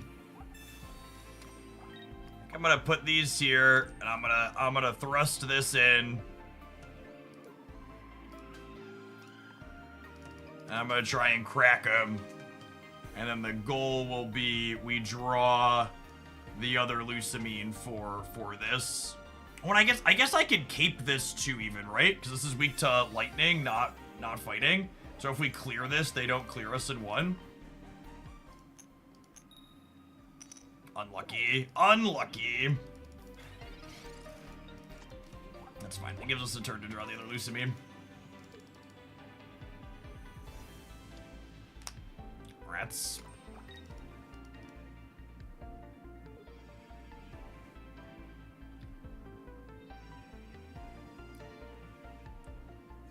We could also...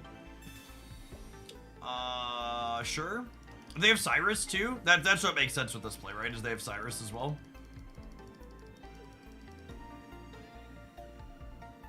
We can top deck the evolution for this next turn, too, to clear this guaranteed.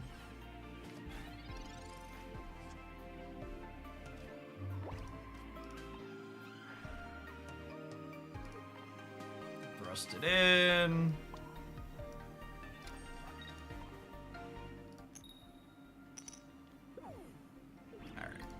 Alright, we tried to maneuver. Pokemon Pocket and other plans.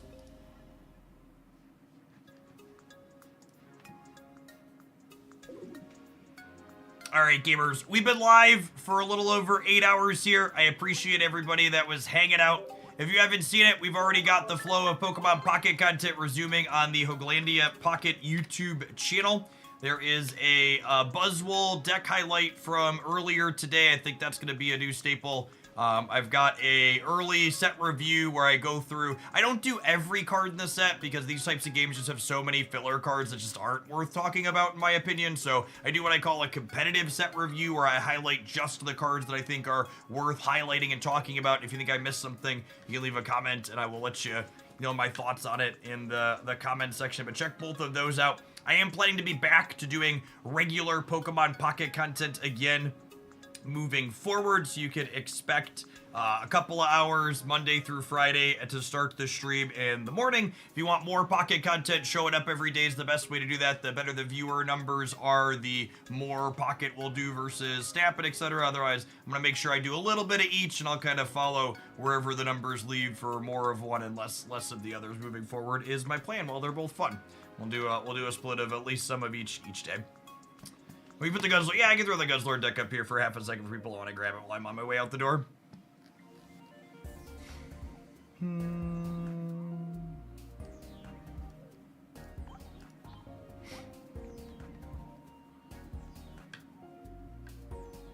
I will say, similar to the Arceus set, and I wonder if this is gonna be like a norm for these small sets.